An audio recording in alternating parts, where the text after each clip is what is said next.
look at this with an open mind and see what conclusions I draw. But, you know, I'm human. And that's why I woke up, the question that I woke up is because one side was saying that the Democratic Party is heavily influenced by China, and I was telling them the other side is heavily influenced by Israel. So which side would you pick? And you just answered the question other than everybody else just bitching about whatever they was bitching about. That's all I was asking. Yeah, I appreciate that, Anthony. I appreciate the honesty. I also have a bias, and my bias is for specifically, I have a certain set of principles that took me a while to develop.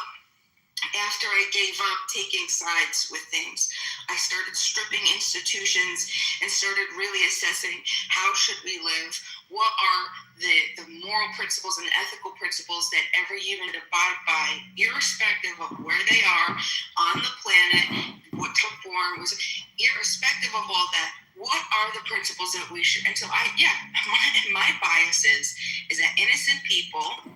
Okay, when I say innocent, I'm talking about people that are not aggressing upon other peaceful people. If you're going to harm them, then you're the aggressor. And there is no bullshit. Yeah, I destroyed your home, and I'm sorry I killed your kids and your wife because Hezbollah was firing at us. So blame it on Hezbollah. I think that we've gotten far enough in our moral assessments that there is moral responsibility, and then there's also direct harm, and those are two different things, right? And so we can identify, and we could speak to those things. So you're not aware of the situation in Lebanon, but I am. Okay, so and I'd like to hear from you. I do want to hear from you. And I do want to hear from you. And I'm just going to wrap it up from here. When we were talking about Netanyahu wanting to reduce the U.S. funds out, I don't know if you've heard of him, but he has a TikTok, and he operates on. I don't know if you've heard of him, but he has a TikTok, and he operates on this other platform, which I don't remember the name of the platform. And basically, what he does, he's a Palestinian. Well, he was born in Palestine, or his parents were born in Palestine. He lives somewhere else. Full disclosure. But I know his parents were from Palestine, or specifically Gaza. So he goes around and it's kind of like a mogul, but you get a random person on your video. It's a split screen, and you see each other, and you decide whether you want to talk or not. And when he gets somebody that is from Israel, he says, "Hi, where are you from?" And then they'll say from Israel. He goes, "Oh, I'm from Palestine." And then you wait for the reaction of these people. And I'm telling you, Hamza, this one guy has created such a crazy upset, because you have people, you have kids, you have IDF soldiers, you see their uniforms, their first reaction is Palestine, F Palestine, die, we're going to kill you all. Like, I can't even tell you how many videos he has of this. He's getting a lot bigger now, and something like that, whether it's true or not, or whether it's representative, whether it's cherry-picked, however you're going to say it, however you're going to see it, if it takes one of those, he finds one person to say that for every 100 or 200 people or 500 people that he gets to talk to, right? And then he makes these clips. That's going to be enough to sway the public. So I want to also speak to that. How social media may or may not be, and this is for all countries, this is for the United States too, how we're being influenced by what we're seeing on social media. What is real? What is not real? Israel, did you see what I did there? What is real? What is, I can't even say it. What is real and what is not real is what he is showing us. Is that, I love you, Coco, is that the truth, or is this severely cherry-picked data? Because it is definitely influencing millions of people. Okay, I don't know what your name is. Sorry. Yeah, my name. So the thing is that the reason that these civilian parts of Lebanon is getting bombed is like so, and I will make it simple so that you can understand it. Imagine you and your husband, you're living in a house or apartment, and you have a child or children, whatever. You invite the Hamas and Hezbollah terrorists to bring ammunition, reconnaissance, all kinds of tools into your house. And they use this as a safe house and bunker. Okay? So this conflict has been going for so many years. And from the knowledge of the past and the past experiences, you know that Israel every time is going to bomb these houses. It's a fact. Okay?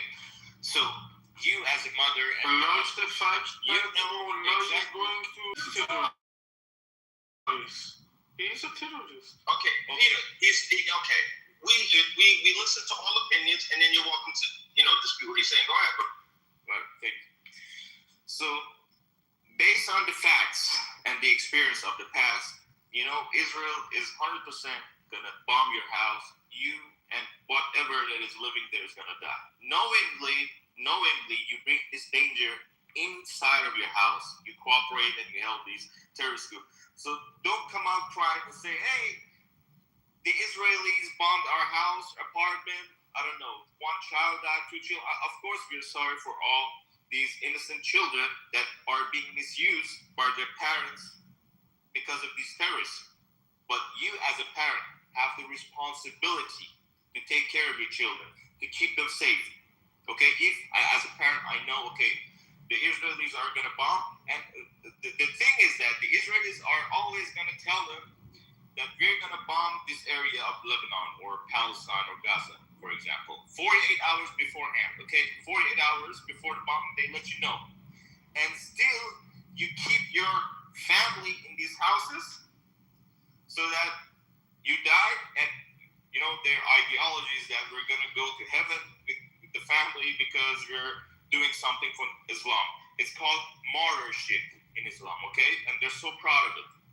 So it's not a problem that you don't care. If you don't give a shit about the life of your loved ones, your children, your kids, why should I do? Why should Israel do? You're knowingly bringing and you want to get yourself and family killed to say, okay, we're martyrs. Okay? So this is what's going on. This has been going for many years. Okay? And the hypocrisy of the thing is that they say, hey, Israel kills children. Of course, they're fighting terrorism. And you as a parent, shame on these parents. They get their loved ones, their children killed. Your analogy sucks. For me, I hear what you're saying. Okay, I'm not going to stand up for Hamas yeah, it's a common sense that the Palestinians are not fans of the Jews. That's fine and all, but Patrick, can I sit here and make it sound like what they're going through? The people there, it is pretty horrible. It's not. Pepe, it's like telling Texans. It's like telling Texans that hey, just because you don't like the Mexican immigrants, you should just leave. They're causing fentanyl deaths. They're killing you. They got gangs. Just leave Texas. It's like no, my family lives in Texas. I live in Texas. Like I'm gonna stay in Texas. Like the analogy sucks. It's their country. It's their land. Why would they leave their home? But you don't. That's so but weird. you don't help the cartel. You don't keep their records. You don't help the cartel to kill the police. If you help the cartel to kill the police, they're going to kill you. The police is going to kill you. Smarted. This guy in the other room was 2 nights ago trying to tell to Iranians that United States and Israel are not able to help us anymore. Now on this stage, he is trying to say that it is the right of Israel to take the revenge from the whatever they can. This guy, I don't even know it. Okay, don't interrupt me. Don't interrupt me. 2 days ago, in the other room, named Mavara, he was trying to say that United States and Israel are not going to be able to help us anymore. We need to be able to stand for ourselves. Now he says that Israel has the right, just because he wants to make the propaganda going. He is not with us. He is with the Moria, and he's just pursuing his own agenda. Thank you, Peter. So He's a terrorist. what I want to, let's say, because I could put myself easily in the place of Israel, okay, but I also can understand what my responsibility and duty would be to make sure that what I'm doing is supposed to lead to peaceful coexistence versus more more suppressed anger and then future generations of terrorists to be born. So what they're doing in southern Lebanon from the blank, right now they're talking about how they're using the Gaza plan and they're just raising all these homes. So now there's so many people that aren't going to be able to return to those. Now coming from Israel, like if we were there, we were in Israel, yes, we're understanding what you're saying, that there are some people, that's not all, there are some that do what you had said, that they're taking Hezbollah, they're allowing them to hold their armaments and whatever inside their homes, okay? So now understanding that there's enough of that to be true, we'd want to build, sure, we can create a line of safety if we've tried and attempted over the years to do that peacefully, and it's not been successful. But this is my issue right now. What is Israel doing? Because first of all, there were, I think his name was Sweeney, journalists that had gone in and they were going through the homes that Israel had said on their map, given on their map, that they're going to attack or they're going to raise so they needed to get out. And they went and they explored the basements and the homes of these people, and there was nothing in them. Of course, we could say, oh yeah, well, they moved it. Easy, right? They moved it. Okay, now, but this is my question. If you're taking somebody's life at the home, and I mention this all the time, at my age, the only thing that I have, the only thing that I've done in my time is have a home. That's the only good thing that I've ever created. And I started with this by property that I built, that I bought almost 20 years ago, okay, when I was still like 19, 20 years old, okay. And so now this home this is basically all that I have right now. And if somebody were to come and take this, I'm telling you, at this point in my life, I would lose so much that I would definitely, you would be in trouble, because let me just say that you would be in trouble. So that's what we want to prevent, because I'm an American, okay? I'm not even in this region of death, destruction, that are more exposed to it. He says that I'm not, right? So, and I'm willing to go scorched earth for my property, okay? So this is the thing. What is Israel going to do with all of these homes of these people that they've destroyed? They have a duty to replace and repair that destruction that they've caused. They want to set up that defense. I understand. Sure. But they have to repair it. They can't just do it and walk away, because what they're asking for, like I said, is just this satiation and the breeding and the suppression of frustration and anger in future generations. And you're never, it's just a repeat. This is just going to be, and what's the responsibility of the Lebanese government that lets these terrorists act freely in their country and cause all this happening? Well, that's a responsibility. Right, but so we talk about this, and we talk about the creation of Hezbollah when they were created between 1982 and 1985. If you read the Hezbollah official paper that they put out of their mission, and when they were announcing who they are in like 1985, they say they're coming from this place. All of these things happen to us. Talk about how their women and children have been pillaged and their land has been taken, and how they want the French, they want the Americans, they want Russia and Israel. We're all the enemy because of what we're doing in the country. And their job was to get everybody out of their country and to secure their country and secure their nation. Now, if that was American land, if we called it Texas or something, right? We can want to have to do anything with Lebanon. They are firing missiles at them every day. Well, They don't want to occupy any land, okay? Do you understand? If they don't want to occupy the land, if they don't want to occupy it, then they have to. It's still their duty. It's still Israel's duty to fix the harm that they've caused to protect themselves. They've taken people's homes. They've destroyed and flattened villages, countless of them, okay? Listen, I'm saying, I could still be with it, but you have to, however many people that have been displaced and are living in tents right now, if you think that it's reasonable or rational that those people are just going to pull themselves up by their bootstraps and restart, I'm telling you, that's not going to happen, and it's not reasonable, and that's why I question what are they willing to do and like what's actually happening. That's why I get frustrated about Palestine. They replace them, but as far as they are fighting terrorism and the Lebanese government, I mean, look the other way, it's gonna go forward the way it is. And I understand that that's what you're saying. But what I'm saying is it's not going to end well. And when this turns out, right, where this 1 million people that have been displaced, and I'm saying you're just breeding a new generation, and that's going to be future problems for Israel. And I'm telling you what, I've been alive now to see it and watch it take place. And I know that what they're doing they're not moving to a progressive future plan, adjacent possible of peace. Yeah, but they have another choice. Either they should just sit down and... You don't need to evaluate the choice for us. Shut up and speak as much as your filthy mouth. You are in no position to talk about the choices of United States. All right, so here's what's like, guys. Nobody's talking about It's okay. Ignore it.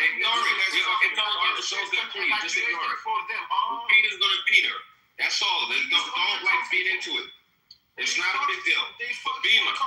Okay, no problem, Peter. Yes, sir. Go on, Peter. Yes, sir. Okay, Anthony. But they fucked my country because they are overconfident. What are you talking about? You don't even live here. Okay. You don't live here. What are you talking about? You are not the true. You have never called fatwa on the white man. Please, shut your fucking mouth. Puff is in Puff, that's a good. Puff is Russian. He does a pretty good one. Yeah, that was good. I have a question for you. Leader, but Puff is Russian. I call fatwa on you. Yeah, we do. You infidel lover. Hold on. Kiss my All right, you guys should check it out.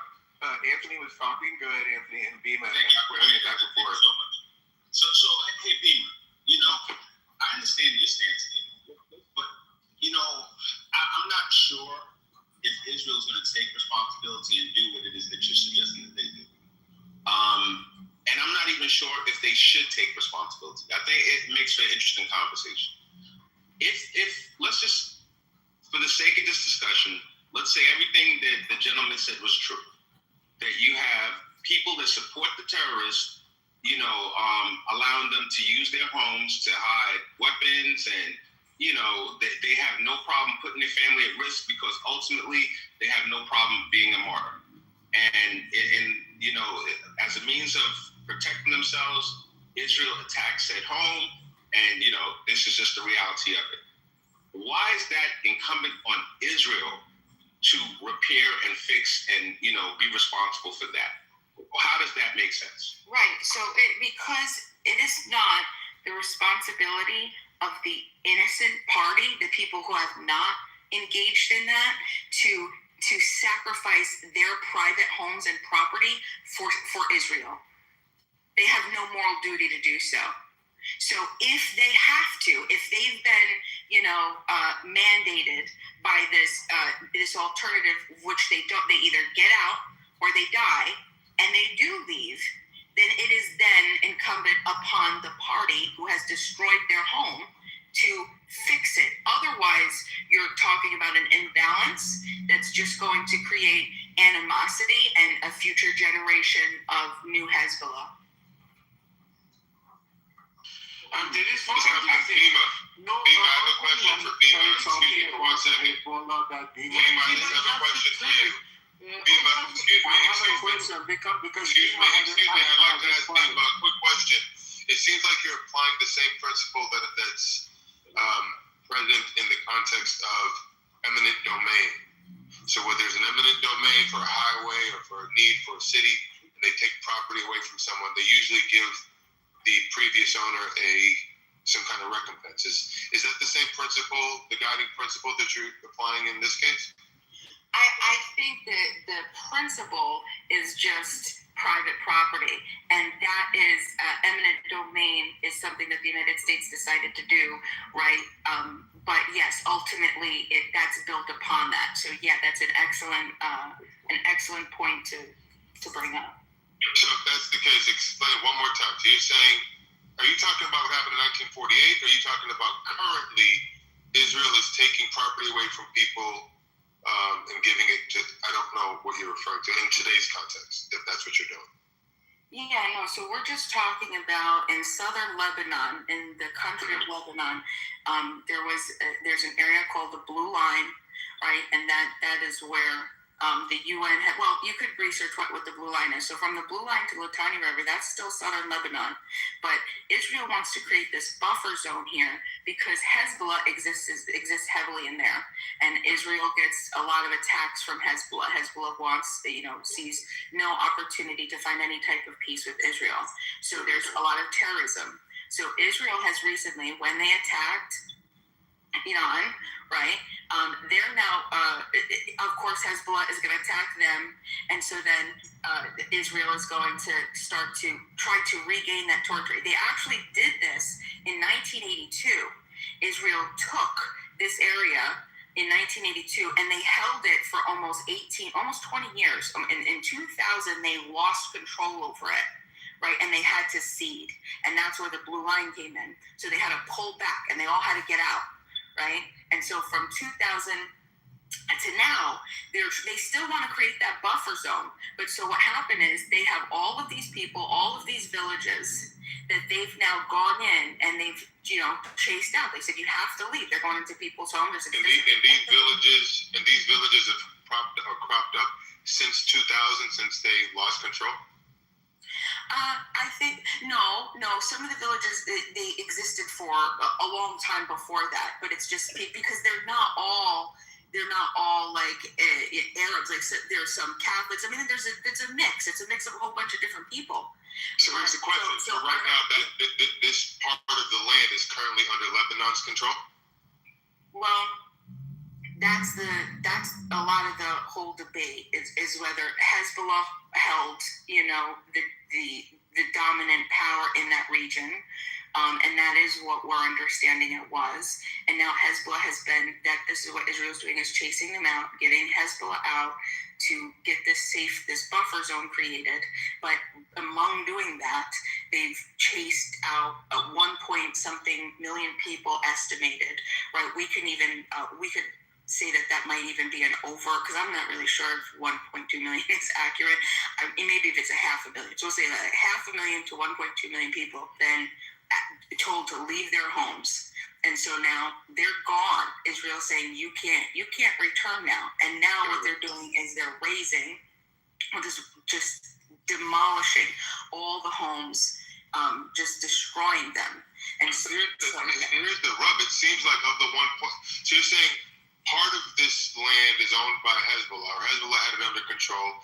Wherever they're chasing Hezbollah up, they're taking control of that land, which seems to make sense. That's seems to me like an act of righteous aggression, because Hezbollah is, But my point is, are you saying outside of the Hezbollah-owned portions, you're saying there's these 1.2 million people who are just kind of caught in the middle of this? Well, there's 1.2 million people that we don't know who were of course, if Israel wants to defend themselves and attack Hezbollah, the people who are Hezbollah, I have no say in that, right? The people who are aiding Hezbollah, that's self-defense. This is Israel's self-defense. But my issue is the gray area of all the people who have not had any responsibility in aiding Hezbollah or. How do you parse that out in the middle of You should. the fog of You war? should. It's not about how you should. The question Right, is, and that's the question. the question is, how do you parse that out in the context? Well, don't talk while I'm talking, right? You gotta let me finish the question, then you can respond flippantly, because you have a very flippant response. But I can't make it out so let me say it first. The question is, how are you supposed to out the Hezbollahs from the gray areas type of people in the fog of war? I think it's an unrealistic expectation to put on on Israel in the context of war. Doesn't that seem unreasonable? Okay, yeah. Go ahead. We'll get Bonds. Yeah, I mean, I think it's pretty simple. Fog of war or not, right? Just stop stealing these people's land. Stop. But did you hear what she said? The reason why they want this particular piece of One second. Excuse me, sir. Peter, you're a co-moderator, and I want to respect you, but we have to speak in ways that we can understand each other. So I'm trying to have an exchange with Brother Lonzo. Yeah. So what I understood from Bima, and I'm taking it with a grain of salt. I've done no research on this. I'm just learning as I go here. She's saying that buffer zone is now important because since the war in Iran, Hezbollah, who's occupied this part of the world, has gotten more aggressive, and they've been more, they've been attacking Israel more. And this buffer seems to keep Israel more safe. So why do you tell them not to do that? So this is what I would do, right? Apparently what's going on over there, and again, this is just coming from an American, and I think a lot of y'all know who I am, and kind of like what I stand for on peace, right? I want peace everywhere. But apparently, what they're saying is that Israel's been encroaching on territories for a very long time over there, right? Israel's been guilty of, putting like bombs and solar panels, and some people would say like acts of terrorism, right? On those people, a very long time, putting bombs and solar panels, putting bombs and beepers / smart. Peter, we can't do the interruption. Appreciate you. If you'd like to speak, you just have to wait for him to finish. But I would like you to answer the question. Yeah, I'm gonna answer right now. You're going into tangents. I would like you to be specific. I'm gonna answer right now. So I'm kind of laying out the foundation of what a Lebanese innocent person would, go through, right? And Bima did an excellent job too, right? Saying basically, as an American, she's worked hard, she's busted her ass to, obtain a home, maintain a home, right? And she even wouldn't know how she would respond to somebody just taking her home, just like many good Americans in this room, right? How would you respond? God bless you. Okay, let me respond. What up, Keegan? Let me respond. Hold on, buddy. Hold on. Okay, so Okay, you said, how would you respond? I want to. Can you keep quiet for a second? Come on, Peter. Mayor? Yeah, what up, Pop? Yeah, so again, right? Okay, Hold on. Peter, shut the fuck up. Who modded this guy? What the fuck? Wait a minute, was this an accidental modding for Peter? No, He's like He meant to be modded? Peter's a regular, okay? He has his own. Thank God for being level of everything. Okay, no, I appreciate that, but I'm saying does he have to abide by the They rules keep of... one troll as a mod. They keep Man, Can I be the troll instead? Can we revoke that Kitover's the troll instead? Yeah, could we prefer Keegan? Alright, so in 10 seconds, yeah, I mean, God knows, unless we all agree with collective punishment, right? Because a few people do some bad things, therefore a million plus should, face the consequences, which is a war crime, right? There's no excuse for this. At what point do these quote-unquote terrorists become freedom fighters? Okay, first of all, if it comes to stealing the land, Azeh is populated as much as 2 million people. Iran is populated 91 million people. After the Islamic disastrous revolution, the first guest of the main Mullah Khomeini was the head of Hamas during that time. And they say that Iran is something, not a country, something for Islam. It is a gift for Islam, Iran itself, the whole thing. During that time, the people did not understand the disrespect and the main meaning of this, because people of Iran were offering to each other. For example, they are hospitable people in the history, and this kind of figure of speech won't be understood as insult. But right now we see that each and every asset of Iran is being spent for terrorism. They have spent and lost half a centuries of resources on that regions when it is not being spent on the people of Iran. And that is the main steal. When you try to maintain 2 million people and you want to sacrifice 91 million people just for the sake of keeping 2 million, you see 91 million as collateral. You need to go and rethink about your own values. When you try to make that kind of tone, first figure out who machine guns their own people. If Israel does that, or if the Islamic regime does machine gun its own people. So I stop for you, don't interrupt me. And when it comes to the point of maintaining your territorial integrity, that is what I am supposed to do. It is not something that I am bullying others for. You are bullying me. But that is my father's land, or that is something like United States for me. You know, the meaning of United States for you is Iran for me.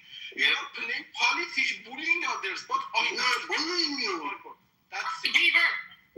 Bima, can I tell you also something about the Hezbollah Lebanon Foundation? The thing is, we're trying to build on a conversation. I'm not sure where things have gone with that last contribution.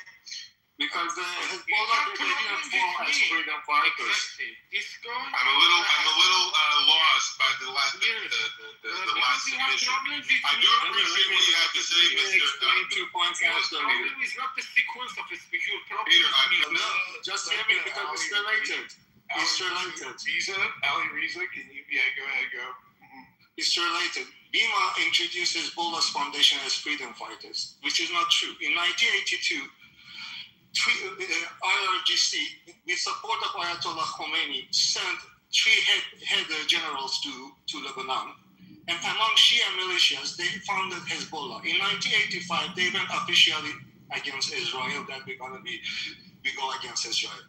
Where is the idea of these people? They were founded as a native themselves as freedom fighters. It's not true. From the very beginning, they were founded by IRGC and the Islamic Republic. So you cannot introduce Hezbollah as freedom fighters. But in 1982, Israel invaded Lebanon, and the U.S. intervened during that Lebanese war. So in 82, you would say that even if Iran came in and made Hezbollah, the reason that was made was for freedom. During the Lebanese Civil War in the 1970s is when Hezbollah creeped in, and then it was like before anyone noticed, there was a swarm of them in the Lebanese army. You couldn't overtake them. So that was actually in the 70s. But we have to remember, why did it even happen, the Civil War in the 1970s? It's because of 1958. 1958 was the U.S. Military intervention in Lebanon. I mean, this region continues to be de-state over and over again by Western powers, whether the United States, whether Israel. Excuse me, Krieger. Instead of counting the ways about how things have gone wrong through the years, what is your solution moving forward? Well, my solution is that Israel, I believe, should have. We should. Again, I can't control their foreign affairs. I think the United States should cut full ties with Israel. They're not allyship anymore, and we should allow. If Israel wants to fight against all these proxy groups, then they should. And I hope that they win. But it's not our job to hope that they win. What do you say to people?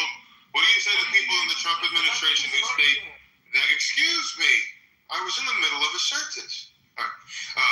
So Kiker, what do you say to people within the Trump administration who say the reason why we need to maintain an allyship with Israel is because they are a democratic foothold in the region, and if we cut ties with them, we kind of give way to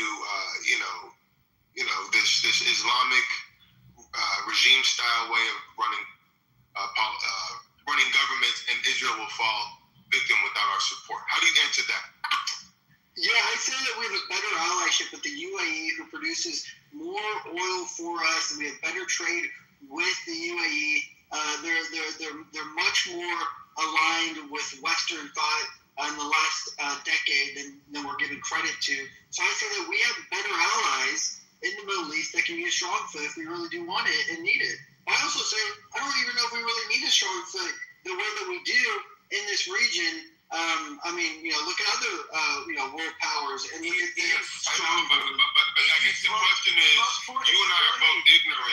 You and I seem to have a level of ignorance here because we're just sitting back. I just said the UAE. The UAE is a great. What do you mean? No, I heard you say United Arab Emirates. The problem with United Arab Emirates, the problem with them is, what if they fall victim to the Islamic way that will probably take hold if Israel loses his grasp and his power? So the question is, I think it's very easy for you. Excuse me. What is happening here? Okay. So the thing is, my question to you, sir, and I'll be very brief here because a lot of people want to talk. The question is, you and I can very casually say in our lazy boy chairs, cut ties with Israel. You have no idea what the implications of that are. You have no idea what the unintended consequences are. You have a myopic focus on the fact that America keeps getting dragged into these various conflicts, which is a legitimate perspective.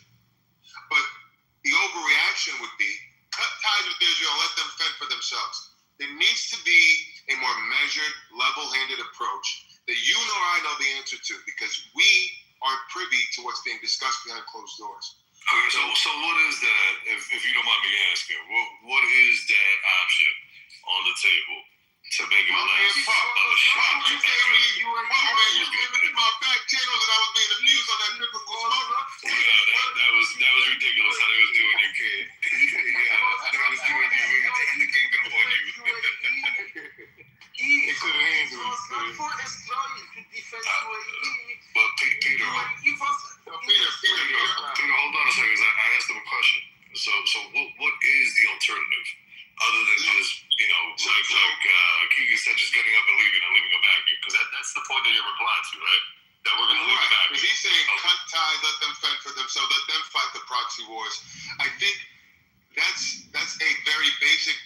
It's like a superficial response to a superficial problem. He doesn't understand the deep unintended consequences of cutting ties. So his response was logical then, Infinity, because it was a superficial response to a superficial problem. Right, it's logical, but it doesn't fully grasp the reality of what we're dealing with. So that's why we throw that response into the garbage can, because it doesn't encapsulate the true realities on the ground. So we take what he says and we can react to it, but it doesn't matter much. What the problem is, we need to wind down our involvement, like they did with Ukraine. Trump stood up to Zelensky and said, "No, nigga, you don't fight that war. You want to pretend like you." Fine, if that's what you, I'd be okay with taking a more bold stance toward Israel. Don't let them. You're not their bitch. I think it's fine to emphasize that on the world stage. We're with you, but we're not going to be, like somebody said earlier, be burping you and changing your diapers. That's not us. Okay, we're here to help and support on the edges, but we're not here to be involved at the core, because we're over here and there's a whole ocean that protects us. So anyways, my point is, we can dial down our involvement. Like, I don't know any other president who brought Netanyahu into the White House, made him get on camera and apologize to Qatar, I believe. Somebody can correct me if I'm wrong. Okay? He made Netanyahu grovel in front of the world stage. I appreciated that. Okay, I don't know if y'all know about that situation where Israel bombed Qatar as an overreaction, and it was wrong. He brought Netanyahu to to the White House and on camera made him pick up the phone, call the Qatar president, and apologize. That's the kind of shit I want. Be bold, be strong, don't be their pussy, right? Don't be their bitch. But to cut ties and walk away from a 80-year-old ally is too myopic. It's a short-term, feel-good solution that has deep unintended consequences, Keeger. So do you understand what I'm saying, Keeger? Listen, I understand, and I would say that, listen, the pros outweigh the cons, okay? This destabilizes the Middle East, which we've been trying to be involved in the last 80 years, which if you tell me the Middle East is stabilized, then that's hilarious. And so we're believing a Middle East that's already disabled, allowing it to continue to destabilize itself, which I actually think would, in my opinion, if we allowed to, maybe would stabilize it. But also the effects of America to not being tied with these Zionists who control our government in so many different aspects through AIPAC, through the ADL. This would have consequences that would outweigh, like positive consequences, would outweigh any of the negative. Okay, and you have the expertise to say that on what basis? What do you know that most of us don't know?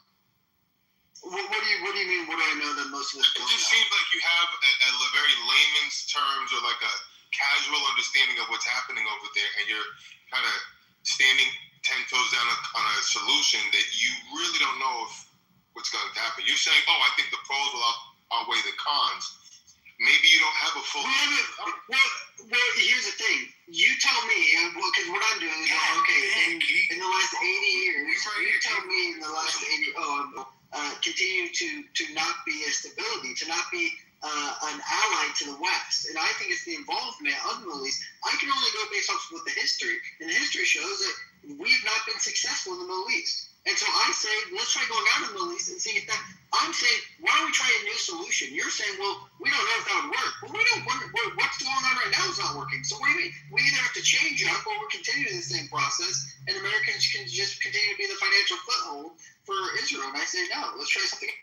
But before we get that point, why not dial it down? Why, instead of taking the cold turkey approach, why not, not systematically, but surgically get uninvolved, but in a surgical way as opposed to a cutting of all ties? Don't you think that a cutting of all ties will have unintended consequences that beyond what you can even imagine? No, I think the pros outweigh the cons, but what if you don't have a full list of the cons? It seems like the only people that have the full list of the cons are the people that are in the rooms making this. So that's why these discussions really don't yield much. We don't have all of the facts and data that are supporting these decisions. So this is just an exercise in futility. It's fun, okay, we can go back and forth. But at the end of the day, we defer to the leadership to make these decisions. And yes, we can bitch, whine, and complain, but that does us no good. On election days when you can voice your opinion. But all this back and forth about what I know, what you know, and what research I've done versus it's a bunch of propaganda that's rubbing up against each other. My propaganda is better than your propaganda. Your list of cons is shorter than my list of cons. And our list of cons don't bear any comparison to the list of cons that are in the room, in the war room or in the situation room when they're making these decisions. So what are we doing here? I mean, you sound like the neocons who debated Ron Paul and said that if we left Afghanistan right now, it would be in much more turmoil. We would see terrorist attacks by the thousands, right? And now that we've left Iraq and Afghanistan, we haven't seen that, right? So Ron Paul was right at the end of the day, and everyone can say whatever they want. But when he said in 2004, we need to leave. This is it. We need to be done. Everyone said, "There's no way Ron Paul can't say this. He's so crazy about this." And now look at him. He's been proven right. Mm-hmm. So you think we should have left Afghanistan in 2004? I don't think we should have entered in Afghanistan. But I mean, you don't think we should have went? Wait a minute. You know as well as I do that on 9/11 we were attacked by 11 members of the Taliban, which largely resided in Afghanistan. Oh, we were not. There were Saudi nationals, 11 Saudi nationals, if I'm mistaken, correct me. 11 Saudi nationals, hijacked planes, 3,000 Americans, and you're telling me they're all tied into Taliban, which was in Afghanistan. Why should we have not entered Afghanistan to destroy Taliban? Who do you think did it, Keegan?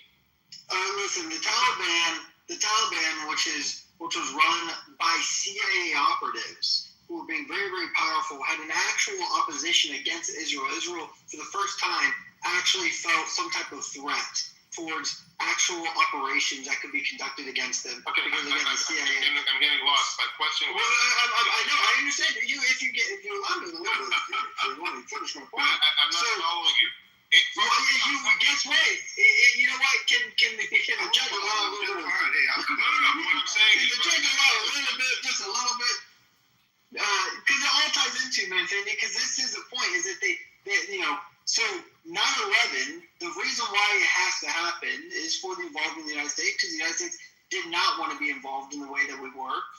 We were involved already slightly in Iraq and Afghanistan prior to 9/11 in 1998, but not in the way that Israel wanted.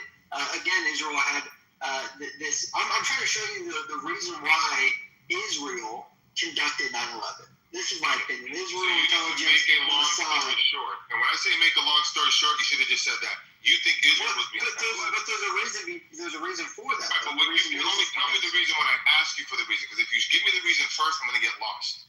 Let me just answer the question, and then everybody's going to follow along. But when you start off by giving us the background information, we lose you. No, that's so just not answer true. the question. That's not true. I prefer the background information. Okay, but that's you. You don't got a green bean next to your name, brother. Green bean. Here we go. Hold on, man.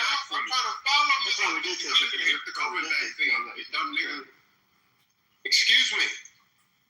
Okay, I hate to take over the room. I hope I'm not overstepping my boundaries. Matt, am I doing too much? Matt, am I doing too much, or can I continue? I feel like I'm dominating. Let's you're doing let some other people get into it. Okay.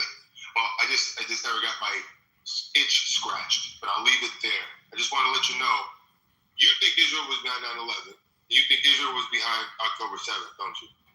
I don't think Israel was behind October 7th. I think Israel had prior knowledge, folks, just like how the United States had prior knowledge to 9/11 happening, and we allowed it to happen, right? And this has been confirmed. I mean, Alex Jones said it months before it happened. That was going to happen.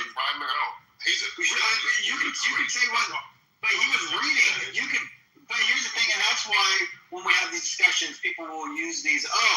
You got it from Alex. Well, no, I didn't get it from Alex Jones. Alex Jones is reading from different forms of documents that were leaked by the CIA, and he was reading on a show. But he was correct that 9/11 was going to happen. It was going to happen in the next few months. That the Twin Towers were targeted for a terrorist attack very soon by airplanes, and so we knew about this. The CIA knew about this, and we didn't do anything about it. October 7th. I mean, you tell me why didn't for 6 hours after, and everyone, Israel just is barely larger than like New York and New Jersey put together. Right? It's a very small country, and tell me why it take 6 hours for them to deploy troops after October 7th happened. It took 6 hours. It wouldn't take us 6 hours if the terrorist attack happened to deploy troops.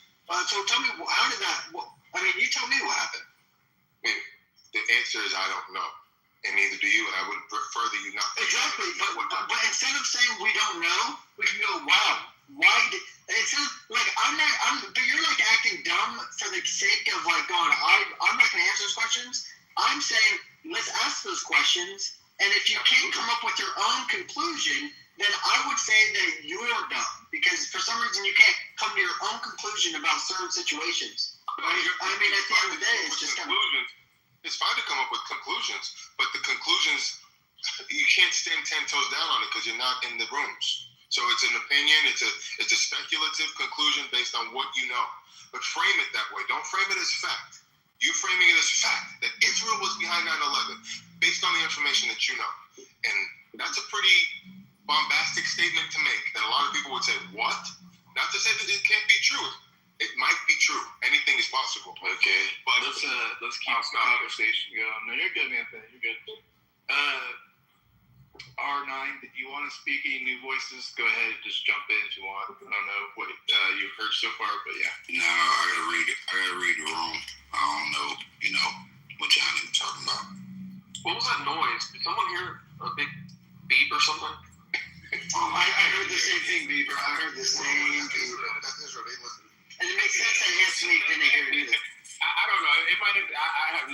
is a bomb. Yeah, whatever. So, That's not an amazing it's really hilarious how polarizing Israel is, man. Like, I just don't. I'm not sure why people they really believe, like, it's almost like Israel. They have supernatural powers. The Israelis. They're capable of like superhuman acts, and I think like whenever there's like this whole boogeyman shit that goes on around a group of people, it really boggles my mind. I think people give other groups of people so much power and authority over what happens. It's like, as a man, it's emasculating. I don't understand how you think like some dude that puts on his pants the same way I put on my pants, one leg at a time, zip them up, put on belt and suspenders, whatever the fuck you do, has so much power and so much ability to dictate your life. Where does this fear come from, man? We heard some kind of beat. Now it's Israel. I know it's tongue in cheek, but they take up so many brain cycles. Everything's this grand conspiracy. 9/11, it was Israel. October 7th, Israel knew it was coming and didn't do anything, and they took their sweet time responding to it. It couldn't be that they got caught flat-footed. It couldn't be the Israeli intelligence missed something. That's impossible. Don't be ridiculous. Israel's all-knowing. They know everything. They see everything, and they calculated everything. It's just a matter of time before Israel takes over the United States. We're their puppets, and they'll eventually take us over. I can't live like that, y'all. I'm sorry, man. I can't think like that. That's a nihilistic existence as far as I'm concerned. I don't want to think like that.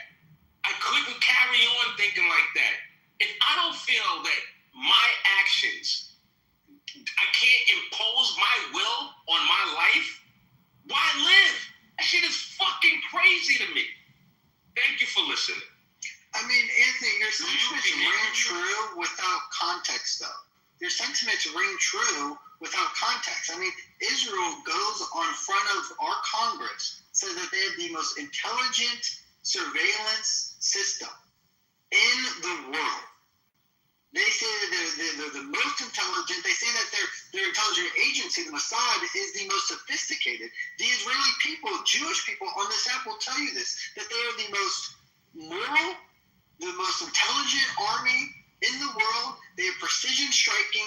They have precision technology. Their camera system is the best in the world. But then they'll say that October 7th was a crazy, they weren't prepared for it. All right, that's a great point. That's a great point, Keegan. That's an excellent point that should be addressed. I think there's a confusion. People misunderstand when somebody says that they're the best versus they're omniscient. So while his forces might be the best and most capable in urban warfare or intelligence gathering in the region, or have the most sophisticated technology for those purposes, they are still not omniscient. And you need to understand the difference between the two. Then those type of arguments will go away, because you will not expect godlike behavior from regular people who just got really good at what they do. What was those I also wanted to mention that the only ally in the region is possibly Israel, not just because of its proximity to a United States government system and style, because while they are, I believe they're a parliamentary democracy, like I think UAE was brought as an example. I think the devil is in the details.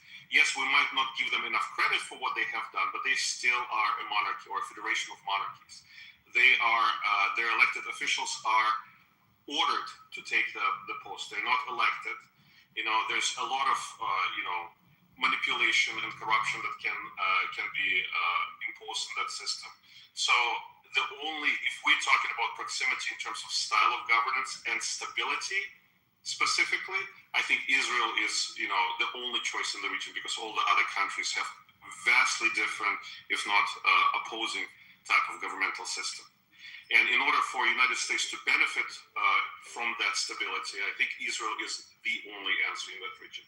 And if the United States is to pull out, as some of the, the fifth column groups within the within the Western cultural paradigm suggesting, then we're going to have the same quagmire as happened in Afghanistan or Iraq. And we shouldn't have done that in those two countries. We should have stayed and had some sort of Marshall Plan for a transition.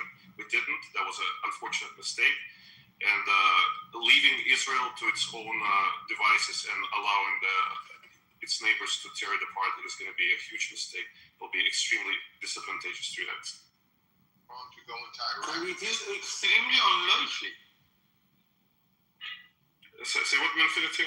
Good to see you, by the way. I was asking, I thought you had said that it was a mistake to go into Iraq. No, out of Iraq and out of Afghanistan. There was no plan for transitioning.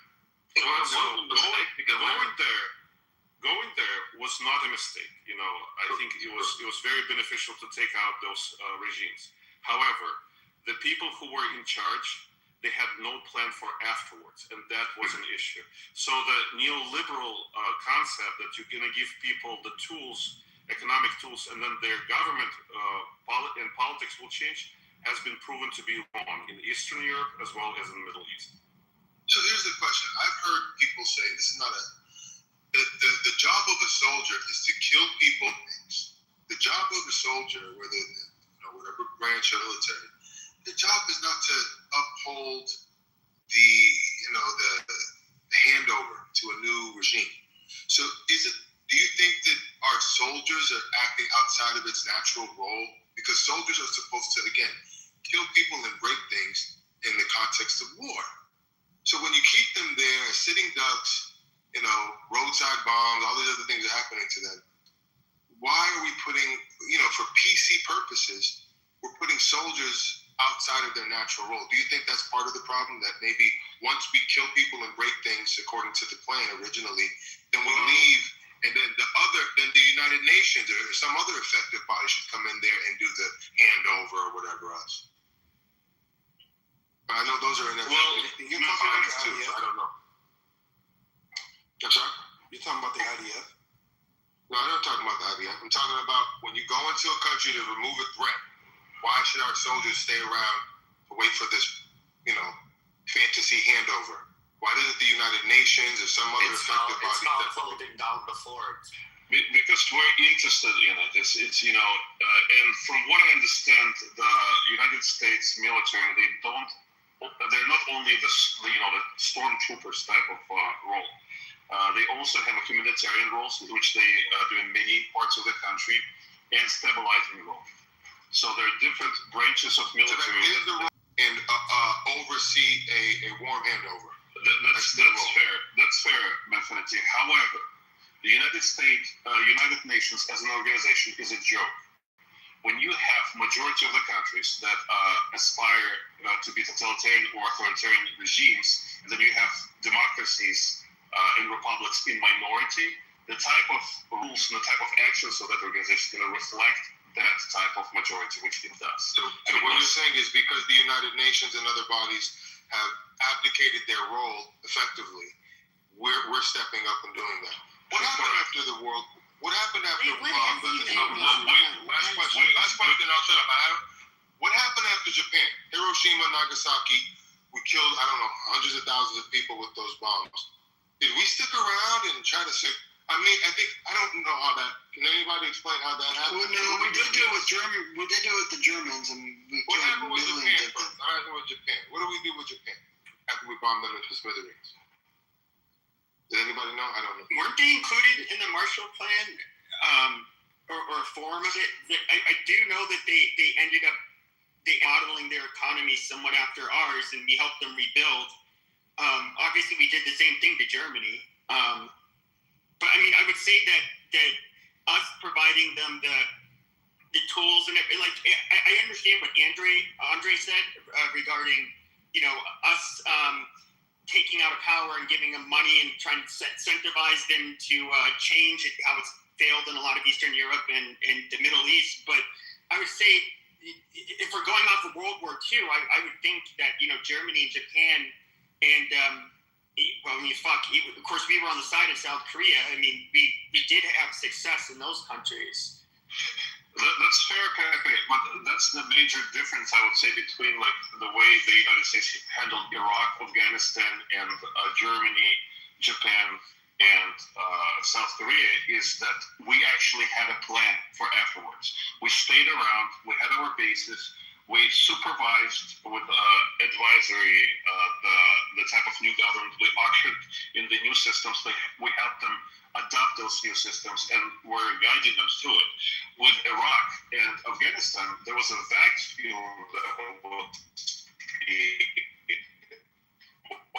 You're breaking up. Killed it. You're in the was even capable of us. Sorry, we killed everybody who was even capable of sustaining that system. So you really think we should have gone to Iraq? You really believe? Well, I mean, once we were there, we were there. I mean, that's true, but we broke an egg, and we hold it. But we should have broken the egg that was sugar. Perhaps. But Bieber, I can exchange with you if you want to. We should have gone into Iraq because prior to going into, we should have went into Iraq because they weren't responsible for 9/11. But if you remember, on September 11, 2002, in a world after 9/11, after we were asymmetrically attacked by these rogue people, George Bush went to the United Nations, made the case that Saddam Hussein, we have the receipts, we gave him the weapons during the Iran-Contra thing. We know he has the weapons. He's failed 18 UN resolutions. He signed the Gulf War Peace Treaty. He's not compliant. So basically, he made the case, we're not going to live in a world where asymmetric warfare is going to happen again. There's a gathering threat. We need them to disarm with the supervision of the weapons inspectors. And from September of 2002 to March of 2003, Saddam Hussein was playing coy. He would not give full access to his facilities. And in a world after 9/11, you can't take the chance. Remember, he has 3,000 dead Americans' blood on his hands because he didn't take seriously the attack that 9/11 could have. I mean, it was already written on paper, but he didn't take any action. So here we are in a world after 9/11. Saddam Hussein has weapons. We know he has it because we gave it to him.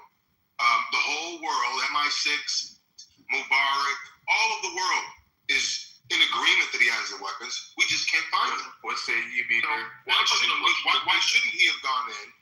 Yeah, because let's say you beat her. Without operating with the benefit of hindsight, I think it was the right decision to make at the time. I mean, yes, the intelligence was faulty. But you're operating with the benefit of hindsight. Right, yeah, but I'm saying though, was it worth us? Like, what did we get out of it? It was a complete disaster. Yeah, I think that's. I think we can. Anthony, real quick, I just jump in here real quick. I think we can fairly say that the looking in hindsight, or rather looking after the fact, that maybe it wasn't the best decision. Would that be a fair statement? I think that's what we're getting at.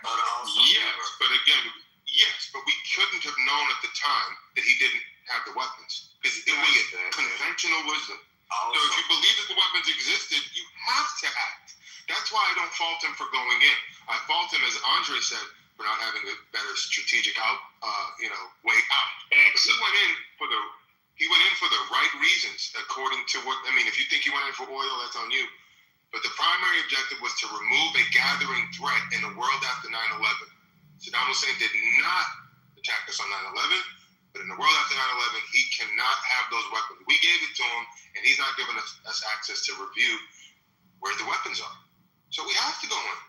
And he wasn't going to A lot of it was off of faulty intelligence, and I forget, there was one of the main actors. I think he was a defector from Iraq, and he had made up a bunch of shit. It was bad, and of course, it's looking in hindsight, it's different, but it was not. We had bad intelligence saying that they had weapons of mass destruction, And that was It wasn't just the sea that said it. It was Mubarak in Egypt. It was MI6 in England. It was the United Nations. It was Hans Blix. It was all of these people who were saying, we're not getting access. You have the receipts. You gave it to him. He signed the peace treaty. He violated the UN weapons inspection 17 times from 93 to 2001. How much slack are we going to give him? Are we going to wait anthrax to go off in Houston? Or Orlando? Are we going to let that happen? I think not. George Bush was compelled to act, especially in the context that he didn't take action when 9/11 was a clear threat. So he had to act. I can argue that all day long, but it was wrong in the way how he didn't have an exit strategy. All day long, I'll give you that. But going in was a completely reasonable thing to do. And he waited, he did it the right way. He went to the UN first, all that. I guess both sides could be right in a sense, I suppose, right? I mean, I don't know. Either would you say that just overall, just in general, it was a disaster? Yeah, is that what you're saying, or is there any good in it? If the faulty intelligence was there and he acted on it, then you can't blame him for acting on faulty intelligence. Well, I would say that it was definitely, in hindsight, my opinion would be that us invading Iraq was disastrous. First of all, the one thing that Saddam Hussein could do is he didn't really allow terrorists in his country. He had to have rule. He didn't allow. He checked any imam that lived in his country. He would check his power because he didn't want anybody being more influential than him. And long story short, you ended up during the war. You have, of course, the civil war. There's the Shia and the Sunnis that are fighting. Iran is now participating in this civil war. You have the insurgents coming in from Syria. Then you have, and of course, a lot of this is I don't think the Arab Spring would have happened. I don't think ISIS would have happened. A lot of these things wouldn't have happened if that void wasn't left after Saddam out. That's the only reason I'm against it. Yeah, but look at all the PTSD that even lingers to this day on this app from some people, and just all the blown off limbs and the homeless veterans and all the lingering shit, all the money spent, and all of we lost about 3,000 soldiers over there, or 2,000, but nothing for the million that were killed there. Yeah, but you know what I blame more for that? If we were in 1940s America, every move by the military wouldn't have been under this scrutiny and this microscope. We live in a world now where they have to fight a PC war when you can't fight a war that's PC. Unfortunately, everything is questioned. Everything, back in 1940s, he did the most controversial thing in the world. He killed hundreds of thousands of people, civilians, and it went over because the American people, we were together. I don't know if that's right or wrong, but they wouldn't surrender, and we have a new toy. We wanted to take it for a spin. But how does Bush fight a war where everything is on camera now? It changes the whole complexity of how you wage a war now. So the fact that all these people were getting killed, our people were getting maimed and massacred, I think it's because they're trying to fight a PC war. There's no way to fight a war by definition not PC.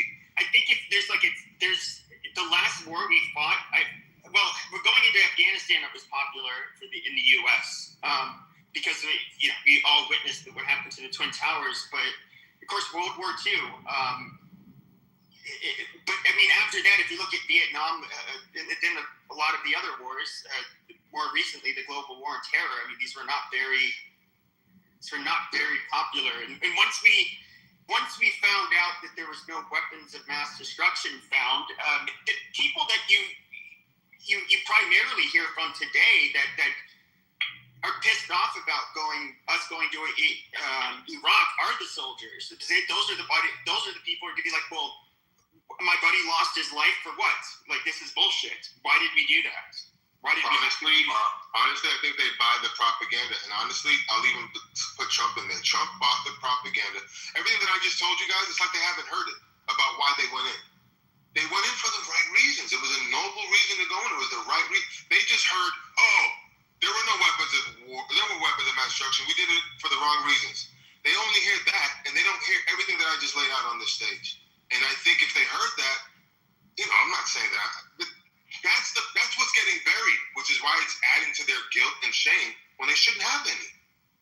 The propaganda took hold. Blood for oil, Bush is this, that all took hold. Well, I don't think they're doing it because of shame or anything like that. It's more that they look at it as, like my buddy would still be alive, or I wouldn't have gotten PTSD. In other words, why did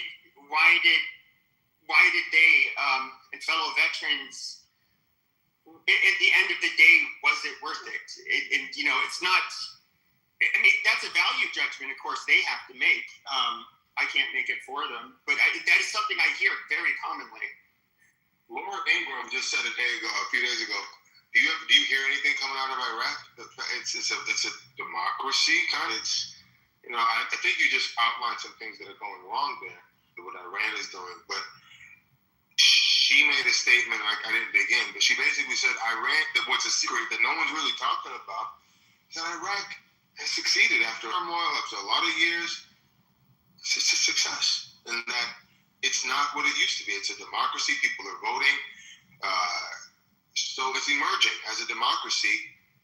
So it's not something that you're going to see after you bomb and kill people some time. And I think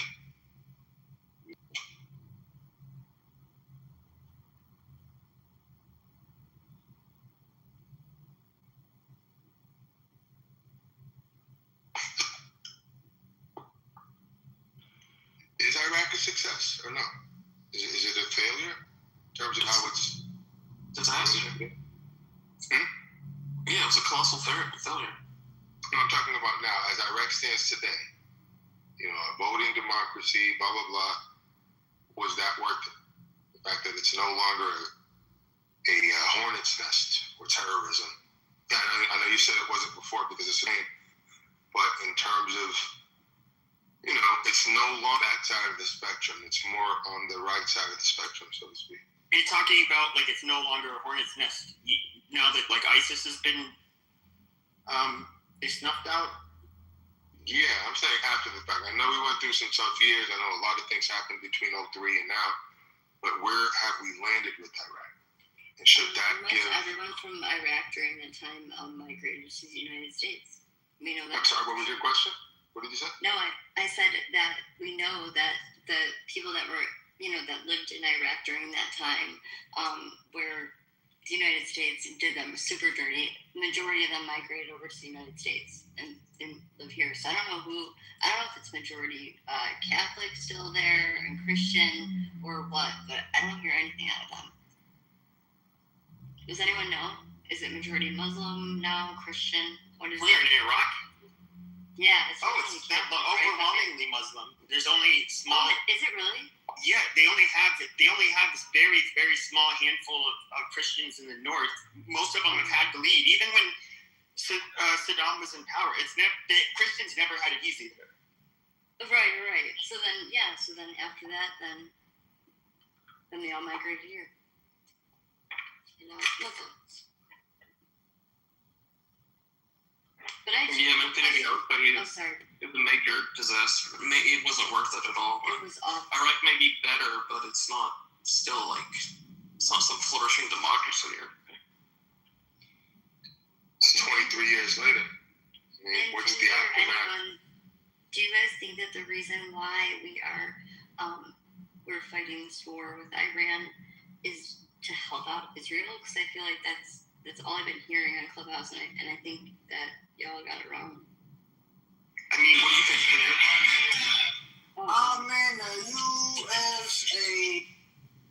I mean, I think there's people like us, and I do think that Trump in particular, especially with Jared Kushner and Steve Witkoff, which are very strong Zionists, and of course they're going to make a lot of money in the Middle East, but it's another story. I do think that, yes, I mean, just from the outline of, from the New York Times and I believe the Wall Street Journal, there was one, basically, when Netanyahu came to Washington and pitched this plan, Trump agreed with it, seemed like nobody was really on board except for Pete Hegseth.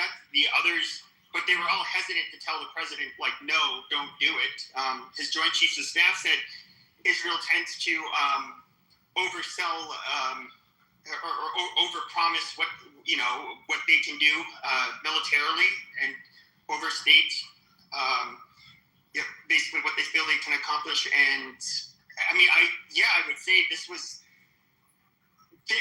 And it's not just the one thing that nobody will question is that who is to benefit from it the most? Right. Obviously, it's Israel because that's the largest supporter of terrorism is Iran. Do you really think that Trump would put us into the war if we weren't benefiting from it? He might have thought that we were going to have some benefit, and I think maybe look if he was the president that took out the Ayatollah and the IRGC and gave the people freedom, that would be. That's pretty good to have as part of your legacy. You got cocky after Venezuela. That was really funny. I just think it was a bad calculation. But I do I think that's way too early to way too early that. It is. It's like we need to think like big picture. Okay, so we may not be able to reap the benefits of what's going on now, but like maybe our children will and our grandchildren will. And like we are just the sacrificial lambs that are going to deal with these hard times, which Trump and Elon Musk were both upfront from like day one. They said it's going to get harder before it's going to get better. Like they're very clear about that. I do think that we are overstaying our welcome in this war. I think that we got to finish this up like now. Because I don't know, it went from 2 weeks to I think it's gone on too long now. I don't like that, but yeah, it's too early. But I really do think that the Venezuela, if you really think about it, they have the purest oil there, and they trade with China, and so I feel like we were taking their oil, and then this whole thing that's going on with Iran, and the Hormuz Strait, it is about oil and starving China from their resources. That's kind of in a little bit of imperialism.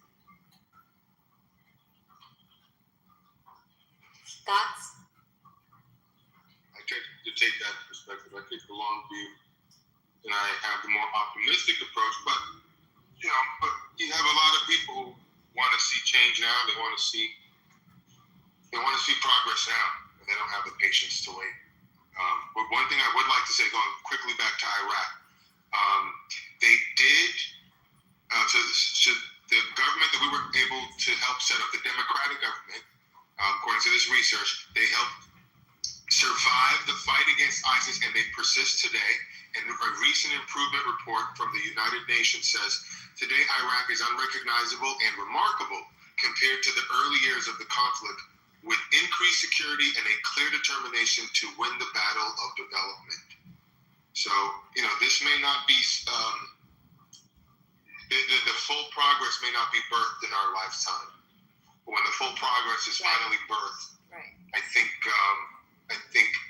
in the Iraq context, maybe Bush will be praised. And in the Iran context, Trump will be praised. Well, I'm working up on Mount Rushmore, and I'm worried that his legacy is not going to survive this.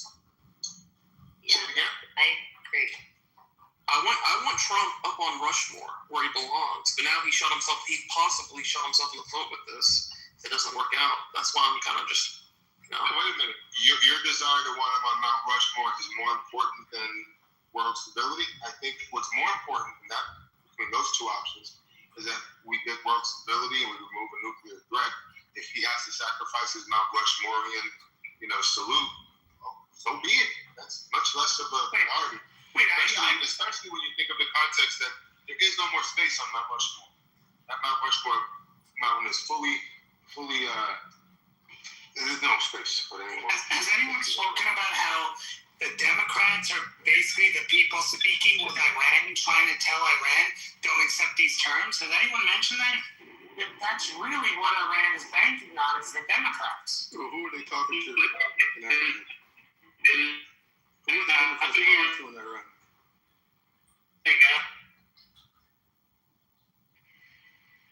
someone was breaking up.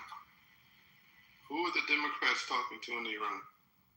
I don't know who they're talking to, but they're sending messages saying, "Oh, one term we're going to impeach him. When we win the midterms, we're going to impeach him." Oh, this is wrong to do. Basically, Iran are masters of deception and looking at all of these, these products. Not going to accept this. That impacts you because we're putting out, now you got Tucker, you got everyone coming out, against Trump on this. And Democrats are the ones, look at Chris Murphy. Every day he would talk about how Iran was a threat during Joe Biden's administration. Now he's talking about how Iran is, we shouldn't be doing this to Iran, blah, blah, blah, right? So they have are effectively doing this only to get back at Trump. And I think it's important to note that if it doesn't work out, I still think it will, but if it doesn't work out, someone should say something to these people, like, what the hell? You guys... Is Tucker a Democrat or a Republican? So I mentioned Chris Murphy. Are you asking about him? No, Tucker. Exactly. Shut up. Is he a Democrat or Republican? Tucker. I don't know what he is registered as. Oh, you don't know now?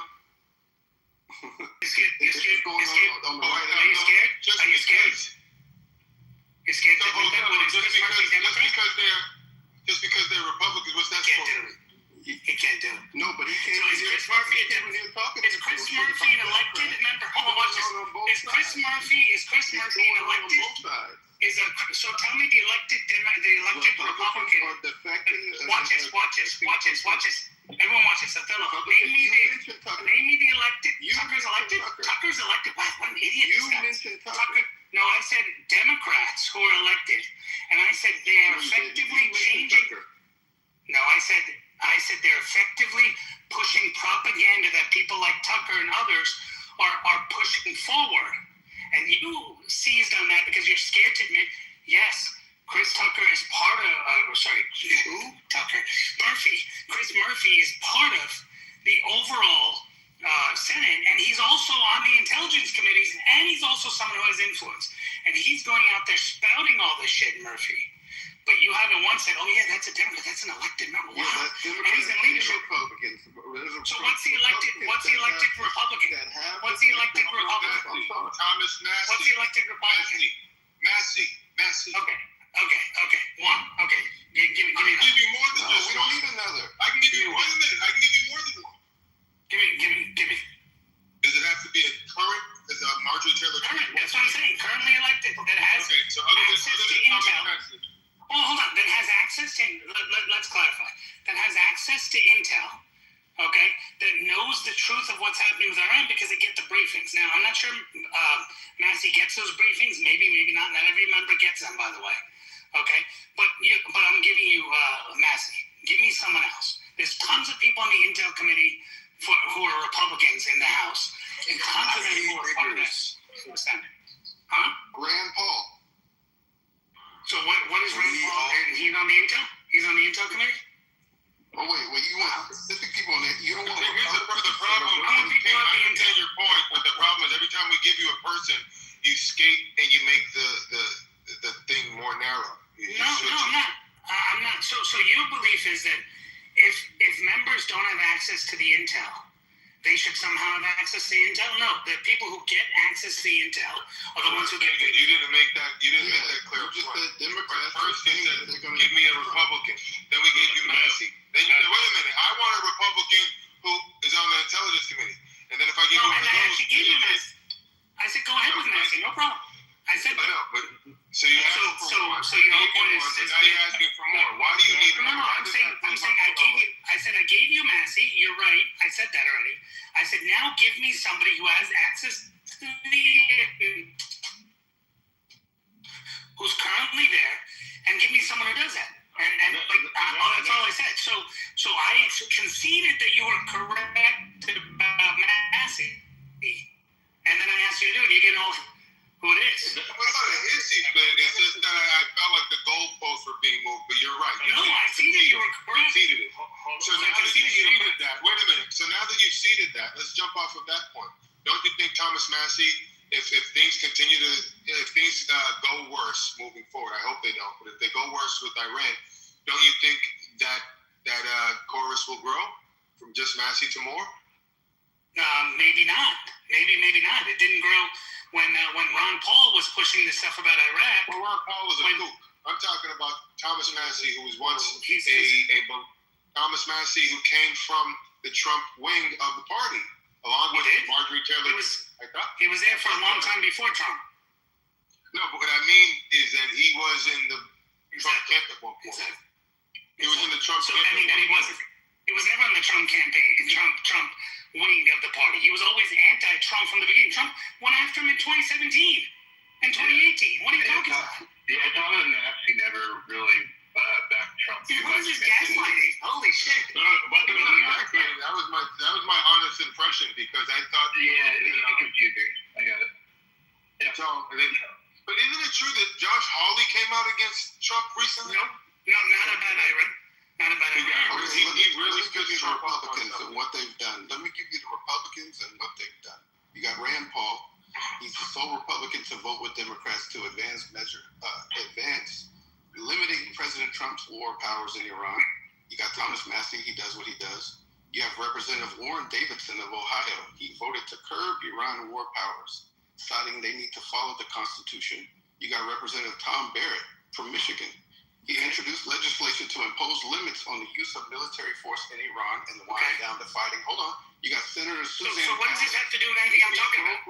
No, but that's not what I'm talking about. Who passed bills? But that's not what I'm saying. Who passed bills or legislation?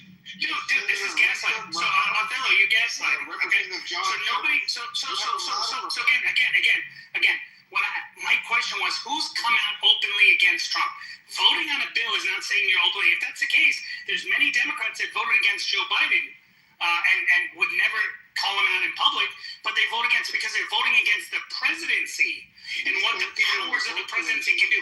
Not on the Iran war, not coming out saying, like the way Kent came out against Trump. You also have Jared Golden, Greg Lanchman, Harry Collier, and Juan Vargas, who voted in favor of extending. Those are Democrats that supported Donald Trump's and the Iran conflict. So, I mean, you can have a couple dissensions on either side. Correct. And those are power discussions between the presidency and Congress. I'm talking about people that are willing to come out and go against their party. It didn't happen with Bush. Okay? It did, and with Trump, it's happened, yeah, but the people who had the intel during Bush didn't come out and do anything. And the people who have the intel now, who are on the intel committees on the Republican side, weren't doing it. The difference is on Bush, because it was George Bush and he's a normal Republican, people who were equivalent to Chris Murphy that received the intel that the weapons of mass destruction, which was planted by the Bush administration, those Democrats were like, yeah, okay, I support it. Hillary Clinton voted for the war. So many people voted for that stuff. And those people were not willing to go again because they said, hey, I'm going to root for what's America. My point here, Democrats this time are just opposing it for the sake of opposing it because Donald Trump is the president. But if Joe Biden were doing this, they'd be all in on it. And to be fair, some Republicans would be against it, but not against going to war with Iran on this. They would be against with the way it's being carried out. Look at Fetterman's point of view. You guys hear me here? I want to respond to Nav. You guys hear me though? I'm driving, so I don't know. First, we know you don't know how to drive. Second, you can tell the Uber driver to increase the Wi-Fi in this car. Yeah, stop it. Okay. No, I think King Nav was pointing out the fact that you're saying that they're basically Iran is leveraging the Democrats to kind of call the shots. That's what your initial point is, right? Correct. Yeah. And they're banking on the fact that they can get Trump's poll numbers down. They can get Trump to push down because if I push this message, then Chris Murphy's going to look at my message and say, oh, look at this. The Iranians are doing it. But actually the intel says differently. Well, he's not going to share the intel. U.S. isn't going to share the intel. So the public won't know. So I can use Chris Murphy to gaslight, and he's going to go along with it because he hates Trump. That's what. By the way, Chris Murphy was the one that was cheering on that the Iranians broke through the blockade. That's that Chris Murphy, right? That's the one I'm talking about. The one that Othello was saying is an amazing guy, and he wasn't willing to admit that he was a Democrat. That's totally insane. You can't be doing that because I mean, if they want to get out of the war or dispose war, wouldn't they want like to be able to have a real negotiation and get the hell out? They're making it worse. You know what I mean? Like, this is ridiculous. But carry on. Yeah, and that's the point that I'm getting at is, you could say, oh yeah, you should be 100% against the abuse of the president's war powers and all that. I'm totally for that. I'm for the narrative of, hey, let's make a better decision when we go to war. But when you're actively rooting on and cheering on a person or a group that wants to take down America and actually injure Americans, and aren't willing to say, hey, this regime is horrible, when you said it like 2 months ago and there's no or a year ago and there's no difference between then and now, you're just rooting against America and banking on our soldiers being injured and killed. The problem is that it's the intersectionality of the issue. So, for instance, you got to remember, in the grand scheme of the leftist, issues, you cannot be pro-Israel. So to take America's side on this is by effect taking Israel's side on this, and then you're throwing away your alignment with the Palestinians. So the Democrats are the left. The far left Democrats that's not true because I think that are victims of the intersectionality problem. So Joe Biden mentioned Jermaine fight. Go on. Wait, hold on a second. They're perfectly fine because even if you remember in the Kamala campaign, she went into Detroit and said she was pro-Palestine, and then went into Pennsylvania and said she was pro-Israel. So she flip-flopped on a multitude of issues. So it depends on who's paying the money and who's the audience. They're just opposing it right now because of Trump, but in reality, they were actually more. You should look up Victoria Nuland and look at her approach to what she wanted to do in terms of the Iran and the Middle East, along with Bolton. You would be surprised at how the two of them overlaid and were actually merged into an apocalyptic dream for anybody who was really war hungry. Because that's so you don't think that they're pro-Palestine? No, they're absolutely not. They don't view Palestine as the progressives maybe, but not the true Democrats. Yeah, not the true Democrats. Progressives, man, Infinity. Yeah, progressives. Yeah. Well, that's what I mean. AOCs. Right, but so just to be clear, they're still happy to take AIPAC money and all sorts of things too. So like, it's kind of a Schumer, AOC and others. They'll sit there and take it. And Chuck Schumer, the first Jewish senator, to be the guy was all in. And in fact, if you look at Biden, when Biden talked about responding to October 7th, they wanted him to go all in. These people were pushing for him to go all in. He talked about building a bridge to get certain aid in and all this stuff. I mean, Chuck Schumer was actually salivating for some of that, and then some of it he got upset with Joe Biden actually saying he's not doing enough. He should take out Hezbollah. He should take out all these groups.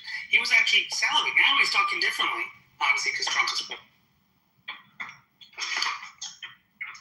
it would be fair to say that in both parties there are some groups leading to sacrifice. Oh, sorry. Can you hear me? You're basically in the banana. That's me, but can you hear me now or not? Okay, yeah, you're better. Go ahead. Okay, so I was just wondering, would it be fair to say that in both parties there are subgroups that are willing to sacrifice the interests of the United States for their own political group interests? But in Democratic Party, that subgroup is larger and more powerful than in the Republican Party. The Republican Party, they're marginalized, and the Democrat Party, they're front and center, and at points are the tail that is wagging the dog. Yeah, I mean, that's not true. Like, they're marginalized on the right too. Like, you got the Christian nationalists who have this whole weird thing going on too. I would say generally the middle and the moderates, and then I would say a significant portion of the right. And the Democrats, the blue dog Democrats, really will stand in solidarity with it because of the benefits. And we went through this all last night, but the mutual benefits from it. The fringe groups seem to be the ones that are the most against Israel, and yet, for some reason, they think that because because they're the loudest, they have the most power, but they don't realize they're less than 10% of the voting bloc, and they just don't really have it. So Tucker Carlson and all these other people online can scream all they want to, but in reality, the ties are there, and they're only growing stronger, and they're expanding out to other Middle Eastern countries. So I mean, these guys already lost. They're still screaming. They're the falling of Berlin, really, to be honest.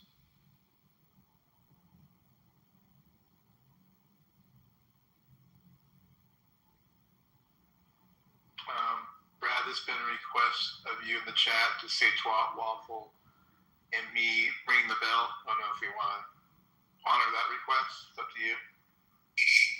Who am I saying it to? Kitty. You just say the word. I'll do it. I'll ring the bell. Fine, twat waffle.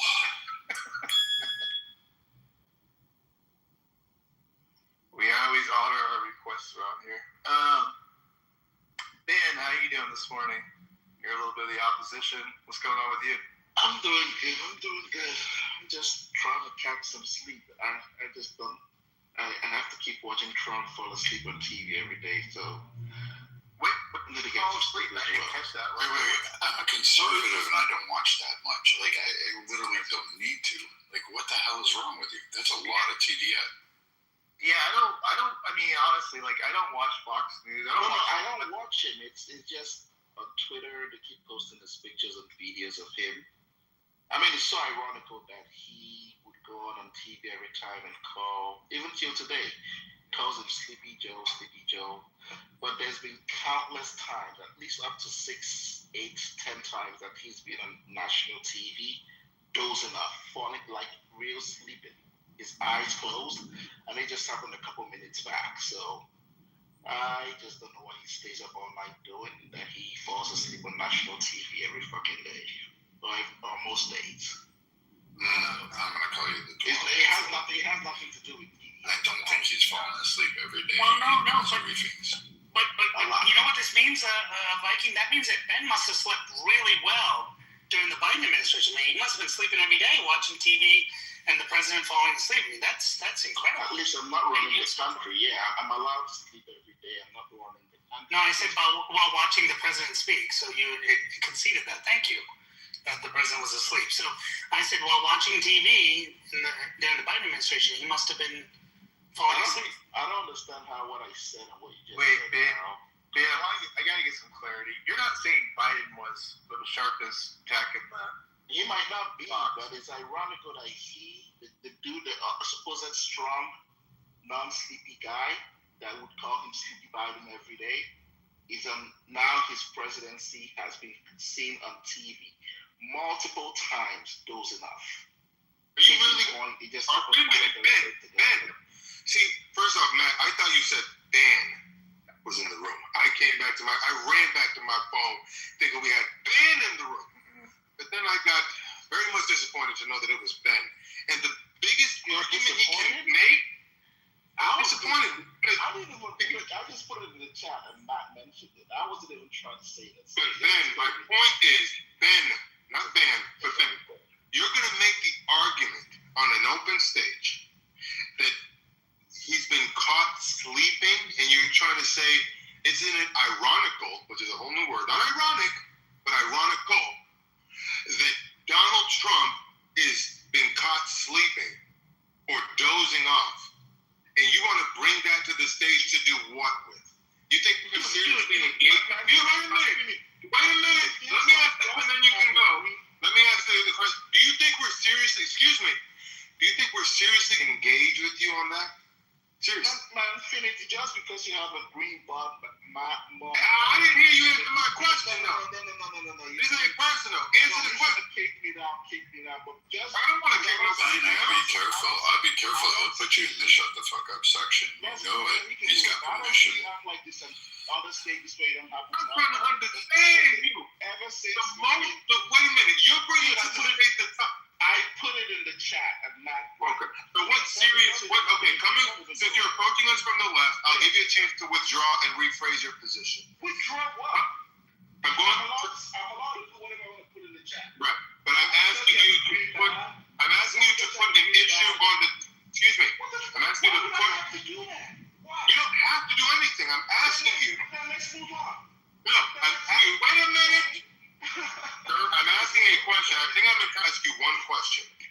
I'm asking you to put a serious issue at the table where we can engage. Since you're approaching us from the left, I think we would all benefit from exchange on an issue of importance.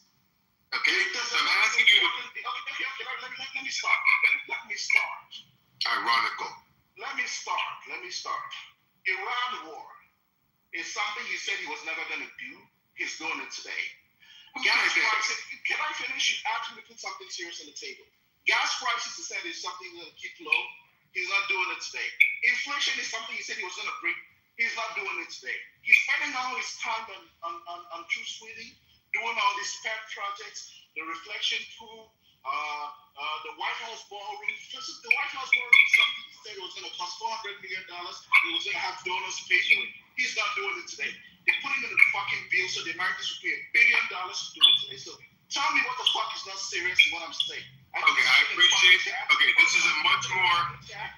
This is a much more. For what? Because I have a green mark badge.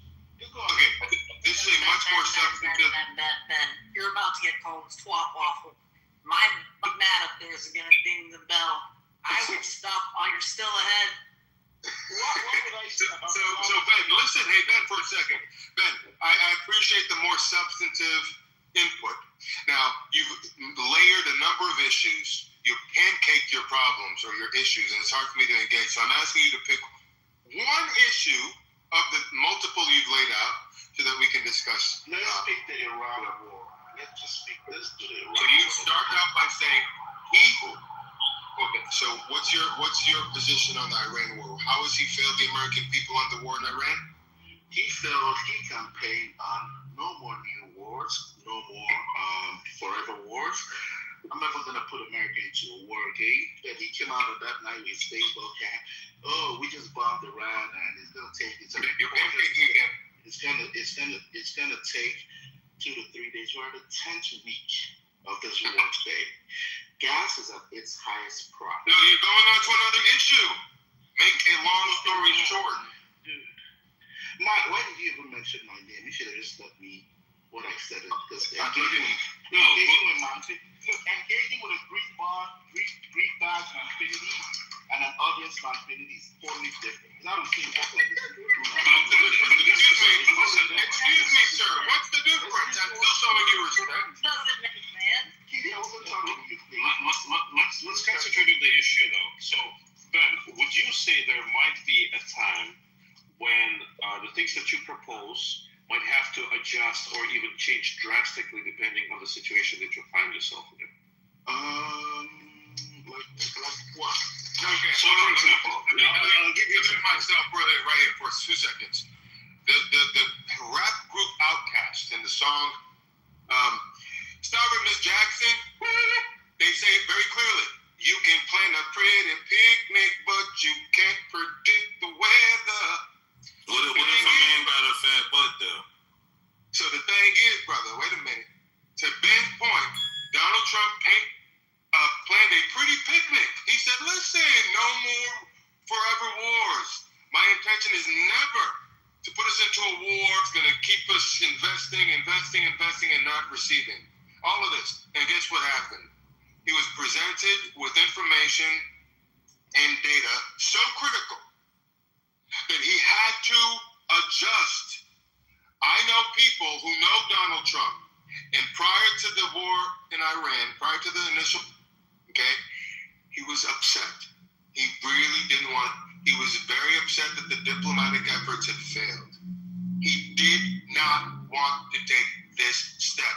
He took this step. If he was so war hungry, Mr. Ben, he would have done this in the first term. He didn't. He did this as a last resort because the diplomatic efforts had failed. So are you saying just because he promised not to enter into wars, that wasn't going to change? What I've noticed in several rooms is don't tell me it's really a fool's errand trying to argue what Trump has done bad with you especially. There are other people sensible on stage that could maybe agree that he's done something. But with you, I don't know what type of fucking juice Trump pumps into you every morning that whatever he does, I'm not going to use the same phrase I use every time. Trump could take a fucking shit on the White House table and you would call it the best brown chocolate ever. So with you arguing about anything Trump has done, let me respond. Please let me respond. It's a fool's errand. I just want 10 seconds to respond. I want 20 seconds to respond. Okay, good. The fact of the matter is that if you follow me on these things, as you claim to have done, you would have known I have serious disagreements and critiques of Donald Trump. And I will give you three off the top of my head. Okay? First one. The fact that he mismanaged those children that were separated at the border from the adults they were with, that there were thousands or hundreds or dozens of kids that were lost and mismanaged, I have a deep criticism to the Trump administration for that. And guess what? The journalists in this country never hold him to account. They don't ask him to explain that and put him in a corner. They just leave it alone. So I have a real problem with that. The fact that whole thing was mismanaged. I don't mind them separating the children from the adults because that's fair. But mismanaging the children and losing, it's almost, that really needs to be, he needs to be held to account for that. One. Two, I have a real problem with him pardoning 100% of the January 6ers. The ones that should have been pardoned were the ones who were not violent or destructive to property. Anyone who is destructive to property or violent should have been held to account. So I have a deep disagreement with him pardoning all 1,600 of them. And a third one, just to boot, because you think that I'm a bootlicker, and I'm not. Okay, I think for myself. He was stupid and wrong to Truth Social tweet Pam Bondi and tell her to go after his political opponents. Now we all know, now it's naked for the world to see, that's exactly what he's doing. That was a stupid thing for Donald Trump to do. And I can give you other disagreements. So it only became stupid because he tweeted it, not because he's actually doing it. Is that what you're saying? No. It would have been wrong if he weren't doing it, but the plausible deniability is out the window. If, but he is doing it. What do you mean? Right, that's wrong. It is absolutely 100% wrong for him as an executive. You know about James Comey and Letitia James? Wait a minute. No, it depends on the merits of the case. But I think it's absolutely wrong for the executive, the president of the United States, to put his finger on the scale. He needs to be separated from that and let the DOJ do their thing. Even though they're under the executive branch, he needs to have that wall of separation. So I have a deep disagreement with him in getting involved in the legal shenanigans of the Attorney General. I have a deep disagreement with him pardoning 1,600 January 6ers, and I have a deep disagreement with him mismanaging those dozens of children in the first presidency. So don't tell me I bootlick. I can analyze and call balls and strikes. So going back to your point, okay, you said that he said he wasn't going to get into wars, but like my friend Andre 3000 says, you can plan a pretty picnic, but you can't the weather. Okay, if you can follow the logic of that, when the rubber hits the road, sometimes you got to make adjustments, brother. So people like me are willing to give him grace on that. That doesn't mean he failed. That doesn't mean he didn't deliver on a promise. Because he never once said, no matter what, I'm not going to go to war. He said, I'm not going to go to war needlessly, unnecessarily. Okay, but in this case, he saw enough facts, data, and information to make that call. And because he was so hesitant to take that, I'm shut up here, I'm talking too much. Because he was so hesitant to do it from the very beginning, I give him even more credence. I'm like, you know what? Instead of giving him a grain of salt, I give you 2 grains of salt. Because you don't even want to go to war, and you're going to war because it must have showed you something. Oh, shit. So, I commend you for not. Yeah, he does though. But I commend you for not leaking the entire boot and only leaking 99% of it. I commend you for that. You know, you mentioned the 3 things, so it's commendable. I think you're starting to see the light a little bit. Not as much as people like Brad has. Not as much as people like Brad has seen the light, or Matt has seen the light. Still waiting for Anthony to get up there with Matt and Brad, you know. But I do commend you a little bit. But the fact that you would sit here and try to justify in going into a war that has raised the gas price, he's losing support. If this war was so popular and so justified as you claim, his MAGA folks or the majority of the Republican Party would be supporting it. However, he jumped into something because his head was swelled from how he went into Venezuela and took that guy and came out. He thought he could do the same thing to Iran, pop in and pop out. He didn't realize that Iran was going to be like this and try to stretch it out as much as they can. Now gas prices are something he can't control. He's trying to take the taxes of gas, to reduce the price. He's talking about the Strait of Hormuz is going to reopen. Motherfucker, this shit was open before you went into Iraq. Now it's closed. This is such a myopic analysis. It's not only about because Iran is part of the larger picture. Number one. Number two, you were just explained that he was doing it as a reaction to something, that new information just came.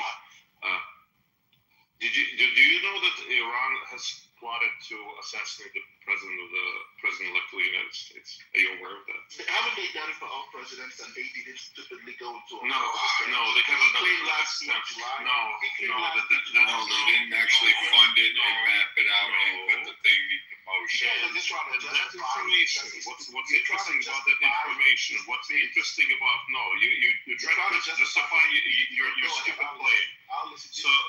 So the interesting thing about that is that it came out not during Trump presidency, but during Biden presidency. So it's his people who uncovered it and made it public. So it wasn't Trump trying to, trying to create a buzz about his persona. It was a previous administration whom he was not very fond of, and that administration was not really fond of him, but that was an actual threat. He wasn't trying to Trump, but threat to Biden. President-elect Trump. So the plot was uncovered while Biden was still president, but it was made public because after they failed to do it while he was a candidate, they went ahead and committed to doing it while he was a president. So that's number one. Number two, there's also, if you have not noticed, an economic war that's going on against China. And one of the largest suppliers of oil to China is Iran. So it's part of that puzzle as well. So just to say that it's so, that's the only reason, and the reason that you named is the only reason why he went in is his perception of Venezuela, and that's why he went into Iran. It's just, very myopic because it doesn't take into account everything else that's going on around. And another thing is, if we follow your logic, we can pick whichever politician that you support. We can find a fault with that politician. Have you addressed it and agree that it is actual fault with that politician, and tell you that you're a partial bootlicker to whichever politician you decide, because it's you agree with them on the majority points, just like Infinity does with Trump. Infinity agrees on every. I think this because he was pushed to the wall. That's why you mentioned these three things. But knowing Infinity, everything Trump does, literally everything. I've been on stages with him. I've seen him in rooms. And even the stupidest thing Trump does, Infinity will find a way to do. Wait. But it could be the fact. Hold on. It could be the fact that, again, you people on the left do this. You TDS people. You consistently. I'm centered. Please. Well, you could be center TDS. I don't care. But I mean, here's the thing. I have been on this app for a while. I've been in the political spectrum. You've been in my rooms.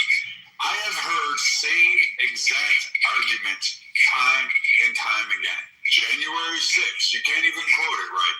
Good people on both sides. Again, we can go down the laundry list. Every argument has been either debunked, explained, or proven to be right. So all of the left's talking points, the primary ones, are pretty much the same routine. It's not that Manfinity is up Trump's ass. It's more along the lines of, hey, you know what? Here we are. And now, once again, you're coming up saying, oh, he thought Iran was this. You don't know that. I don't even know that. We're not in the skiff. He never made any allusions to how long it would take. He just said it's going to be over shortly. Whatever that means, that's up to him. I personally think shortly is under a year. Jesus but, Christ, Brad, be real with yourself. Have you been with war? Have you actually served? I haven't. Okay, so I can tell you for sure, firsthand, that there's operational fuck-ups. There's a whole lot of shit that can go wrong in the fog of war. I commend you for serving, but let's not use that to justify what this idiot is doing. He's been on stage, he's calling it an incursion, and excursion is going to be done in a week, in 2 weeks, in 3 weeks. It's 11 fucking weeks now. Yeah, granted it's not a year. Granted it hasn't been 6 months. But he set the stage for this. No, actually he didn't. But he's been mentioning 2 weeks, so he's going to be done. Hold on. How are you trying to now? Is this a revisionist history? How are you trying to now tell us? No, I'm just saying, like, first off, you don't understand how operations actually occurred. Okay, so again, if it doesn't go according to your timeline, it's like you guys are so selective on the fact that you have what was it? Oh, Russia, it's going to be 3 weeks. Russia said they were 3 weeks. Did you know that not a single fucking Russian said that shit? It actually came from our fucking United States on the left. It started there. So like that rumor came. 5 years. The Russia said it was going to be 5 years. The Russia didn't give any time frame. You think Russia thought it was going to be Putin did not give any time frame. Putin never came out and gave a statement on time frame. He never did. That came up out of liberal media. That was a fabrication. Wait, Brad. Just really quick. Hold on, man. I got a question for you. Hold on. Just really quick. I just wanted to add, because Ben just said 2 weeks. He's seen 3 weeks, 5 days. He keeps going back and forth. Do you understand what the concept of strategic ambiguity is? Do you know what that is? Not what Trump is doing.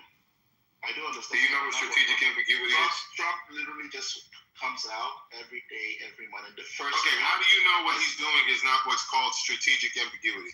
How the fuck is what he's doing strategic ambiguity? Because when you come out and say 2 weeks or 5 days or 2 days or 3 days, hey, let me talk, brother. So the thing is, wait, what's the problem? Why can't I finish my statement without you yapping? So the thing is this. If he says 2 days, 5 days, 2 weeks, okay, he's keeping the Iranian side on their toes. They don't know what to believe. This is when he came out on Easter and said, what did he say? He swore on Easter. I can't remember what he said. Is it open? Is it open? That is, excuse me. There's a whole blockade. We're squeezing Iran into position. But you don't have the patience to wait because he's fucking squeezing us into position too. Yes, but it's called. Wait a minute. I used to fill my car. Wait, how are they squeezing us into position? Because I used to fill my gas with $50. Wait. First off, I don't believe you guys. Okay, let's stop here. So, how much Iranian oil did the U.S. import prior to this conflict? It's a global economy. Okay, no. I asked you a very specific question. So overall, you could probably attribute maybe 75 cents to $1 to the Iran conflict. That's about it. You really can't say the massive swing increases, particularly like people in California who don't realize how all their taxes are, how you forgot about that bill that Newsom signed last year that removed BP and a couple of those refineries because you have to have a special blend of gas. The only state in the fucking country to have this special blend for Californians, you have to have that because no one else needs it, but apparently you guys do. So you pay more for it. In other states, you have different blends going. Yeah, I know you're paying more. Hey, Matt, first of all, Matt, I have a piece with you. How the fuck you make Brad a mod and you make me a mod? Hey, hold on, Ben. Question for you. All right, hold on, Ben. Did I send you to the listening section? Or the shut the fuck up section? So, no, I didn't do that. So. I don't want to offend you today. But, Brad, sometimes I like to give you the benefit of the doubt that you're a really smart guy. Manfinity, I don't have the luxury of giving you the benefit of the doubt. So Manfinity's a smart guy. I don't know he's not. So Ben, couple of things here, Ben. Were you upset about? Was Ben upset about? Does anyone remember? Was Ben upset about gas prices under the previous president with the Iran. Oh wait, there was no Iran conflict there. So it was Russia. We import less Russia, and the impact of Russian oil is far less than Iranian oil on the world. And yet, why were gas prices almost similar in 2022 and 2023? Because you had a fucking president who wasn't willing to do drilling in this country, who wasn't willing to do any of that stuff. And he just said, let's let ourselves be dependent on the world, and thereby the world will. So that's what happened to gas prices. So I'm just curious, were you as upset then, saying, what the hell is this guy doing? He should be negotiating with Putin and end this war so that he can protect my. Or were you just like, well, I like the guy, so it's okay if he doesn't do it. I'm okay sending billions of our dollars to Ukraine and not knowing how they're being used and not seeing if Ukraine is winning and just keep the war going and paying more gas. Is that what you're saying? Or I was upset that gas was high. Do you blame Joe Biden for it? Will you admit? No, I did not. No, because Because what? And people can think, smartly, because the gas price was largely to the Iran-Russia conflict. America did not start. Iran-Russia conflict? No. Ukraine-Russia conflict. You said Iran. Okay. However, this one is from your owing Jesus. How is Russian oil impact America? Explain it to me. Dude, it's called OPEC. They control the oil. Wait, so Russia's part of OPEC? I don't know. They control. Well, no. Is Russia part of OPEC? I don't think so. No, I got So wait a minute. So you just said Russian oil impacts OPEC, and yet OPEC sets the prices. Oil is traded globally. So I just asked you a question. You said OPEC. You believe that a Middle Eastern body for oil is controlled by Russia. You really believe that? Or that Russia has impact on OPEC? You really believe that? No, because the world played games with the oil market. What Joe Biden didn't do was say, hey, when this issue happens, I know this is going to happen, so let me increase drilling in America. He didn't increase drilling in America. He sought to push back against drilling. You can ask Viking, Manfinity, and others. They will give you more details on it. But I'll tell you, that is the reality. Trump has made us energy independent where we're actually exporting oil. Did Joe Biden tell the rest of the world, hey, oil's here, why don't you come and buy oil from us? No, Joe Biden said, wait, we sell oil? Really? We can sell it? Like he didn't do it. Is it true or not that America is experiencing a hike in gas prices as a result in part of what's going on in Iran because of the war that's commenced? Is it true or not that the high prices that we're experiencing now is downstream from the war in Iran? Yeah, it's somewhat true, yeah. Okay, so Donald Trump has already owned that. So Ben, when he was asked the question directly in one of his many gaggles that sleepy Biden would never do, he clearly said very clearly, yeah, and in exchange, America's getting a denuclearized Iran. And he's saying that they're going to come down faster and stronger than ever in time. He doesn't give specifics, and he says, I'll never know what this means. I never know what this means. Can anybody explain to me when he says, America is the hottest country on the face of the I don't know what but Manfinity. To be fair to Ben and the Democrats, hold on, to be fair to Ben and the Democrats, Joe Biden gave an explanation. He said, in order to protect the country of Ukraine, we need to deal with increased gas prices and the impacts that it could have on America because we want to protect the people of Ukraine. We want to make sure they have health insurance. We want to make sure that they're able to pay their pensions. And we want to make sure their people can survive and do well. So Joe Biden did give an explanation. It was just in benefit of another nation. And so in order to support the other nation, Americans should deal with increased gas prices. He didn't talk about protecting America or protecting Americans' interests. What it sounds like Ben says, yeah, that's true. If it comes to protecting a Ukrainian, I'm okay with paying increased gas prices. But if it comes to the future protecting America from a terrorist nation wanting to kill us and kill our family, he's like, no, I won't pay gas prices. What I'm saying is, I'm not okay paying more. That's what you said.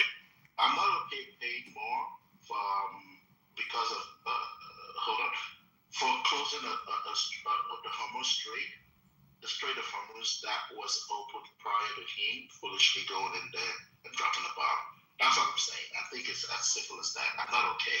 And with the claim that, by the way, when Russia, just so you know, when Russia went into Crimea, when Russia took Crimea, U.S. didn't see gas price increase the same way.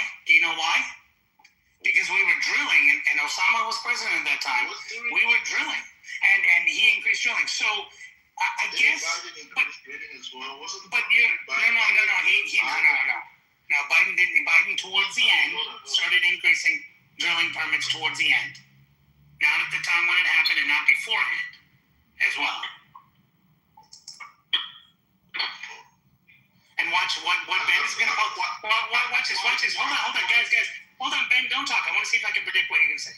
So what Ben is going to say, he's going to say, I found something that says that Joe Biden approved XYZ. Then when I say to him, hey, just find out how many he canceled. Find out how many he canceled in his first executive order, drilling licenses. Then he'll say, oh, well, that has no correlation. All he did was reinstate some of the drilling that he stopped in the beginning when he took office.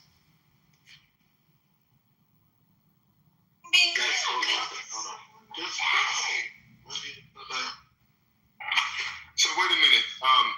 Ben, do you understand the concept of short-term pain for long-term gain? Do you understand that concept? No, that's a bullshit. Oh, well, because you don't understand that concept.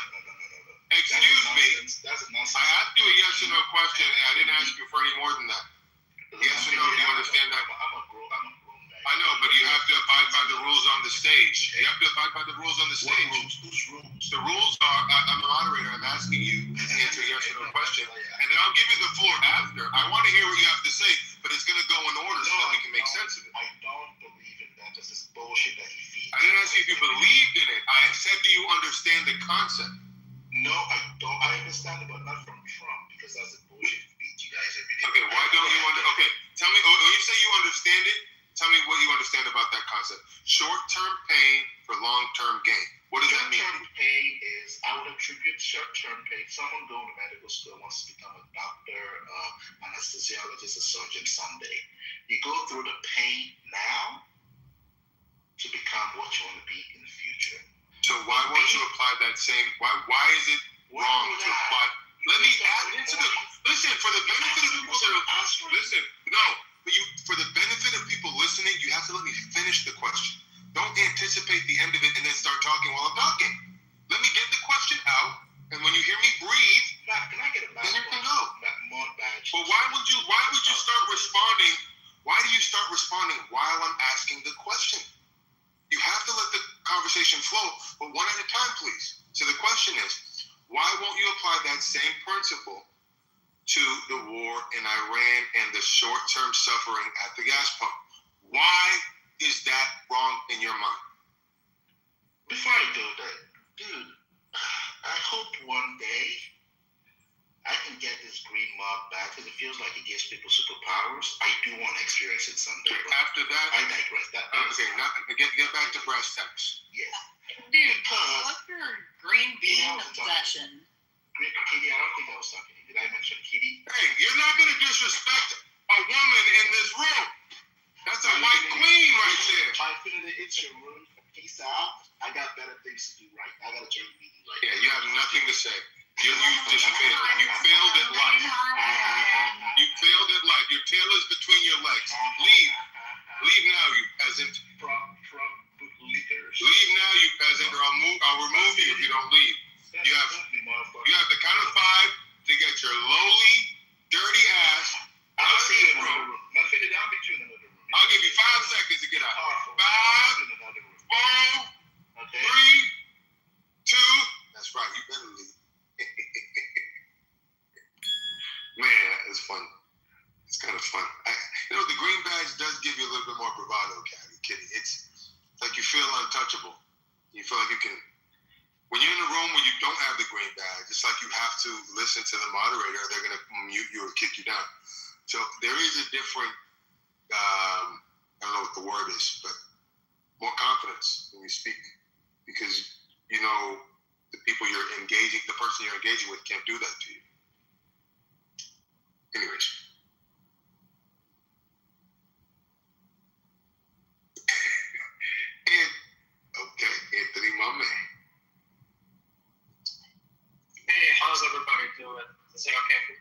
conversation.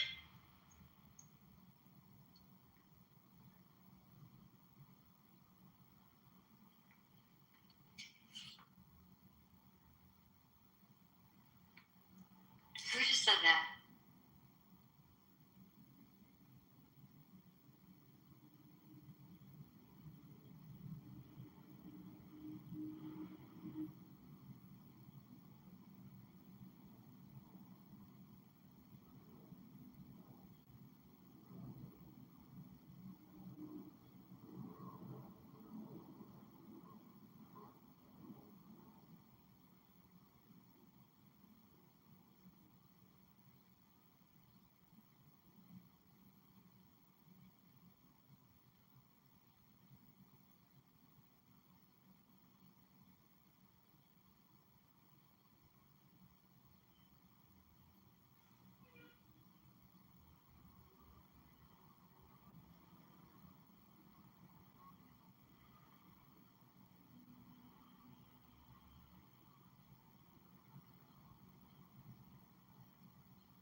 Oh, jeez Louise, now we got Anna doing it. Y'all are a bunch of nervous folks.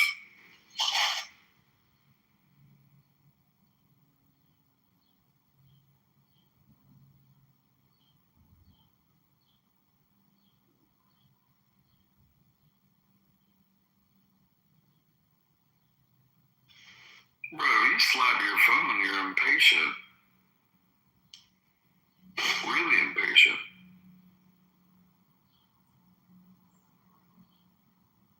Yeah, you sound the Majnun over there, Kitty. What? What's that, Georgia boy? Alhamdulillah. I said Majnun. What's that? It's Arabic for crazy. Oh.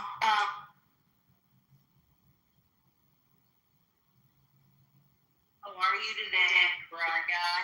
Oh, dude, I just got done eating a banana and mayonnaise sandwich, like a whole big old red Solo cup full of like chocolate milk with extra Hershey syrup in it, and like 3 macadamia white chocolate, cookies that I dunked in it when I drank it. So I'm about like 20 minutes from going to take me a nap. What happened to Manfinity? What happened to Don't you shoot your own Manfinity? squirrels and then cook them, or you buy them in the store? What happened to Manfinity? Oh, thank God he's gone. No, I love him. Maybe he went after that. He talks way too much. He takes over the entire stage. He does the same in Andrew's room. I didn't really mind. I was I didn't ask you what you thought of him. I asked what happened. Did he leave or did someone kick him? Did Viking kick him? I know. So, but I would have. Why is he talking? Did he get kicked in the middle of a sentence? Maybe, we all have our own proclivities, and you think he talks too much, and I think you drink too much. Well, I think you look like a pickled Frankfurter. I love pickles. Oh my God, baby, chill out. I love pickles.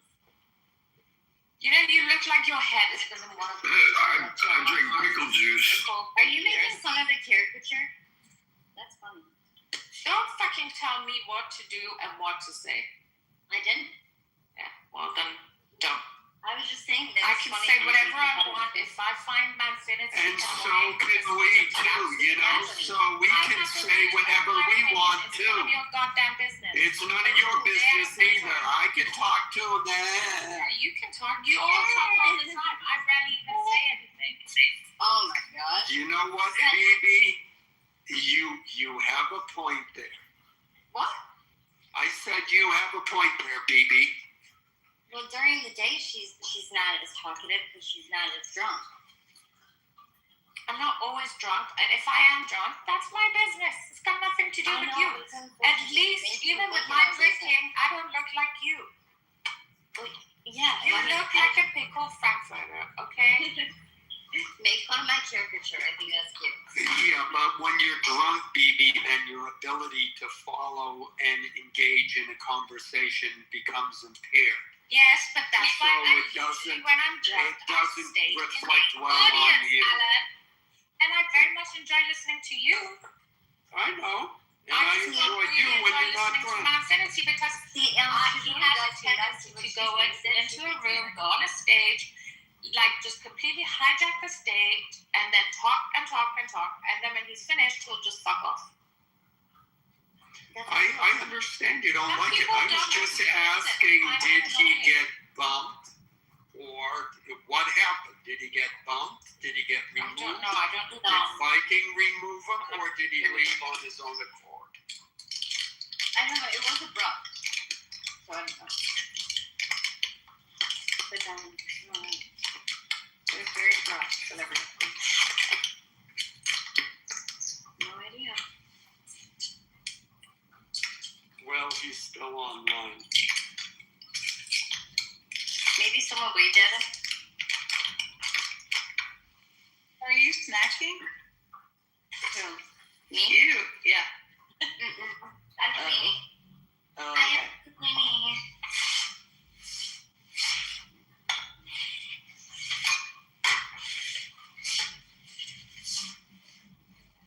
I should snack though.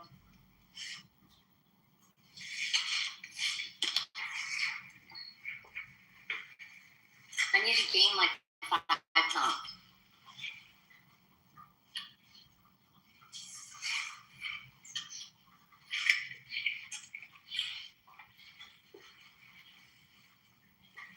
Peanut butter works pretty good. Yeah, I like peanut butter banana sandwiches are like my favorite.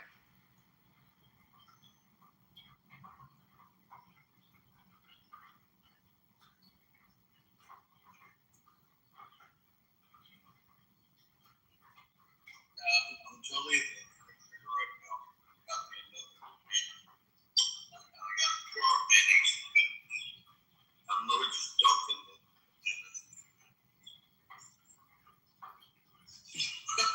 Major.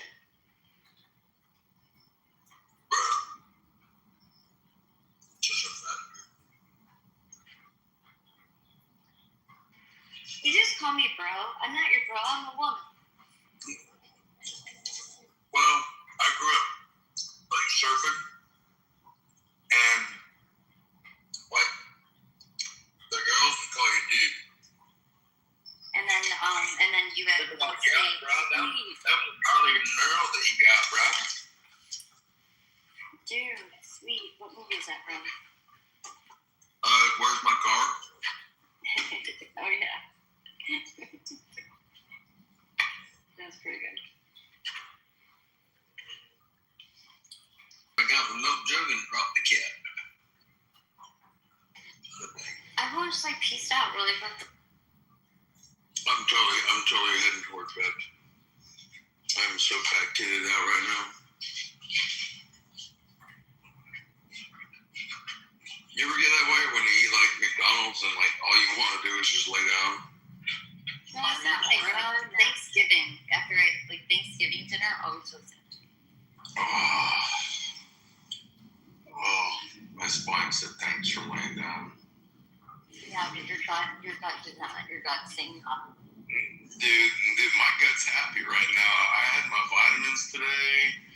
I had banana and mayonnaise sandwiches and cookies and chocolate milk. I mean, dude, this is a fat kid at heart over here. I don't know what you're talking about. I think summertime is the best time to maintain weight or lose weight if you plan to.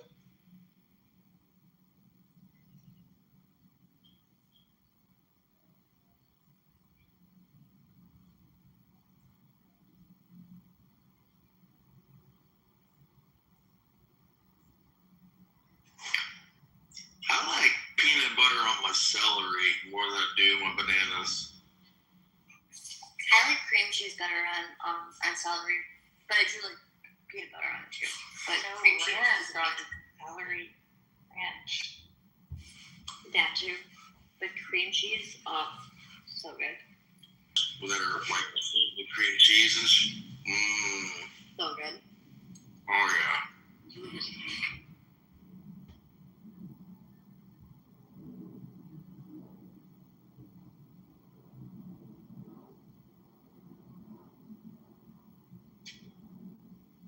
Yeah, don't tempt me with a good time cooking, man. I love good food like that. You know. But what was the whole thing about Trump that y'all were talking about earlier when I first came in? Before I got sidetracked. I don't know. When I came in, they were talking about Iraq.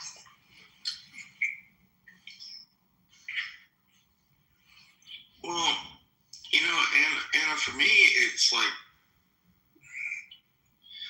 I was fighting the Jaish al-Mahdi, the Mahdi army, or the Shias that were from Iran, that were in Iraq when they were fighting us. Like, this is the same people we're fighting now. Right. It's a war that we've been doing for decades. Yeah, and they think that there's like different people, and it's like, no, same folks, just maybe not in the same area. They don't know who the main characters are. Where is Muqtada al-Sadr in all this? Where are the Brits, these little fuckers? Fuck them. And the French. Where are the French and the Brits? Mother scratchers. Well, the Brits just sent the destroyer or whatever to whatever. It one boat that's got a big ass fucking like pyramid on the top of it. It looked like it's gonna tip over. Like, bro. Dude, I hope the UK is gonna show up with that thing and they're gonna end up screwing up. They're not going to do shit. They did enough already, don't you think? Well, when they wouldn't let us, like, you know, land our shit when we were doing our fucking, like, you know, getting our refuelers going and whatnot. Yeah, that fuck NATO. Get rid of NATO. We don't need them. And we sure. Are you sure we don't need NATO, my brother? We don't need United Nations either. Fuck them.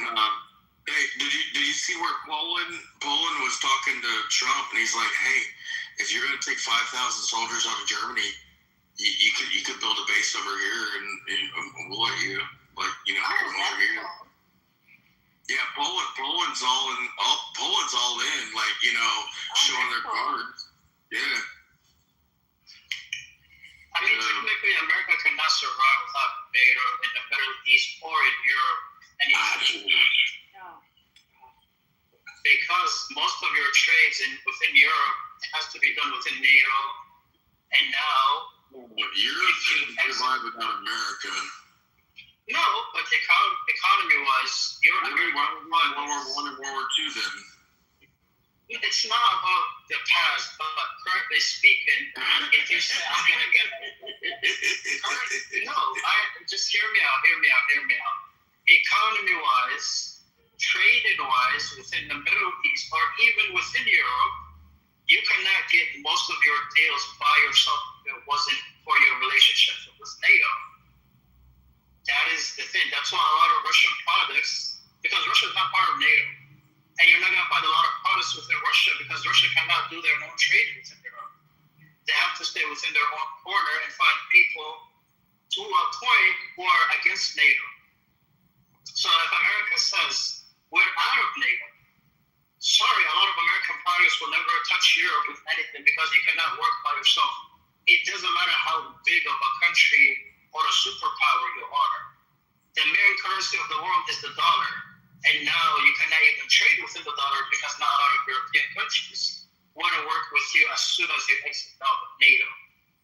So, yeah, you can say fuck NATO and all of that stuff, but in reality, you can't.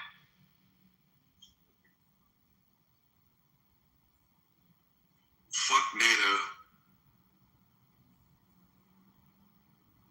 I just said it. Oh, that's fine. You're entitled to your opinion, my brother. You're good. Yeah, you didn't make one point that even made sense. It was just a bunch of talking bullet points. I mean, that's the if America wants to get out of NATO, why they're not making sure they're out of NATO? Let me ask you a question. How old were you in 1989? I wasn't born in 1989. Well, I was 14, and that was the end of the Cold War, and that was the reason we had NATO. The Cold War. Remember that one? I remember you being a teenager back then, but you weren't even born, and you want to tell me what politics that I understand geopolitically and, like, you know, what I'm willing to, like, live, eat, shit, breathe, and die for, and what is worth dying for?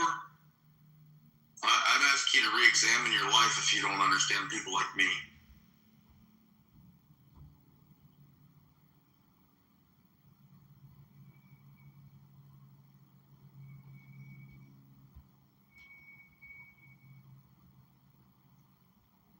Oh, sorry, I got a call. My bad. Yeah. Come fuck around and find out. You know, the sad thing is, I'm a Democrat. I'm not even a Republican.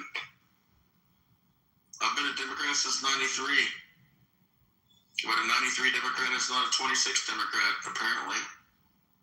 I just haven't changed party because I don't like to leave my team.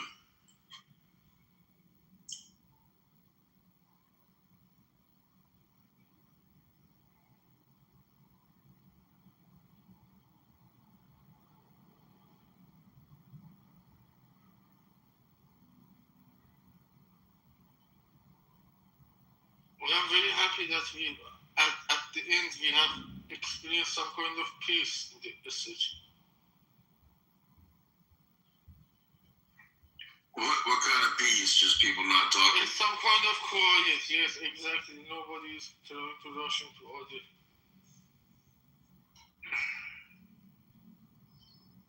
Do we need to be in the Middle East right now? Yes or no? Yes. What does the world think?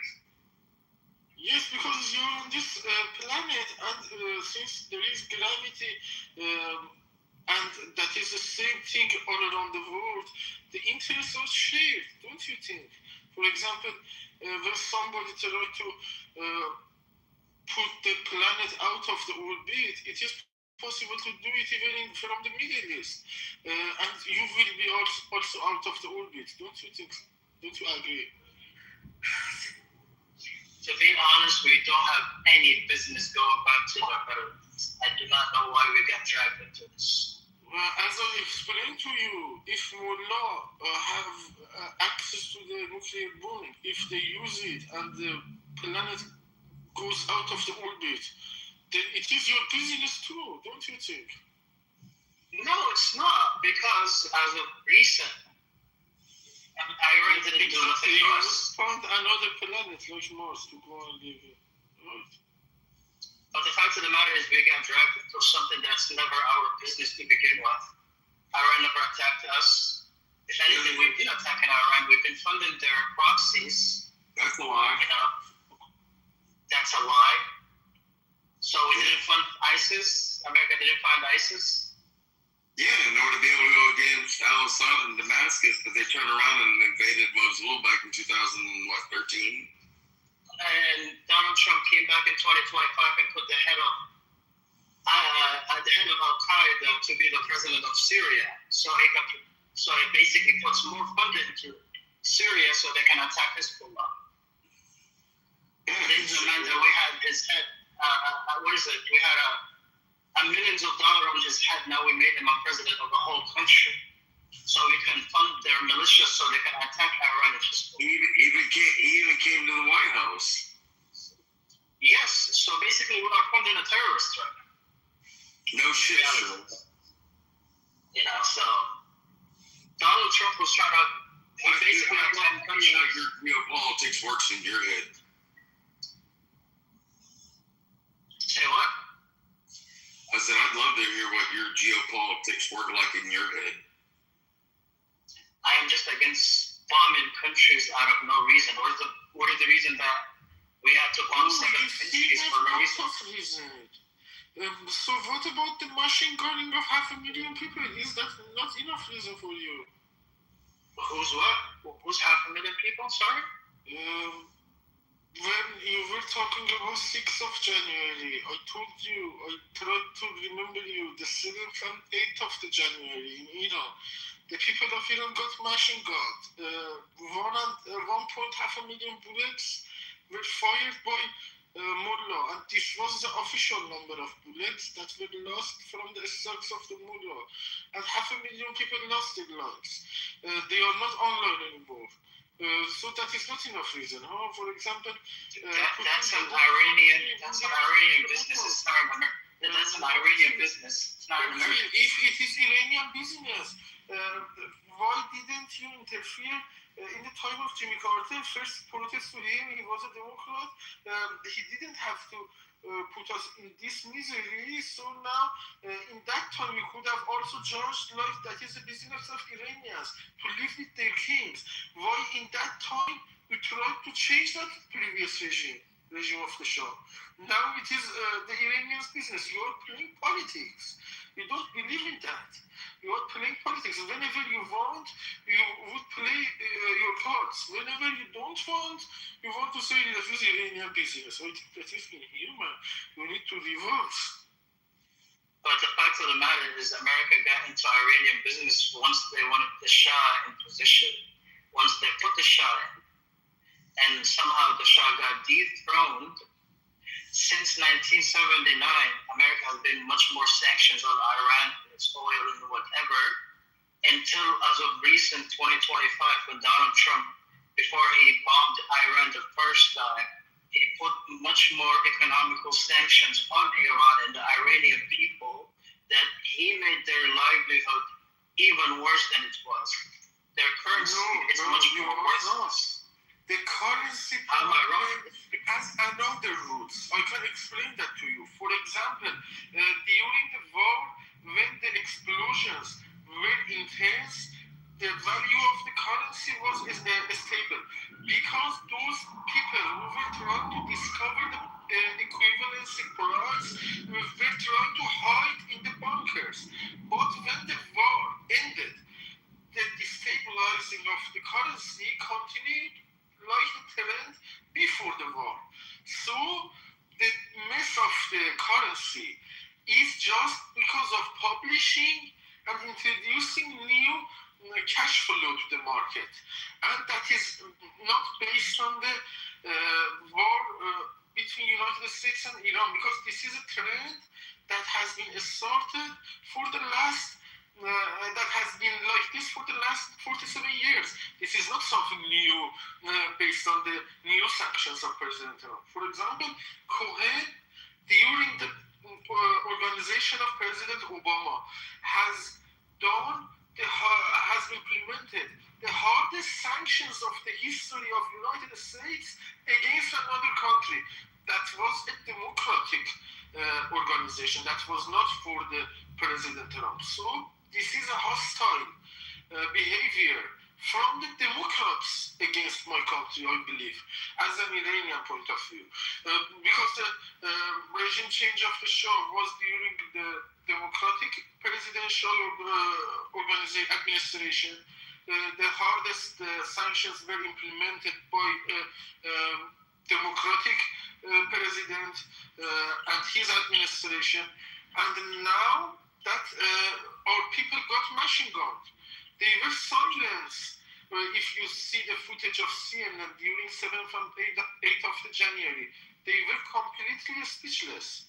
Now that we are taking our measures and putting our support against what we received. I am supposed to support my family, but they are playing politics. They are holding the war now like they were not the same people who were speechless 7th and 8th of January. I think this is a big paradox. When they have the upper hand, they are not Democrats. They try to dictate. When they have a lower hand, they want to play democratic. That is, I think, useful for embassies of United States all around the world. You can use those Democrats to play that kind of politics for your internal connections. But when it comes to this level of international decision-making processes, it is very exposed. This level of inhumanity cannot be tolerated by people like me who have interests and who has the main interest is on the threat. I am fighting for my survival while they are trying to, for example, win a political war with President Trump. It is like a battlefield for them. But for me, it is a matter of survival. I explained enough, I think. Okay, I appreciate what you mentioned, but facts matter in this conversation. As soon as these protests happened in Tehran and people were against the government, they were protesting against the government, one of the first actions that Donald Trump did in 2025, within the first couple of months of him being in office, he put much more heavily sanctions on Iran's wealth and economy. That is not a way that you wanted to help the people. This is a suffocation plan for people to suffer. The protesters and I should disagree with you. I have one reason. Because if you pursue the latest latest narrative of the Iranian media, mostly being handled by mullahs, internal medias. They are saying that the resources of the country is for the ideological purposes of the mullahs. You need to, for example, asphalt your street by yourself. Even your taxes are not going to be spent on yourself. You need to do everything by yourself, and the money of the petrol and other resources are going to be spent on the ideologies of the Islam and mullah. And this is something valid. I can give you the reference of the person. Again. The person is named Adiri Abiyaneh. He was the former ambassador of Iran in Australia and some other countries. He is in the politics. And there are a bunch of these kind of assholes in the political diaspora. And we need to expose them. This is our right for survival. Okay, I understand where you're coming from, but I'm trying to highlight the facts that here in America that has been presented for us, and I want you to see where we are coming from. We hear of protests happening in Tehran. One of the first actions that the American president did is put much more economical sanctions on that country. On top of all of that sanctions happening, we have seen the first attacks, the 12-day war in Iraq, which allegedly we were told at that time that the nuclear weapon had been destroyed at that time. On top of all of that, we heard that everything is okay, we're done, we're not going back there anymore. These people don't have years to rebuild their economic systems anymore. Mohammed, forget about all the protests and stuff. Forget about the Iranian people even. Do you know when the first sanctions began? The first sanctions begun when they kidnapped after the 79 revolution. They kidnapped the American diplomats from the American embassy in Tehran for 444 days. They kidnapped these people. I agree. These Americans. Yes. That's when the sanctions started, and there's multiple reasons for those sanctions. If you want, I can name them all, but it's like 7 different reasons for these sanctions. Do you know these reasons? Yes, I understand. And I could understand where the U.S. politics at that time of why you needed to put much more sanctions in Iran. I can reason with that. And there is no point of me to debate that point, right? But now the debate has become much more diluted. Forget about the Iranian people, because I know you don't care. Okay, just forget about it. I do care about it. Go to the I don't want you to care about me, Mohammed. I don't want. But because this is what tends to happen, right? And this is what we have seen constantly with Americans and how the politics has been used, right? America, since Donald Trump has been in office, he campaigned that we're going to be peacemakers, which is completely understandable. That is a point that I could respect. But then when we hear, before Iran, bombing of 7 countries. Now, what is the reason that we're bombing people that didn't do nothing to us? Or we're going to them and we're hearing that we're bombing people in Nigeria, Somalia, Yemen. We didn't know the reasons behind it, right? So what's happened is this all built up to where we are in Iran, and people are complaining to what's happening in Iran. Okay, you're telling us you're going to be there for the people. You refer to something that is important for you at this point. I respect that. Attacking 7 other countries. But I need to emphasize and bring this point on in this stage. That 7 countries are important for you. But all the world has suffering from them. Just those 7 countries are important for you, so you bring up that. But India lost a big project in Chabahar. United States is out of the country for 7 years. Even China is not happy with this kind of destabilizing the region. The people of Iran is another story. The people of the Middle East are being destabilized by the proxy members of Mullah. So you bring up the out of reason attacks of Mullah to just 7 countries. But I am telling you, the whole world is suffering. You need to pay attention to the whole world in this case. But the President of the United States is entering the case. It is not just the 7 countries. For example, the European countries have been suffering from this kind of undiplomatic moves for last half a century. They are losing each and every diplomatic steps that they made during the last kingdom by today, since the time of starting the leadership of the Mullah. They are, and we are, both sides are losing the diplomatic advantages that we could have earned during the last kingdom. This is the whole roots, and they are international, They are international. But again, with all due respect to your opinion, which I highly understand where it's coming from, we have been told that we're not going to get involved in the Middle East. We have been told we're not going to be funded in the process. That's what have been told.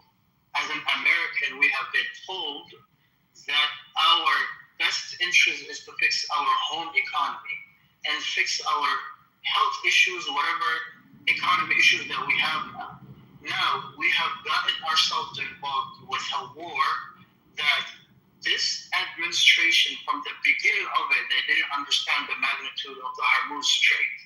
For the first 3 weeks, we have been told as Americans that everything in Iran will be okay as soon as the leadership passes away or gets killed or whatever. But what we found out now, that this administration forgot about the Iranian people, the people who were suffering from the Iranian mullahs or whatever. Now our entire 100% have shifted to the oil. So basically, the people of Iran, by this administration, have been neglected.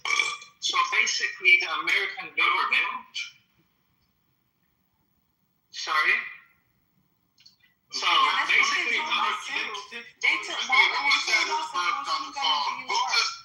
Who did that birth? Your mama. Who? Your mama. Well, he got to go. It's damn. Who moved him? Sure, Peter, go. Yeah, so they told us too that they wouldn't start a war. They came out and said there will be no war, and we will not negotiate with them. That's what Iran said to the people. And what happened? I agree. I cannot speak for the Iranian government because I'm not an Iranian, but the only thing I can fix on is my government shifting the conversation on the talking point to something every single day. At the beginning of this war, within the first 3 weeks, it was getting rid of the leadership, changing the regime or regime collapse, whatever they want to call it. Now, when they got rid of that, and instead of saying, okay, go ahead, let's do something different, they find out that there's something called the Strait of Hormuz that is basically the hub of oil transportation, and the Iranians said, oh, we're closing that up. The American government, which is this administration, we did not know how important the Strait of Hormuz is. That is a homework that you do before you go to any kind of conflict in the Middle East, especially where we've seen the evidence of it in Afghanistan, we've seen it in Iraq, and now it's Iran. We are not doing our homework. We are relying on other intelligence, aka the Israeli intelligence, to tell the Americans how important or what are we doing here. We're not even using personal intelligence to see what we're doing in that particular part. Sure, that's true, Mohammed. And that is a problem where we got them. Yeah, no, it's not. I'll tell you why. Because they're relying on the intelligence of the Mossad, because they are in the region, they are Middle Eastern, and they are in the region for a very long time. So they know things that America does not know. The intelligence they have is of critical use for America. It is of critical use for their safety, for their national security. So it's very valuable for America. They need that intelligence. But again, the problem is themselves in that matter and from the Middle East. Okay, I agree. It's very important. But now, at the point where we're standing right now in May of 2026, the same regime is still the head of the country. That's one. We're negotiating with this alleged regime that we said it's awful people. Now we're negotiating with them. That tells me that we are not willing to even do anything to budge on. So basically, we're still at the same point where we was a couple of months ago in February when we decided to attack this country. We have not did any, we did not do anything. Which still, who's the American government negotiating with right now? Because the IRS. Because they don't let us negotiate. Mullah has made barriers into the diplomatic efforts of the country. For example, I can give you reference. The reason for the terror of the former President Raisi was that he was reporting something that everybody, even himself, knew that this is bullshit because he had owners. He was foreign intelligence agent and he could have not avoided those bullshits and he could have not report somehow he wanted to. So there was no other solution for the country but to eliminate him. This is something that I think that you are ignoring that intentionally and trying to focus on some kind of details that you want to. I think that you have your own agenda. I don't see you as an American since you have the flag of Saudi Arabia in your bio. You talk about on behalf of Saudi Arabians, not Americans. I also love United States, but I put myself in the position of Iran. Well, with all due respect, I can't speak for Iranian people. Iranian people, they got their own mouthpiece. They can have their conversation. Even on this stage, you don't talk about Iranians and Americans. You talk about yourself. Okay? Again, that's exactly what I've been consistent. I have not been speaking about Iranian people. I've been speaking about my government and how they do not have a point of view of how this war is going.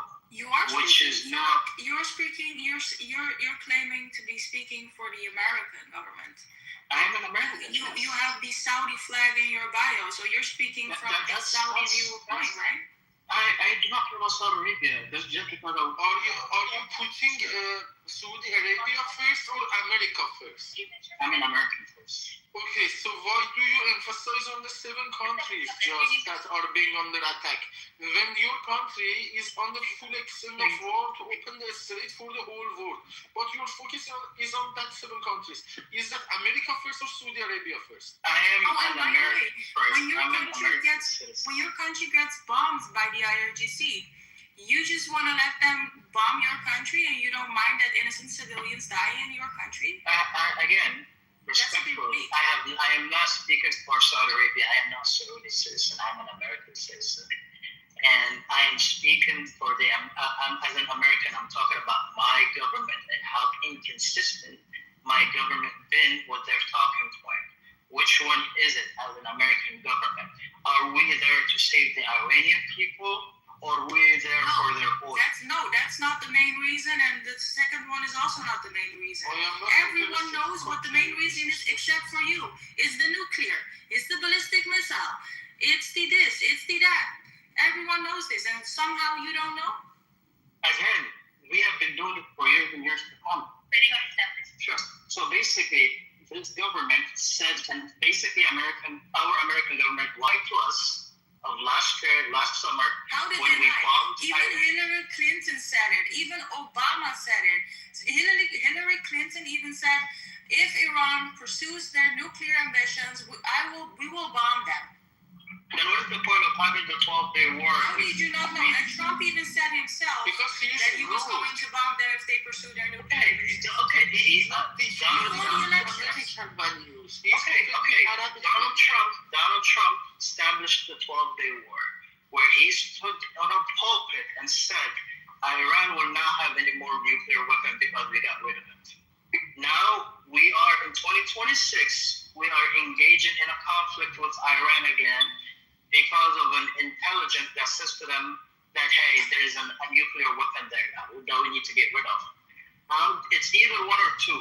It's either we did not get rid of it within the 12-day war, or now we are finding out that, Excuse me, Mohammed, are you referring to the bombing in June of 2025? Yes, sir. Okay, that bombing was that bombing was targeted at 3 different sites. And what happened was, according to the administration, if you take them at their word, the ambitions of the Iranian regime continued. And as their ambitions continued, the IAEA, which is the international arm out of the United Nations that was searching Iran, they weren't given full fettered access. They were playing fast and loose with access. This is similar to what Saddam Hussein did in the run-up to the war in Iraq. Okay?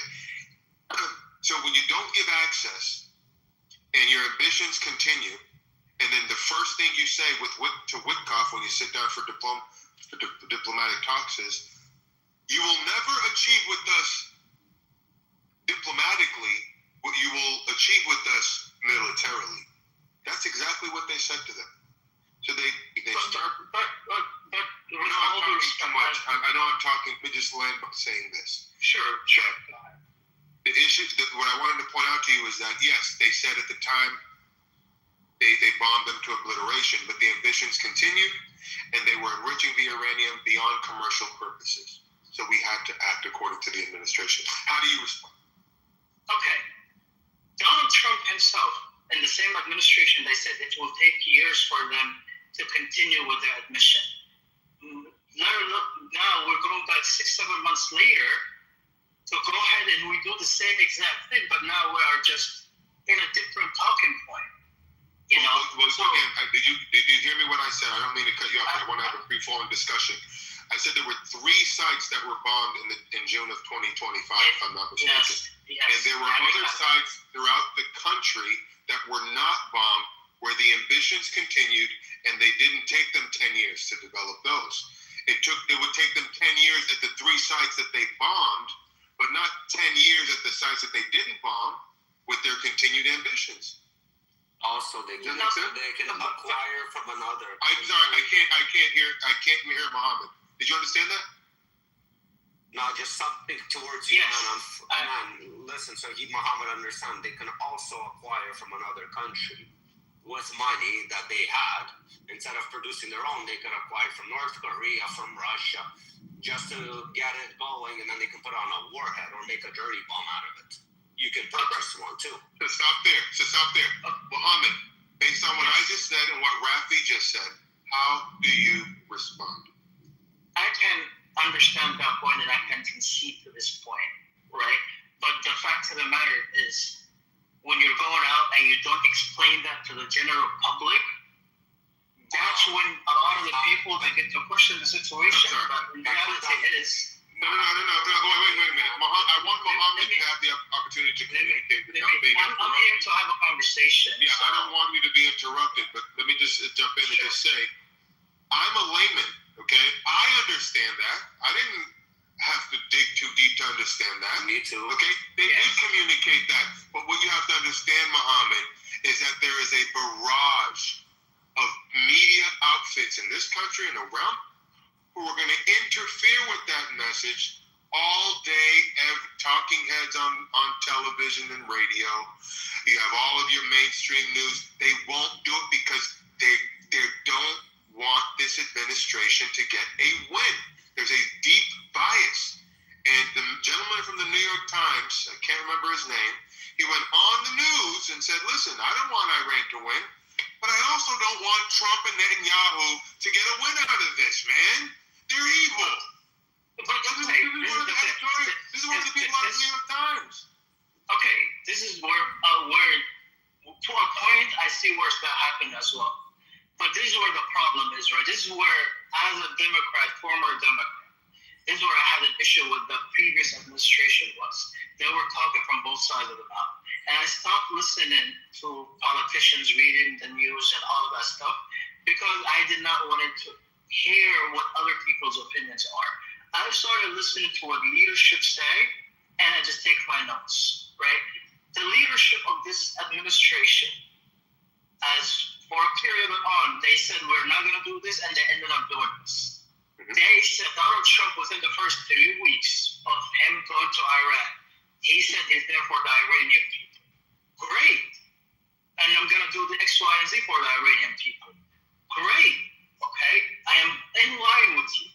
But right now, in May 2026, we are shifted the narrative for being for the people to now having a whole blockade, and now we are negotiating with people who we know they are in good faith negotiators. They're not very good people to negotiate with. So for this administration, I don't care what Fox News say, I don't care what CNN say, that is not my point. My point is, I'm sorry. Let me finish, please. Let Muhammad finish. My question is for this administration. Are we still for the people of Iran? Because this conversation, this narrative has went away. Nobody's talking about it anymore for a while now. Or are we there for the oil? Because of how heavy we're going for the oil. I can answer your question. You know? Here's my answer to your question. There is never just one justification for this military action. This military action was always predicated on a number of justifications. But to me, the only motivation or the only justification that matters to me as an American citizen is the primary objective. And the primary objective was to remove a gathering nuclear threat. That was funding terrorism in the region. Excuse me. It was funding terrorism in the region. That was killing and hurting and maiming our servicemen that were in the region. And we were concerned that power in Iran would also get a nuclear weapon. And if they got a nuclear weapon, everything would get worse. So that's the primary objective. Now, there were other objectives. The ones that you just said are all secondary objectives. As long as the primary objective is sound, I could care less about the happy byproducts. Yes, the happy byproduct is that the Iranian people are going to benefit. Another happy byproduct is this. There are multiple byproducts in terms of a benefit to this military action. And I'm not finishing I have to finish my point. Please. So what you're getting frustrated with is that they are. You hear him speak in multiple times in multiple contexts, and one time he'll reference the primary objective, which is the nuclear threat, but then other times he'll reference the secondary objectives, and then you're like, wait a minute, I thought you said that, but you don't understand that it's all of the above, and he's shifting for the audience. So it's not to say that he's lying about it, but before this audience, he might say regime change. For this audience, he'll say primary objective, nuclear threat. For this audience, it's that. But it's not that he's lying. It's all of the above. And to certain audiences, you emphasize whatever the objective is. My last point, I'll shut up because I know I'm talking a lot. And I'll just shut up by saying this. There is a benefit to having strategic ambiguity and a level of unpredictability in your leader. They can't figure him out, and that's our superpower. They don't know what he's going to do next. They don't know what he's going to say next. He swore at them on Easter Sunday. He said, open the effing, like they don't know what's coming. That's part of our if you're waiting, if you're leaning on every word of the leadership, and you're gonna whatever they say is next, they're playing it stupid. It's called strategic ambiguity. They say one thing out here, but over here they're doing something else because they're razzling and dazzling until they get the final objective. I hope that makes sense, and I'll stop with this. Let me just say something really quick. Just to add, while we're still on the topic, just to add on for a minute. I'll tell you the truth. America has its own interest. Israel has its own interest, and the Iranian people have their own interest. So the problem is Iran. Why they say this war is like an octopus with many tentacles, right? Because the reach, it's one war that is being fought for many different fronts. And Israel's interest is to stay alive in that nuclear bomb for Iran not to get it to be used on Israel. In America's interest, it's more financially to pin back the oil back to the petrodollar. That's why it's many. And for the Iranian people, it's the interest of getting freed from the regime, right? So it's basically one war, and every country gets to piggyback off of each other, off of one war. So it's one war that is being fought for many different fronts. So again, realistically, as I said from the beginning, they're not there for the Iranian people. The Iranian people have the opportunity to piggyback off of this war. America's not there for Israel realistically. Israel has the opportunity to piggyback off of American interests. So they're all piggybacking off of each other. That's where I think man was trying to go for too. I understand. I would like to stop there. I would like to stop there and have you, Mohammed, respond to what was just said and understanding what we're saying, that there's primary objectives, secondary objectives, and like you said, there's different piggyback objectives from various fronts. So how do you respond to that? And does that explain your frustration with the leadership's message? I understand what you were saying. I can see where the administration, the way they're speaking, right? But we are forgetting that Iran as a civilization, these people, they don't fear death. You can literally tell them, open the fucking street. You can tell them do X, Y, and Z. But these people, the way we're talking to them, we're treating them like as they're a third world country. We're treating them like as another African country, another Vietnam, just we're going to listen to you guys. These people are different. Let me go next. Our enemy, one second, also perspective. So these people, the ones that we're currently trying to negotiate with, if death or ending of their civilization is their last thing that they're thinking about, they wish that death to them, that's the greatest thing that can happen to them, right? So the whole threat that I'm on social media threatening you or I'm bombing you, to them it's nothing, right? So what we are doing right now is we are going into merry-go-rounds with these people that we're asking if they're going to budge. These mullahs or whatever we're talking about, they're hard-headed. Hard-headed, you're not going to say to them, I'm going to beat you to a pulp and everything's going to be okay. The primary intention the secondary intentions we have, it's now getting to the point that people in this country are getting affected in so many other levels, right? That's why this midterm, a lot of people are saying is, we're willing to vote for the opposite side and try to get something done so we can get rid of this person. I have not accused this president for being a liar or anything like that. But what people are getting to the point which is tell us something which is consistent, whichever your primary intention is. Is it the straight, go ahead and get something done, and talking to these people who you think they're going to negotiate with you. Now we have someone who's a mullah right now who lost a family members, most of his family members, that we're negotiating with. Do you really think this person is willing to sit on a table and have a good faith conversation about anything about when it relates to the Strait or all of that? No, these people.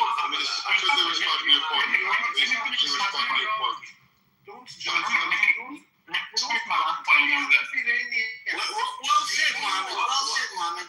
This is coming from a U.S. Navy. Excuse me. We're going to have Mohammed. Excuse me. Mohammed is going to finish his statement. I'd like to go very quickly. Then I want Rafi to go because Rafi and me and you are a good tag team. But I would like Muhammad to finish his point, and then I want to go very quickly, because I don't have much to say, but I just want to say one thing, and then Rafi would like to go. Sure, this is my last point that I'm gonna make, and then I'm gonna listen to everybody else respectfully. With all of the shifting that we did, we have lost 13 servicemen and women. The enemy will attack us, and that is the saddest part, is that we're losing servicemen and women, right, in a situation we have not planned out very well to go into, because we didn't know about all of these missiles, right? We didn't know how these people are keep attacking us in our bases, and all these servicemen and women being wounded or being hurt in the battlefield within where there's no any civil conversations going.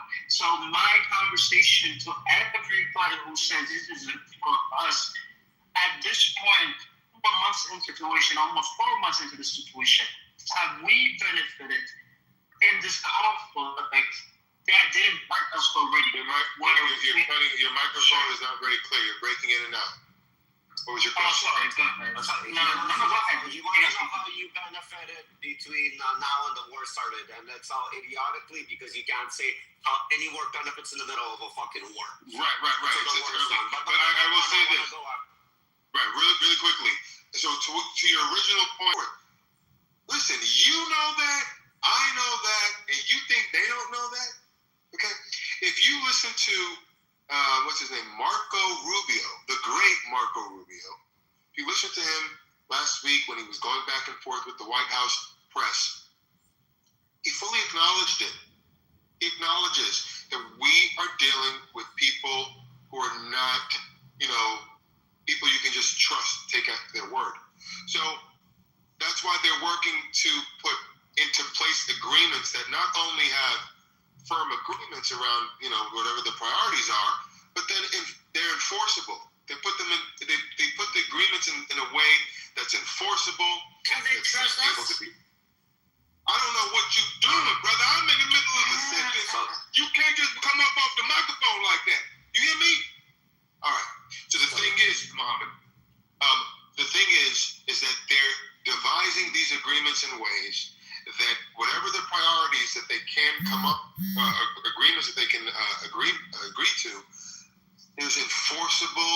They're transparent. There are ways that they can enforce these things happening, and that's the magic of negotiation. I couldn't tell you the details, but Marco Rubio and others, he's a very high-level Trump administration official. He understands what you just said. Okay, so at this point, you got to leave it to the leadership to develop and devise agreements that take into account the fact that they are death, that they don't care about that. Because there are ways to do it. And it looks like they got some tricks up their sleeve. So I would leave it to them and not worry so much about it. And Rafi, you'd like to add on? Yeah, also, the people that aren't afraid to die, but you die for a cause. And when you're dying for a cause, like the leaders that they have in power today, what Trump is doing, again, it's not your typical warfare. Again, Trump is not a typical president, and this is not a typical war. This is very different. That's why, as you said, the way he speaks to confuse. And how we're winning till today is we are not losing servicemen, but we're winning the war by financially suffocating them. So what's going to happen? The people that are holding arms right now to protect their country, they're going to starve. They're starving now, and we're going to starve them out financially. So why would you protect the leader or protect the cause that can't even feed you when your family and everybody's starving? This is what brought a bunch of Iranians out to the street when their fucking forgot the currency fell. And now they're doing it a lot harder. So it's going to bring out more people, and the servicemen that are protecting the cause, they're not going to see the principle to protect the cause when they're fucking starving. And that's a big win. In my opinion. Rafi, I think you and I should take this show on the road. Are you available to do a stadium? We can do a stadium tour, right? And we can start, do similar to what Charlie Kirk did. You and I would make an excellent tag team. College campuses, here we come. Because you're convincing me of my position that I didn't even know I was convinced of until I hear you underline and emphasize the very obvious, clear points that we're making. I wish we had better pushback. Muhammad, you have better pushback. The problem is, people like Muhammad is your average American, uneducated and doesn't do any rational thinking for themselves. They only think what they're told to think. And that's the saddest part of nowadays. Like, Americans used to be smart. This new generation, with the education that they were given, they got dumbed down. Plus the teachers, they started pushing their own political narrative. And they're all falling for this shit. They were told, they were told what to think. And that is the saddest fucking part. Well, that's what you call ideological warfare. So we already know about what warfare is. We see, military warfare happening in Iran. But what's been happening here in America for the last 60 some odd years is an ideological warfare, where we're getting to a point in America where me and my neighbor can't even agree on what a male is or a female is. And when you get to that level where you can't even agree on the basics, okay, that's when you can seep in all kinds of lies and pernicious things through the perception management systems in our country. We're talking about media, academia, so on and so forth. So this is the outgrowth of an ideological warfare as outlined by Yuri Bezmenov. Are you familiar with that name? I always tell people to watch him. It's a very freaky interview, how true it is today to modern day when it was filmed. You can see it, and it's a fucking freaky interview. It's an hour and 15 minutes. Yuri Bezmenov was a defected KGB operative. He outlines exactly what's happening here in America today. And this was an interview that was filmed in the 80s. And this is all, a grand scheme. It started in our academia, and it's bled out into our society. And society's at each other's throats today. We can't even agree on gender. And it's ridiculous. Man versus woman, gay versus straight, black versus white. They want to split us up and dice us into so many different categories and have us fight each other. Meanwhile, their demonic ambitions are being advanced. So I would urge us as Americans to wake up, because we're being lied to. I always said that there's World War III, and there will never be a war in North America, the continent. There's going to be a war in the Asian continent. There could be a war in the European continent, like in different continents, Africa, whatever. But there'll never be a war in America. But one thing that America can see is a civil war inside. Nobody's ever going to attack America, but a civil war is what they're aiming for. Manfinity, can you read that? I've been a U.S. Navy for 30 years, right? You'd be surprised. Can you remind me? I swiped out. Oh, yes. And the reason why that is, by the way, is because we have geographic privilege. Okay, not white privilege, but geographic privilege. We have the two huge oceans on either side of us. Okay, there's a reason why God ordained this land. And I think that we're being attacked ideologically on so many different fronts. Can you believe we have a Supreme Court justice by the name of Ketanji Brown Jackson? When she was asked what is a woman, she snickered and smuggled through the question. How do you not answer just a basic question? Because she's beholden to she's ideologically captured. Yeah. She's ideologically. Yeah. Do you mind if I ask you a question? Yes. What is your question, sir? Okay. So I don't know if I misunderstood you, but you said that the so-called great Mark Rubio said that the Iranians they are not to be trusted. Is that right? I didn't say that. I said the great Marco Rubio, not Mark Rubio. And I said that he recognizes the difficulty, and I'm going to just expand on this just to be very clear. He recognizes the difficulty in engaging and negotiating with a regime who is notoriously dishonest in how they negotiate. And the fact that they, as as Mr. Mohammed said, they don't look at death as some big punishment. To them, that's a reward. So because they recognize those realities, they devise agreements that take into account ways to ensure and enforce the agreements. Yo, man, just reward the shit out of them. You know what I'm saying?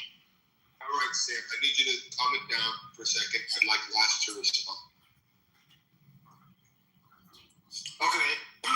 So they see death as a reward. There's plenty of Americans in the army that would gladly die for their country, but that really doesn't answer my question. You kind of insinuating that the Iranians are not to be trusted, but you're talking from a position as an American. The Americans are the ones that engaged in this conflict in the region, right?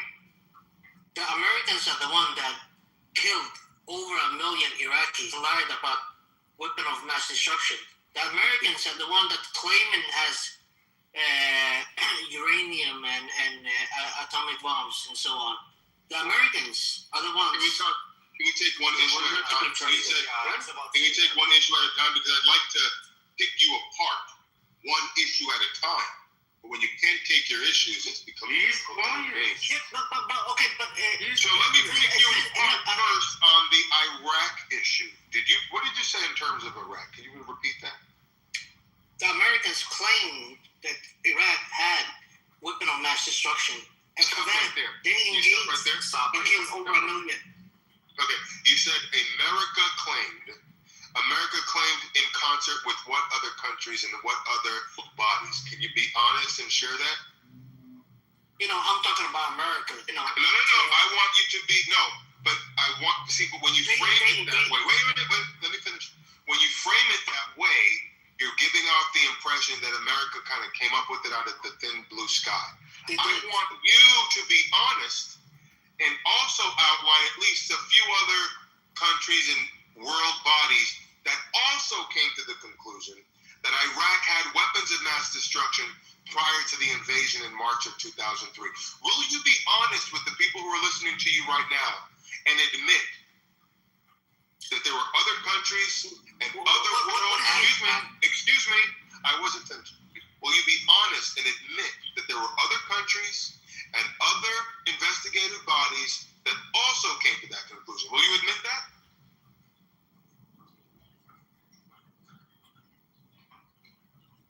I don't know. I think he's on a phone call. I'll give him the benefit of the doubt. He seems to be on a phone call, but I'm not going to let them. He's trying to play slick with the truth. That's not fair. So anyways, it's a good thing, man. Iraq, yes, it was a failed war, this, that, let's say, so on.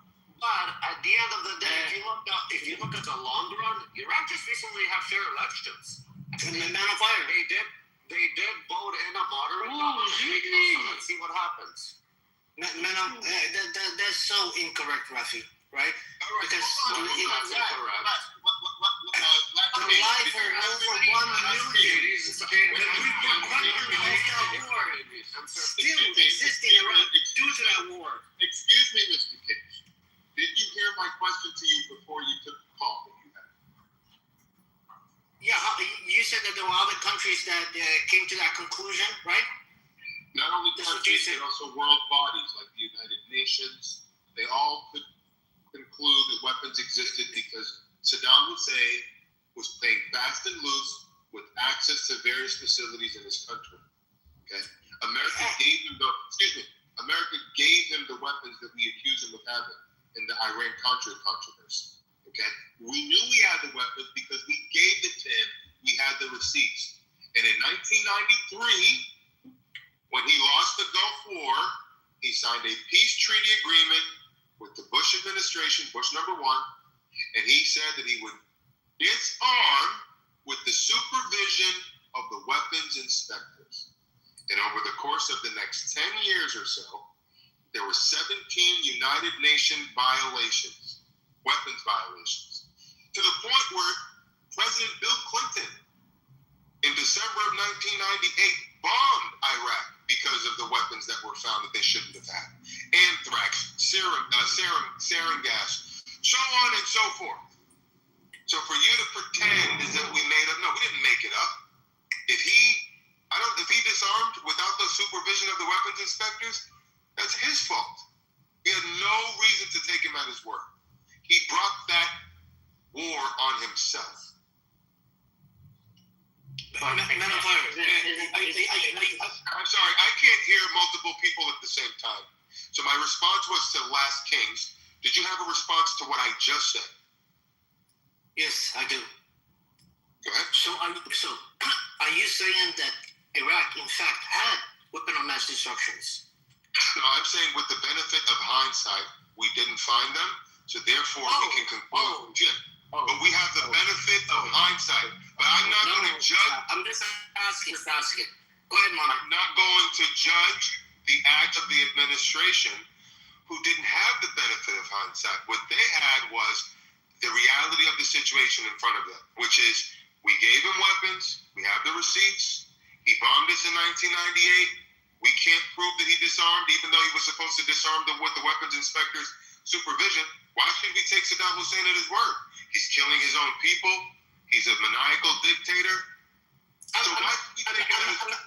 I mean, like fast forward a couple of decades, their whole trust fund money is in U.S. You basically control the whole oil. 1 million people died. Maybe it wasn't that important if he had weapons or not. The most important is that you had a legitimate reason to unalive them, which is okay. Yeah, the legitimate reason. But it won't happen in Iran. It won't happen in Iran. Okay, the legitimate reason to remove Saddam Hussein was that they had weapons of mass destruction that they were not coming clean on. You just said that they didn't have it. No, wait a minute.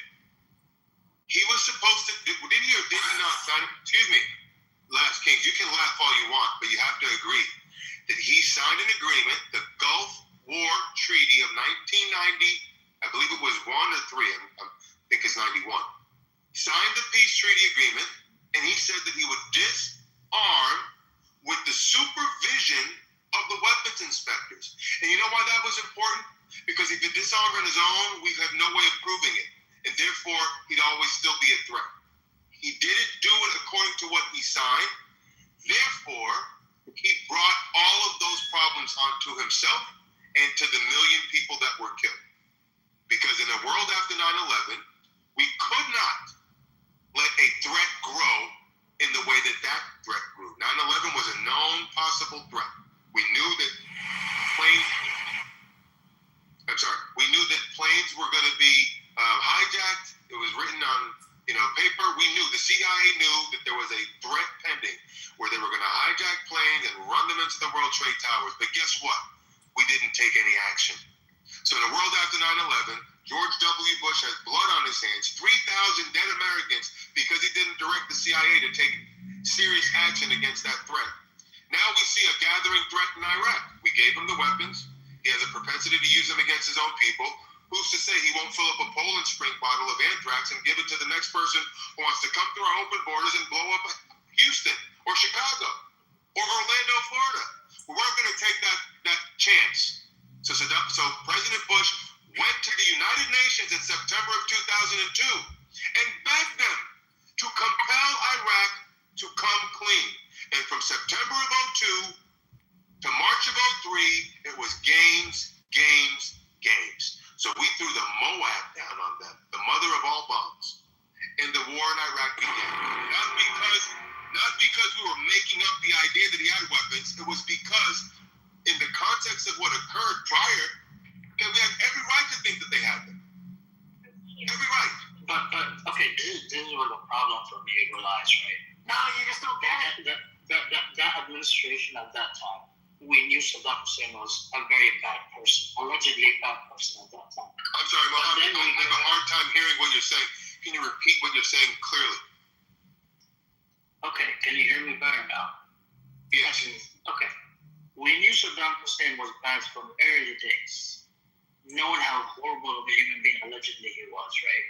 But somehow we gave him weapon when we had that whole when there was that Iraq and Iran. we gave him weapons. That administration at that time knew Saddam Hussein was using chemical weapons at that time. And then, in the 90s, when the whole invasion of Kuwait happened, that's when they said, okay, we're going to cut off weapons from you guys. And still, part of that administration at that time were helping Iraq financially to be able to get weapons. Right? Make a long story short, what's your conclusion? My conclusion is, at that time, it's either we're working with people who we claim that they're bad people and terrorists until we lose their interest with us, or we have to come up clean and say, hey, as an American, we just do what's best for us. And as an American, we just do what's best for us, because when my enemy and so it's not that, we knew that Saddam Hussein was excuse me, who has a baby? I can hear a baby. So it's not that but in the world of geopolitics, Mohammed, there's what you call strange bedfellows. Sometimes you have to get in bed with people that you would never get in bed with in a perfect world. But because we live in a fallen world, where sometimes in order to get to a certain outcome, you have to work with people you don't really want to work with. That's just the reality of the world. Now, if I give you a gun today so that we can kill a common enemy, and then 10 years later, that gun that I gave you is now, you might want to use that gun against me, I have every right to take military action and take that gun away from you. Just because I gave it, you were working on a common enemy, doesn't mean, oh, well, you can shoot me in the head. I'm in the gun, so shoot me. Hell no. That ain't how it works. When I give you a gun today, and now you want to use that same gun against me later, I'm coming for you. I'm going to do everything I can to take that gun from you legally. And if diplomacy doesn't work, I'm taking the next step. That's what happened with Saddam Hussein. He could have been alive today had he just disarmed with the supervision of the weapons inspectors. He chose to do it a different way, so we had no reason to take him at his word. That they're going to act like a bad person eventually. They're not going to just... There was a point I said, what I said was received well by someone in the audience. So I couldn't hear what you said over the loud applause. Would you mind repeating what you said, Mom? That is the consequence of working with bad people. Bad people will always do bad things. Why are we acting surprised when... So who's acting surprised? I don't think anyone's acting surprised. It's just that if we gave them a weapon in 1989 when we wanted to defeat Iran, and here we are in 2003, those weapons might be used against us now. We're not acting surprised, but the man has not complied with the agreement that he signed. The only reason we didn't kill Saddam Hussein in 1991 is because he signed a peace treaty agreement, which, and I'm going to keep saying this because this is very important, he was supposed to disarm with the supervision of the weapons inspectors. If he disarmed on his own, he brought the hell on him that he got. Because in 1998, he had weapons that he shouldn't have had. Bill Clinton, the Democrat, bombed the hell out of him in December of 98. So here we are in 2002, 4 years later, we don't know where those weapons are. The ones that we just saw you had 3 years ago. Now I don't know where they're at. No, fine. You know, okay, the whole region is very, very sensitive. I'm sorry, I can't hear two people at the same time. Let me just say this. I'm going to leave, Mohammed. This is a very sensitive area, you know. Just the slightest thing can make the whole area bomb, right? So putting Saddam Hussein out of power, is very, very, very bad. You know, this is not according to me. This is according to Donald Trump as well, right? ISIS didn't exist during his time. A lot of these militias did not exist during his time, right? So even Donald Trump says, having Saddam in power, it was good for the region, you know? And America was pushing for regime change. And that was the whole object from that get-go. That's all I had. Even right now, as we speak, still America has a lot of influence in Iraqi politics. That's years after Saddam Hussein left. They still have a lot of influence on that country. That country cannot move without ensure to asking the U.S. get involved in their own politics and so on and so forth. Again, we're putting our nose where we shouldn't put, right? So at this point, we were in a conflict where we were responsible for a lot of atrocities there. Why can't we just leave that place as is and leave the people deal with whatever they want to do? We created ISIS in that country, and now part of the reason why U.S. troop is in that country is so we can protect them from ISIS, which America created for them, so they could still stay in that loophole of conflict left, right, and center. That tells us that we're not willing to go away from that situation. We're willing to stay there, and we know the whole toxic relationship between Iraq and Iran. So is there a question or comment you'd like me to respond to?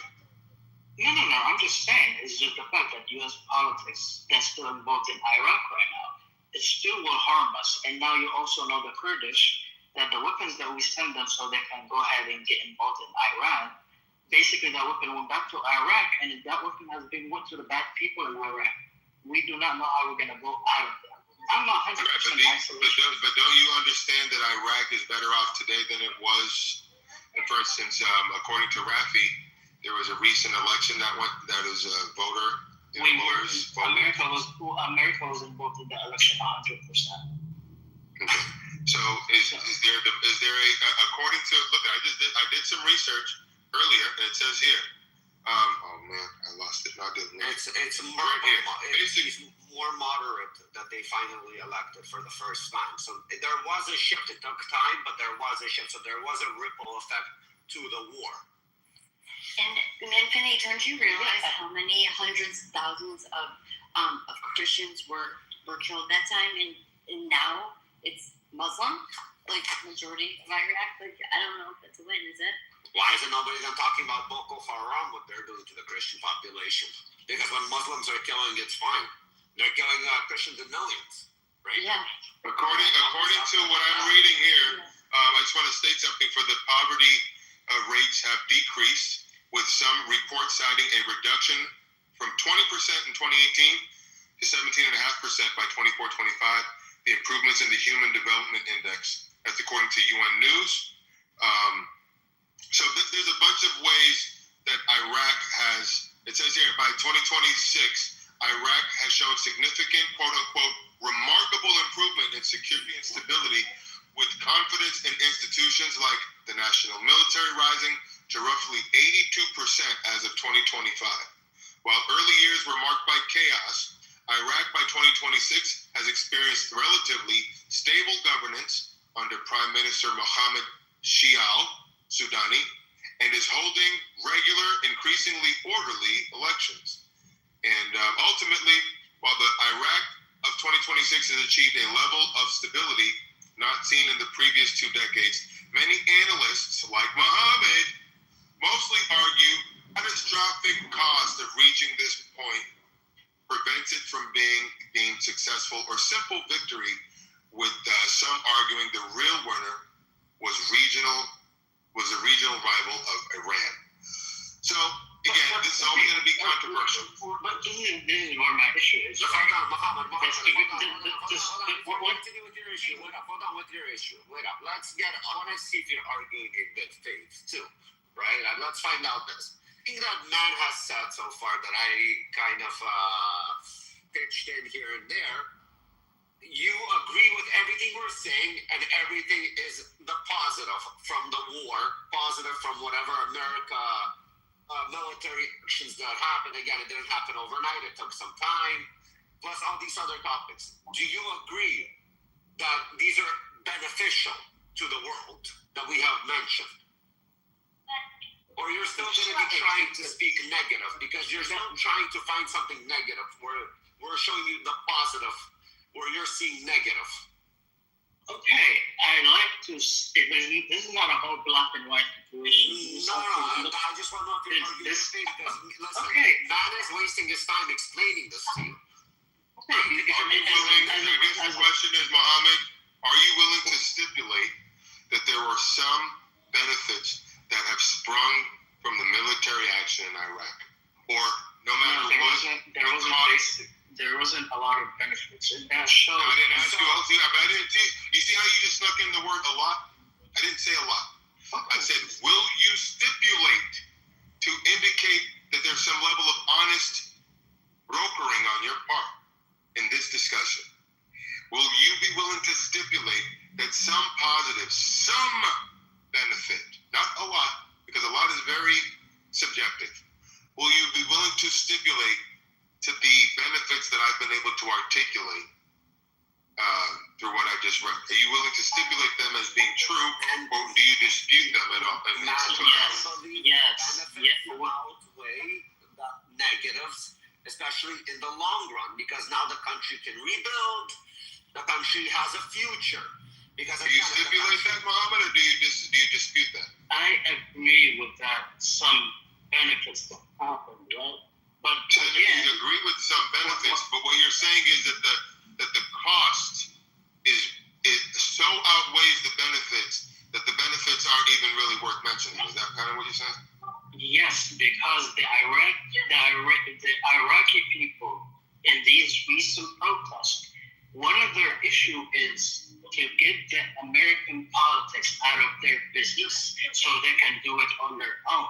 But our administration, the current and the past, said, no, you guys are not well suited to be on your own, right? So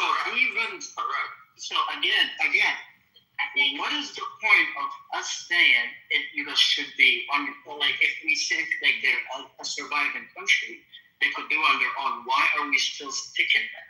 When the citizens of that country stand and leave us alone, we could do it on our own. No, it doesn't work that way, because when America risked their servicemen and women, for the ability to have fair elections, what they are, to see the positive that is happening on that soil right now, America doesn't want to lose more citizens. They're going to fully stabilize that region and leave. While it's 50-50, you're not going to leave it. Even though it's not 100% stable yet. Because they put so much effort, we lost so many people for it, we're not going to walk away from it, so now some radical group is going to come in and fucking destabilize it while it's not 100% secure yet. When it's 100% secure, then come talk to me. Right now, the country is still not 100% secure. Okay, this is not a question of Olympics, with all due respect, right? They lost 1 million of their own people. If these people, they said, hey, leave us alone, we could do it on our own. Thank you for what you guys have done to us. They are not even saying because our bad people have. One second, brother. Hold on. I listen to what you're saying. Hold on. The perfect example, recent example, and how it turned out for the better. After World War II, we were holding down Germany to make sure that Nazi Germany doesn't return until they fully were able to control themselves. Even though they fully control, there's still American bases in Germany today. And there's a great, beautiful alliance. So it's better to be friends than enemies. It doesn't hurt to have Americans there. You don't get out of fucking line. But again, the lives of Americans is still not safe in Iraq, right? We have politicians that are still, Americans cannot go to Iraq. So what are we doing as a benefit? Hold on. Is Iraq safer today than it was yesterday? Yes. It's not safer for Americans how it used to be. No, yeah. It's not safer today than it was yesterday for Americans right now in Iraq. You want to tell me? It's not safer for Americans. I don't know who done what more good, but after we explained everything to you, how's it not? How is it not safe for Americans? Do you think Americans can just go there and say, oh, we're going to go to a tourist to Iraq? Let's have a fun time and see how it's done. Ever go to Iraq as tourists? They never been. That's why they are saying we don't want American politics in Iraq. They recently protested, they did in 2025 in the latest protest, right? They are saying we don't want American influence in our politics. We are good. We appreciate what you guys have done. Now it's time for us to take this situation in our own. They see in their neighboring countries when American influence got involved, of what happened, the Arab Spring, of what happened to several countries and American employees getting involved. That is what they don't want to happen anymore. They just want to be on their own. They just want to be left alone like every other country. America got involved in like that. Exactly. Like Iran. Iran also needs to be left alone from those mullahs. But that's what happened. Iran is a different country. But you care about Iran. Left Iran. Just Iran. Everywhere America leaves, it destabilizes again. As soon as you start to stabilize something, it destabilizes. So the people can kick and scream as much as they want, but America risked their fucking countrymen and women's lives to stabilize or try to stabilize those regions. They're not going to succeed because they already learned from their mistakes by leaving. It doesn't stabilize, and the people aren't ready. Mentally, everything. It's not good. So America's going to act like a big brother now and say, listen, you think we shouldn't be here, but we should be here. Until we're ready. That is not true. Again, with all due respect. So that's why they left Afghanistan, right, Rafi? Yeah, but the reason why Iraq has been in this position that they were in, which was horrible, was because of America. And then we want to say, oh, we're going to help you. No, they're like, get the fuck out of here. You guys didn't know. But then the same thing you can say about Iran, for example. It's due to that they have that this right now. It's due to America's fault. Well, okay, we got into Afghanistan, and look what we did to Afghanistan. And now with all this shit housing that happened in Afghanistan, we have an evidence that these people, no matter what they do, they're not going to change. Afghanistan's different from Iran. They're not different. They're all within the same situation. Within the same nation. Is also Iran. Yeah. Iran is Saudi Arabia is United States. The United States is Israel. Oh? What? We need to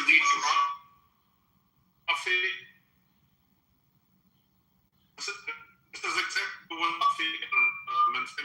You're in the matrix, Andre. Is it me or is it him? I'm sorry, I really can't make out what Andre was saying. It sounds like he was underwater. Hello? Hello, can anyone hear me? Yes. No, I am just with announcements. Okay, so Andre was going to contribute, but I think there's something wrong with her phone. So, Mohammed, what are you willing to stipulate? Are you saying that the war in Iraq was a wrong, even though there was some benefit?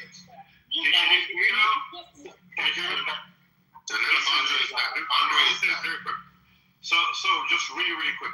This is exactly what Rafi and Infinity were saying. So we didn't do our due diligence in Afghanistan, in Iraq. We did do our due diligence in Japan, South Korea, and Germany. Look how great those countries turned out. They're our allies. We turned our enemies into our allies. They're all on their own, doing their own thing. They're competing with us. Like we synthesize different technologies. We work together. It's wonderful. We didn't do the same thing in Afghanistan and Iraq. We should have. We haven't done that. We should do the same exact thing with Japan as we did in Japan. But but here's the problem, as we talked about. So if I'm not mistaken, correct me on the timelines if I'm wrong. The Japan happened in the 40s, is that right? Yeah, late 40s. Right.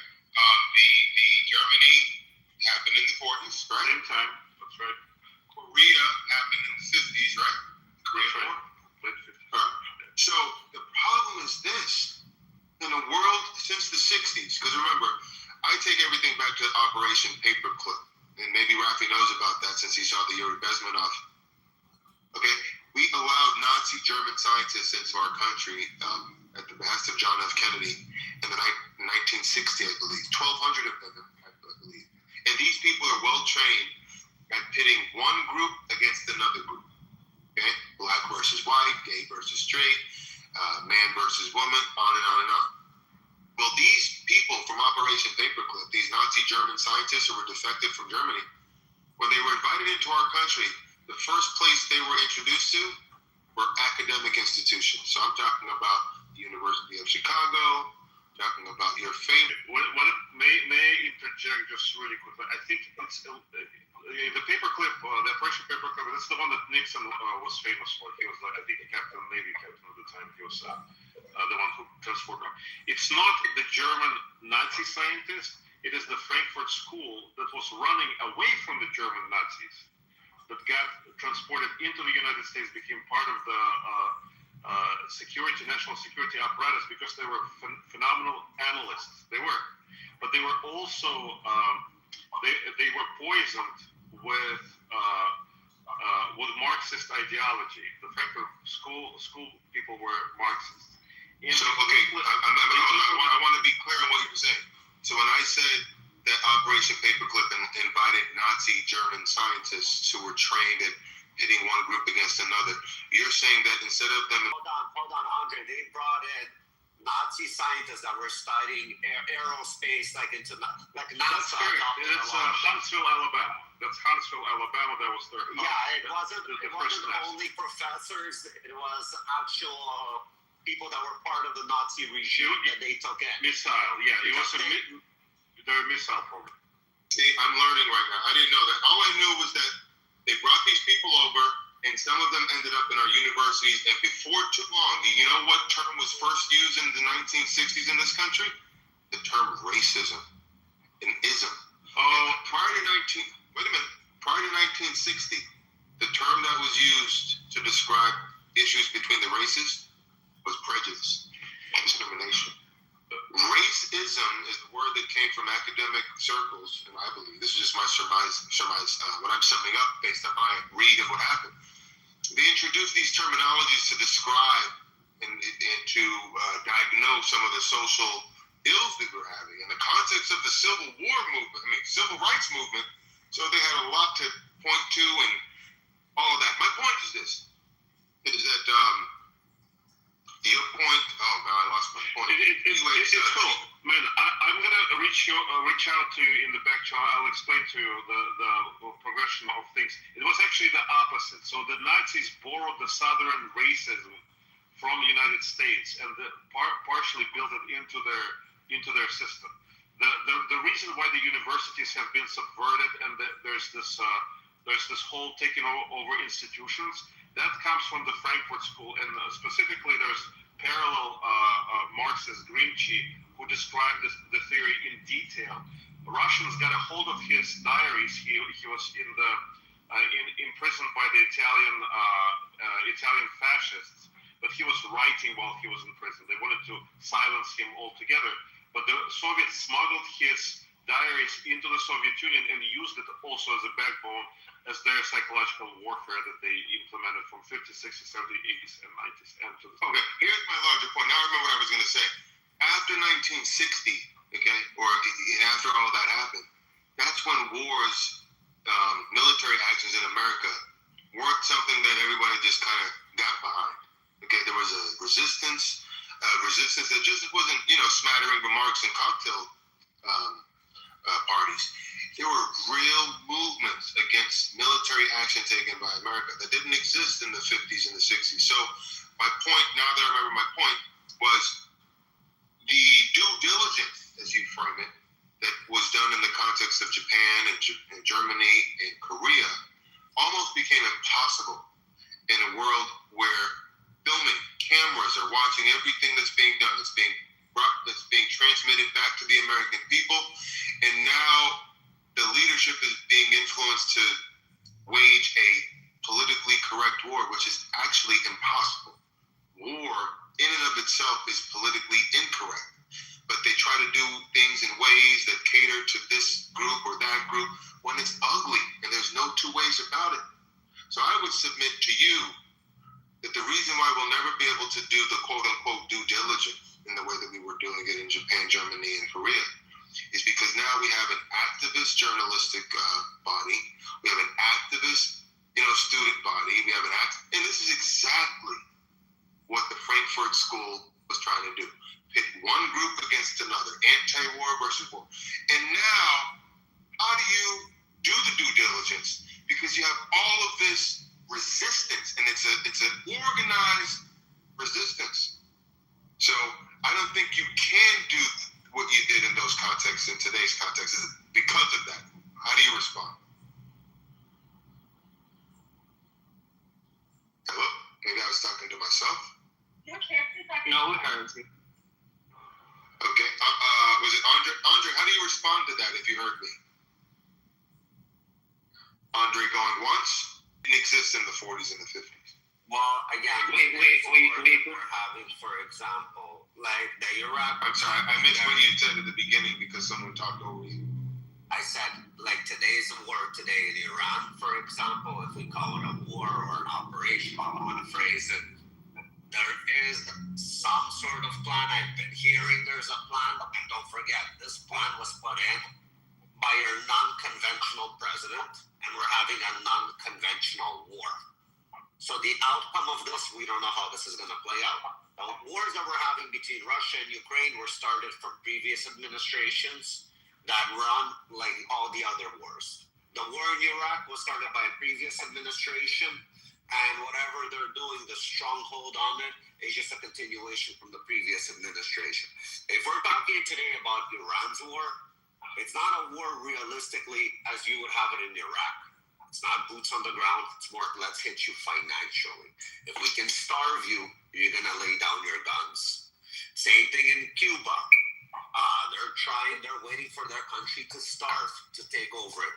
In Venezuela, everybody was crying. We can't go into Venezuela. We're going to have boots on the ground. We're going to have thousands of American soldiers dead. It's going to be a war for the next so long, X amount of time, blah, blah, blah. Everybody's speculating. Venezuela was the most beautiful fucking thing, an extraction, and boom. Everything they wanted was done within 6 hours of an extraction of Maduro.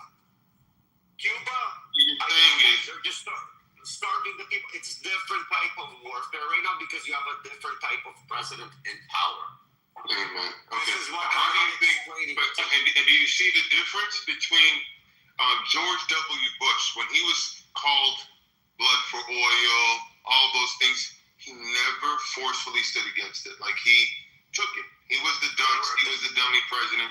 Donald Trump takes it back to the media. He fights back. And that's such a worthy exercise because it keeps the people at bay. If Donald Trump acted like Bush and just let the media roll over him, you'd be a much different situation. The media is used to having, hold on, the media is used to having everything laid out for them so they can report. Donald Trump makes the media look stupid. Because the media reports today something, Donald Trump does something completely opposite against whatever they said because he trolled them, he fucked around them, he mind fucks them. And then there's people again, like Muhammad says, why wasn't it explained to the people? It doesn't need to be explained to the people. You're supposed to have a fucking brain and see yourself how it's all playing out. I saw this from the beginning, how this is going to play out. I was predicting this shit. I said from the beginning, we're not going in there to free the Iranians. The Iranian people are going to have the opportunity to free themselves. They can piggyback off of this. I said, the war is not because of Israel. Israel just sees an opportunity in it, while America sees an opportunity for America. People don't see that. Marco Rubio said himself, without nobody asking him the question, there was an opportunity for the Israelis to attack Iran, and so we went there. Beautifully, you just said it beautifully, an opportunity. It wasn't because of Israel that America is there. Thank you, Rafi. I've been saying that too, and I'm glad to hear that you agree. Okay, again, that is, which I highly respect your opinion, right? The reality is, you can say whatever you want to say. My opinion, but hold on, you were told this by the media that you were asking. Again, I don't care about the media. I don't watch media. I do not watch media. I listen. Prior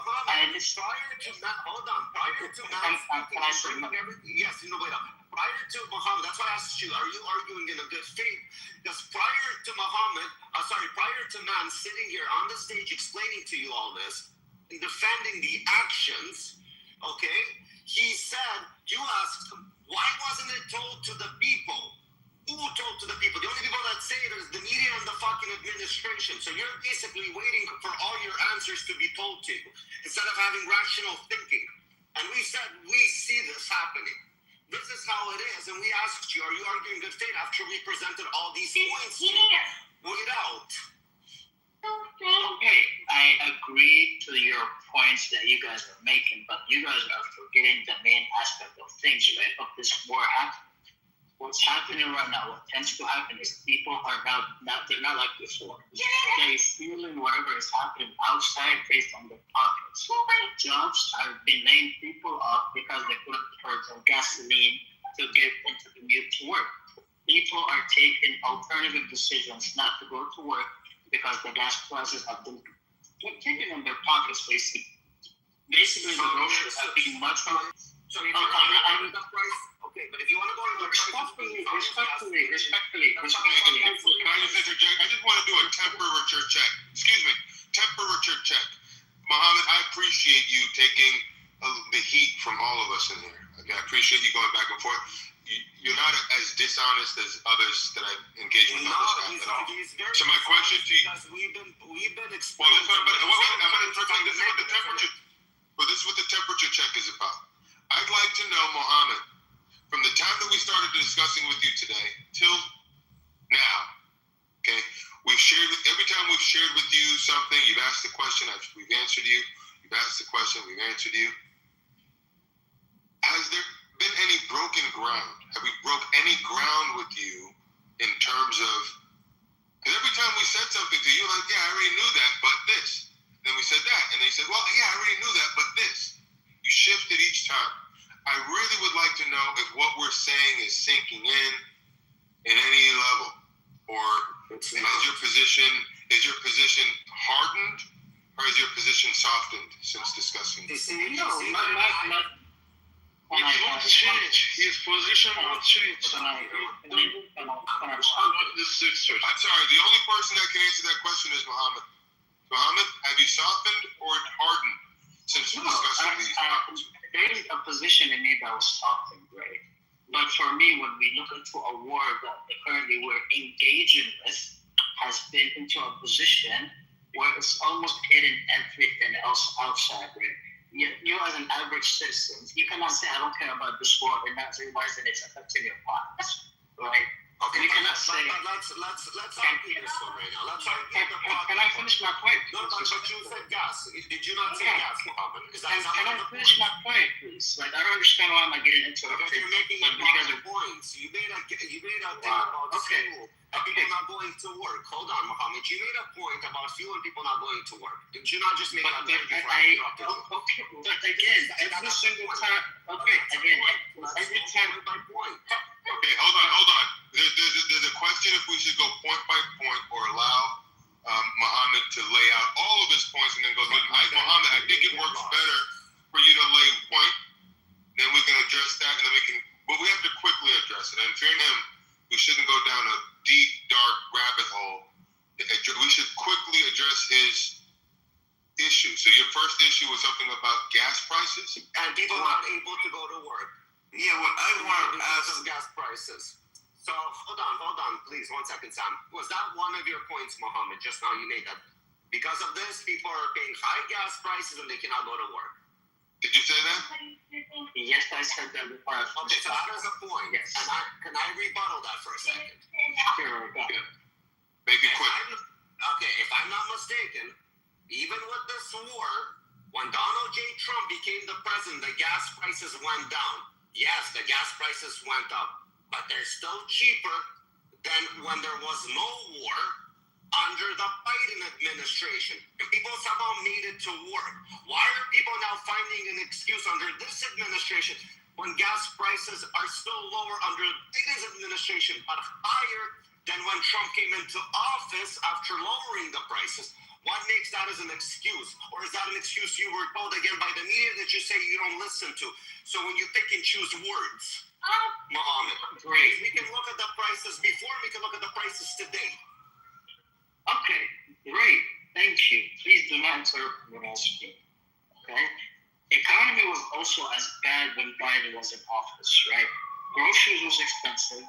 Gasoline was expensive at that same rate. That's why a lot of people, when they heard Donald Trump say we're not going to engage in wars, we're going to get the economy stable, that's when a lot of people said we are liking that, so we're going to vote for that. But when the current administration negated that conversation point And now the gasoline has went as rocket as it can be. And now people are losing employment based on that situation. Now the conversation is, are we going back to where we were when Biden was? Let me quickly respond to that. First off, he's been asked about that specifically about gas prices. He owned it. He did say that the high gas prices partially is due to this military conflict in Iran. But he said in exchange, the American people are getting a denuclearized Iran. Also, he said, in respect to prices, short-term pain, long-term gain. Got to use that as the guiding principle. And then the last thing, we just talked about job loss.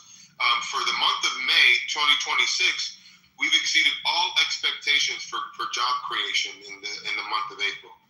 So it's a mixed bag, and I would urge you to not make a firm conclusion. Okay? If it's but give him an incomplete. Don't give him an F. Give him an incomplete. I'll give him an incomplete. At least give him till the midterms to see if he can right the ship.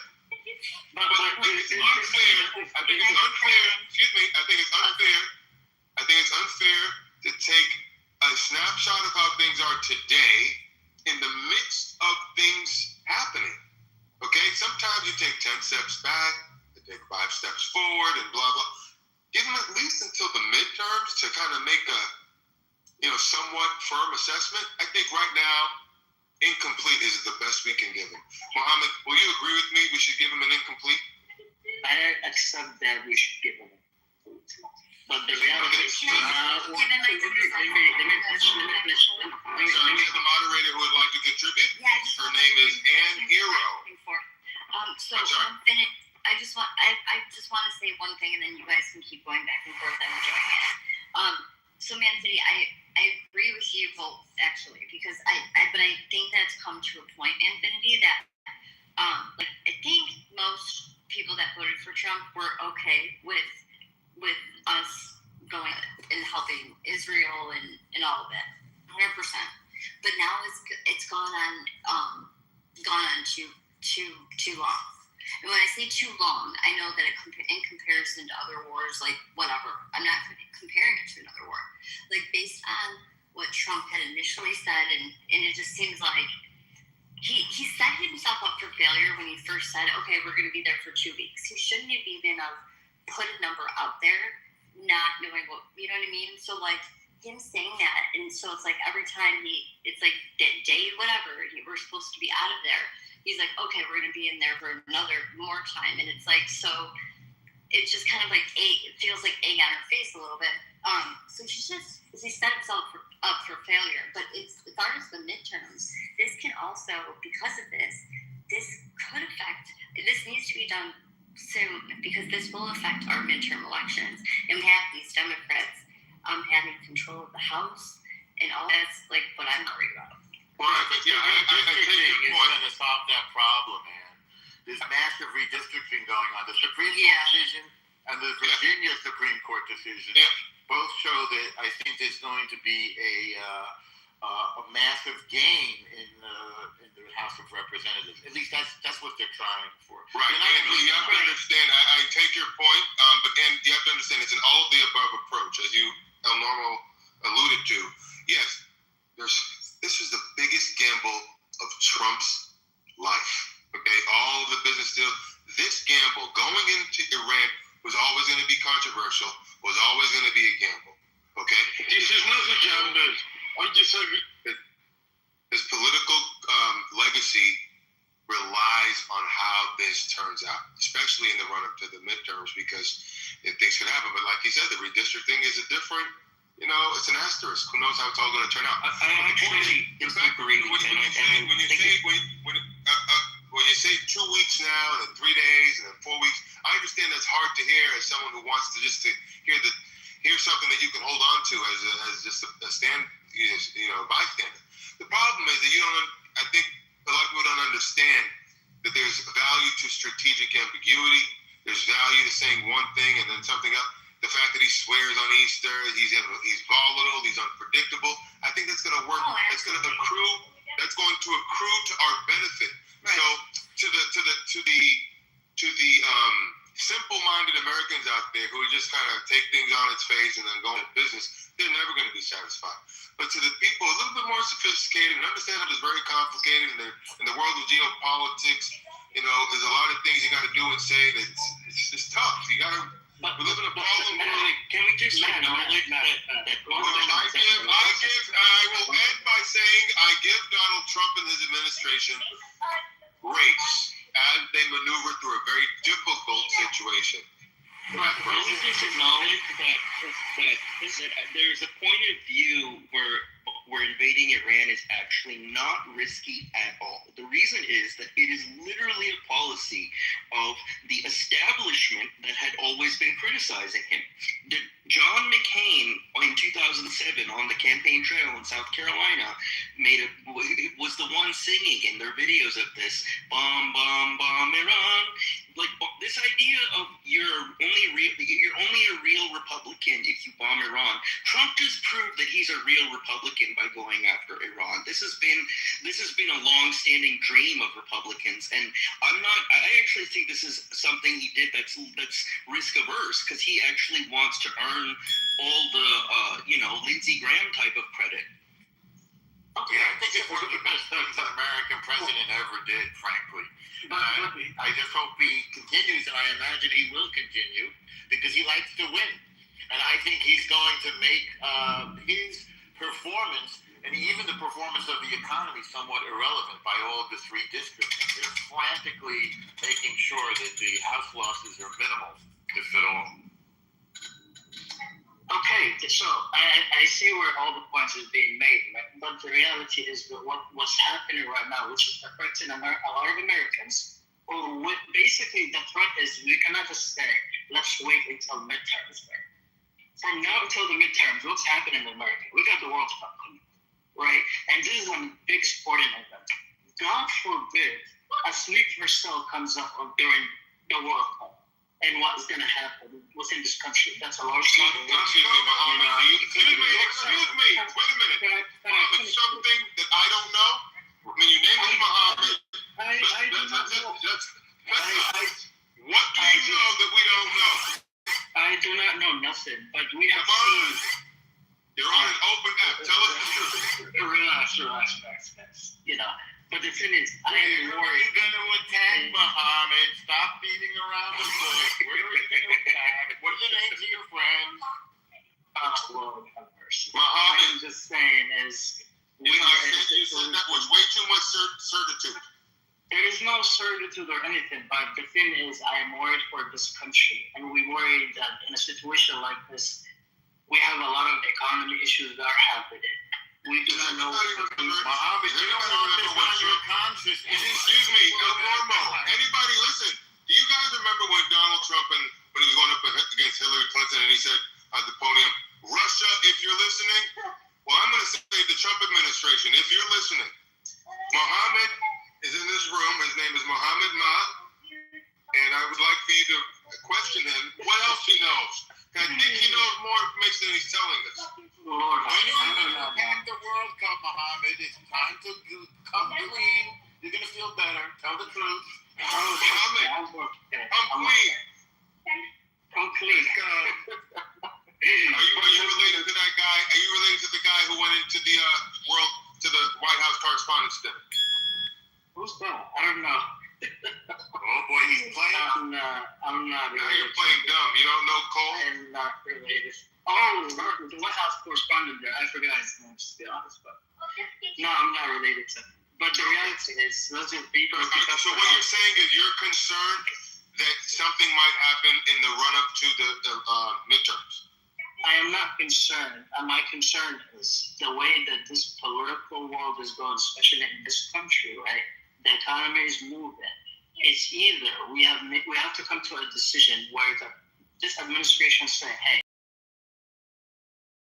elections, midterm, we're going to local economy, right? We need to improve the local economy so everybody can say, hey, We stopped this, and now we're focused on the economy. And by that time that November comes, at least Donald Trump can say, I have done X, Y, and Z and tell the people. But if this situation continues to go all the way till election night, we do not know what's going to happen. A lot of people will say, we're going to vote Democrat just because. And now the Democrat will go ahead and go for the whole impeachment situation.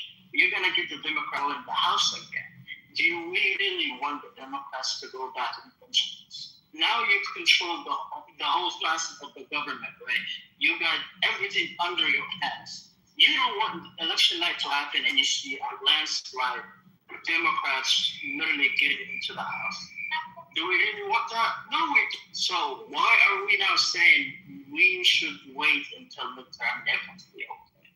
When the average American I'm saying we should wait before we come to a strong conclusion about how things are turning out. Because right now it's just a snapshot.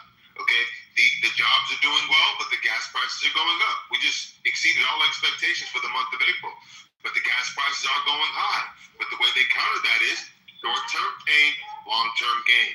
If people get that concept, because that principle is something that we all experience in our lives. Short-term pain, long-term gain. Okay, respectfully, I am so sorry for interrupting you, right? The short pain, whatever that slogan goes, right? The problem is... Stay with me. Short-term pain. No. Say it. Long-term gain. Short-term pain, long-term gain. Say it with me. Say it with me. No, say it with me. Short-term pain, long-term gain. Okay. Short-term pain. Okay, great. All right, let's get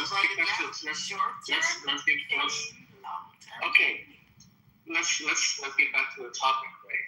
We are not in position, right? Because this is the topic we're talking about. Did you not respectfully? What do you mean respectfully? I don't think you understand the topic. Can I finish my point, please? Well, Americans. Please don't interrupt him. He's already being badgered enough as it is. Muhammad, I'm sure he's being badgered enough. He is being badgered enough, beyond enough. He's the only one in here putting up with us, and he's providing what you call resistance to the echo chamber. You know, again, you were saying. Again, I'm just saying from now until election night, right? Mid-Americans who don't watch a lot of politics and they look into these gas prices, they have to make a decision. Right? Some of them, they get to lose jobs based on that slogan, right? For some, they can say it's okay for me to pay basically a $10 pump. It's completely fine. I understand what this administration is doing. But for others who are not financially that privy to what other people are going through, they can easily say, why do I need to put up with this from now until for the next 4 years, right, until 2028? That's one of the reasons why I say 2028. No, it's later this year. The short term. But the midterm is later this year. I'm talking about the midterms, right? The midterm is this year. I understand that. If this situation goes from now on terms, how many Americans will still say we're going to vote for Republicans because this war is continuously happening? And what you don't understand, you have someone like Trump in office who will make sure that prior to November, whatever 4th or whatever it is, there will be something tangible that he's going to be able to dangle over the voter and say, this is what I've been able to deliver for you. It's going to be real. It's going to be, I'm actually surprised that he's not going to do the tariff rebate because the Supreme Court ruined that. He was supposed to do the tariff rebate. But anyways, he's going to do something. This man is a showman. Okay, he's not just a regular politician. There is something that he's going to be able to deliver to the American people. He's going to be able to say, look, this is what we've been able to accomplish. Go and vote the right way. You're not taking into account that this man, he's thinking about that right now, about how to frame whatever is going to be delivered. It's already in the works. Okay? I know there's externalities, things are going to happen beyond his control, but trust this man if it hasn't occurred to you, man, they've gone after him with everything they had, and he stood tall. He survived Russia, Ukraine. 4 different attacks. 4 different court cases. He survived it all. If that doesn't tell you this is an extraordinary political figure, nothing else is going to tell you that. And you're just going to be continually surprised at how he's able to maneuver around what other issues would sink the average politician.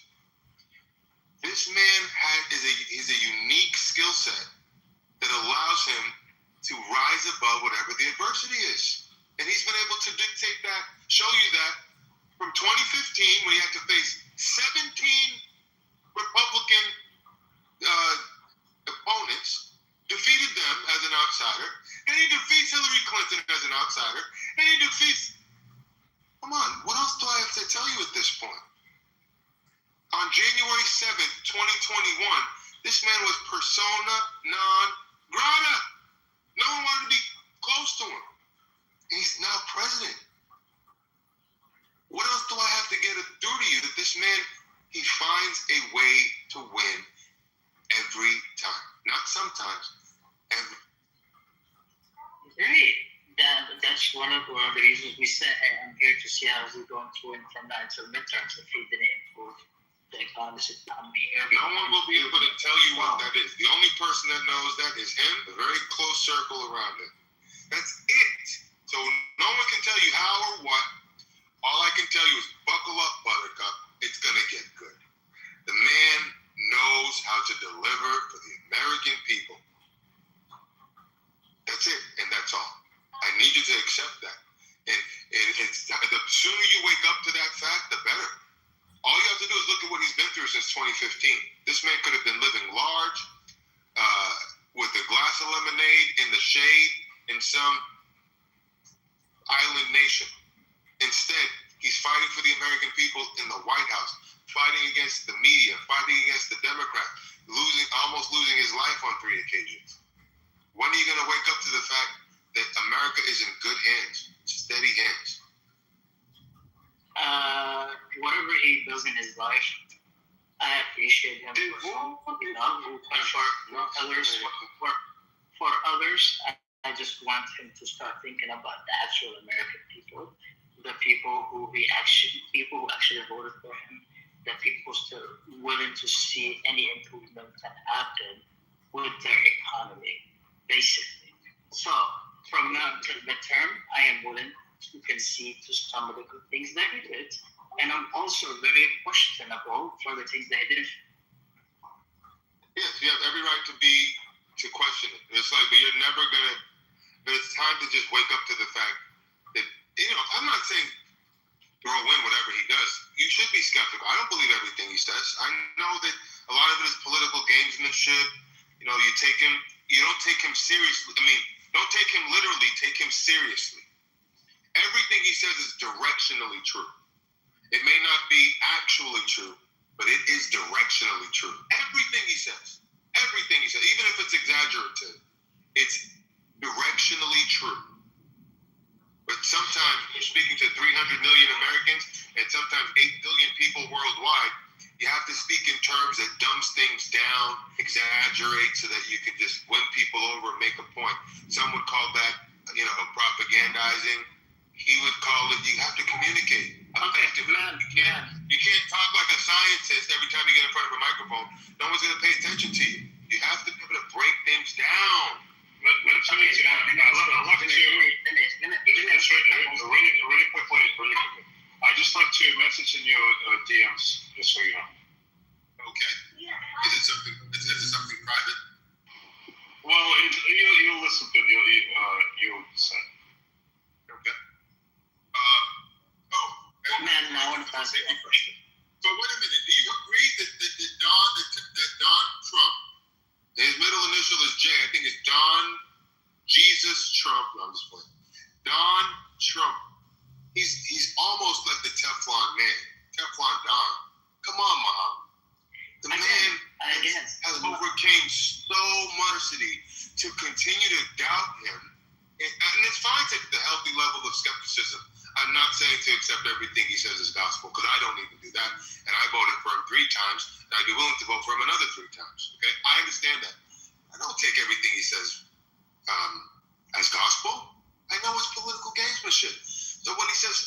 weeks or 5 days. I don't say, oh my God, if we don't get out of the war in 5 days, I don't care if he says 5 days.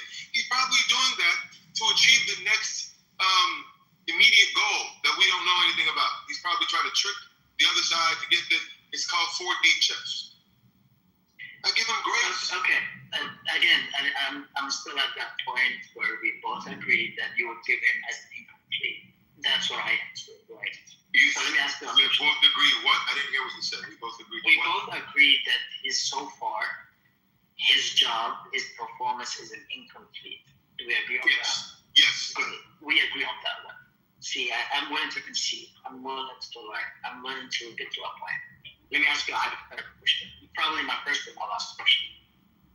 Hypothetically speaking, if Donald Trump loses the midterm, where are if Donald Trump, if the Democrats overwhelmingly take over Congress, Donald Trump will be able to pivot and find a way to deliver for the American people. Because he did it, I don't know if you remember January 7th, 2021, or whatever it was. Was it 2021 or 2022? Whatever it was.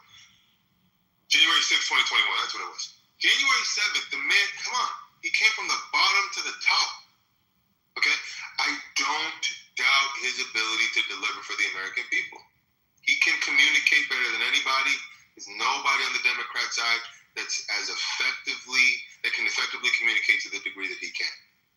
But I mean, hypothetically, if we say Donald Trump loses the midterm, will the Democrats allow him to even move an inch to establish anything that he wants? I think the Democrats won't go for an impeachment because I think they realize that the appetite for that in the American psyche is gone by.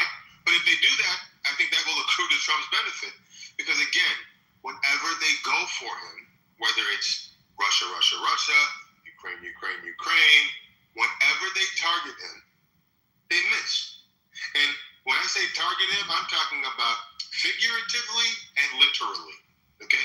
Figuratively, Russia, Ukraine, all the lies the media came up with good people on both sides. I mean, all the failed stories is a whole nother thing, right? All the lies that they did.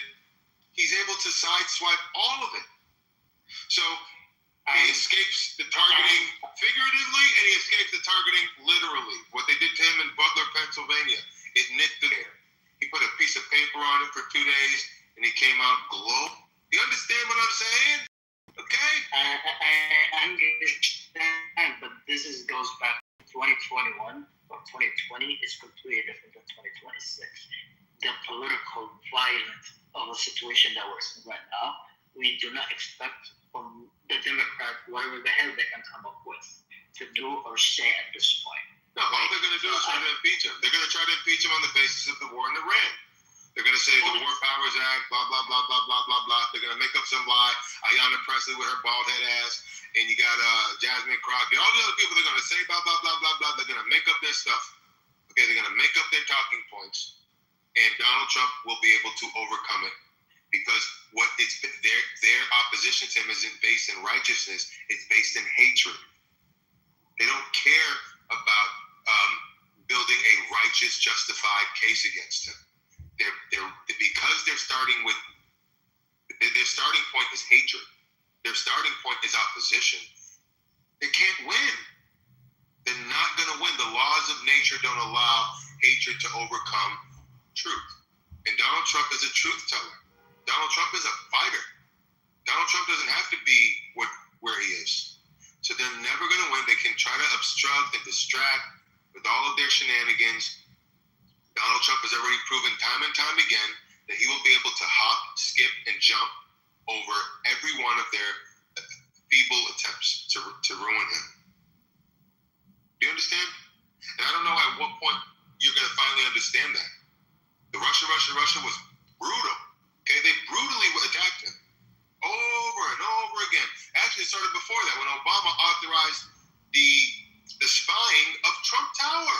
Obama authorized the wiretapping of a presidential candidate at that point he was. This man has been perceived as from the very day he stepped on the stage and he came down down the golden leader. He's been perceived as a threat since then, and they've acted accordingly. And they only shoot themselves in the foot each and every time. Letitia James, Alvin Bragg, the woman in Atlanta, the other guy, the crazy guy who tried to get him in Florida and D.C., they all fail. When are you going to wake up to the point that these feeble attempts are pointless? It actually moved the American people in his direction. He didn't only win the Electoral College, he won popular vote. He won every swing state. When is it going to sink through to people like you that every attack based on hatred, it accrues to his benefit? When is that going to sink in? Well, so far, in all the things that I mentioned, I never said anything about hate, never said anything about whatever, right? My whole intention is, this is where we are, and the other thing I'm seeking is there a level of improvement that will happen from now until midterm? We are in a wait-and-see situation. Again, like you said, the grading that I would give him is incomplete. And from now until midterm, is there anything different we need? Great. That would be something shit. But if nothing changes from now until midterm, I am sorry, you should not be blaming nobody but himself. Oh, things will definitely change. Remember, you know Trump to be someone. We don't know. We do know that. Trump is a mover and a shaker. Things are not going to remain exactly the same as they are today.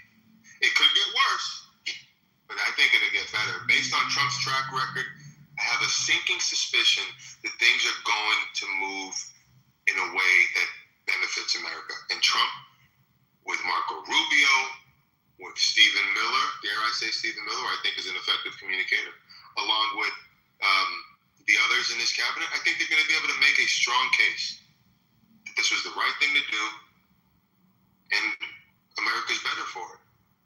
I think you will see an onslaught. You'll see a blitz on behalf of the Trump administration to wake the American people up to the benefits of the military action and to the other benefits that the Trump administration has delivered for the American people. And, we'll see what happens. I agree, we're in a wait-and-see mode. Incomplete is the grade I give him.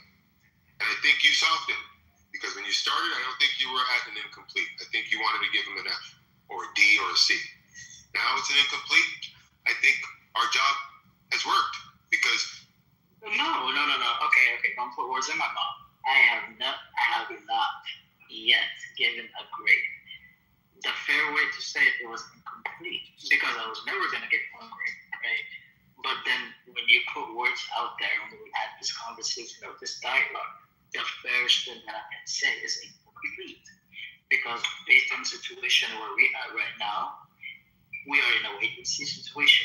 We do not know how it will end, and we do not know how long it will take. Is there anything that Rafi or I have said to you that you didn't know, that has kind of made you think, and or everything we told you, you already knew? No, I knew most of the things that you guys were speaking about, but then I appreciate someone who could learn that from me. But when I heard it, I conceded to that point because I know it, right? I am not here out of bliss. I just wanted to have an honest debate and a conversation. And at least one thing that we can say is we came to a conclusion that me and you, we agree on something, right? Isn't that the point of a debate? Yes, and so you'll be voting for Trump you'll be voting for all the Trump endorsed candidates in November? If I see improvements, that is my contingency.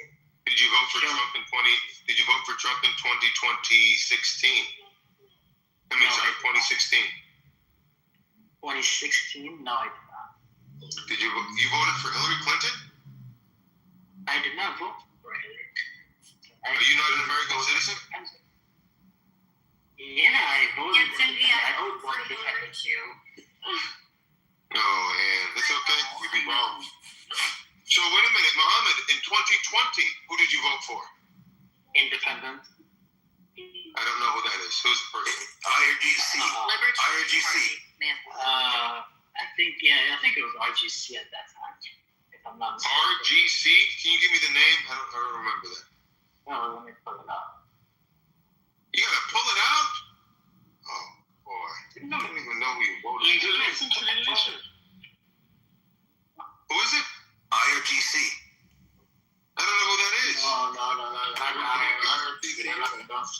This is not an American citizen. Hello? We'll do it live. We know. We don't believe you. How do you Dude know? not only didn't vote, Duke doesn't live here. Hello, McFly. Play us out. What does that mean? To play us out. What does that mean? Because it's clear that we'll do it live. Fuck it. I'll break the tape. Let's do it live. All right. Anyways, Muhammad, you voted for Biden in 2020? I vote for Biden. I'm sorry? I Biden in 2020. Okay. Who did you vote for in the last presidential election? Was it Kamala Harris or Donald Trump? He didn't vote. I didn't vote for neither. I did He's not not vote. a citizen. Hello. Shout out to my mayo eaters. He's a spokesperson for IRGC. You're having a conversation with a non-citizen. Yes, although he may not be a voter, it was instructive for those who were listening in the audience because the positions that he was articulating, I'm sure, were the positions of some of the naysayers in the audience, similar to the naysayer on the stage by the name of Pierre. I'm sure he's one of the biggest. Shout out to the mayo intakers. I'm glad that mayonnaise sales are up. You know, I like white people being white again. Yeah, shout out to y'all. I'm also Either way. Who has a problem with mayonnaise? Now we can't eat mayonnaise. Make mayonnaise great again. When are they going to stop? Make mayonnaise great again. Make mayonnaise great again. I like white people being white people.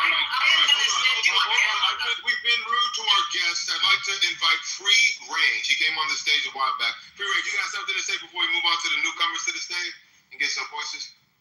Appreciate you. I'm listening and I'll see where it's going, and I'll probably hop in, once we kind of. I've been talking about it. I've been saying a whole lot. I've been on the soapbox about Trump, but what do you tend to agree or disagree? That's what I do. I won't give him as much praise. I do think he sincerely do care about the country and trying to make the right moves. I think people have a misunderstanding or don't care to be charitable about his moves.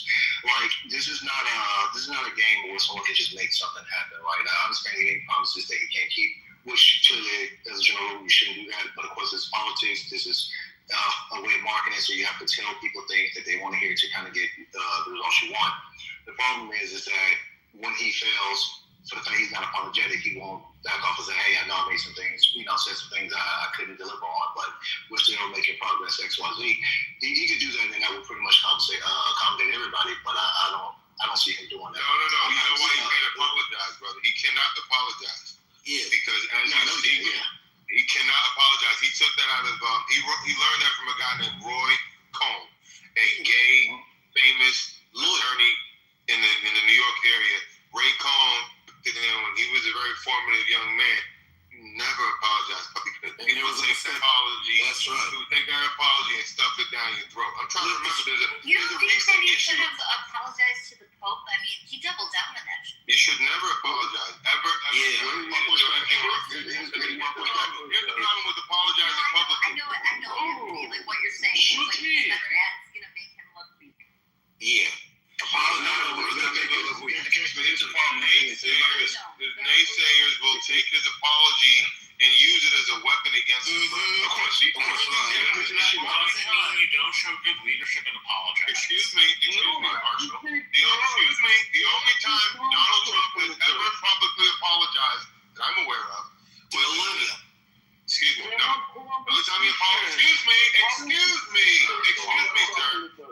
Excuse me. The only time he's ever apologized, if everybody will remember, back to the Access Hollywood tapes that was released as an October surprise, one day, I think 2 days, or maybe 1 day, before the second debate with Hillary Clinton, where they were poking on the stage, and it looked like he was chasing her on that stage, and where they were standing up.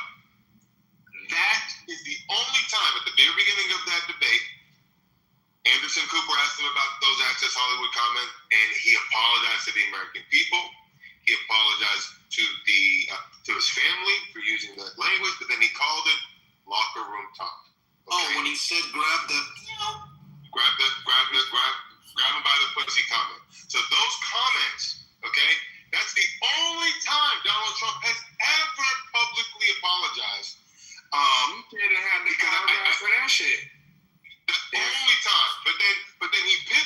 too, but that was locker room talk. And he said, what I said were words. What Hillary Clinton and her husband had done, or what Bill Clinton has done, was the action. That's and right. Then he had Paula Jones, Jennifer Flowers, whoever the accusers were, in the front row to add to the drama. Bill Clinton is sitting over here, Jennifer Flowers and Paula Jones and all of those women sitting in the front row. You understand? This is a genius, political genius. Okay? The only time Donald Trump has ever apologized was for that. He didn't apologize for good people on both sides, but he never said it.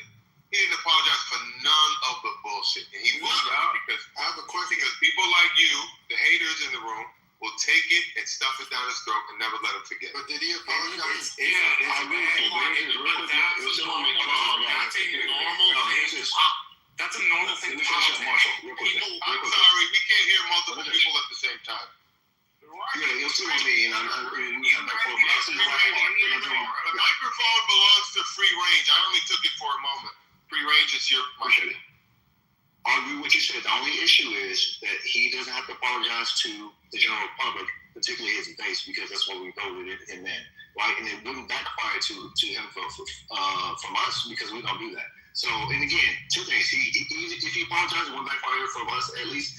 And secondly, he doesn't necessarily have to apologize, but at least acknowledge that he did not deliver on something said. I personally don't give a shit, but I know how people feel a certain way because it's been weaponized against us and say, hey, he said one thing, but he did another. Well, yeah, I expect it because I understand how people Let me hear what it would sound like. Hold on, let me hear what it would sound like. How is he supposed to apologize to the base? Let me hear how that would sound like. I just said, hey guys, I know you guys voted for me on certain things. Now, sorry I wasn't able to do one or two, but we're gonna move forward on what we intend to do. Something that you can get on his knees and beg for forgiveness. You just acknowledge the fact that he said some things he didn't deliver on. He said he was gonna start on divorce, which I think was stupid to say. But since he started something, Okay, hold on, real quick. I want to quickly respond because Donald Trump was confronted with the fact that he didn't deliver in the context of the Russia-Ukraine war. Okay, he said multiple times, not in just one interview, but multiple interviews, that it was harder than he thought. He said he said it was harder than he thought. He said there's such extreme hatred between these two men, and da da da da. So that's good enough for me. He's acknowledging that he didn't deliver it. He's saying it was harder than he thought, but he's still working as hard as he can on it. Mm-hmm. What's wrong with that? I didn't do that. But that's good. Wait a minute. You never heard him say that? You never heard him say that? I never heard him say that, no. Wow. I don't hear everything he said, but if he said it, then that's cool. Yeah. He definitely said that in multiple interviews. Mm-hmm. When you have a skilled journalist in front of him who doesn't attack him, who says, President Trump, you did promise the American people that the war in Iraq would be done. I mean, war in Iran, the Russian war would be over by now. And he'll go into why, because he didn't apologize. Trump is not honest. Well, you know what I meant by honest. What I meant by honest was, I'm sorry, what I meant by honest, he's as honest as you'll get out of a politician. Straight up. And everything. This guy lies through his teeth on a regular occasion. I don't He just said he's not honest for a politician. He just says what's on his mind, whether it's honest or not honest. That's the difference. Everything he says, hold on. Everything he says, I wanted to say to Mr. Finley. Everything he says is not actually true, but it is directionally true. That's right. Nothing he says. The guy has such a complicated relationship with the truth. It's not even funny. Cut me off while I'm talking. Excuse me. It's just one voice at a time. And what I'm saying is, rude mayonnaise eaters. Y'all are rude. Here, everything he says is directionally true, but it's not actually true. Meaning, it's not completely detached from reality, but he says things in an exaggerative way to communicate to the masses. You can't speak like a professor with statistics and facts and everything accurate to the point. When you're speaking to 300 million Americans or 8 billion people the world over. So you have to break things down and communicate in a way that's effective. You want to score a point politically, but you also want to communicate directional truths. And no one does it better than Donald Trump and his administration. I'm not saying that. Dude, what I'm saying is he doesn't bother to tell the truth a good portion of the time, and as a consequence, it makes people not believe him. But he can't. I wasn't done.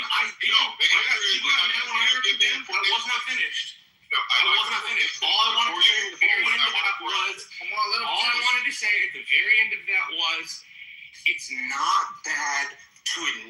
flaws in our guy. If we're unable to admit the flaws in the person we picked, we're no better than the fucking Democrats who will not criticize their own party for fucking anything. Would you like to state a for instance? You just said that he says he lies systematically. It should not be hard for you to pull out a cold cocked lie out of the thin blue sky. Go ahead, give us one. Wait. Can we say lie that he made up out of the thin? The microphone belongs to Marshall. Give me a lie that was just like a thin, made up out of the thin blue sky. Say it. Marshall. Marshall going once. Marshall going I'm here. Hold on a second. No, why you gotta go look it up? Tell me what it was. Okay, then I'll give you one. He fucking lied about the ceasefire. He said we had a ceasefire 3 separate times, and the Iranians have come out the exact fucking opposite. Wait a minute. You said that Donald Trump made up a lie about the ceasefire. Is that right? I said he said there was a ceasefire and there wasn't a fucking ceasefire. That's not telling me. And how do you know? Wait a minute. And how do you know that wasn't true? Because the Iranians refuted to American media. That's on American media. Like, no, we're not going to go with that. Wait a minute. Is it possible? Can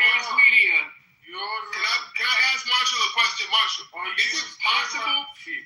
Yeah, I'm going to have to put somebody down. I'm throwing somebody down for cutting me out. Who's doing that? Peter, please let me finish this.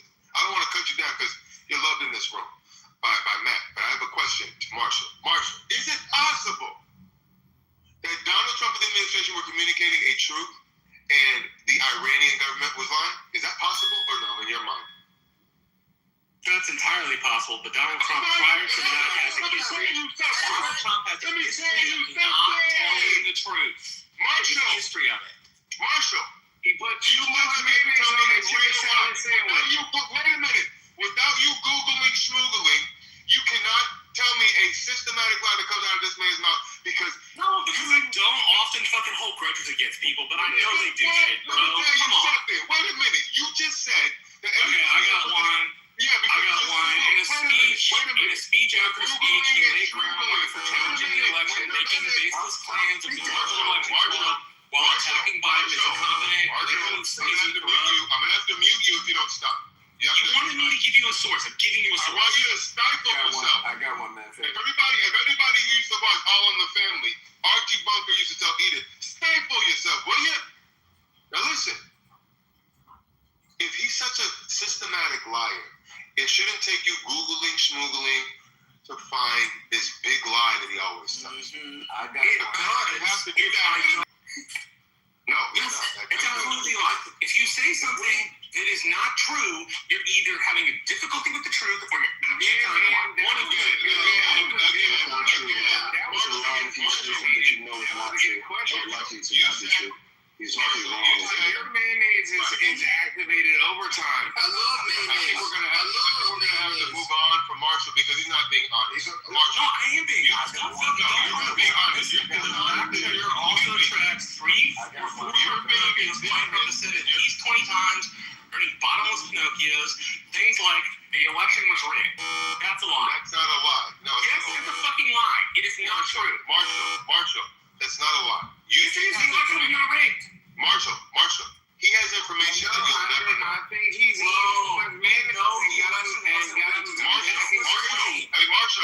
Marshall, stifle. You don't know the information that he knows. He's operating off. You asked me to provide evidence. I provided you with evidence and you delegitimized it. What the fuck? You don't get to talk while I'm talking, Marshall. When no one's going to hear you if you talk while I talk. What I'm saying to you, I'm happy to let you speak, but you can only speak when I'm done talking. Because if you speak while I'm speaking, no one can hear you. White privilege. No one can hear you if you speak while I'm speaking. So I'm claiming moderator privilege at this very moment. I don't mean to lord it over you, but we need to be clear communicators for the people who are listening. It's unfair to them. Marshall, right? Put your face I already told you that he exaggerates systematically. He says things that aren't actually true systematically, but everything he says is directionally true, meaning it's attached to the truth, even if it's just a little bit. Because you have to do that when you communicate. Yeah. He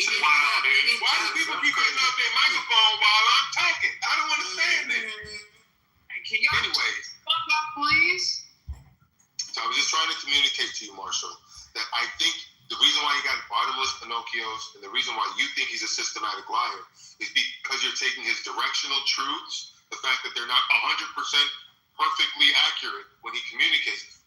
Every time he does that, you're counting that as a lie. That's right. That you're running up the score. I'm urging you to stop doing that. Pay attention, get your head out of the clouds, and realize that he's an unorthodox politician who communicates in an unorthodox way, which means he's not honest aid, right? Everything he says isn't gospel. That's right. But when he's communicating honest aid. I know, but you cannot talk while I'm talking. If I say that one more time, I'm gonna have to do something I don't want to have to do. Nah, do it to his ass. Be a nigga. Do it to his ass. He needs to stop eating that fucking egg. Stop. I'm trying to tell Marshall something. Marshall, stop counting the exaggerations as a lie. Stop counting the puffery as a lie. Stop counting the directional truths as a lie. When you put all of that to the side, the man is as honest as you'll ever get coming out of a politician. So I'll stop there to give you an opportunity to respond because I feel like I'm talking too much. So go ahead. Okay, so you either tell the truth or you don't. It's not directional. It's not any of that. You're either honest about the facts or you're not. As early as 2020, Donald Trump lied nearly 50 times that the Mexicans were going to pay for the fucking wall. They never gave us a check, and that's what he said. Do I need to hold a grudge and have a fucking spreadsheet with everything he says? Or are we just going to admit that our candidate's not perfect, doesn't tell the truth? Marshall, I'm sorry, I have to cut you off because you talked about the Mexicans paying for the wall. He never once said, excuse me, that they were going to write us a check. What he said was... He said they were going to pay for it. Wait. He did say that. Listen, I need you to focus. Follow the bouncing ball. Stifle yourself. Anita, listen. He said Mexico was going to pay for the wall. He didn't say that we're going to write us a big, beautiful check made out to the United States of America. And they did pay for it in one way or another. For instance, they put the military on the border through negotiations. They actually paid it when they had to pay for there were taxes. Whenever the remittances, that's what it was called, remittances. The remittances went up. They had to pay higher remittances when people from this country were, like the Mexican immigrants from here were sending money back to their country. The remittances went up on that money. So what I'm saying is, no, they didn't write us a check, but it's just like a deadbeat dad. If he doesn't want to pay his child care directly, the court's going to make sure he pays it. Excuse me. The court's going to make sure he did one way or another. So the fact that they didn't pay us by writing us a check doesn't mean he lied. It means he said they were going to pay for the wall. He didn't say how. And he can lean on the fact that the remittances went up and the fact that they put their military on the border, which was never previously agreed to. So all of that said, they did pay for it. They just didn't pay for it directly. It was an indirect payment. How much remittance money do we get? So I can say, why don't we look it up? My point is to Marshall, he never said how they were going to pay for it. He just said they were going to pay for it. And they did pay for it in one way or another. So, Manfredi, you pay my mortgage. No, and Marshall. No. Manfredi, you pay my mortgage. You're going to pay my mortgage. So what, man? That's directionally true. You're going to pay my mortgage. How is that? Yeah, Marshall. Because I'm certainly you've flown on my airline at least once. What airline is that? United. Right? I've been on United, yes, sir. So you pay my mortgage. That is directionally true. It's directionally true because I have indirectly contributed. If you take a fraction of that ticket cost that I paid, a fraction of my ticket expense went to your mortgage. So yes, indirectly. But in the court of law, directionally true. You couldn't oppose that. What's the problem with y'all? What's the problem with y'all? Let me you keep talking over me. Land your plane, Mr. My point is that, and the reason why I hold to that standard, right? Because it's a reasonable standard. It is unreasonable to make a claim and then loosely interpret that claim, right? Because I can loosely make any claim. I can loosely make the claim that the Europeans are trying to kill me and my wife, right? I can loosely make that claim. They're trying to kill us, right? How are they trying to kill us? Well, they come to Central Florida and they throw trash. Trash pollutes the environment that I'm in, right? That is a loose claim. You can literally make any claim loosely apply it. That's what we're doing. But here's the thing. I'll give you a direct lie that he said. That's Hold on, not. before you That get was to the not. direct lie, I just want to respond to that real quick. What I'm trying to say to you, because in the court of law, you probably have a point because there's strict rules that apply with terms of how you can communicate in a court of law. But in the court of public opinion, in the court of politics, okay, when he says something like, I'm going to build a wall and Mexico's going to pay for it, but he never tells us how, and they pay for it indirectly, guess what? He didn't lie, okay? When he says, this is the thing that kills me this last year, he's come up with this term, America is the hottest country around. What the hell does that mean? I don't know what that means. We got hot chicks, man. But a journalist, when he was doing his interviews on 60 Minutes, you said Mexico was going to pay for the wall, President Trump. They haven't. Why did you lie? Why don't nobody ask him so he can be forced to respond? Actually, there was a 60 Minutes interview in 2017 that did that. And so there was a 60 Minutes interview in 2017 that did just that. He fucking obfuscated. He pretended he didn't say it. Oh no, I really didn't mean they were going to pay for it. This is a campaign talking point. Yeah, we're still racist. No. You asked if it was challenged. I'm telling you it was challenged. It was challenged on 60 Minutes. Journalism. Because if I was a journalist, you know what I would do? I would have the video on an iPad. Excuse me. I would have a video on an iPad in front of me. I say, President Trump, you said this. Let him hear it, not play it on the B-roll for the people at home. I would play it in his face. I would say, Donald Trump, President Trump, you said this on the campaign trail. Can you explain this to the American people? We don't see that he gave a check. What happened? Yeah. You know what? I want to go back to Mr. Finley. Because Mr. Finley was going to give me a direct lie. I want to hear this direct lie. Well, so when Donald said he didn't tap Stormy Daniels, is that a lie or is that directional truth? Well, no, is that Sam or Mr. Finley? That's not me talking. That's not me talking. That's me, Sam. So Sam, he denies ever sleeping with Horseface. He denies it. He's never admitted it. She says she slept with him. He says she did it. It's a he said, she said. My answer is I don't know. There you go. You know what? It's directional truth. No, it's not a lie. Why was there a No. Wait a minute. I don't determine whether that's a lie or truth because I don't know who was when they were in that room together. If they were together, I don't know what happened. He said he never. The only thing he ever did was with Horseface was take a picture with her. So man, except she says he slept with him, hold on, and they delivered a check to keep her fucking quiet to stop her from saying he slept with him. No, wait a minute. No, I have to respond to Marshall because he speaks like he knows everything, but he's wrong. So the fact that he paid Stormy Daniels off is what you call a settlement. Non-disclosure agreement. Excuse me, I wasn't done talking. How do you pay Stormy Daniels off if you never slept with her? Hello, Marshall. He paid the woman off to keep her horse face shut because he said that she would be spreading lies about him. So sometimes it's better to pay someone off who might be lying about you rather than letting them say a lie about you than some people like you believing it. So the paid her money to shut her horse face doesn't mean that it was true. Okay? A settlement is a settlement. It doesn't mean that he's admitting to sleeping with her. But you should know that. The fact that you don't lie about and it doesn't move around because you don't understand the concept of a settlement. We're getting He sleep with her and he fucking slept with her and then he paid her off to stop. Excuse me, wait a minute. No, I have to deal with this man. Marshall, how do you know that he slept with her? Because you don't pay somebody off if you didn't have an interaction. Lots of people lie about it, and he has never sued those fucking people.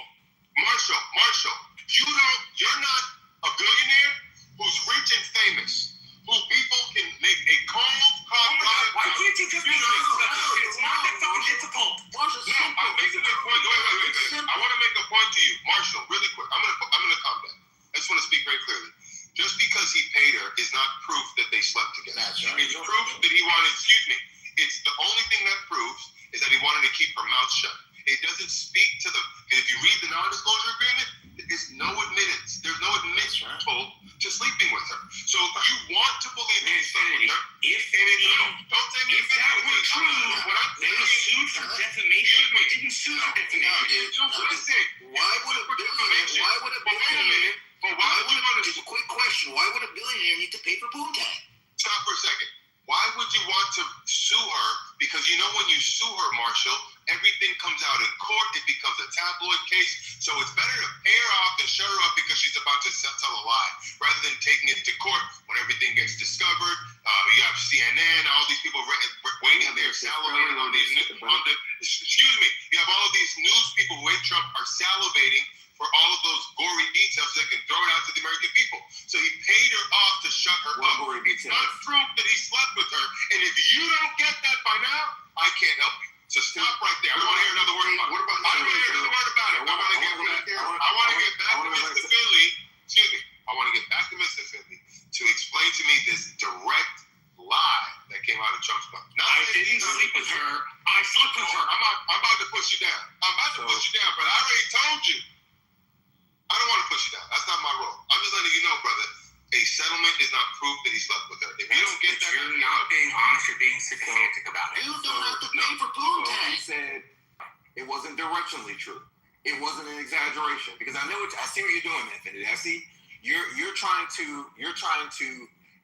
say that puffery, which is what he does when he says America's the hottest country and nation. I don't even know what that means, bro. Puffery is basically when a car dealership advertises. What is the hottest country in America? I'm saying that's puffery. That's puffery. What does that mean, though? Exactly. What does the hottest car on the market mean? What does that mean? It's puffery. It's an advertising term, right? Bugatti. It's just an adjective that really means nothing, right? And it's not necessarily it's not a lie per se. It's called puffery, right? And we're not putting puffery in the same lane as a lie. Saying gas is $1.98 or 96 in 2 states when it ain't is a bold-faced lie. Let me tell you why that's not a lie. And it's wait. No, before you move on, let me tell you why it's not a lie. Here's how you'd be able to prove that that's a lie. Is that he read somewhere that the lowest price in America is $1, say $2, and then he read it, he believed it, and then he went out to the American people and said it was $1.96. You have to be able to establish that he saw something that directly controverted what he said, and you can't do that. All you're saying is the facts bear out that he was telling something that wasn't true. So being wrong and lying are 2 different things. So using it as nobody lies. Excuse me. You're conflating being wrong and lying. Lying means you have to prove that he knew what he's saying was a lie at the time he said it. You have to prove that he wasn't a misspeak. You have to prove that he believed. So what you're doing, it's very hard to prove somebody is lying. You have to speak to their intent. You don't know what he was supposed to. So proof. You don't know what information he was given. So proof. Wait. Hold on. So proof means that this is the standard by which we determine if you're telling the truth or not. Right? Here's my evidence. Right? Evidence 1. You have access to the greatest intelligence in the world. You have access to information that nobody else has access to. You have a gang of lawyers, researchers, and analysts around you, and you are making statements, right? And so therefore, using that evidence, have the facts in front of you, right? That says that they're in this country in which gas was $1.98. And so if you were to say something counter to that, you, sir, are lying. But a second ago, you just said $1.96. Are you lying now? I said $1.96. I know exactly what I said. I know exactly what I said. I said he said either $1.96 or $1. Actually, in the order I said $1.98 or $1.96 because I was trying to be accurate. I said those same things. Neither one of those would be classified as a lie. Right, because you're covering yourself. So let me ask you this: if he said it based off of, say, his assistant or whoever gives him the data came in and gave him something that said it was $1.96 or $1.98, and he went out to the American people based on him believing whatever they gave him. If he said that, now let's just say, now you're creating hypotheticals. You're doing this because there are a realm of possibilities here. There is that. Listen, anything is in the realm of possibility. It's in the realm of possibility that I'm gonna get $1 million from you tomorrow. That's in the realm of possibility. Right. But it's highly improbable, but it's in the realm of possibility. Okay, let's talk about the realm of probability. That's not in the realm of. Excuse me. Is it in the realm of probability that he? And I don't even know if what you're saying is true. Okay, I'm just going to assume that what you're saying is true, that he made a statement about gas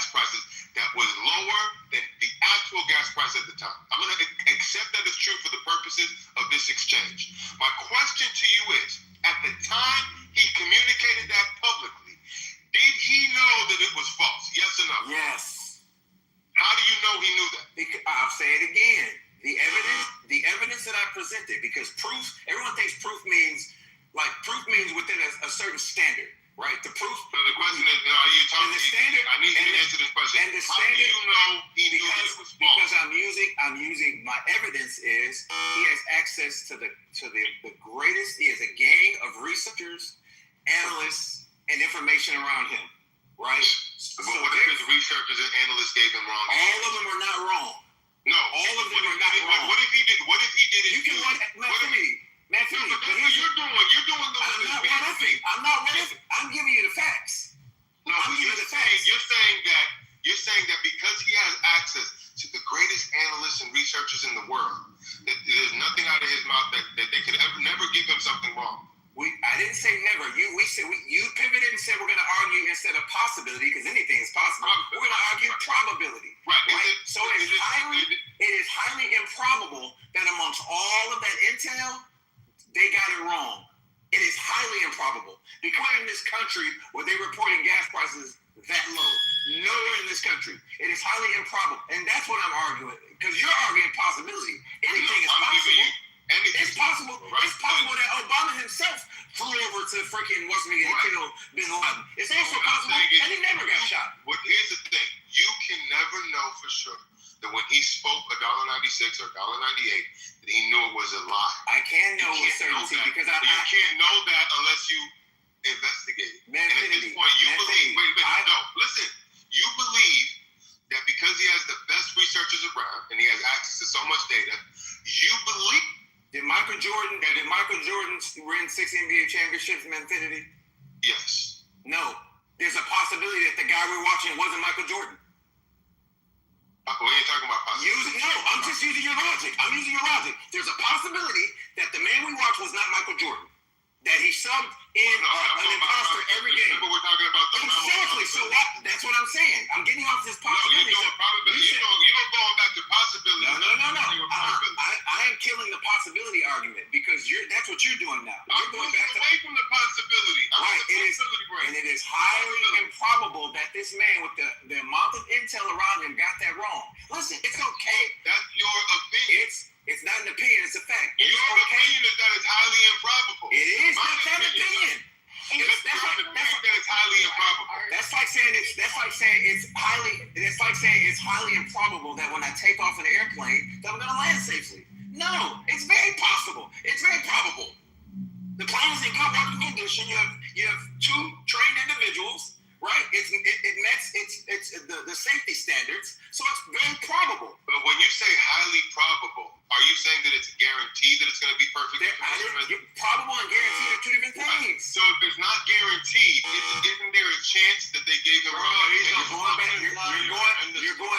You're going back to possibility.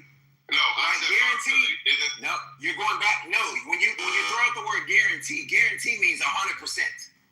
Right? Probable means like greater, more. I'm putting things up beyond a reasonable doubt. Right? That is right. That is probable. Right? Highly probable. Meaning, if I were to put in a percentage, I would say 95%. Right? Or 99%, because anything is possible. And so but the problem with having on stage, and the problem that I have with people with politicians, I won't put this on Trump. People do this with all politicians. Is that they don't want to admit, dude, family lied. It's okay to say he lies. It's okay. Instead of trying to defend his lies and make excuses, he lies. And that's okay. I don't call them lies unless I know he knew that it was wrong. Because if that's the case, then you can never say anybody's lying. Can you say anybody's lying using that logic? What? Can you say that if you're going to say that I don't know his mental state or what was in his mind, can you say anybody's lying when they lie? Bro, he'll say anything. You can't. No, you can't because you can't get in their mind. How can you read their mind? But you know, for instance, in some cases when people have been exposed to information and then they directly go against it. What if they forgot the information by the time they told us their truth? But that's what Trump might have that happened to Trump. And if he forgot, I wouldn't call that a lie. That is a lie. You're just making if he forgot, he lied. Fam, if you're gonna make the argument that they were presented with the truth, and then before being confronted with said truth, they magically forgot it, you're just making excuses at that point.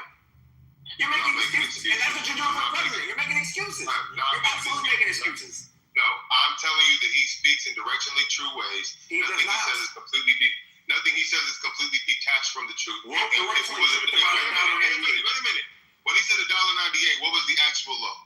It was $1 or $1.50 higher. That wasn't even close to being the truth. Okay, can you bring this out so I know you're not lying? This is April of this. Hold on, I gotta remember because I didn't Google. I didn't Google it. I remember that. No, that's fine. Because when I heard it, I'm like, what the hell? Because first I'm giving this man a benefit of the doubt. First I'm thinking, where the hell in Texas or where they produce oil is gas that fucking low, right? Or maybe Indiana where it's low, right? And then I remember looking up on gas money. Ain't nowhere in this country that low. But I'm gonna look at it. Hold on. You're basing it off of what you did on Gas Buddy? I'm basing it off of me looking for gas prices under $2 anywhere in the country. And you looked it up on Gas Buddy?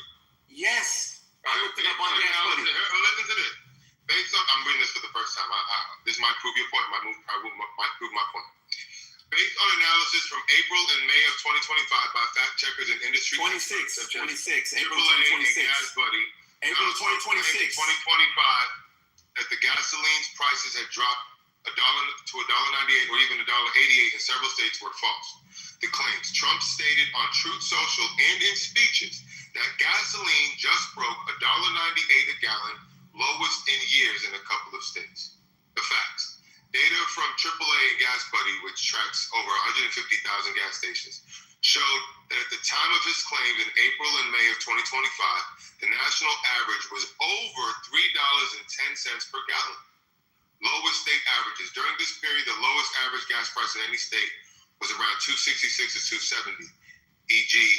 in Mississippi or Texas, which is significantly higher than $1.98. Where did the figure come from? Put your listening ears on, ladies and gentlemen. Where did the figures come from? While some individual gas stations might have had low prices, analysts noted that RBOB gasoline futures sometimes traded lower, but this did not reflect what drivers were paying at the pump. Contextual data. It is accurate that gas prices dropped below $2 at some points during his first term around April 2020 with COVID. However, the claims made in 2025 regarding current prices were incorrect. So he lied. So I just draw a distinction between being incorrect and lying. Oh my God. I'm sorry, Mr. Finley. In order for me to call something a lie, you have to know something's a lie. He does know. This man has all of the information in front of him. He does know. I don't accept that. He does know. Of course, you're not going to shut up. Because again, this is what voters do. They don't want to admit that the person lied. I will admit there are cases where he may lie, but in this situation here, and I know it sucks because there's a big gray area. Politicians do this to where they don't know certain information, but they say it. Say certain things. I know what politicians do. This ain't one of those cases. Okay, and exaggeration is one thing. I get that, but this is the flat out lie. No, I'm saying. So you believe he knew that wasn't true? He said he knew gas wasn't under $2. Nowhere in this country because it hadn't been in a while. He knew that, and he flat out lied. Just like wait, I'll give you another one. When he said when he exaggerates and says there's the highest inflation ever under Joe Biden, and it wasn't the highest inflation. Right. Exactly. I understand that, but sometimes for his voters, he will say stuff like this in an absolute lie to make a false point. He does that, and we can just call it what it is. Just call it what it is. Let me land at this point. And here's the thing about that I don't understand about Trump voters. It's not going to move the needle, right, for them to say he lied. Because those that don't like Trump are still going to not like him, and those that support him are going to still support him. It doesn't matter. Just be honest. I can't call somebody a liar unless I know that they had to know it was false when it came out. Listen, and if that's the case, then in court, there's no standard. The whole problem with your point is, you're saying because he has access to the greatest researchers, and I don't know that to be true, that he can't say something that's not true.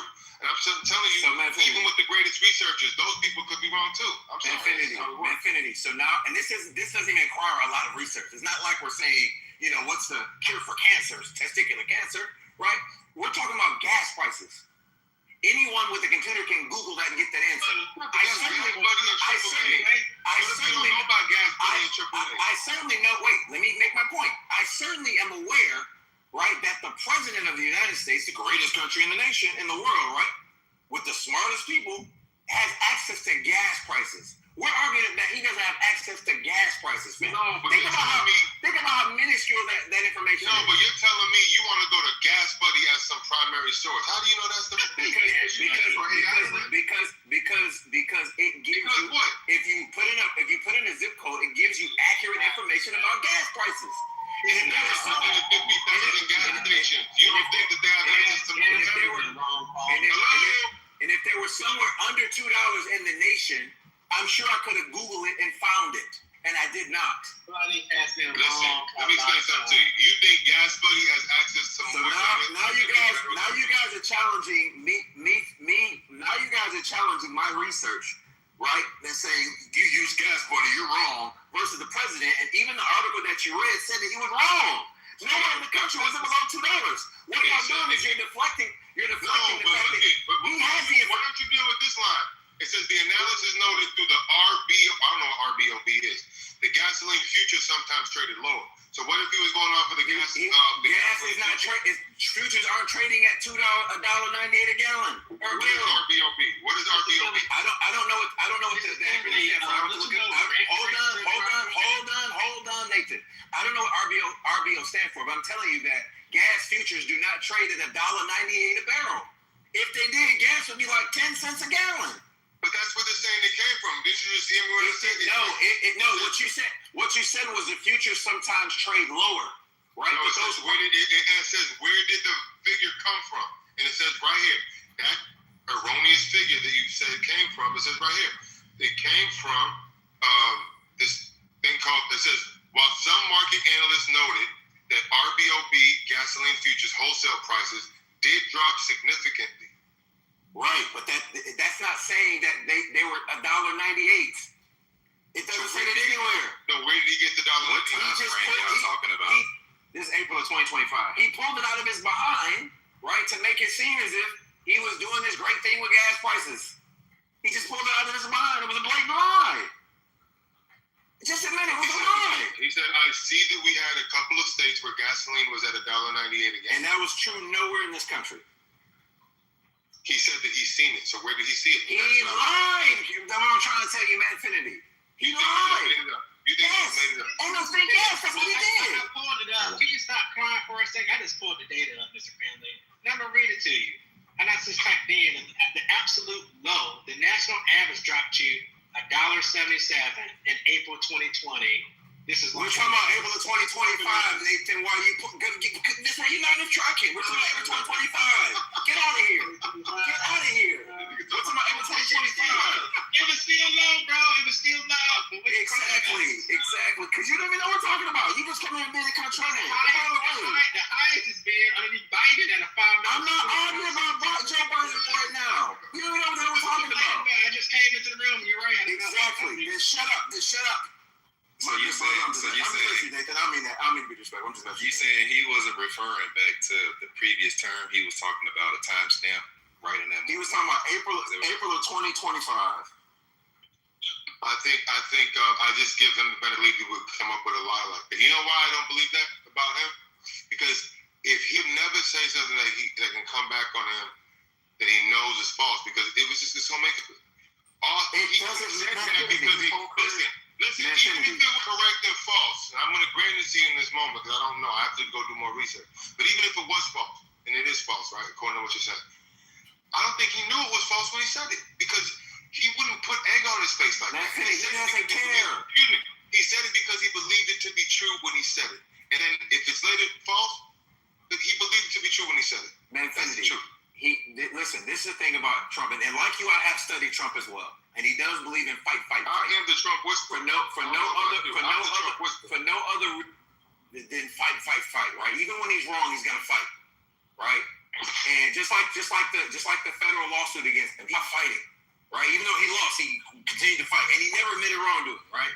And so the point I'm trying to make is all you're doing is running interference for a politician that is being dishonest all the time, and I don't know why. It's not necessary. Egg on his face, he don't care about that stuff. This man don't care. Just like when he said we have a healthcare plan coming out in 2 weeks. That's one of his favorite thing to say. In 2 weeks. He's clearly lying when he says that because they ain't got no plan. They've not released a plan. But you're going to say he's directionally true, even though he released no plan in his first term, no plan after date right now. So there's no direction there. I have to agree with you. That's the best lie that you can highlight because that is true. They don't have a healthcare plan and they keep saying it. So that right there has no pushback for me. You talking about healthcare? Wait a minute. Are you talking about healthcare? Yes. Yeah, they said they had a plan to replace Obamacare, and they have no plan. They've been saying that since the first time. He said clearly, I have concepts of a plan. So that's a directionally true statement. Come on. Concepts of a plan. No. Listen, honestly, you one of my favorite Trevor's fans because I like him as a person, but fan, stop fan. Come on, man. Stop it. Wait a minute. I know the debate he had with Kamala Harris. Excuse me. In the debate he had with Kamala Harris, everybody made fun of him after he said He said that more than once, though. Excuse me. He said we have steps of a plan. And the reason we don't have a full plan is because the Democrats won't get out the way. He ain't even introduced no plan. Yes, he did. The concept of the plan, he's been saying this since his What was the concept of a plan that he introduced? Let me give you the three concepts. All the money that we give in private healthcare. Excuse me, I'm going to give you the three concepts that he's always said. We're going to keep pre-existing conditions. We're going to remove the lines around the states and allow cross-state competition. And there's another concept there. There's three concepts of the plan that he gave out there. But he's always said existing conditions will remain. He's going to remove the lines around the states, and then prescription drug pricing is going to pull it way down. And if you look at Trump RX, he's already TrumpRx.com or .gov. You will see that he's already started to implement that. Those are the concepts of a plan, and that's also not a new plan either. That's been what you mean about concepts of a plan? That has been repeated by Republicans. So let me talk about Obamacare, and I can tell you about this. Removing the state regulations has been repeated by Republicans for 4 years. State regulations. That's what he's talking about. Right, because states regulate health insurance, and they want to be able to sell them across state lines. That has been floated by Republicans for 50 years. No, this is what Trump said. No, he outlined those three things as the basis of the plan, which are concepts of this plan. When did Trump present these concepts all at once? He said that many times in interviews. I've heard him. Tell me one time so I can look it up. I'll have to Google it. Let me look it up right now. He said post a link in the chat. He said prescription drug prices coming down. That's not a concept of a plan. That's just saying prescription drug prices are coming down. That's not a plan. That's a concept within That's not a concept. That's not a concept of a plan. So what's the concept of a plan? You big liar. What's the concept of a plan? What's the concept of a plan? What does that mean? That doesn't mean anything. Listen, if I'm saying I have a concept of a plan, this is my plan. Step 1, step 2, step 3, or part A, part B, part C. When has Trump ever given a speech and laid out his concept? Because all you're doing is repeating, other than the prescription drug prices, which I give him credit for, right? I give him credit for that. Right? I don't know why you're just yelling. Because right now we're talking about the Buffalo Bills losing 4 Super Bowls and you're getting up the Dallas Cowboys losing the Super Bowl. I don't even know what the hell you're doing right now. So, but I give him credit for that. But the whole removing the state regulation thing, which is what Republicans have floated for 50 years, is not a Trump concept. It's not a Trump concept. It's not new either. No. Listen, I don't know if it's a Republican concept for 50 years, but what I am telling you is that he's telling us, he's communicated in no uncertain terms, that the lines around the states, the pre-existing conditions, and the prescription drug pricing are going to be in the plan that the Republicans eventually propose. I want you to post a link in the chat when he said that. And I will. And I'll be the first to admit the Republicans have been dragging their feet on that, but it was all due to, and I'm not going to blame him 100%, but John McCain. Remember, if he didn't put his thumbs down, okay, then remember, right before he died, he put his thumbs down to remember, he was the hugest critic of Obamacare. Going back to 2008 when he was running against Obama, all the way until the time he hated Trump for work because he doesn't like Trump and his style. So to say Trump, he was the deciding vote in Congress as a senator from Arizona. And if he went up there and put a thumbs up like a regular person who was constantly the biggest critic of Obamacare, he voted to keep Obamacare intact. What a loser he was in that context. What a loser. Just because Donald Trump said, listen, I like my heroes who don't get caught. I thought that shit was funny as hell. I still laugh about it today. It's a joke. And he didn't like it, but John McCain threw the first punch because, I don't know if y'all know the details, but John McCain threw the first punch to Trump. Trump said what he said about, he's a hero because he got caught. Okay, I like my heroes who don't get caught. It was a joke. It was funny as hell. And McCain held a grudge, and he put a thumbs down on the Congress floor, went against his own principles. Fam, if you made fun, if McCain had done what he was supposed to do, okay, because we already had a thin margin in Congress at the time in 2016 or whatever, 2017. If he had repealed Obama, then guess what? We would have had a Republican full. You don't need to repeal Obamacare to get a full plan. You just introduce a full plan and replace it. Once that failed, then they had to just remove the individual mandate, which Donald Trump was able to get. That's an excuse. All you have to do is come up with a new plan and replace it. You can't replace the plan. You can't replace the plan. Yes, you can. That's literally what Congress's job is. That's literally what they do. Let me explain something to you. All of his political, you don't understand how Congression knows. I was a lobbyist for 6 years. I know how it works. So then you understand better than anybody the archaic ways that Congress operates. Congress can write through. It don't work as efficient as private business. Listen, if Congress wants to rewrite the law, all they have to do is rewrite the law. There's no ifs, ands, buts about it. You have to have political will to do it. Yes, of course you have to have political will. Right? Of course you do. There is no political will. There's no political capital because John McCain shut it down. John McCain put his thumbs up. And McCain died, and the president is still the president. And he has majorities in both houses right now. And he can pass something right now if they wanted to. See, you pretend like you're a lobbyist and you know how Congress works, but you don't understand how razor thin that edge is. And that razor thin edge don't mean nothing. Infinity. I have this argument with Democrats all the time about how they need these great freaking majorities. And they talk about how great their leadership is, right? And I know it's puffery, right? But if you have a concept of a plan or a plan, present it. You don't have to. It doesn't mean he presented the infrastructure. He presented the basic scaffolding. That doesn't mean it's going to pass. I didn't say it's going to pass. But you have to present something. Because when Obama was putting forth Obamacare, right, what did he do? For a year, he campaigned. You're going to be able to keep That's fine. That's fine. I don't listen. I'm not gonna lie. Can I or was that something he believed to be true? It was a lie. But why was it a lie? Why wasn't it Let me finish my point. Because if you're going to put forth a plan, right? If there was a plan, you're going to do what he did. For a year, he got on to different states. He campaigned. He went to districts. He talked to people, and he talked to residents. He had meetings because he had a plan. If the president had a plan, he would be doing the same. But he does not have a plan, so that's why he's not doing that.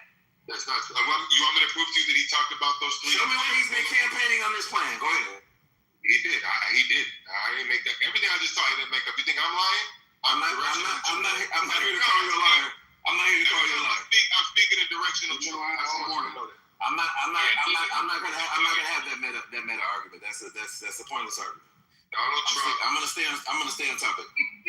Mexico never paid for the wall. No, Mexico never paid for the wall. Mexico never paid for the wall. They did pay for it.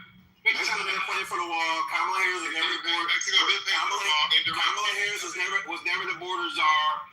Yes, she was. She was never the border czar. We never opened the Strait of Hormuz. What else? She was never the border czar. Her job was to find. The actual job was, because it was an executive order. Her actual job. What do you know her actual job was, Nathan? Before I say it, what was her job, Nathan? What was her? Well, her job is to do whatever the fuck the president tells her. What did he tell her to do with respect to the border? And what did he tell her to do with respect to the border, Nathan? Nathan, what did he tell her? I wasn't there in the room. You don't know. You don't even know. Nathan, you say he never told her she was border czar? I wasn't in the room either. That's not what her job was. No. But that's what he said. He told her that. He said she was a border czar. No, he did not. You want to find out? Okay, I'm going to have to mystery. Her order. Hey, listen. As of January 20th, Donald Trump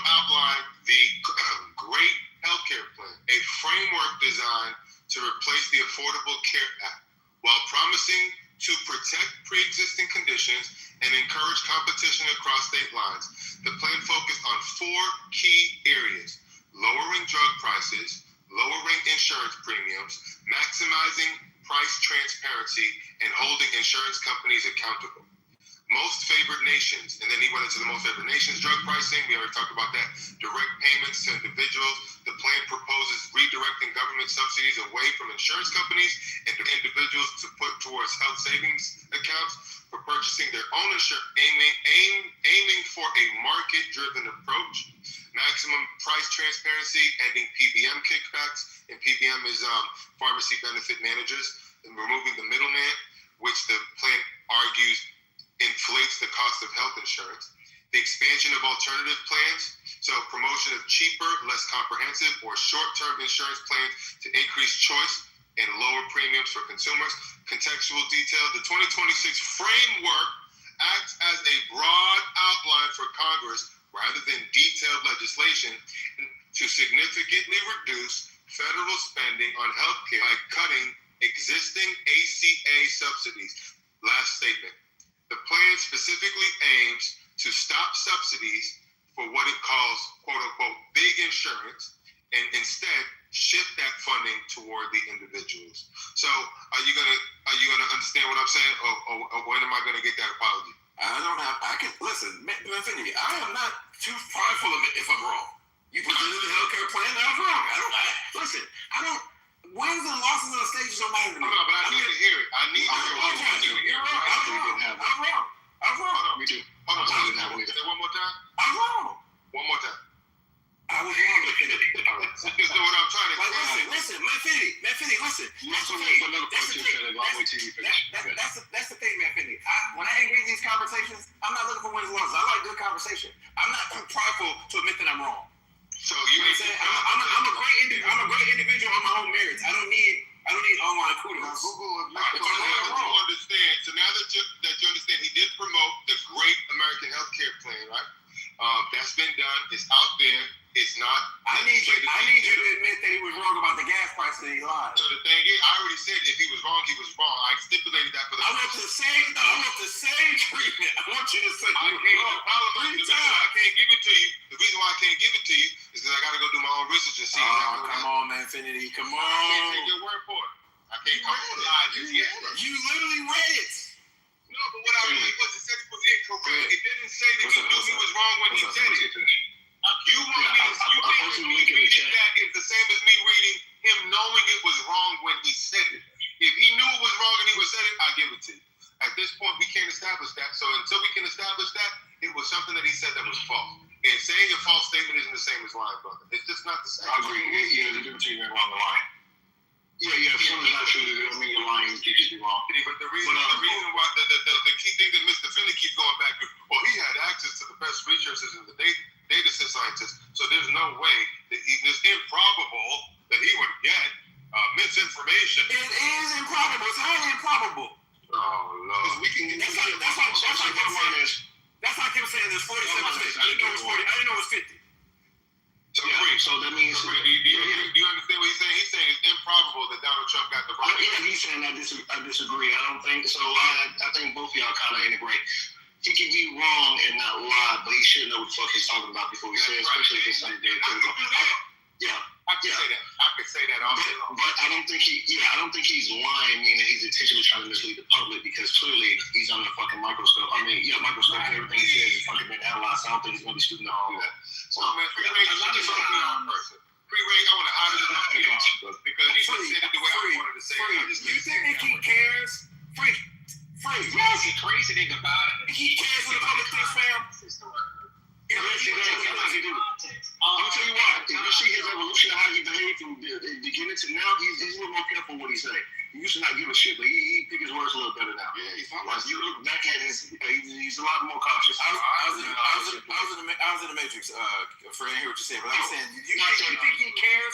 You think he cares? You know he's still in the Matrix. You believe all these things. Oh my God! He's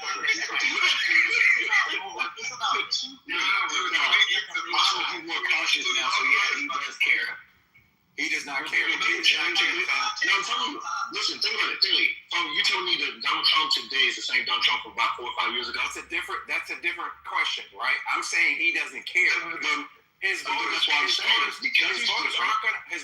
going to move, and his haters ain't going to move. He don't care. Right, but but he does mitigate the weapons used against him. He knows that he cannot keep giving things that people use against him, so he chooses more carefully move. Right, because it's in his nature to fight. That's just who he is. He gonna fight regardless. Right, but that means he cares. Right, but that means he cares because he cares about winning. So to your point, he's fighting, but he's fighting to win. He's not fighting to lose. So he has to care. But I'm talking about care about telling the truth or telling a lie. He don't care about that stuff. I think he does. He's not going to say a bald-faced lie. I think he's okay with telling exaggerations, puffery, and directional truths. He is not okay with picking up something that's a complete lie and just throwing it out there. So when he said $1.98, if it was a complete lie, it was only because somebody fed him the wrong information. I don't think he would go out there, look at he jumped the gun, he took partial information and drew a conclusion. Sometimes he'll draw conclusions. In the meantime, Mr. Finley says you're interested. Look at what I just posted in the chat. If you look at what I just posted in the chat, you will see the link to the White House's page. Listen, I took you at your word, man, Finley. I took you at your word. I don't think he pulled all that. I don't think he pulled that all out of thin air. I believe you when you said it. That's all I'm saying. So Donald Trump said Finley. Hold on one second.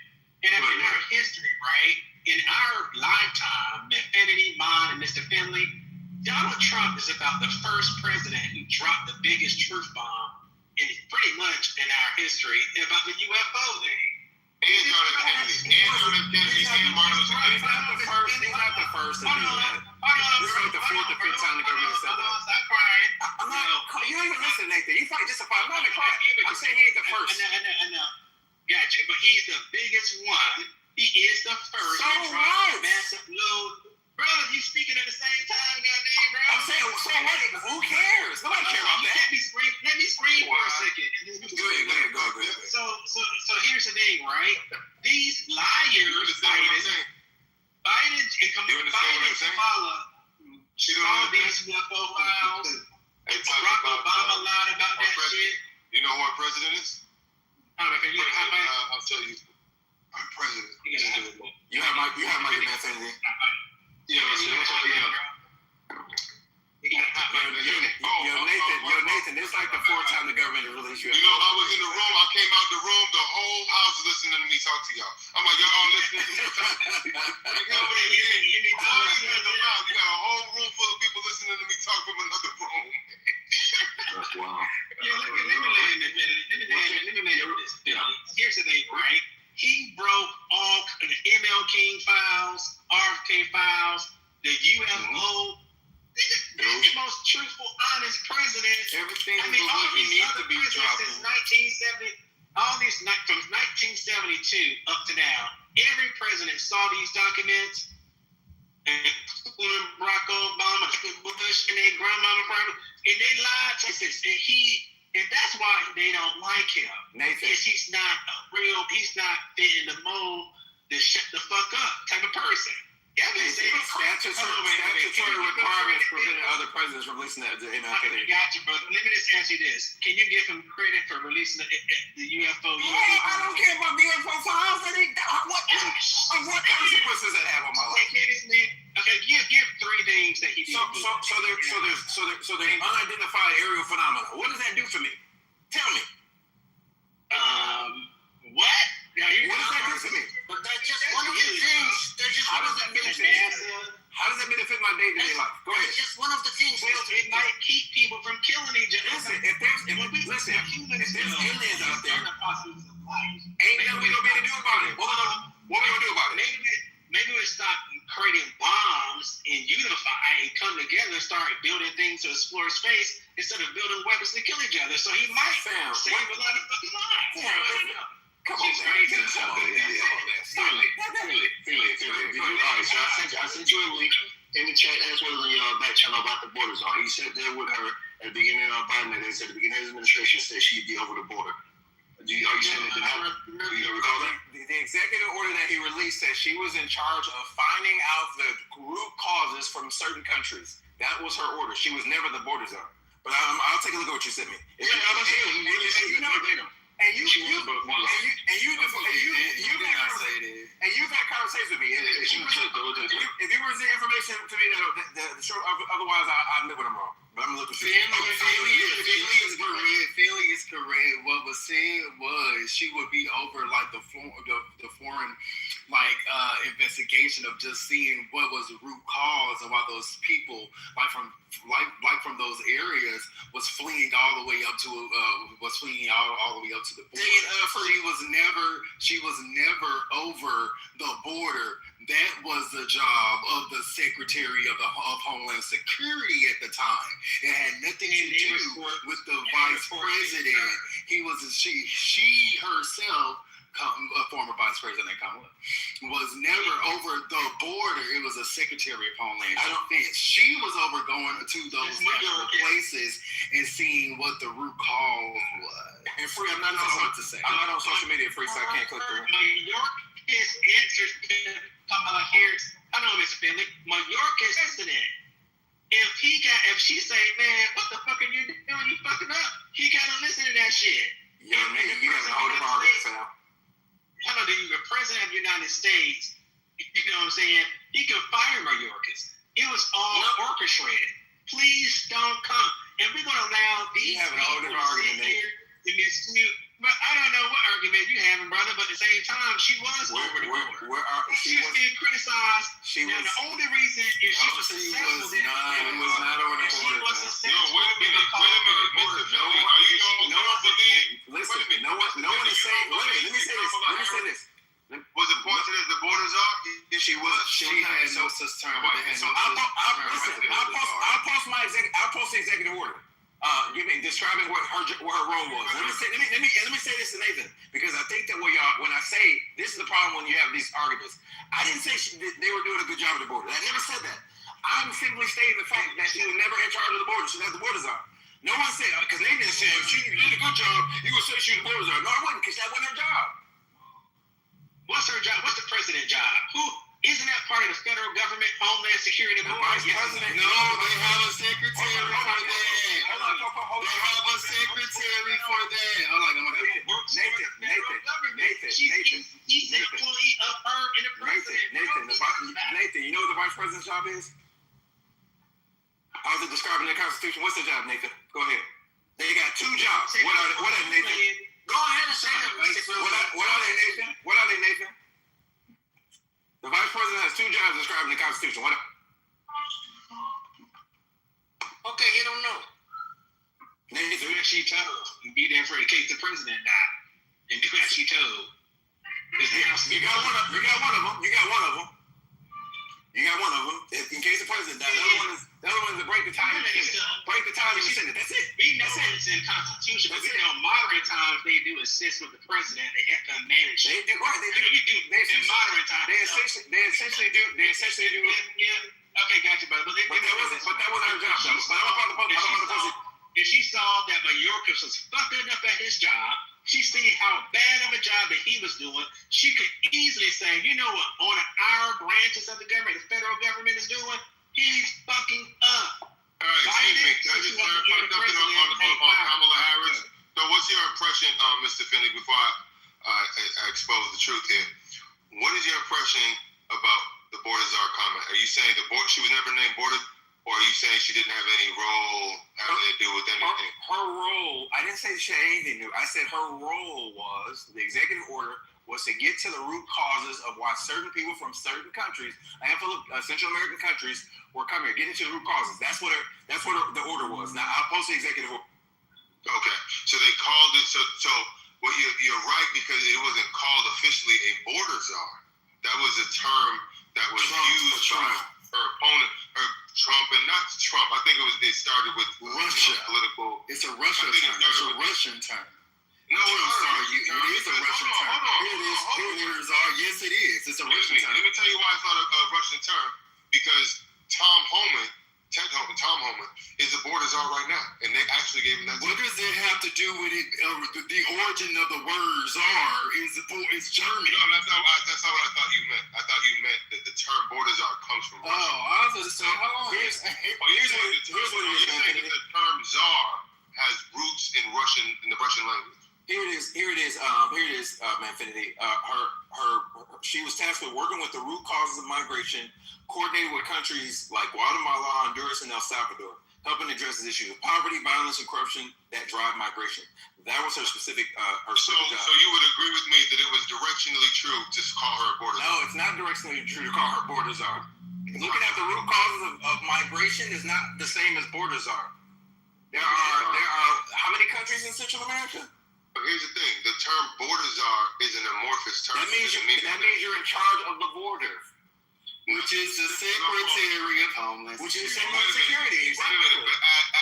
But what I'm saying is, as come on, buddy. This person who's looking for the root causes of why people are coming into this. Why are you saying come on? As a person, the vice president is given a task to. She never came back with that root causes report. She failed miserably on that. And when Anderson Cooper pressed her on it, she didn't have nowhere to go or nothing to say. I'm not judging how well she did the job. I'm just telling you what she was in charge of. Okay, so what I'm saying is because there isn't, I don't know what the actual term was of that title. She didn't have a title.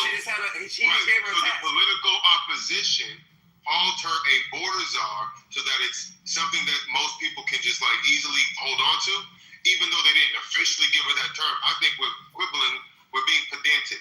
No, Maxie. You're not going to be able to say no while I'm talking because I'm in the middle of a sentence, brother. So I'm happy to let you go, but we can't talk at the same time. So all I'm trying to say is, look, you got me talking like a Southern. I'm not even from the South. Not too much to the South. I'm just trying to tell you that the term border czar, yes, it was a term that was used to kind of.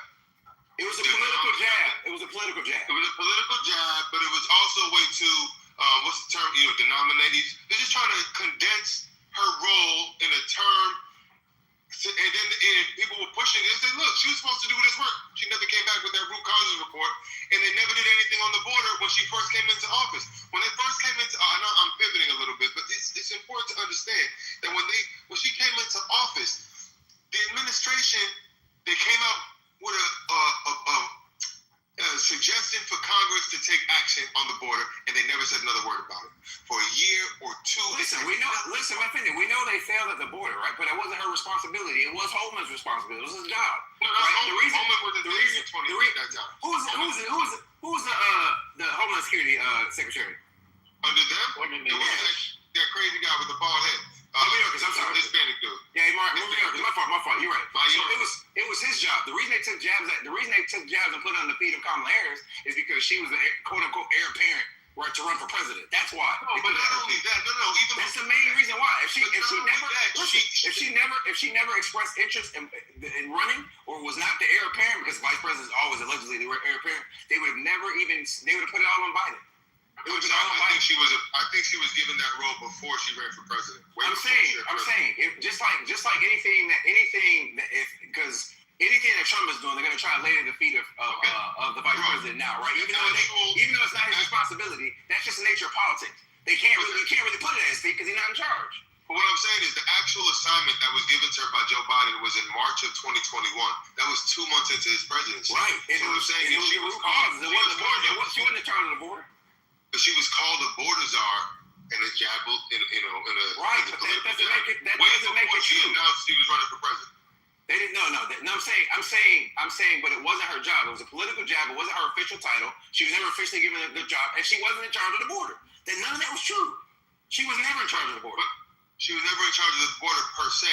But the fact of the matter is, she was involved in this thing where she was leading the diplomatic efforts with Mexico and the Northern Triangle to address the root causes of migration, which has certain countries, which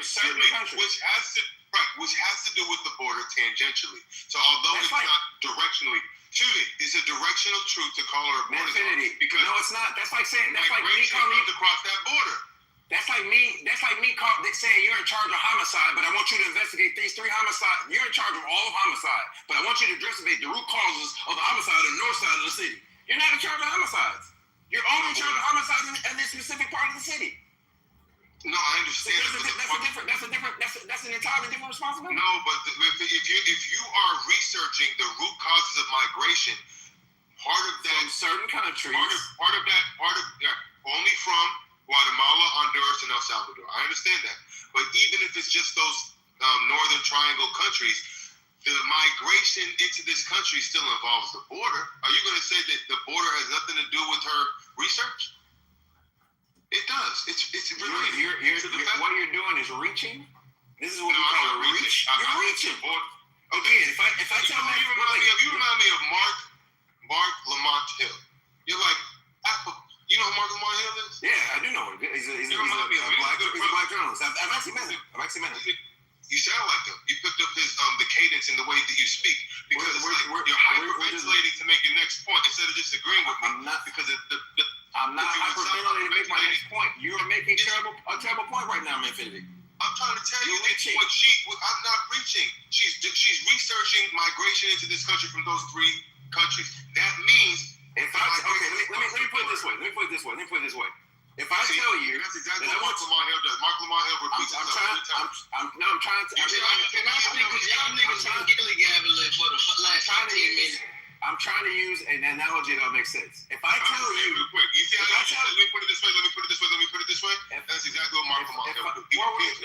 That just means he's a smart guy. If I tell you, if I say, Manfinity, I want you to get to the root causes of rush hour traffic in Central Florida. The root causes of the traffic jam, the rush hour traffic, right? Does that make you the director of transportation? No. Exactly. That's a great analogy. She's not in charge of the border. She was charged with getting to the root causes of some of the issues at the border.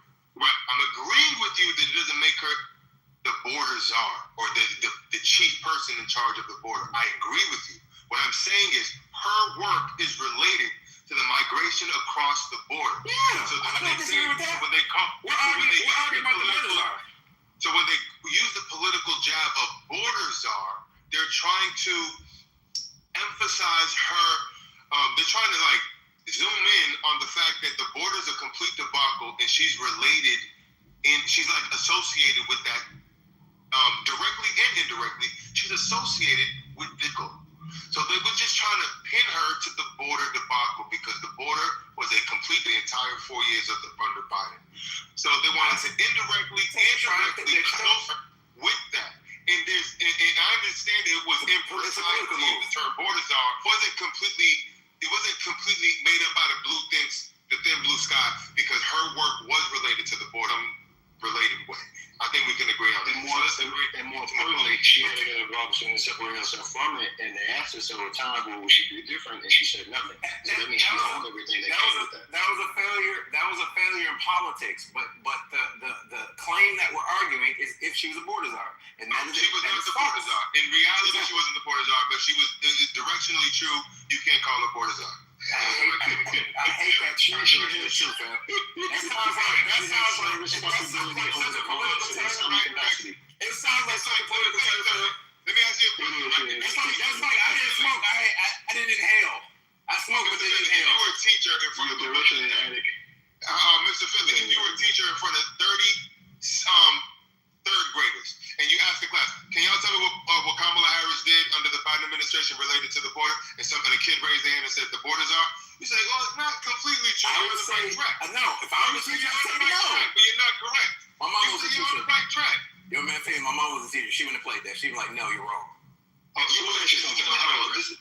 me answer something, Anthony. So the role that she had regarding the border, let's just say it's not the border, which is fine. I can buy that. That's cool. It's an exaggeration of the term.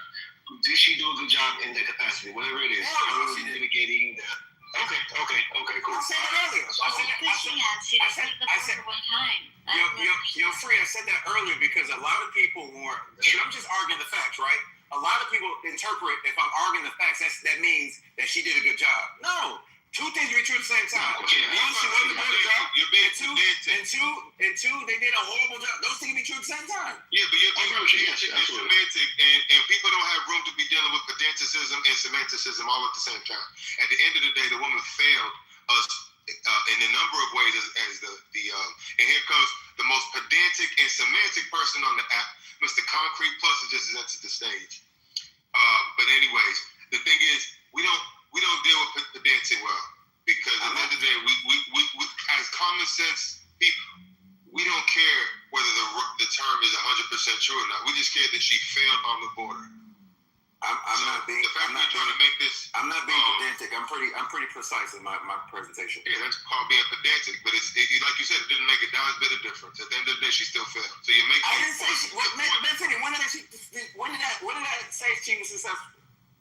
Right. So extinction without a difference, and nobody likes distinctions. Wait. You're making a distinction without a difference.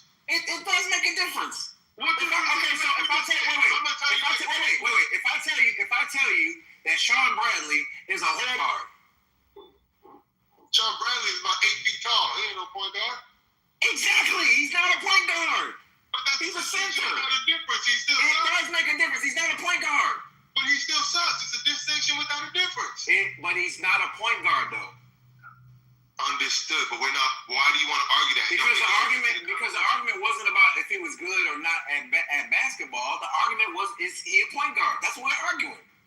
We weren't arguing. I wasn't arguing that she did a good job. I was arguing that she wasn't. The Borders are. That was the argument. I peeped that game a long time ago, which is why I stopped the conversation just to get to this, because I knew what you were doing. I just want to. No. You did it. Wait. You did it to me. I'm right. You were right. She was. That's all I did. We're done. But the thing is, right? It's a distinction without a difference. I just want to know I'm right. I'm right. That's it. That's it. I just want my back. No. That's it. You made me. Nah, fam. You made me kneel to Zod, and I was. You got this egotistical as the next one. I was a ego. Listen, I am. I just wanted my get back. I had to get my get back, fam. I call myself being respectful because I love you, fam, and I kneel to Zod, and I want to take it. She's not the Borders are, but you still have to admit the Borders are is directionally true. It's not directionally true, fam. I gave you a get back. You can't. I can't give you that one because I don't like that term. I don't like that term. Is so. Listen, you should really send that in to the politicians that do the marketing because it's a great marketing term, but I hate that term, fam. It's so dishonest. So let me ask you something, family. Let's hop into some of this stuff here. So we got these issues here with the funds being exposed. Of course, those still a thing, but with the Somalian stuff and all these other things that happen, primarily in blue states and blue cities, do you think that it shouldn't be addressed in a fashion that it is being addressed with people on the right, like Nick Shirley, etc.? Like they got the Stop Nick Shirley Act in California and things like that. Do you support something like that? Do I support something like what? That's Stop Nick Shirley Act. Are you familiar with that? I'm not familiar, no. Okay, so the two of Nick Shirley. I don't know who is. You probably know who it is. Nick Shirley. I don't know who Nick Shirley is, no. Nick Shirley. Okay, so real quick. I'm sorry. Yeah. No, 1560 exposed the Somalian fraud. The daycare fraud. Yeah. Quality hearing center. Right. They also did it in Cali and other places too. And what's the center? But they what's the act? Stop Nick Shirley Act in California. They proposed the bill to stop him?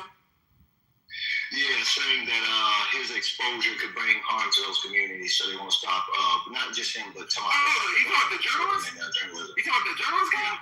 Oh yeah, I don't know enough to formulate an opinion. So I don't want to take a position. I don't want to take a position because I don't know enough. I'm not going to take a position. Would you be opposed to that type of reporting? I don't know because I don't. Again, I don't know enough to make a decision. Yeah, I don't know. I know I've heard. Okay. When y'all opinion, I'm like, oh, that's the journalist guy.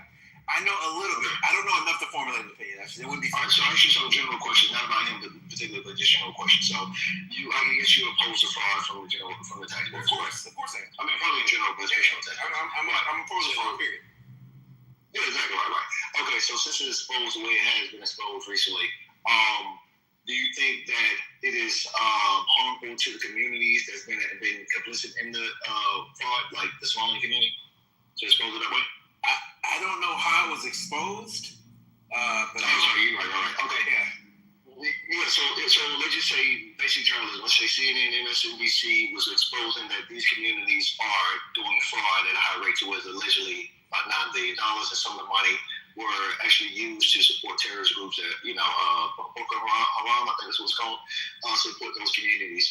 Do you think knowing that information would bring harm to those communities in America? So I'm gonna propose a terrorist group in Somalia. Okay. I don't. Again, I don't. I'm gonna answer like this because I understand how broad brushing a community is dangerous. And being a black person, I'm well aware of that. And so, if that's how it's being presented, I don't like that. I'd rather just call out the thieves or the frauds and deal with them that way. But if you're and again, if they're Somali, okay, I guess you gotta give information. But if you're broad brushing the entire community, I wouldn't like that. No. Yeah, right. Okay, yeah, because in exposing information, you're likely going to paint some community, especially if that's just what the information is relaying, that this community happened to be pretty much complicit in this type of activity, right? Yeah, there's difference in saying, well, the guy that robbed him was black, you know what I'm saying, versus saying the black community is robbing everybody. That's a different. Those are two distinct statements that have this different. Free. It's kind of like when they showed that, like, what was it, 60% of the Ashkenazi Jews living in New York were on welfare and government assistance and benefits and stuff like that.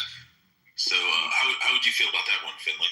I wouldn't. It's like a majority. That's again. I wouldn't broad brush a community. You know what I'm saying? I gotta give you props, Finley. That's usually hate the Jews, so I was expecting. I don't hate the Jews. What the hell are you talking about? You do. Oh, so you wouldn't say white people have slaves? Were you pushing the blue or green? Are you pushing the blue or red button? I don't. What? Finley, were you pushing the blue or red button?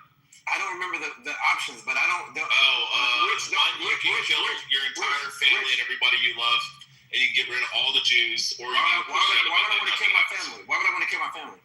Okay, what if your family's not involved? You push one button and all the Jews are gone. Why would I want to kill an entire group? Or you push the other button. Rich, I don't understand. I don't hate groups. I don't hate groups, fam. I don't know how you just fucking with you, Finley. Calm down, bro. I don't like. You know I like to be put in I'm just fucking with you, bro. I don't like to be put in a hate group. So Philly, back to what you're saying.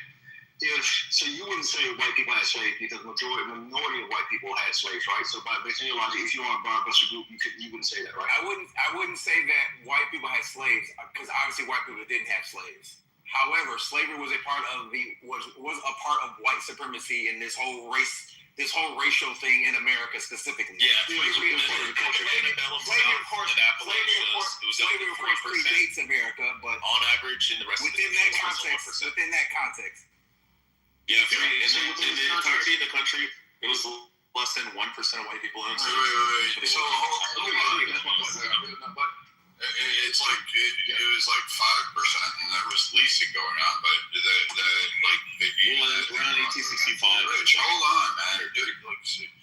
So I mean, like, you know, it wouldn't be all white people that had slaves. Well, that's all factoring in those white people, less than 1% in the whole U.S. It was 3%. And they had a bill inflation. Going by the man of the house, so it's way more than 1 to 5%. But the point we're getting at is that when you say everybody don't have to be part of the problem in order to paint that group with the problem, right? Because again, when we talk about crime as an extreme minority of every demographic, the problem is certain groups are more are in line with it, like they're okay with it to some extent.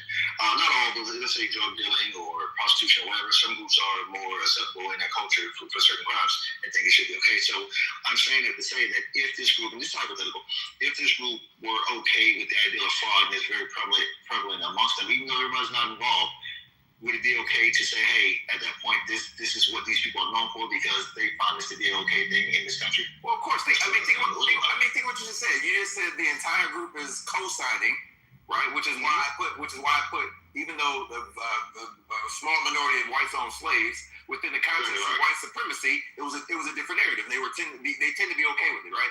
And so in that context, if this were the case, well, of course, that's not, we don't say of course. Also, the reason it was around 3% for whites is because WASP were really the only people that were considered white pre-1865, like the Italians, the Greeks. Yeah, the Italians and Irish people were really rich enough to afford slaves. Yeah, well, they weren't considered, they were classified as white anyways. Yeah, so, but Italian and Irish here in the time here we're talking. Don't get me started. So, like Finley, there was also a large group of white people led by numerous people, but one of my heroes, Thaddeus Stevens, who actually led a abolitionist movement, a blood civil war to actually fight for those. So, which group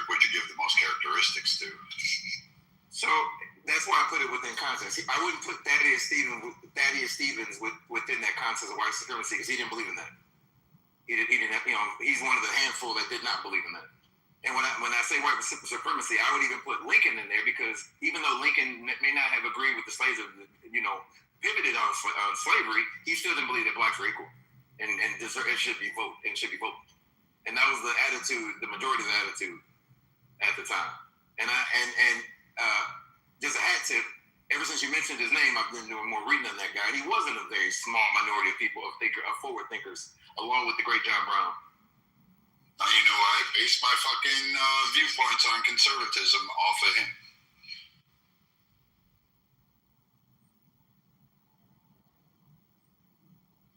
No, yeah, the reason I brought it up, family, because I realized something with the two different groups when it comes to the issues, whether it be immigration, fraud, crime, whatever the case may be. I realized that conservatives, Republicans generally tend to address the issue, and then liberals tend to address Republicans. It's like they don't care about any of the issues that people care about. They only care about addressing the people who address the issues. Do you see that correlation? I don't know if I would say liberals are only addressing conservative or Republicans because we conflate party and ideology because not all Republicans are conservative. They don't go hand in hand. Yeah, I'm not conservative. I'm Republican. Yeah, we did. Yeah, exactly. So I don't necessarily think that liberals are necessarily Democrats either. There's some liberals. I usually say left. I should just say left because that's typically the case because it's one of the things. Sorry to cut you off. It's one of the things where you don't agree with everything on that side, but you agree with enough to be make it the left first right situation. And when I talk to a lot of leftists, it's like they're mainly concerned with the people on the right opposed to the issues at hand. And I don't think leftists and liberals are the same people. Yeah, I agree. Bill Maher, Joe Rogan, a lot of them, RFK, like they're on the left, but they don't align with and I think the party, the left is fucking hostage by the extreme left. Right, they can't say anything to satisfy these people. I mean, he's still there, technically, yeah. Like the Joe Rogan podcaster? Like the dude from... Yes. He's liberal. Since when I don't say liberal. He's left. He's a libertarian. Since when has he been on the left or even Democrat for that matter? Yeah, he was going to vote for RFK. He was RFK is on the left. RFK on the left? RFK was not on the RFK was on the left. Wait. RFK is a Democrat. RFK Jr. was an independent candidate. He's a Democrat. Yeah, but he was ran as an independent, right? He only ran Florida. He's an independent who ran. Wait. Hold on. Like, populist independent who ran. They didn't even know his debate. They didn't even know his debate. His debate had to be broadcast differently than Trump. Listen to this. The only reason he ran as an independent was because the DNC blocked him out. They canceled his opportunities in Florida and in the Midwest. So he's a Democrat. Wow, Coco, you just don't realize what you just said there. He wanted to run as a Democrat. He wanted to split the ticket, and he wanted to go up against Joe Biden, Kamala Harris, and he wanted to advocate for that. Joe Biden. He wasn't going to be. No. Wait, whether you want to join the club or not. Why are you doing that? Because they didn't allow his ass in the club. Like, hello? It doesn't. Yeah, exactly. They didn't allow him in the club. It goes to Free's gatekeeping theory on what the Democrats will do. So you literally ostracized him, changed the election, and didn't even hold a primary down in the Florida, in the Southwest. You just automatically gave it to Joe Biden. And then by turn, you gave it to Kamala Harris. And he ran as an independent, despite being a lifelong Democrat. He said, I'll go as independent. Now I'll shift it up because you guys aren't allowing me on the stages. You're not allowing me to debate. You're not allowing me to actually campaign under the ticket. The DNC blocked that. He's right, Coco. He was a Democrat up until 2023. They did the same thing to him that they did to Bernie was independent, but Bernie ran as a Democrat to get into but then the Democrats cheated him out of the too. Right. That is one thing I don't. That is one thing I dislike about the party. They don't make a fair fight, which is why they lose elections. That's what I'm saying. I agree. Okay, Coco, if you agree with me, then we don't have any fight right now. We're good. Right, yeah. I mean, they just want him in the club. They need to get in the club. I mean, I hate that they do that. That's why they lose elections. Let them fight it out. Let the voters freaking decide. Because, like, even to be fair, on the Republican side, you had, Vivek, you had Nikki Haley, you had, I forget, DeSantis, you had all those others campaigning. Trump didn't even show up to it. So, I mean, the first two, he didn't even bother to show up and still won them. He crushed them without that. But they had their debates with themselves. They were on the campaign trail. Nikki Haley was... Yeah, Vivek and Nikki should join forces. RFK and Nikki Haley should join forces. So Vivek actually said this. He said if you want to pronounce his name properly, just remember cake. So it's Vivek. He said just remember. Well, now he's going to be governor of Ohio, possibly. So we'll see.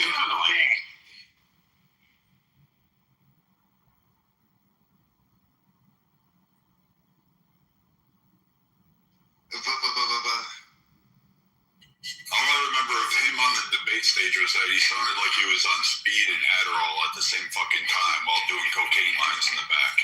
Because he talked so fast that you just couldn't keep up with him, and it was just like, what the fuck? Can I just take the poll of the room really quick? I'll go one by one if you're by your microphone. Matt, would you vote for Marco Rubio, Vivek, or JD Vance for president? I don't like any of the three. I don't like any of the three. Rubio. Yeah, I'm not a huge Vivek fan, and then I don't like a Rubio because he was anti-Trump. And then I didn't like JD because I'm going. JD said that Trump was hit. Sean, is Sean the same person as Matt? Yeah, I'm the same person. How are you the same person? Yeah, my name's Matthew. No, are you Matt Cool?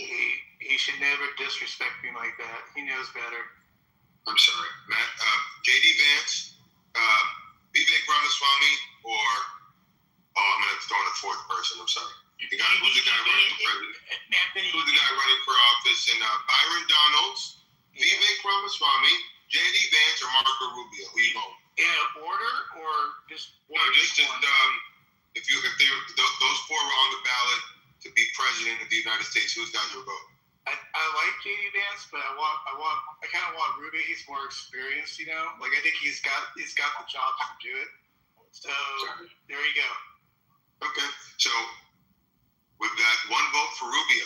Peter, if you're by your phone, would you go for Rubio, JD Vance, Vivek Ramaswamy? He's not in the U.S. He's in Germany from Iran. He wouldn't know all these candidates. What about you, Viking? Between the four, Rubio, because I want Rubio only because, similar to what Matt said, I believe Rubio can bridge the gap and reform the Republican Party, become more conservative, and kind of carry it through post-Trump and post the what we'll see is a bloodbath of Republicans from MAGA. The MAGA are just winning out globally, and I think he's the guy that can carry it into the future. All right, someone keep track in the audience. We have 2 votes for Rubio, none for the other 3. Moving on to Sword. Would you vote for Rubio, JD Vance, Vivek, or Byron Donalds? Sword's not there. Ann, are you there? Ann going once? I'm here with them. Would you like, if you had one vote, Vivek for president, Byron Donalds for president, JD Vance, or Marco Rubio? Who? JD Vance. Oh, we have one for JD, 2 Rubio, and none for the other 2. I guess the other 2 are pretty well inexperienced. Coco, I know you're approaching us from the left. Is that true? I'm approaching us in the mirror. Say what? Oh, come on. I didn't hear what you said. As an American. I know, but are you approaching us from the right or the left political spectrum? So on the political spectrum, I'm approaching from the left center. left center. So as a left center individual American, so-called, the question is, who do you think would pose the greatest threat to anyone on the Democrat side? And I want you to answer honestly, not in a surreptitious way. Just answer honestly. Who do you think would pose the greatest threat to a Democrat emerging as the winner? Do you think it would be Vance, Rubio, Vivek Ramaswamy, or Byron Donalds? So if one of them, if they were, who would be the biggest threat against them? Who would be the biggest threat to anyone that were to emerge from the Democrat Party? Between those gentlemen's named? Yeah. Oh, definitely Rubio. Rubio, you think he would be the strongest candidate out of all of them? That look, I'm not gonna hold you. That nigga, look, all I gotta say is if it weren't for Rubio right now, Trump would be in a lot of motherfucking more hot water than he is right now. That's all I gotta say. Can I ask you, as a person from the left, can you tell me what is it about Rubio that makes him such a strong candidate from your perspective? Regardless of whether people think that he's like copping out of his own race or whatever have you, he is diplomatically inclined. He is in regards of his diplomacy, he is very, very good at that. So when, like, for example, a lot of times whenever Trump do be going overseas and having these diplomatic meetings, Rubio is his right-hand man. So if anything, if anybody were to be a threat from the Republican Party, it would be him, because that nigga, in a sense of professionalism, is doing a great job. He ain't worried about, tweeting a whole bunch of 100 times or whatever have it. This nigga just about the business. So you think your perception of Rubio was one that could win over a lot of independents with his style because he's not as aggressive or right. He's just about the business. Mm-hmm. Okay, interesting. All right, Glow, are you within the sound of my voice? Glow going once, Glow going twice. Glow is not there. What about Bree? Bree, are you within the sound of my voice? Bree going once, Bree going twice. Bree is not there. Free range, are you there? Free, yes, sir. Free, are you approaching this conversation from the political left or the political right? Oh, right, for sure. Can you articulate between these four candidates who would be the best candidate, strongest candidate? Vivek Ramaswamy, Rubio, why am I missing? J.D. Vance or Byron Donalds? At least it will be. They're all good. Yeah, I agree. It'll be Rubio, J.D. Vance. Who do you have? No, don't rank them. But who would you pick for president? Oh yeah, it'll be Rubio. For sure. It's a tight tie between J.D. Vance and Rubio. I think Rubio because he just went around. He's better around there. I think J.D. Vance is too. J.D. Vance comes off as a person who has all the textbook answers. He operates like a robot when it comes to media, which is very good and healthy because it's not much they can weaponize against him. But Rubio comes off as a real person who actually is knowledgeable and has a lot of experience and actually can move through the media and the background of politics to get shit done. So I think he edges out over J.D. Vance for me. But can I ask you this? Since I thought Coco's input was interesting coming from the left, giving us his perspective on a right candidate, if there's anyone on the left that could emerge that pose against threat to Republican winning or someone from the right winning, someone on the left that you view as the biggest threat right now? So that's relative. So I don't think there is any big threats right now. But the Kentucky governor. Who's that? God, what's his name? Bashir, thank you. Yeah, he's a piece of shit. Don't sleep on dude. Okay. What are you talking about? Nobody in Kentucky likes him. Yeah, that's why he's governor. Canada. And he won in red counties. The leftists seem to like Newsom. I don't know fucking why, but they seem to like Newsom in particular. You know, he has, I guess, that fucking on paper. I mean, I wouldn't say on paper, just as steady, so whatever they like. So that's something. I mean, there's no women that I think will actually appeal to the Democrats. So you don't think there's anybody on the left right now that you're concerned with? No one I can think of. I'm trying to be objective as possible, too. I'm not trying to be biased. I'm actually trying to think of somebody out like, oh, that person comes to the show. I can't see that. Okay. Newsom is generally Mr. Finley. Mr. Finley, are you within the sound of my voice? I'm within the sound of your voice. Thank you. The question is, are you approaching us from the political left or the political right? I am politically ambiguous. I wrote checks to Byron Donalds when he might be I can't think of the name of the freaking thing. I was arguing about this a couple months ago, but I can't think of it off the top of my head because I'm drawing a blank. But Byron Donalds, who may be the first black elected governor, Republican governor in the history of this country, might be. He's on the fast track to becoming that. Could have been Andrew Gillum, but we know about Andrew Gillum. No, I said black Republican governor. Gillum was a Democrat. Oh, yes. Gillum was a Democrat. So yeah, he's probably going to be our next governor. And I pray that he puts a moratorium on these freaking data centers. If he does that, I'll be happy because I'm not going to expect much more of him. And she's younger. How old is he? I wouldn't say awesome because he's been in House Representatives. So. Between those four candidates, if you had to vote for president, which of those four would you vote? Rubio, Donald, or Vivek Ramaswamy? Oh my gosh, I don't like Vivek at all. He just does not come off as honest to me. I don't like Vivek at all. He just gives me dishonest. Vance is extraordinarily intelligent, but I think of the four, he's the most intelligent. I don't think he can win though because I call him the Republican John Kerry, and so I got to go with everybody else. I think Rubio is the most electable. I do agree, even though I hated him as a senator because I've also voted for him for U.S. Senate. And then he became one of the laziest senators on Capitol Hill, which is very disappointing. But I will say he has pivoted. He is Donald Trump's. He is his jack of all trades at this point. He's doing kind of a little bit of everything for Trump, and he is doing a good job at it. So I got to give him that. So I think that he's kind of reviving his political career a little bit. And so I think out of the four, I think he's probably the most electable. And I think that, if I had to hold my nose and vote for one of those four guys, it would be Mark. Okay, and as a politically ambiguous figure, who on the left do you think would pose the biggest threat to Marco Rubio victory?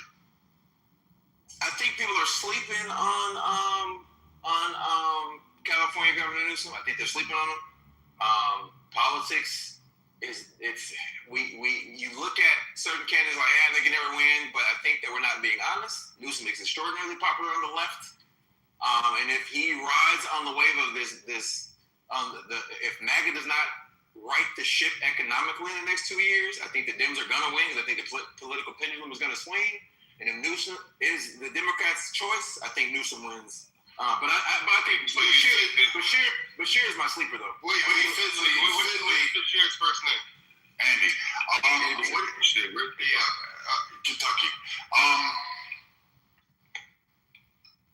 You said I just want to finish this straw poll because I'm almost done with the room. I just want to ask the last couple of people there. Okay. Star Power, are you there? Star Power going once. We already asked him. Samantha. Oh, Star Power. Star Power. Yes, sir. Are you within? Okay, thank you.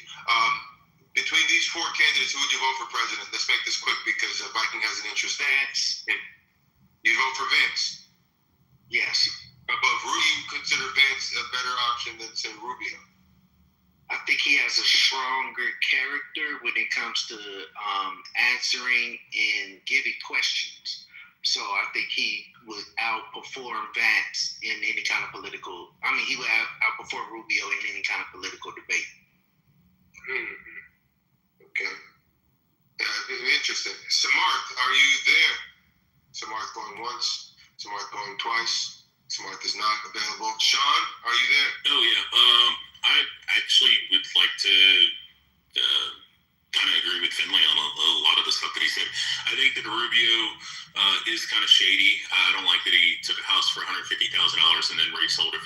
to one of the lobbyists. Who would I say? Sorry, was the first part. I would probably say J.D. Vance is the most likely candidate. Probably the biggest threat as well. I'd say Gavin Newsom is probably the biggest threat to the Republican Party.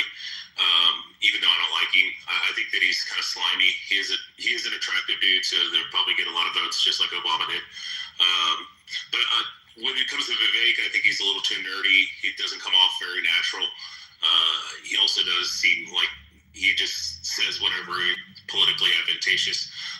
Rubio's kind of slimy. I think he's a very good cabinet member. I think he's a very good follower, not necessarily like a head dog leader.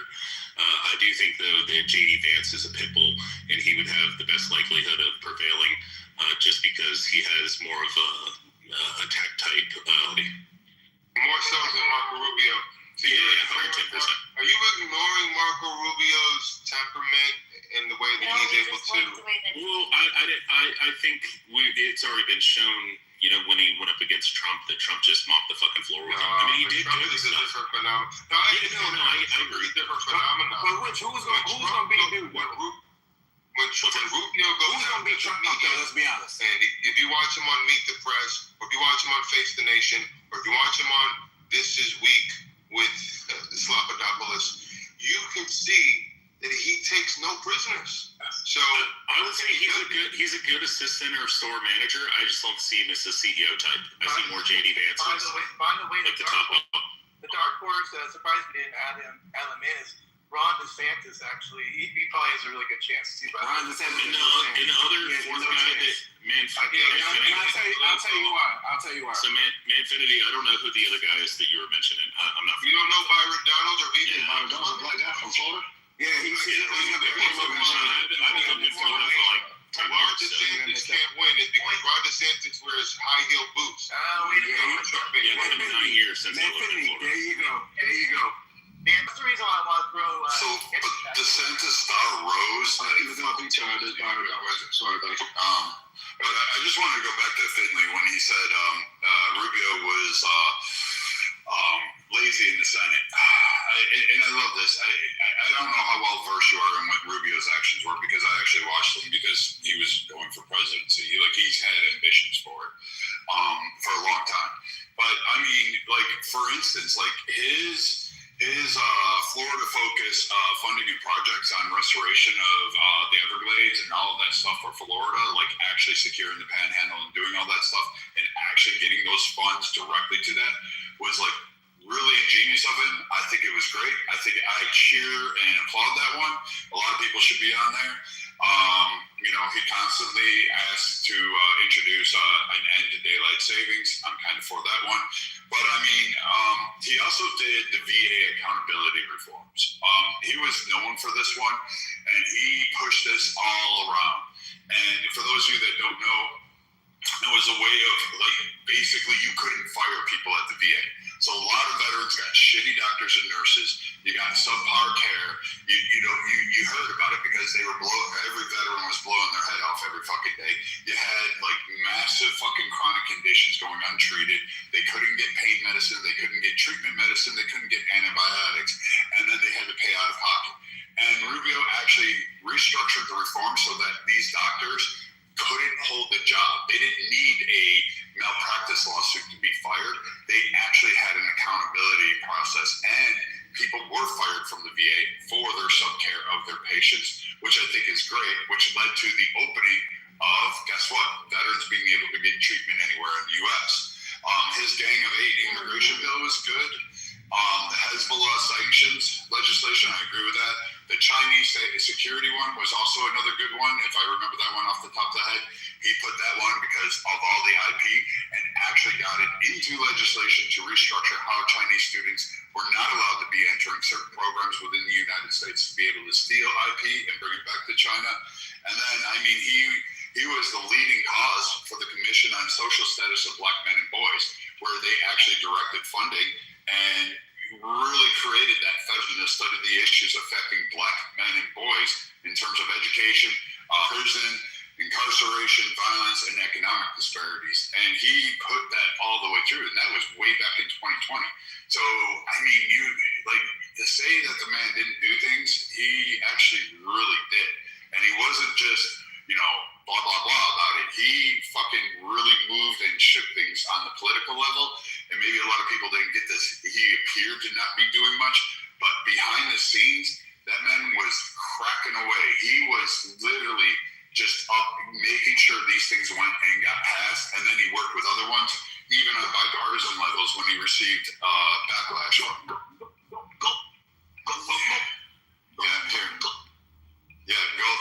Go back to sucking that dick in the audience. Yo, do you know who he co-sponsored that with? The Black Men and Boys with? I forget the name of him. It was two people. There's three. It was him and there's two other people. I can't remember the other ones on it. I just remember Booker and Harris. Yes.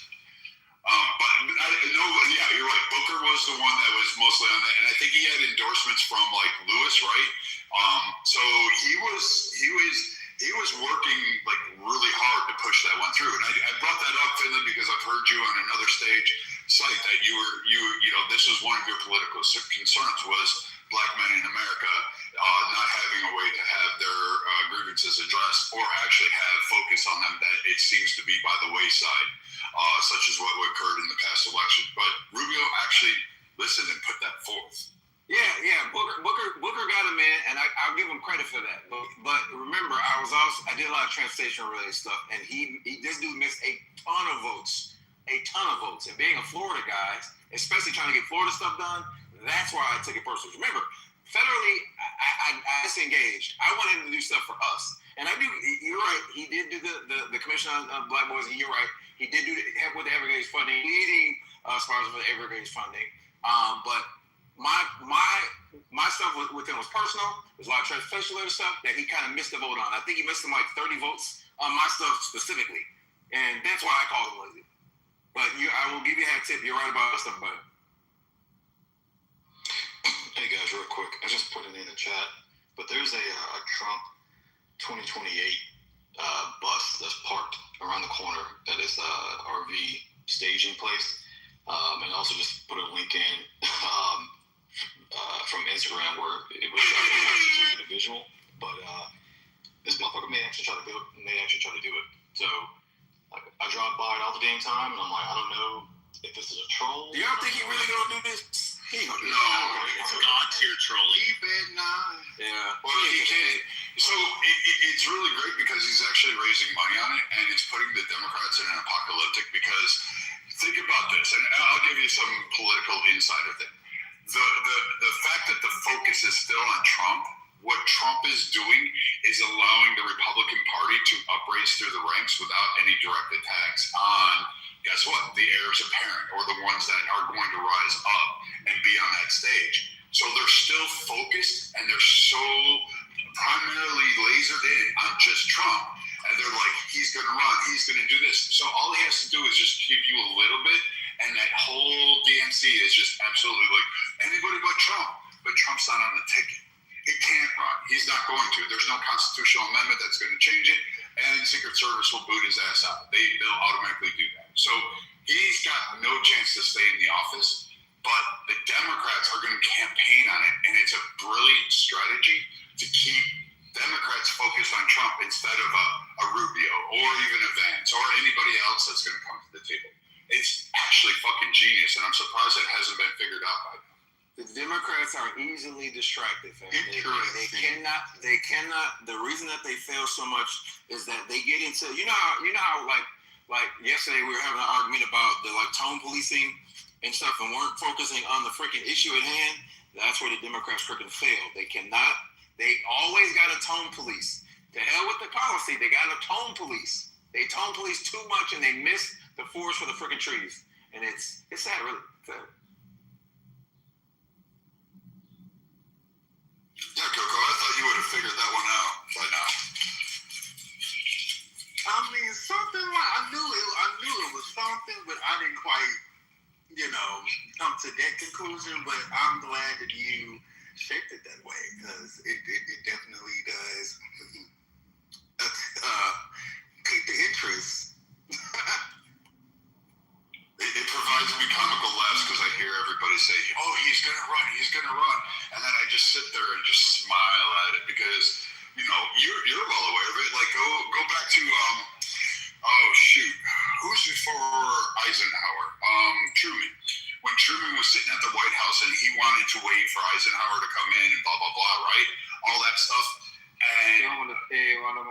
You want to get back? You want to do them bump. Yeah, I know. School must have let out or something. So all these guys, when Truman was like snubbed and said, "Hey, we just want you out of office," that was it. I mean, the Secret Service and everybody just packed the shit up and put him on a U-Haul and said, "Bye, see you, via con Dios." Everything changes over. He'll just never have the ability to be that president because it just automatically switches, and that's it. Now you have a new president. No matter what, that's the beauty of our transition. Is it's not up to a president to determine that transition. It just automatically happens without fail, and there's no way to really stop it. I'm here for it. But the reactions are great because there's even like, Trump's going to run for the third term, give us money, and it's like, you're not even talking about real kitchen table issues. You're not talking about anything. You're just talking Trump, and he's not going to be on the ticket.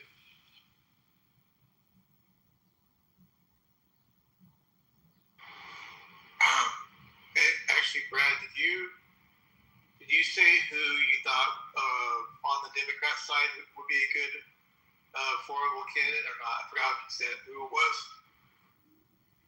Honestly, and I don't think she's going to run, it would be Gretchen Whitmer. She's got some points. She did just say she made a video on her X account and she said this country's ready for a woman president. I think. I don't think so because she doesn't have a war chest. She doesn't have a mass accumulation.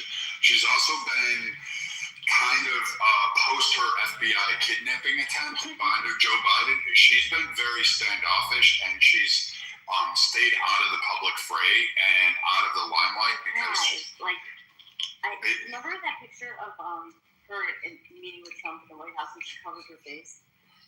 Yeah, but I mean, all governors are going to meet with the president. It won't matter who. So it was just more like optics. But I think she was not appreciative of the DNC and particularly Biden's and the FBI setting her up for a fucking kidnapping once the facts were released. Like, to include the fact that the FBI female agents were fucking the guys and paying them to sit there and agree to kidnapping Gretchen Whitmer so they could have optics. And they called one guy who was getting a Hummer and said, "Yeah, I'll do it." Like, do you think that she knew about it? I know she knew afterwards when it broke, and that's when she started going on radio silence and just kind of stepping back. But she would be the only one right now that I think could really maybe rise up and pose a threat to Rubio in that way. I'm just glad she's the hell out of here. And if California goes to two Republican governors now lead, if those, and yes, I'm going to talk about California. If a Republican governor hits that, and if Spencer Pratt takes LA, then you're going to have a shift. You're going to have a massive shift. And I'm reading the tea leaves, like England. Pay attention to what's going on in Europe because that usually follows a trend. That Reform Party, 100 years. They broke 100 years of voting politics. That Reform Party swept. Wales Prime Minister stepped down and was like, "I can't continue." Like, they got shellacked so bad by a MAGA type party in England that you're about to see massive immigration control. You're going to see a lot of things that Trump ran on. They echoed over there, and Germany is up on deck next. Spain is up. You're seeing that more and more come out, and it poked its head a little bit in the beginning, like Italy and Portugal, and then those guys went fucking flying off. Now all of a sudden you've got a bigger resurgence of it, and it's almost like it's all right. Hey, you got the first punch, but now we're going to give you everything we got. Brad, how much influence do you think people like Candace Owens and Nick Fuentes and Tucker Carlson have on, whether or not, I think Nick Fuentes is a closeted faggot, but besides that, his following is the younger, Gen Zers, the guys that are in their 20s, and that's I don't know, that's who he caters to. I just feel like, do you think that they have any influence on how people are viewing things? Not really. Oh, go ahead. Just really quickly. It's not Fuentes that you need to worry about. It's the two wolves of the Christian nationalists that you need to worry about, because he's a clown, and he changes his vision of the future, and they're horrible. Well, what I mean, because by Nick Fuentes, he is like, that generation is they are the future. And Andre, so when you say like Christian nationalists, like I don't see anything wrong with being a Christian nationalist. However, like what the ideas that Nick Fuentes spews is not Christian nationalism, just because he all he does is to Jews. And I listened to him multiple times. That is not, and he says he's Catholic, and I believe him that he's baptized and all that, but I'm Catholic too, and I do not advocate for the things that he calls. So Christian nationalism is actually it's okay. It's okay to be Christian, and it's okay to be a nationalist, but Christian nationalism has a very specific political direction, trend, and vision of a utopian future, and it's very much aligned with some kind of aristocratic rule by a select elite that chooses, very similar to UAE. So, Andre, I'll just say this. Like, what was it? Tucker Carlson, when he first came out, like, he was big. His name was known around the world. He was prime time on the news networks, blah, blah, blah.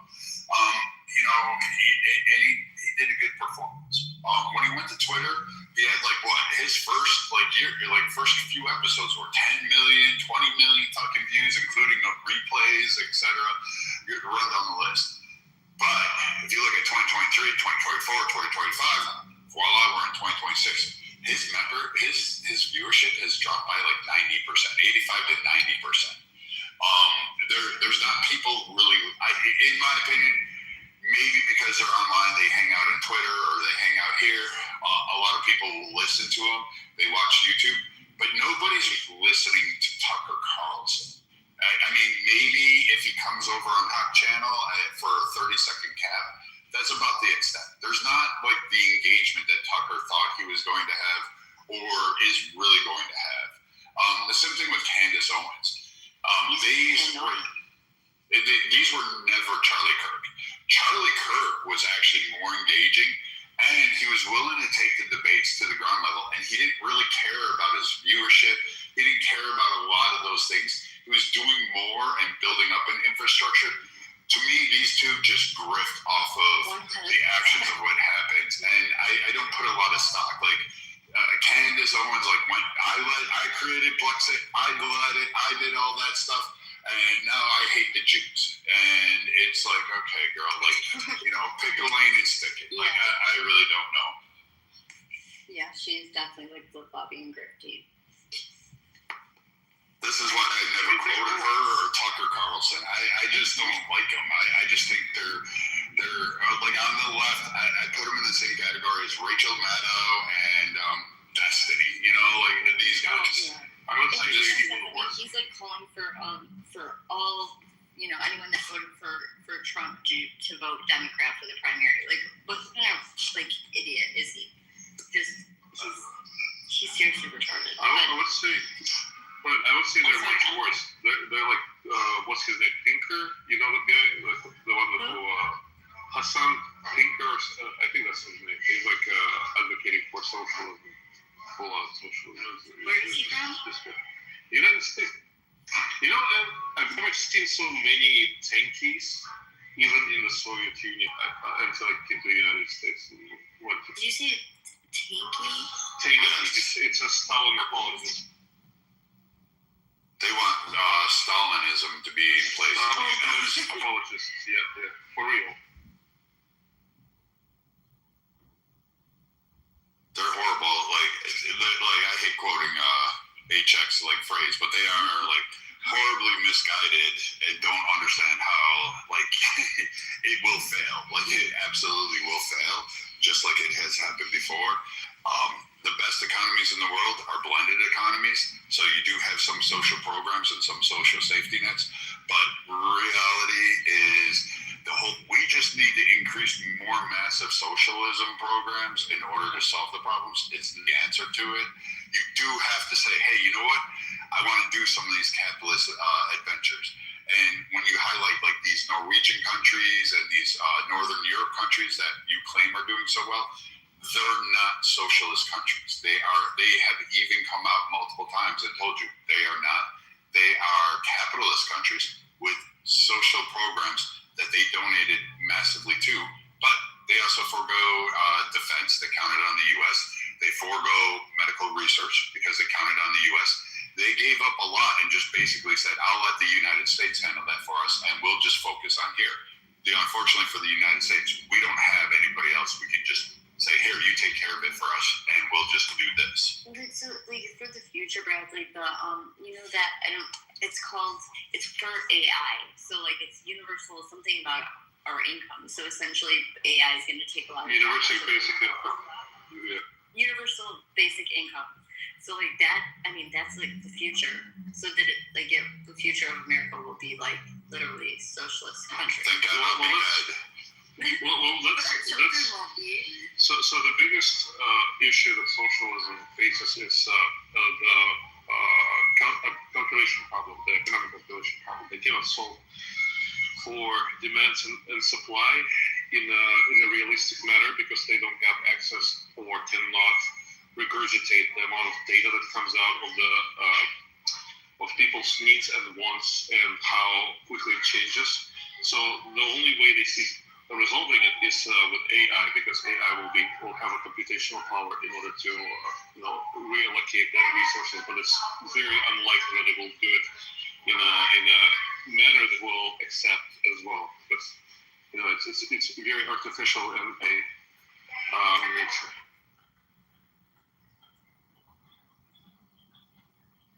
Oh, Scorpion, I just saw your post. Yeah, that Blexic thing. Like, Ion has a really great take on that shit. If you know who he is on this app, he has a really, really excellent review of that. He was part of that, and he went to the White House and did all that stuff. And he was a conservative at one point. I don't know if his ideology shifted or whatnot, but he and I came to the same conclusion that it was more of a grift, to be honest. It was really just weird and cringy. Yeah, he voted for Kamala in this past election. Brad, I was disappointed.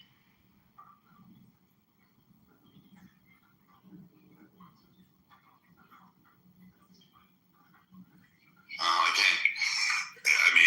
don't know. He voted for Trump, I think twice, and then he just voted for Kamala. So,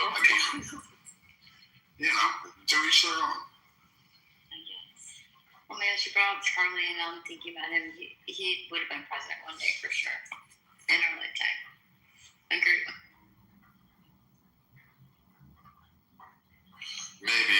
A lot of people say that about Martin Luther King, or like a lot of these civil discourse leaders. But I mean, yeah, I like Malcolm X. I think he was really, he had some interesting takes. But he's better than King, ain't he? Why so? Why do you think? Why?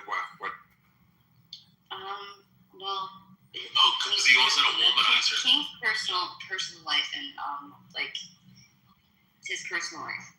And I have to say, Malcolm X was a pimp. He was his personal life in the way that he was a pimp though. Wait, Finley, you mean in his previous life, or you mean when he was Malcolm X, the famous Malcolm X? I'm saying, like, my point is that they both had shortcomings in their personal life. Yeah, but that's what we're asked for clarification. Do you mean like in his prior life before he became like? Once he became Malcolm, he's very disciplined in his personal life. I'll give him that. That's what we're talking about. Yeah, and King was disciplined. King was disciplined until he became until he became popular. But once he got in the spotlight, he was having he was being inappropriate until he called him and he repented to his wife and he got right. Both of them had major personal flaws. Wait, didn't he bang a like over 100 different chicks or something. So they. I don't know if it's true. He wasn't faithful. The orgies and stuff, I don't know if it's true because I don't necessarily trust the FBI until they release the files and I see it for myself. I don't really trust the FBI because they had a motive to take him down, and so of course they could probably. Yeah, we are. So of course they probably. FBI guys were saying that even though they didn't like him politically and stuff like that, they probably exploited it. They did not like him. They said they didn't like that he was such a woman. But I mean, JFK pretty much banged the hottest. I know he planet. I mean, so many women. Yeah, Benjamin Franklin pretty much gave syphilis to France. Was a freaking player. Yeah, and you had a long history of that. No one can tell me that Nancy, there's that rumor about her doing blowjobs in the parking lot, and she's the reason for that film where the chick does 2,000 blowjobs. So I mean, yeah, I could care less about what they stick their dicks into as long as it's not kids. I'm good with whatever. I just want the smart policies. I really do, and I don't want the freaking ridiculous programs that I often hear cheered for. It's one of the biggest myths is that when they say the greatest generation, those that served in World War II, my dad would tell me, he worked for the federal government, but I won't say what he did, but having to deal with a lot of them. I mean, some of the most degenerate people. In other words, these people had a lot of fucking issues. They just, they kind of cover it up a little bit, I guess. But information didn't get around like it can now. No, the problem with the Democratic Party is no longer based on that education or policies. They're kind of playing identity politics. So the sad part is it's going to be AOC, Kamala Harris, and they're probably all going to push for Gavin Newsom because they won't be the strongest. I don't see that being a winning strategy though. And this is, I think you can see this with the Hispanic vote, which is that Hispanics are a larger population, but there's a little bit of I think a slight majority of Hispanic women voted for Kamala over Trump, but the Hispanic men, majority of them voted for Trump. They're not going to let some fucking bitch, especially a black one, no pun intended, but they're not gonna this whole girl boss shit is not gonna, that's just not who they are. It's not working anymore. And I actually think for the left, the best candidate that you guys have, that I think is a respectable person is Fetterman. I mean, I would never. Yes, Fetterman isn't gonna win. He's not gonna win any votes. On the left, Fetterman would be the.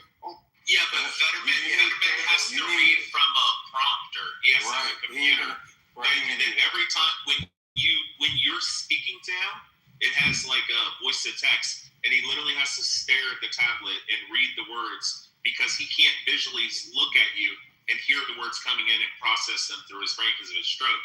So he has to look at he's got too much of a brain. He does have brain damage. It's not. In order to win Fetterman, and in order to win president, you gotta have.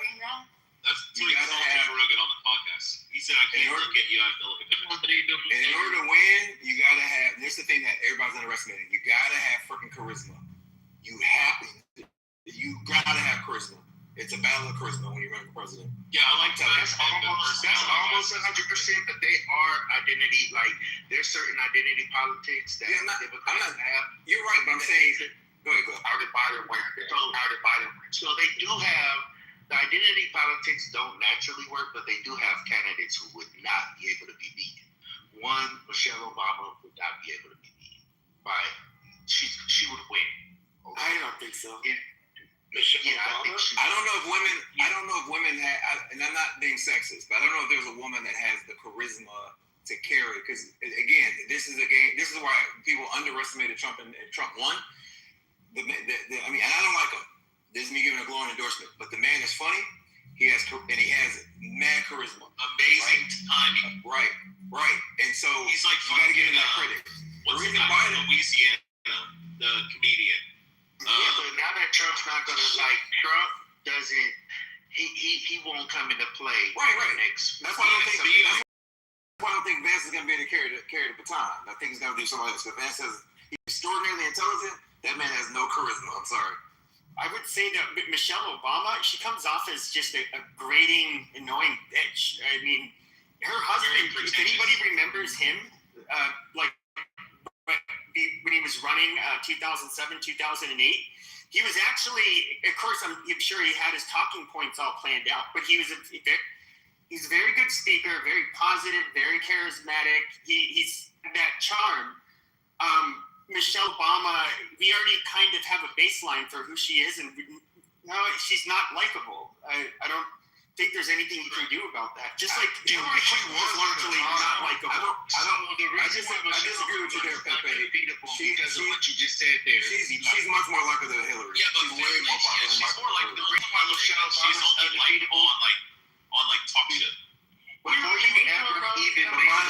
large, she's still very popular. I don't think she can win that all of them, Finley, like Barack. I can't fucking stand the guy. But I find myself, whenever I watch him in interviews, like on late night and shit, I find myself like laughing at him and shit when he's done. Yeah, because he's got charisma. Smiling when he's talking. Yeah, he's got charisma. As much as you want to fucking hate the guy, you're like, fuck, man. He's kind of like Bill Clinton. Bill Clinton could turn the shit out of anybody. There's another one. Something, you're like, fuck. Yeah, he's got charisma. Does have that, they're all scumbags. That you can't not like. And I think that she's a demon, but I think that I definitely think if Michelle Obama ran, she definitely would have won. She's very. She's still very popular. I don't know if she can win, but she's still very. Yeah, Finley. I personally don't like Barack Obama because he's an extension of the Bush family. That's all. Any of you guys think the Republican Party could beat Michelle today? Right? Today, right now, if they would run. Oh, I think Marco Rubio would make her look like a retard, first of all. I mean, he is a lot. There's people that, especially when it comes to policy specific and, knowledge, especially when it comes to. Rubio made Trump look like a retard. Yeah, but Pepe, do you think that Rubio is a better leader or follower? I know. I think he's a better. Marco Rubio's a cabinet member. He's supposed to be a follower. Do you think he's? No, I'm saying. Do you think personality, and temperament, and all that kind of stuff? I think he works. I don't know. Nobody behind the president. I don't know. The thing is, though, is you're trying to get. There's two different things. Number one, he was a senator, so he can lead. But when you're a cabinet member, you're not really there to be in charge. You're working for the president. That's what I was saying earlier. I don't. But as a senator, I mean, he was good. But do I think that? I don't even know what Democrat could really face, for example, Marco Rubio, and actually, in a debate and really do that well. No, he's a weak candidate, Pepe. He's not. I don't think he's weak. I think he's. And he cannot rally the troops. So as much as he can make Trump, Listen. Nobody's gonna rally behind Marco. I think JD Bates. Listen, I wasn't a believer. Able to gather all the Democrats, all of their votes. She would be able to. She ain't gonna run no. But listen, I think Marco, because I wasn't a believer either, right? And somebody brought him up a couple of months ago. I think it was King that brought him up a couple of months ago. I was like, I don't see it. But lately, this dude is looking freaking presidential. He is, and he's making a believer out of me. He's making a believer out of me. He's wearing different hats, and he's making a freaking believer out of me. So I think that we're underestimating Marco Rubio.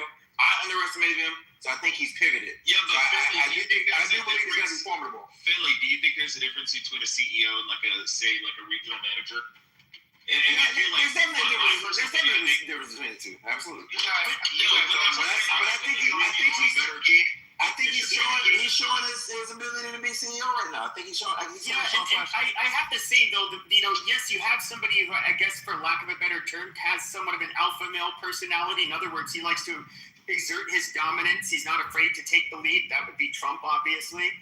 But he is this very bombastic, narcissistic person that well, I mean, for me, it was kind of humorous, but at the same time, I think it kind of makes us like an unserious country with people like Trump in office. I definitely hope this is the last of our celebrity presidents. But no, Tom Hanks. You got it. Hell no. I don't know, Pepe. There's a guy down in Miami selling fucking pineapple spears of Kool-Aid for $20. It seems very comedic, but that guy's fucking raking in the money.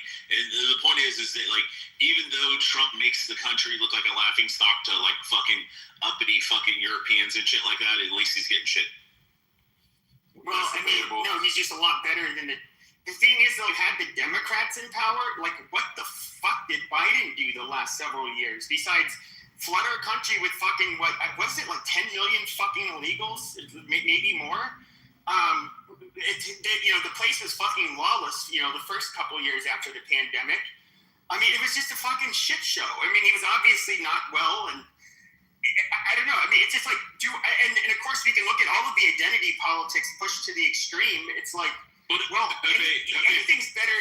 Yeah, Trump is going to be a major upgrade over that. Let me ask you this. If you had a Republican equivalent to Barack Obama, would you rather have somebody that's more presidential and makes the United States look like the shining beacon, or would you rather somebody that may be bombastic and narcissistic who gets fucking shit done? Well, I care more about results than anything. I mean, I prefer both, but I don't think you can. I don't think it's an either or. No. I'm saying I would prefer if somebody had like the presidentialness of like Barack Obama and the great orator and well spoken and articulate and shit like that, but also good timing and comedic timing and all that kind of stuff. Like a Reagan, but at the same time get shit done. But I just don't see anybody other. Yeah, here's the thing about Marco Rubio. He is not that guy that Sean is describing. What's going to happen to Marco Rubio is when he gets in the field, he might be able to own somebody like a versus who else though, and make them listen. He might be able to make somebody look silly, but there's certain people like Rand Paul who. Listen, I got more personality. Rand Paul. I'm sorry. I love Rand Paul. Rand Paul is not that personality. We're talking about running for president. Real quick, we're not talking about personality. We're talking about being able to wipe the ability to cook somebody in. Cooking somebody on a date stage, you got to be able to listen. With these type of statements that with the skills that Marco Rubio has, Marco Rubio does not have the Trump vets appeal. Yeah, nobody has. Yeah, but he's the thing is though is that the problem is that when you get somebody like Rubio on a debate stage, he's going to be a lot more knowledgeable than almost all of his peers, and he's also going to sound by far the most reasonable.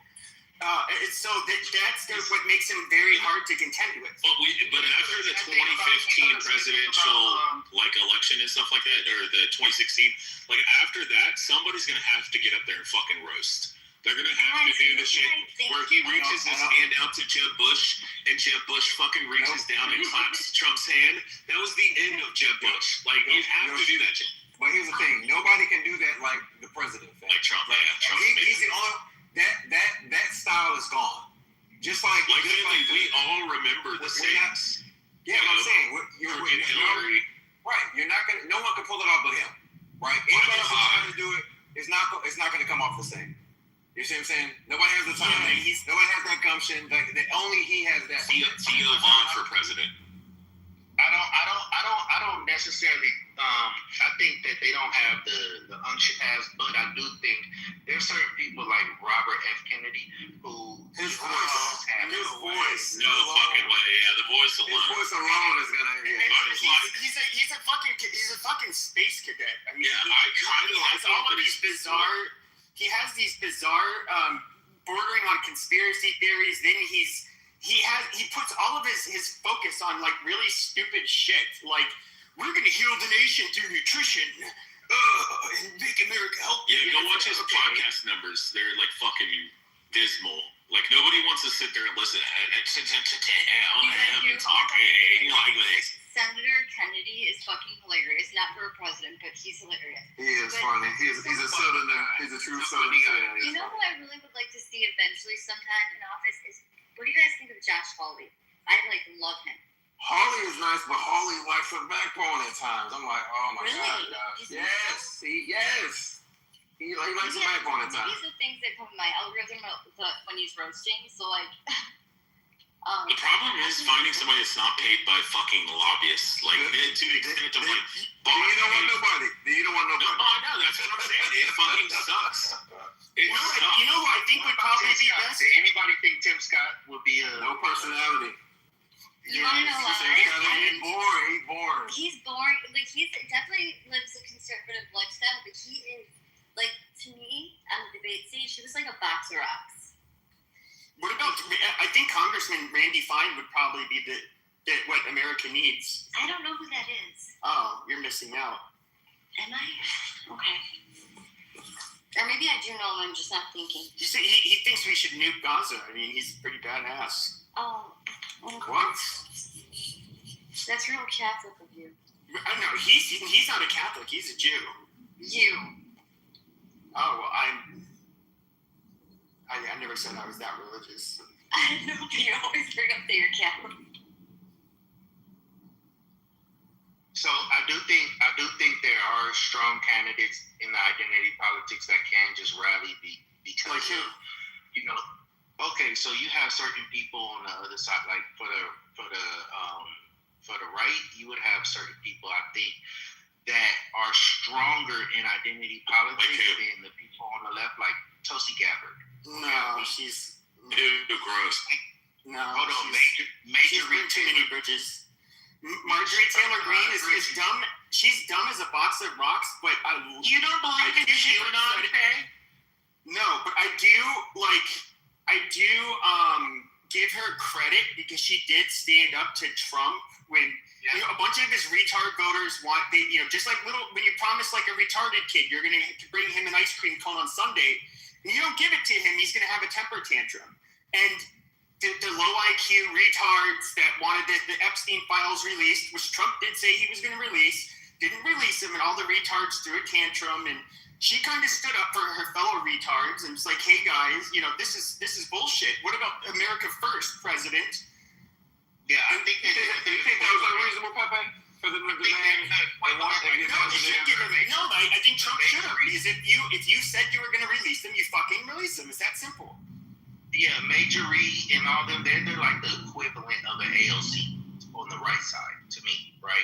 What I want to say, Jasmine Crockett, more like Jasmine Crockett. Marjorie, she made $25 million as a congresswoman, by the way. Yeah, she's in a queue. Ridiculous. Like, I mean, she's like, you think of Jasmine Crockett, who I don't even know. I think she's just playing a character. Terribly bad.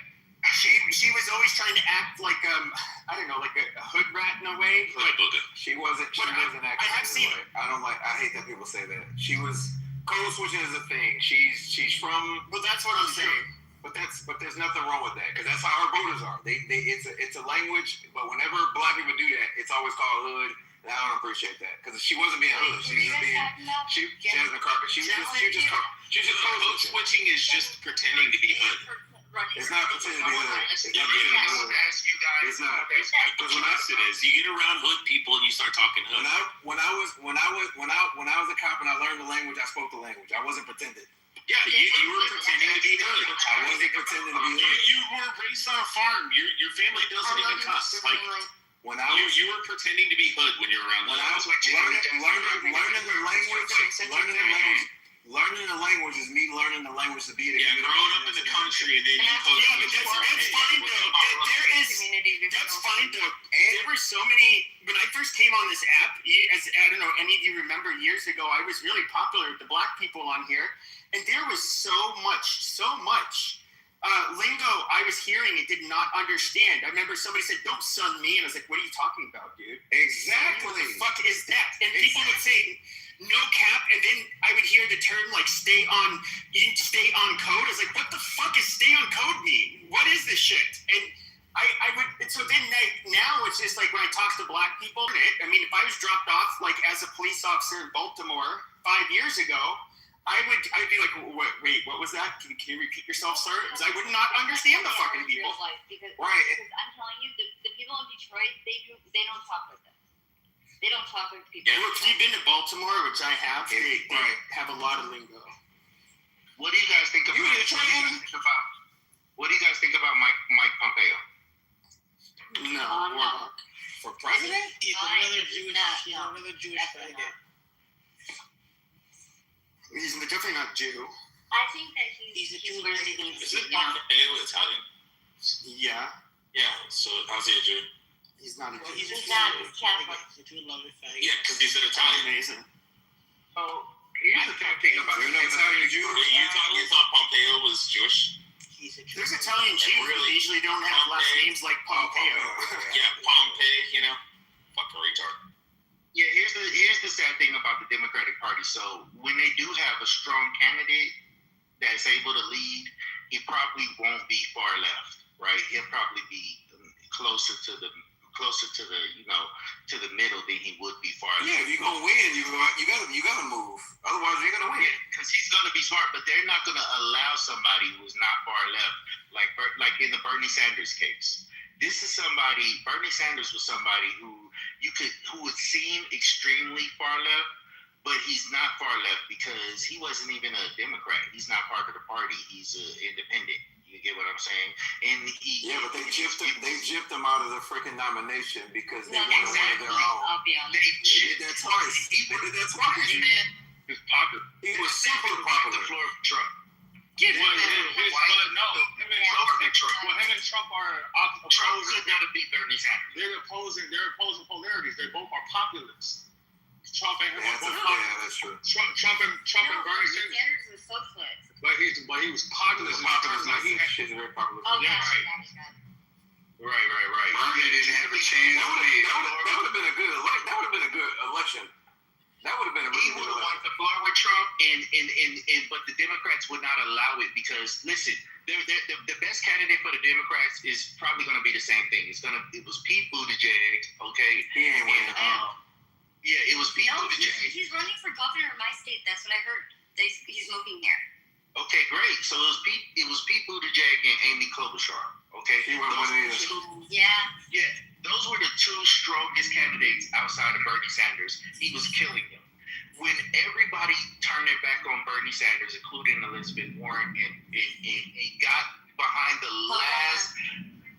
candidate in last place, which was Joe Biden. Okay, nobody. Well, to be fair, he was a leech. Okay, he was running as independent. He just had this freedom of being an independent, but he ripped the benefits of Democrats because he voted for them sometimes and took advantage of the caucus without, paying his dues. He was able to rip the benefits, and they fucking hated him for it, and rightfully so, I would say.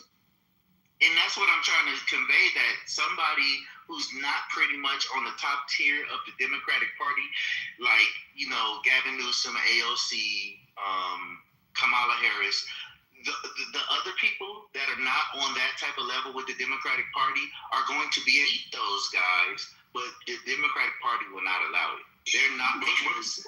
But star power, so just, you're probably right. The question is what kind of candidates would those be? I think AOC might have a chance, which is a fucking scary ass thing. That people like her would have a chance, a fighting chance in a free market country with a constitutional republic. I don't think she has a chance. She does not uphold any of those values. She's like really hardcore progressive. She wants to change things to be in line with whatever the zeitgeist. And that is it. I don't see AOC drawing any middle America voters. I don't see her as having this charisma. I just don't see it. I don't see it. It's the thing that you guys are missing out on. The Democrats already proved that they can get more votes out of someone that is in last place on their ticket, like Joe Biden was. He was last place, dead last. Nobody. Primaries are different. Like anything happened to primaries. John McCain was in last place. John McCain was and that was a mistake. John McCain was in last place early in the primaries on the Republican side when he ran. Ended up being the nominee on the Republican side. They proved that they could get more votes out of Kamala Harris than they did for Obama. That is because every election more people vote. So I get what you're saying. Every election more people vote, but not by those numbers. Obama was elected in the style you was gonna get us some votes. Obama was elected what? No, last second election in 2012. No, let me tell you what the Democrats are pulling up. They're pulling these votes from their power. I almost promise you. These are not authentic votes that they're getting. They're just pulling it straight from their power. They are the richest. She spent $1 billion. They're pulling their votes from their power? Yeah, so for instance, we had I know somebody who was working in a hospital. In the hospital, were all vote for Kamala Harris, and they basically forced people to do this vote for Kamala Harris. He's talking about social coalitions. He's talking about social coalitions on a social pressure. Right. So they have these coalitions because they're the power. They're the people paying all these people the money. They're the power that they can get somebody actually that is last place that nobody wants as president, like Joe Biden, and they can push him to a certain number of votes because of their power. It's a clientelism. There's a word for this. It's clientelism. It's when you are dependent on a certain resource, and because of your dependency, you're forced to make decisions according to whoever holds that resource. It's like I think it was the Roman end of the Roman Republic this year. Right. That's scary to me. I think that's kind of like, okay, you guys no longer need the best. You could just get somebody. You could pull 74 million votes out of anybody right now. I mean, they could definitely get that number. There is a balance that works against it because then there is a general election. So what I was actually going to ask Finlay about is that somebody like AOC would probably not do so well in the general election, but she has a very high prospect of winning the primaries because it's, they are basically wagging the party, like the tail is wagging the dog. That sense, the progressive wing is forcing the moderates and the rest of them to go. I don't know that she makes it out of the primary, and Kamala didn't prosecute Michael Jackson. I don't know that she makes it out of the primary. She didn't help prosecute. I don't know that she makes it. AOC makes it out of the primary. I don't know. I don't see her as having any type of charisma. I don't know that. I don't even know if she's gonna be right. Oh, she's a word salad. She has her popularity amongst those that like her, but I don't know that she has that natural draw. That's because of the Divine Nine. She's AK. That's why she's popular. I mean, she's like a good-looking younger congresswoman. Yeah, she looks good, but that's not it. And she's like basically a fucking the president. And she's basically a hippie, so that's like why she even has I think she even has any real attention, but she's not. Nothing about her is presidential. Once they proved that they could pull the last place candidate out of the primary and you're still harping on Joe Biden winning that election. No, I'm trying to tell you that you're saying she can't make it out the primary, but they've already proved that they didn't pull Joe Biden out of the primary. He got votes. And they just appointed Kamala Harris. They did appoint her. They did. And they lost miserably. She didn't have no debate there. Yeah, and they lost miserably. Right. Joe Biden was dead last. He was asleep. Star power. You keep saying that, right? 81 million votes. He went to the primary and he won, just like John McCain was in last place and became the Republican primary. The only reason he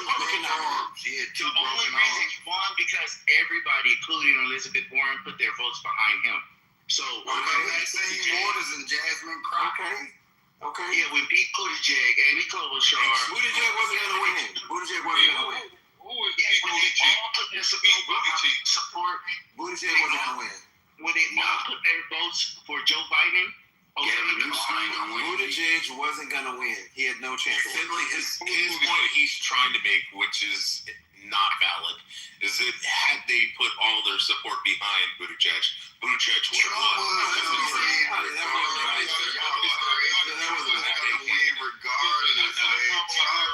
You're more likely to get the woman to win. Excuse me. I thought Kamala Harris said she wasn't going to pick Josh Shapiro because he was too Jewish, and she wasn't going to pick Buttigieg because he was too gay. She married to a Jew. I know, but she's talking about like she won't pick him because of who.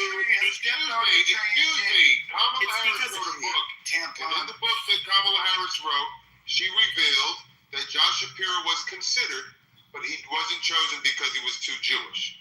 She was already doing too much as a black woman. They didn't want to push the envelope too much. And then with regard to Buttigieg, with regard to Buttigieg,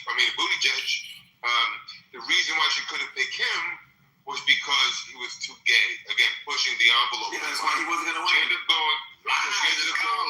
You agree with us, Infinity? But she was right. You like that? I mean, during October 7th, you could not have a Jew if you have any Jews who look bad. That is true. That's a fact. The point was, whoever's leading the Democratic Party, they're going to choose who the candidate is, and nobody can stop that. They have to. The reason why the Democrats are having a hard time is because they want boys and meet girls for. They do want one of their own, though. Picked out the most unpopular positions on all the issues that matter. So are you saying that if a Democratic version of Donald Trump came along and had the same charisma and support and all that kind of shit, if he ran as a Democrat, even though the Democratic Party didn't like him, you're saying he couldn't win? That was Bernie Sanders, Sean. Bernie Sanders guy. Wait. Bernie Sanders is not the same. He never had a job in his life. Been in Congress for 40 years. Well, I mean, he wrote smart magazines. Bernie Sanders is the smartest person on the Democratic. We're not talking about smartest. We're talking about the personality of People there was a Democratic version of Donald Trump and he ran for the Democratic Party. He would fucking win, no matter if the Democratic Party rejected him. Bernie does not have a personality, fam. No, he has a shitty personality. He had. Well, Bernie Sanders, weekend at Bernie. You just sat out multiple stadiums on one day like freaking Floyd Mayweather, okay? Bernie Sanders was a Floyd Mayweather. That's because George Soros is back. No, that's not it at all. Bernie Sanders is another goofy motherfucker back. Bernie Sanders. Bill Gates. Bernie Sanders He actually had real fucking fans that was just as hard about him. Allegory. Was supplied by allegory. That's not why he succeeded. He succeeded because he was in a Soros runs this shit on Democrat. He succeeded because he was in a populist. He succeeded because he was in a populist moment. In populist moments, They doing fuck them damn other side. They on that dumb shit. We can't talk over one another. We can't hear you guys. Why are we doing this? Y'all heard George Soros funds the Democratic Party. The movie. I want to hear you, brother, but why can't we just all talk in turn? Because everybody shouting over each other, I can't hear it. So Marshall said it. Well, I raised my hand and let me know when I'm coming in. I raised my hand. I want to hear you talk, but we got to talk in order. Maybe I need to set a cue. Yes, sir. We can't self-censor ourselves. But before I do, we don't need to set a cue. We can just be jumping. I don't think we need to go that far. I just think somebody needs to. It's 10 people on fucking stage. Who wants to go first? Yeah, it is on 10 people. Somebody can land their plane. Before I do a quick reset, does anyone know why I'm not able to add anybody? I've got 100 people who requested. Oh, their servers are so fucked up. But it will not be I can answer that. So from the DDoS from AWS, it fucked up their servers, and they're still fucked up. Most of the people that I click on and stuff, their profiles don't even come up properly. So there's no solution. There's probably trying to restructure the servers. Download it on another phone or something like that, or it won't work. No. It's just everybody.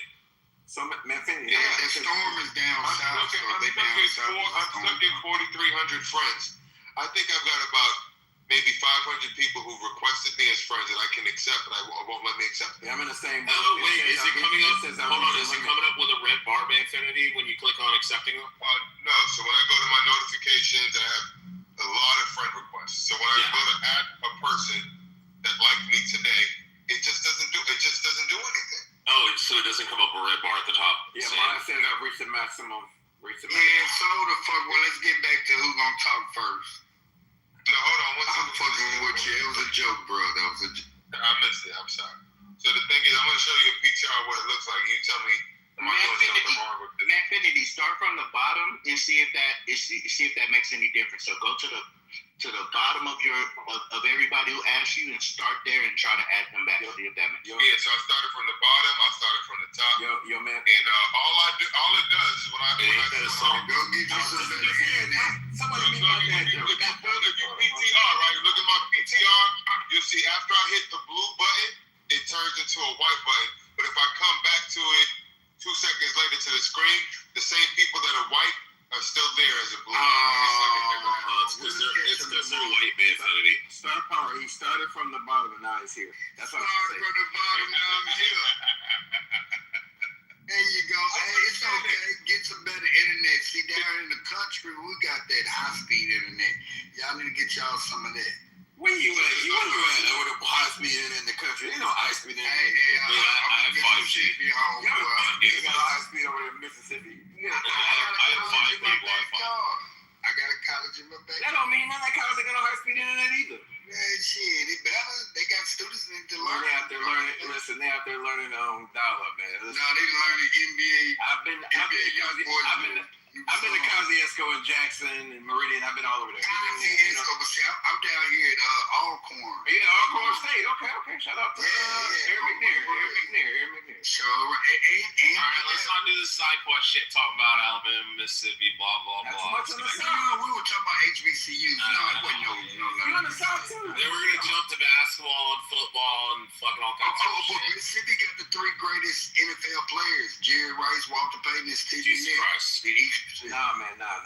You had Jerry Rice. We're talking about sports. And don't forget about I do with my old roof, Chris Jackson. And Mississippi too now. And Oprah and Brandy and Snoop. She from Wisconsin? Who? Oprah. No, she from Kosciuszko. Or, up there like Kosciuszko. Yeah, I think it's Kosciuszko, Mississippi. You eat that clay? No, that's up there by Mississippi State. I'm down south. I'm behind you guys. Let's just turn into a black room. Come on. No, it wasn't no black roaches. No. We're going to go to sports, and then it's going to go to politics. They're like fucking actors and all kinds of fucking stupid. But that's what's your favorite movie? What's your favorite TV show? Don't kill the real. You're assuming something. You talking over everybody. No, but you talking over everybody for the last 15 minutes since I've been in here. Oh my God, that's making it nearly impossible. Me too, faggot. I'm not the one reading it. Who y'all talking? No one talking to me. Talk about the Amish people. They didn't take the jab, and they're healthy. We can talk politics, sports, whatever. That's what Uber chat is for, ain't it? Type shit. Now, we just want to raise our hand and let someone speak. Can I be third after someone speaks? You guys should talk about sports in the chat. Yo, Rich, one last side note before we get back on topic. Just accept it, use third. I don't care. Finley, go ahead. I didn't mean to say first. You good. What's second? I was just pointing out. I don't know who's on third. Who's on third? Rich, that beautiful PTR was no, I don't know who's on third. It was commissioned by me to Nate. Nate painted that for me and my lovely wife. That commission just want to point it out. Yeah, you're supporting the LGBT community by paying Nathan. And don't forget about the Q and the plus. The AARP. Yeah. Oh, no, I'm looking for the conversation was a good conversation, though. Hey, by the way, Oprah did spend some time in the Milwaukee market before she made it big. She was a talk show host in Milwaukee. She went to a high school there, if I remember correctly. Started off like Ricky Lake and all those people in Wisconsin. I mean, everybody started off with it. Like if you want to go to meteorology school, Mississippi State got the best. You want to be a nurse, Alcorn State got the best nursing school. Every, engineering school, Prairie View A&M, if you want to be a lawyer, Harvard, everybody got their strengths. So, yeah, you have to start. You remember Jerry Springer? Donald Trump just nicknamed the Democrats as Dumbocrats. Man, the fucking donkey. Congratulations. Fucking donkeys. Dumbocrats. Oh, this man is something else. Yeah, I think Jerry Springer originally made his market. I think it originally was the Cincinnati market. He was a man. Do you know what he did? This dude got in trouble writing a check to a prostitute. That is hilarious. No. Did you see his will? He left his money to his black kids. Oh, what do you guys think about? What do you guys think about? Yeah, Google it. What do you guys think about Trump floating the idea of suspending gasoline tax? Man, it's only like 60 cents. I was just saying, 25 cents on diesel. Just like tax on tips. I mean, it's beautiful. I ain't gonna say it was much. It's beautiful what he's doing. Hey, look, you remember in his... What, you wouldn't want 60 cents off on gas right now? 16 whole Stand up if you for America first. That would not make a dent in anything. Hey, I will say this. Also, the tariffs are preventing me from ordering my freaking car too, by the way. Oh, that's cool. Move over there and ship it over here. He'll be all right. Man, that guy is America first. Did you see the State of the Union? He said, stand up if you believe America should be first. What is wrong with that? It's like you. I don't know if y'all are family men or not. I'm not assuming anything. But don't you put your family first over your friends? You're not going to have a beard. You got to babysit. I mean, you're putting America first. I think it's beautiful. I think he's standing on what his Scarface says. I got my balls and my word. We're going to bomb the shit out of them. The other president's like, just don't. Just don't. You're burdened by what you're unburdened by. Man, fuck that. We're going to bomb the shit out of that motherfucker. All right, so Finley, right now there's a proposed bill in California that would suspend state gas tax, which is about 61 cents per gallon. If passed, it could save drivers roughly $1.08 per gallon when combined with other fuel fees. Yeah, California is a stupid high freaking gas tax. California. Yeah, it'd be down to like I'm not in California. I'm in freaking Florida. Right, where everybody's moving. Yeah, but do you think people in California would give a shit if it went down $1?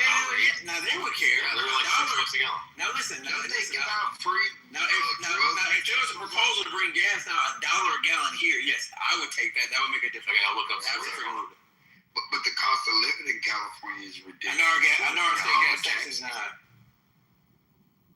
Who wants to talk about San Francisco? Oh Lord, been there one time. Don't plan on going back.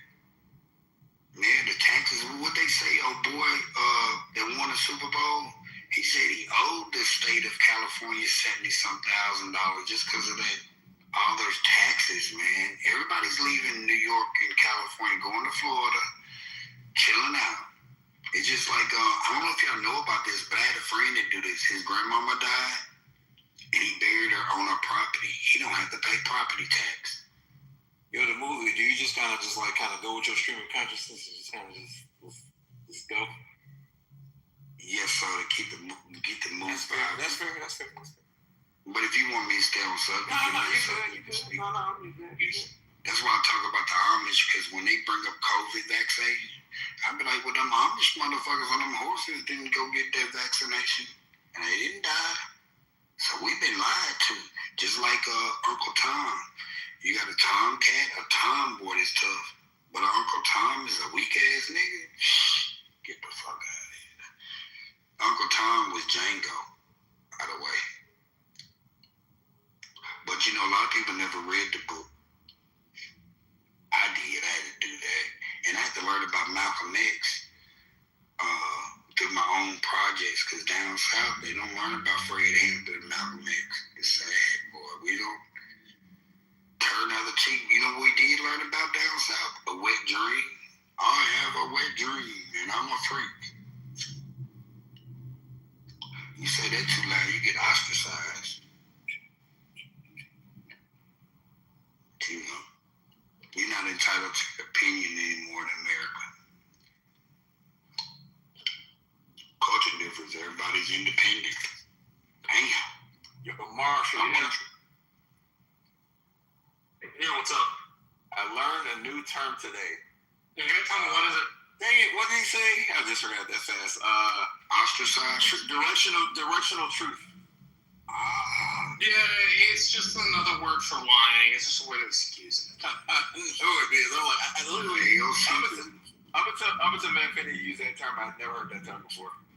If you notice what an Omar or whatever her name is, that's exactly what she used. Directional bullshit. And that damn Nick Shirley, we need to protect him at all costs. That's what we do. All right, so Finland about 60 cents cut in Florida if they were to pass. What, the federal and the state cut? Yeah, because the state in Florida is 18.4 cents per gallon, and the Florida, or that's federal, and then the state is 39.4 cents per gallon. After taxes, roughly 387.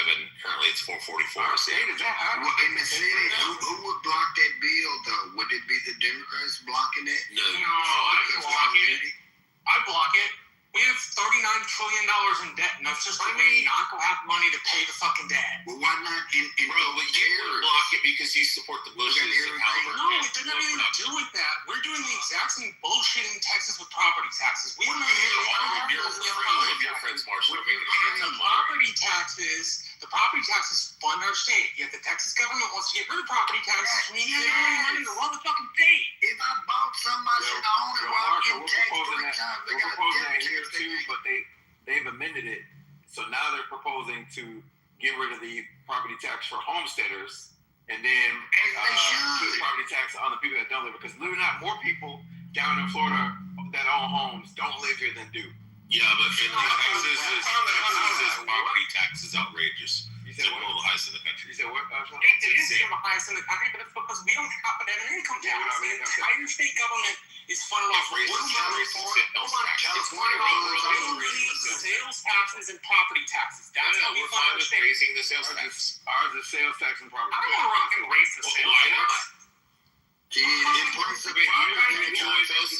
think it's okay that most people have to pay $20,000, $30,000 on their house every year? Right. Exactly. I know people who paid $25,000 on their house last year. I think if it's not a property tax, it's an income tax. Yeah, you got to pay $25,000 It's unconstitutional. You don't pay it to the federal government. That's not a property. You have to have money to fund the government. Farms and stuff. Well, Marshall, why don't we make it voluntary, like sales tax, or like not a sales tax, instead of forcing people to pay $25,000 on their house every year?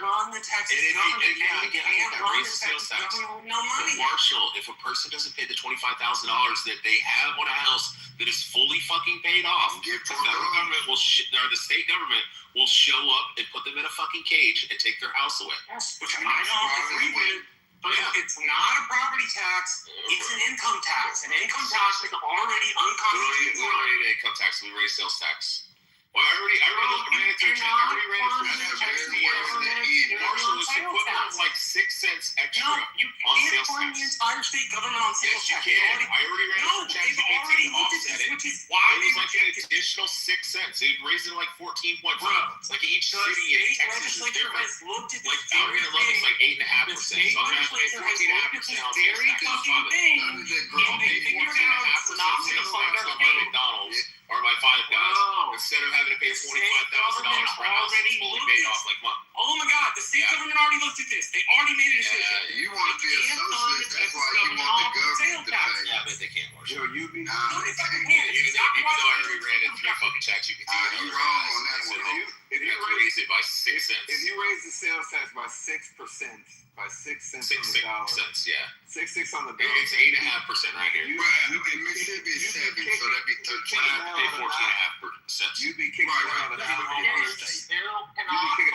Texas government off of 6 cents. No, not if your house is paid off, Finley. Right. Paid off. I said non-homeowners. Oh, yeah. I said non-homeowners and poor people. I own my land. Stop taxing me. When I forget it after 5 years, somebody come in and swap it from up under me. The SWAT team will show up and fucking take you away to cage. It's a fucking income tax, because otherwise, that's like all you're going to get. And you can do the income. Property. That's not the point. The Texas government has to. We're talking about property. They're talking about abolishing property tax and raising the sales tax. Every year, our oil money, sales tax money, property tax. That's why you don't want to fucking pay an increase on sales tax. We agree. I got a question, Marshall. Because doesn't in Alaska they don't have state tax or sales tax or state tax and income tax in Alaska either, right, Marshall? No, but they also have like an oil subsidy program where every Alaskan gets an oil change. That's what I was Dirty Foot Galaxy, shut the fuck dirty ass up. nigga. Seriously, I hate that nigga so much. And I'm surprised that your blame didn't get in a fucking, a fucking accident, bitch. Oh my god. Yeah, You're gonna die of AIDS soon, Mikhail. I really don't give a fuck, and you're gonna die of diabetes. You have AIDS, so And you're gonna die of diabetes. take a picture of yourself. You're gonna die of diabetes. Remember, yeah, whichever your long foot. The one with the AIDS source all over his arm. Remember he took a picture in his shitty apartment with his little Deadpool versus Wolverine looking dog, and he had AIDS sores all over his arms. Listen, what I'm not doing is arguing with somebody that's 500 pounds. I'm not doing it. Because what you need to do is go take a penicillin shot. That's what you need to do. Go catch you a penicillin shot. Remember, go catch you a penicillin shot. That's what you need to go get. Remove the fucking marbles from your mouth, you dirty faggot. Because I know you out. The fuck? Dirty ass nigga. Go on, you friends say it. Dirty foot nigga. Look, everybody left. Do I give a fuck? No, I don't. It's like Galaxy killed the room, just remember that. Remember, and remember your mom has a long foot, bitch.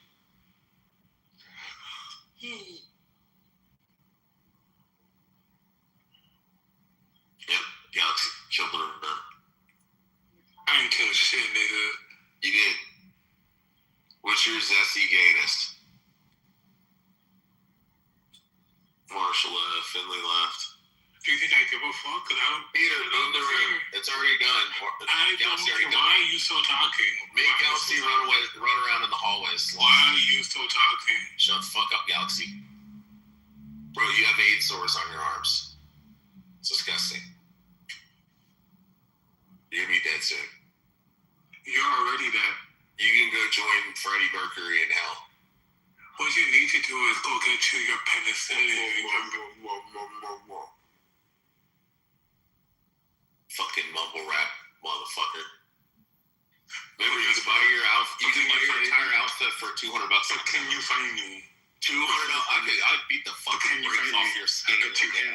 But I wouldn't fight you because I don't want to get AIDS when I bust your fucking jaw open and you pour blood all out of your face. Yeah, I wouldn't want to contract HIV. That's why I wouldn't fight you. I'd shoot you instead.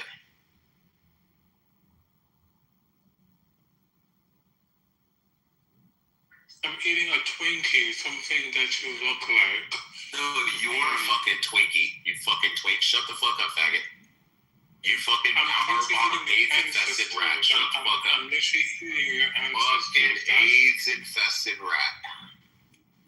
And you're fucking Jamaica. The $200 LED suit in fucking Canada. One of the most communistic fucking states. Your mother let it LED. Canada's worse than Venezuela.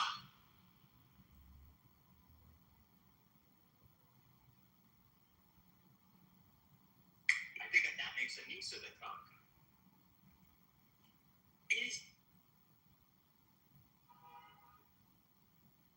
Galaxy, was that your power top? Galaxy, was that your power top in the back? I heard you. Is that your power top that makes you the power bottom? Yeah. Galaxy got a power top in the background. Don't bring your bitch into this, Galaxy, unless your bitch wants smoke too.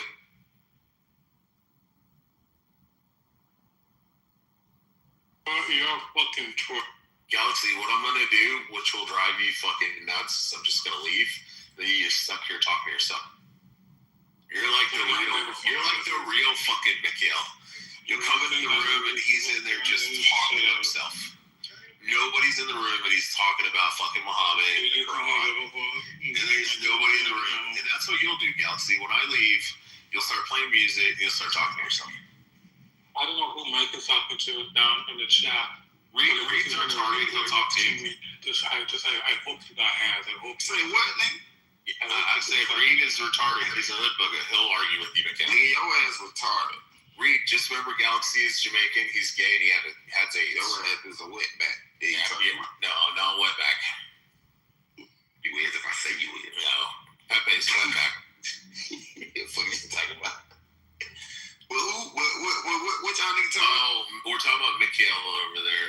He's gay Jamaican who has AIDS, and his actual name is Galaxy Bender on here. He has like mumble rap voice. When he talks, he's like, I've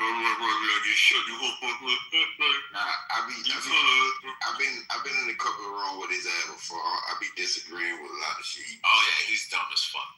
Like he's probably one of the dumbest people on this app. So and you one of the saddest people on the app. And you're one of the hood people. I'm 6'4". I'm 6'4", 260, yo. You can't even hop on a motherfucker's scale. I'm like 30 pounds overweight, and I got 3 kids. So it's understandable to be 6'4", and be 30 pounds on the weight scale. My nigga, like dad bod. Can't even hop on the scale. The scale don't work when you hop on. That's how much you weigh. I'm 6'4", Galaxy. That's not a bad weight. 230 is about a really good weight for me.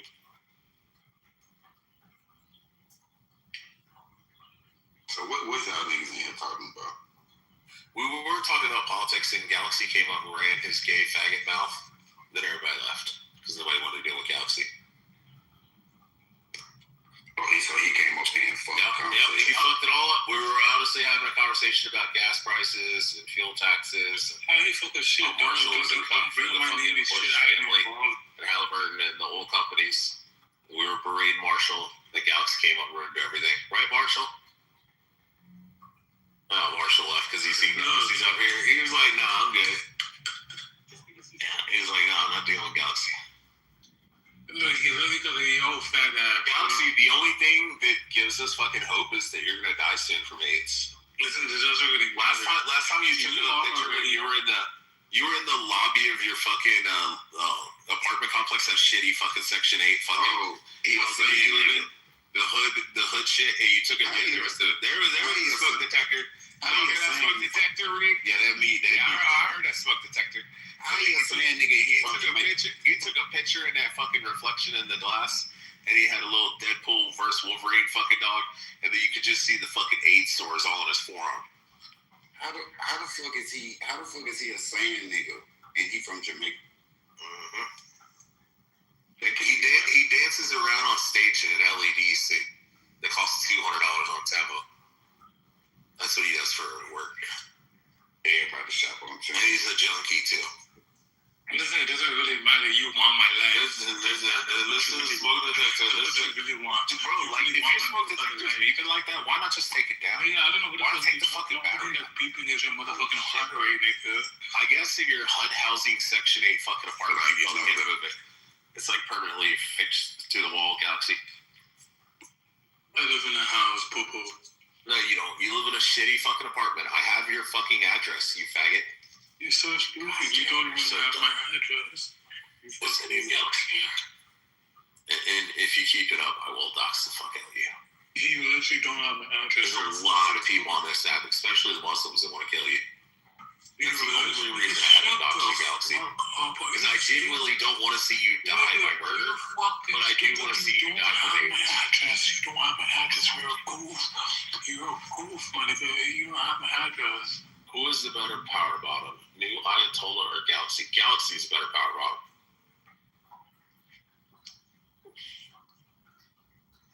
Look, Marshall comes in and Marshall leaves because he sees Galaxy still here.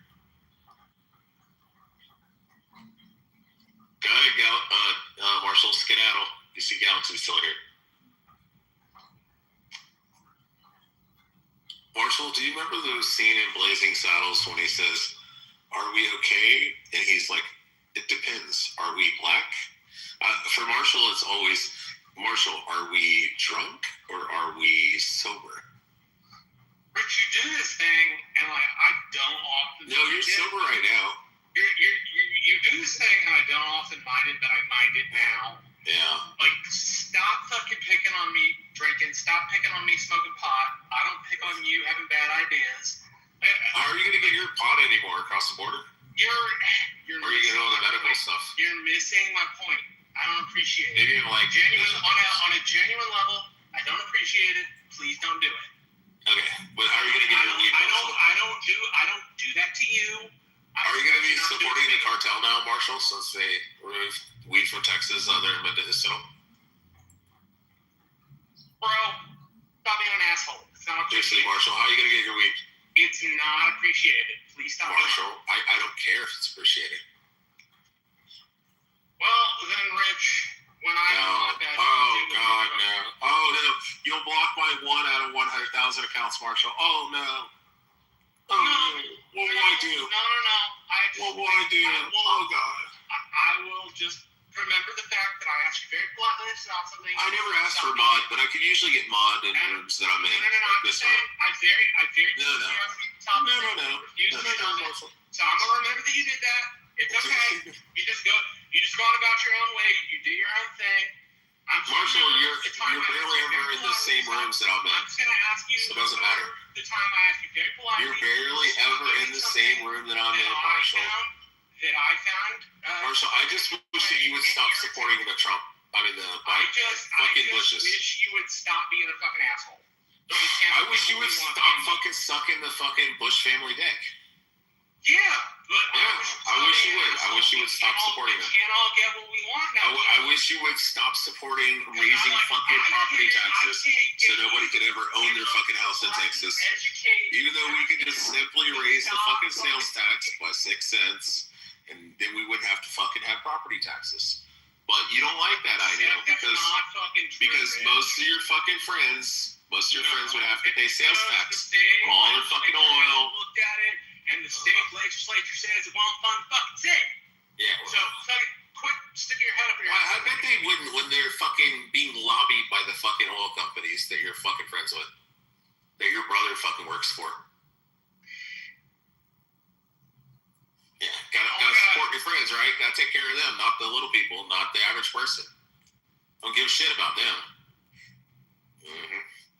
Rich, I can usually tolerate you, but you're being particularly intolerable today. Well, no, I mean, you don't want to raise fucking sales tax, and you're like, we can't get rid of we can't raise sales tax because that would hurt my billionaire friends that my fucking brother works for. I don't fucking like it, and when I ask you to stop, you do literally. Oh my God, Marshall! Half the time you come on here, you're shit faced, Marshall. So I was just pointing out. It doesn't matter. Holy shit, bro! I don't point. And what's even crazier is sometimes you're shit faced. Stupid shit out. Yeah, no, but Marshall, sometimes you're shit faced and you're driving, so that's kind of concerning. You want to know? Literally, are you driving on the road? My mother, or the fucking police, you're trying to say or my looking at shit, dad, or and you're anybody like else. fucking It's sauce the fuck up. Like, don't drink and drive, None of Marshall. your fucking business. Don't drink and fucking drive, Marshall. None of your fucking business. Well, Rich. yes, it is my It's concern. None of your fucking business. It is my concern. I live in a state where you're drinking and driving. You're not my You're getting fucking shit faced and driving You're not my around. family member. Yeah, You don't have anything to yeah, well, stop drinking and I driving, don't Marshall. tell you how to live your Marshall, life. we literally hear your fucking turn signal. We can hear you accelerating, and you're on here like, and I don't tell you how to live yours. And I'm like, wait, is Marshall drunk? And Marshall's like, yeah, I have been drinking some fucking alcohol. And we're like, wait a minute, was Marshall driving? It's kind of crazy, bro. I'm just gonna remember this behavior. I'm gonna treat you accordingly. It's okay. I mean, I really don't give a shit. I just want you to stop drinking and driving. You should, considering. No, you should be a responsible adult, Marshall. Really good friends. You should be a responsible adult, Marshall, and not be a fucking man-child. Don't be a fucking man-child and fucking drink and drive. I take huge issue with people drinking and driving like yourself. Rich, you're not. That's detrimental to society, and you fucking kill people. My fucking mother. Yeah, well, stop fucking drinking and driving. Stop being a piece of shit. Stop judging being my selfish. goddamn life. Like, goddamn, move to a fucking city where you can get a fucking taxi, bro. Holy shit, have somebody drive you to the fucking bars. Yeah, don't drink and drive. Any way we can fucking stop this? Like, I yes, you can stop drinking and driving, and I'll stop. How about you fucking shut your mouth? How about you stop fucking drinking and driving and endangering fucking people? I don't need you to judge me. Yeah, well, I am judging you. You're being a piece of shit, and you're being very selfish. Rich, all right, everybody in the room, put a 1 in the chat if you think Marshall is being selfish by drinking and driving and endangering people. Put a 0 in the chat if you think he's not. Thank you. This is not about me. This is about me. This is about no, I'm fucking not. He does all the time. There's tons of times that he's on here and shit when I start and you hear him driving. No, when drinking and driving. When I'm We can hear your fucking turn signal and hear you accelerating. By myself, that's what I do. I don't do it on the highway. I don't do it on public. Oh, back roads. Back roads is okay. On my land. Back roads is okay. No, on my private land. No, I'm not talking about on your land. I'm talking about you driving around on city There are no streets. public roads. Fucking drunk. I mean, you got a drinking problem. DUI driver. Yeah, fucking got a drinking problem. It's selfish. It's irresponsible. It's immature. Yeah, I'm not taking your fucking advice on my life. Sorry. Yeah, you should stop being a man child. The person you kill. Are you taking their life? They're riding. I'm not driving on public roads when I drink. I'm they're on my ranch. They're like Marshall right now. They're shit faced. Look at them. There's right random How numbers. big is your ranch? 1,000 acres? Like George W. Bush? Yeah, you can hear him using the turn signals and shit. He's using turn signals on his property. I don't tell people how big my land is, but I have Marshall, you can hear your turn signal when you're fucking off mic and you're fucking drunk, and we can hear your turn signal, which indicates that you're not on your fucking land because you ain't using your fucking turn signal on your land. Rich, I do not drink and drive on public roads. You do too. Yeah, you do. No, I don't. Well, when we do the accelerator and we hear you slow down, we hear a turn signal. You don't go to and we already hear your fucking shit face. So who's gonna find you in the middle of your field when you flip that ATV or whatever you're driving around on over? And you die. No, it's when he kills somebody on the fucking public roads. Well, no, when he's in his own property. Yeah, but he's lying because we can hear him using turn signals, which indicates that he's at a stop sign or a stoplight. Like he's in an intersection, he's using the turn signal to turn. And we already know that he's fucking drunk by his fucking speech pattern. Yeah, I mean, he probably just rolled it. Yeah, I've been quiet about this for a really long time, but I just think it's fucking... He probably just rolled his ATV or... I know a lot of people that are dead from drunk drivers, too. Oh, he ran away. Yeah. As soon as I got on him, on top of you, getting on him. Now I have ammo for other rooms I'm in. Yeah, I mean, we asked him, we're like, Marshall, you been drinking? And he's like, I had a couple drinks. And then we hear him and he's like talking. And while he's like arguing or debating and shit, you know, having a conversation while he's drunk, you can hear like the turn signal and you can hear him accelerating and shit. And you're like, wait a minute. You think to yourself, like, is he fucking drinking and driving? Like, holy shit, bro. I get he lives in the middle of nowhere and shit, but fuck. Yeah, I watched an entire fucking family from Afghanistan who just arrived in the U.S., got a fucking rental car, was driving from like New York or D.C. or some shit. They were driving down to fucking middle of Texas or down to like Houston or somewhere, and we're driving through the middle of fucking Texas. And next thing you know, I'm driving and I start seeing fucking car parts everywhere, and I'm like, what the fuck? So I locked up the brakes and I pulled over, and then I realized there's a fucking brown Honda Odyssey van sitting on its side. The four-door sedan, like a Regal or something, parked there, and he's standing outside of his car just smoking a cigarette. And we ran over, and we're like, what the fuck are you doing? Why are you standing here? The fucking car's flipped over. We go over and open up the fucking door. My dad climbs up on top, and then he rips open the door, and there's a fucking Afghani guy sitting there, and his wife's sitting there in a full brown burqa. And he pulls him out, and then he asks permission. I asked him in Arabic if it was okay to like grab his wife and son, touch her. And he's like, yes, yes, yes. And then my dad reaches out and picks her up, and then he hands her to me, and then we put her on the ground. She had blood coming out of her mouth, and then the fucking they had like 3 kids, and one of the kids was like a year and a half old, and he also had like the little baby had like blood out of its nose and shit, and coming out of the car seat. So they meta-flighted the mom and also the little baby. I don't know if they ever ended up surviving, but the guy was like fucking 60 years old. And 60 to 70 years old, he's an older white guy, like rancher, wearing his cowboy hat and shit. And he was just standing over there, just leaning against the fender of his car. And he didn't have barely a scratch on the car, but he broadsided the fucking van and flipped it over on its side in the ditch. And he's just standing there smoking a cigarette, drunk as a fucking skunk. And both my dad and I walked by and like cussed him out, and he just completely fucking ignored us.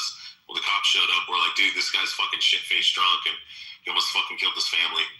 But they landed 2 helicopters in the middle of the intersection and meta-flighted the mother and the little baby out of there. Oh, wow. Yeah. And then the guy was explaining to me because his Like English was really bad, but my Arabic's a little like decent, I guess. And he was explaining that they had just got they had flown in from Europe, but they came originally from Afghanistan, and he had worked with like the United States like military and shit. So he got granted like asylum to come to the U.S. And they were literally traveling down to like Houston to go to one of their friends to go live with, and they had jobs lined up and everything. Yeah. And this dude, just because he was irresponsible and selfish, decided he gonna get out, just drink and drive, and run right through a fucking four-way intersection and broadside a fucking minivan. Yeah. I mean, don't get me wrong. I was a piece of shit when I was younger too, but I was also immature and selfish, drinking and driving when I was in my early 20s. But I don't do that shit anymore. Marshall's a grown-ass fucking man. Well, man.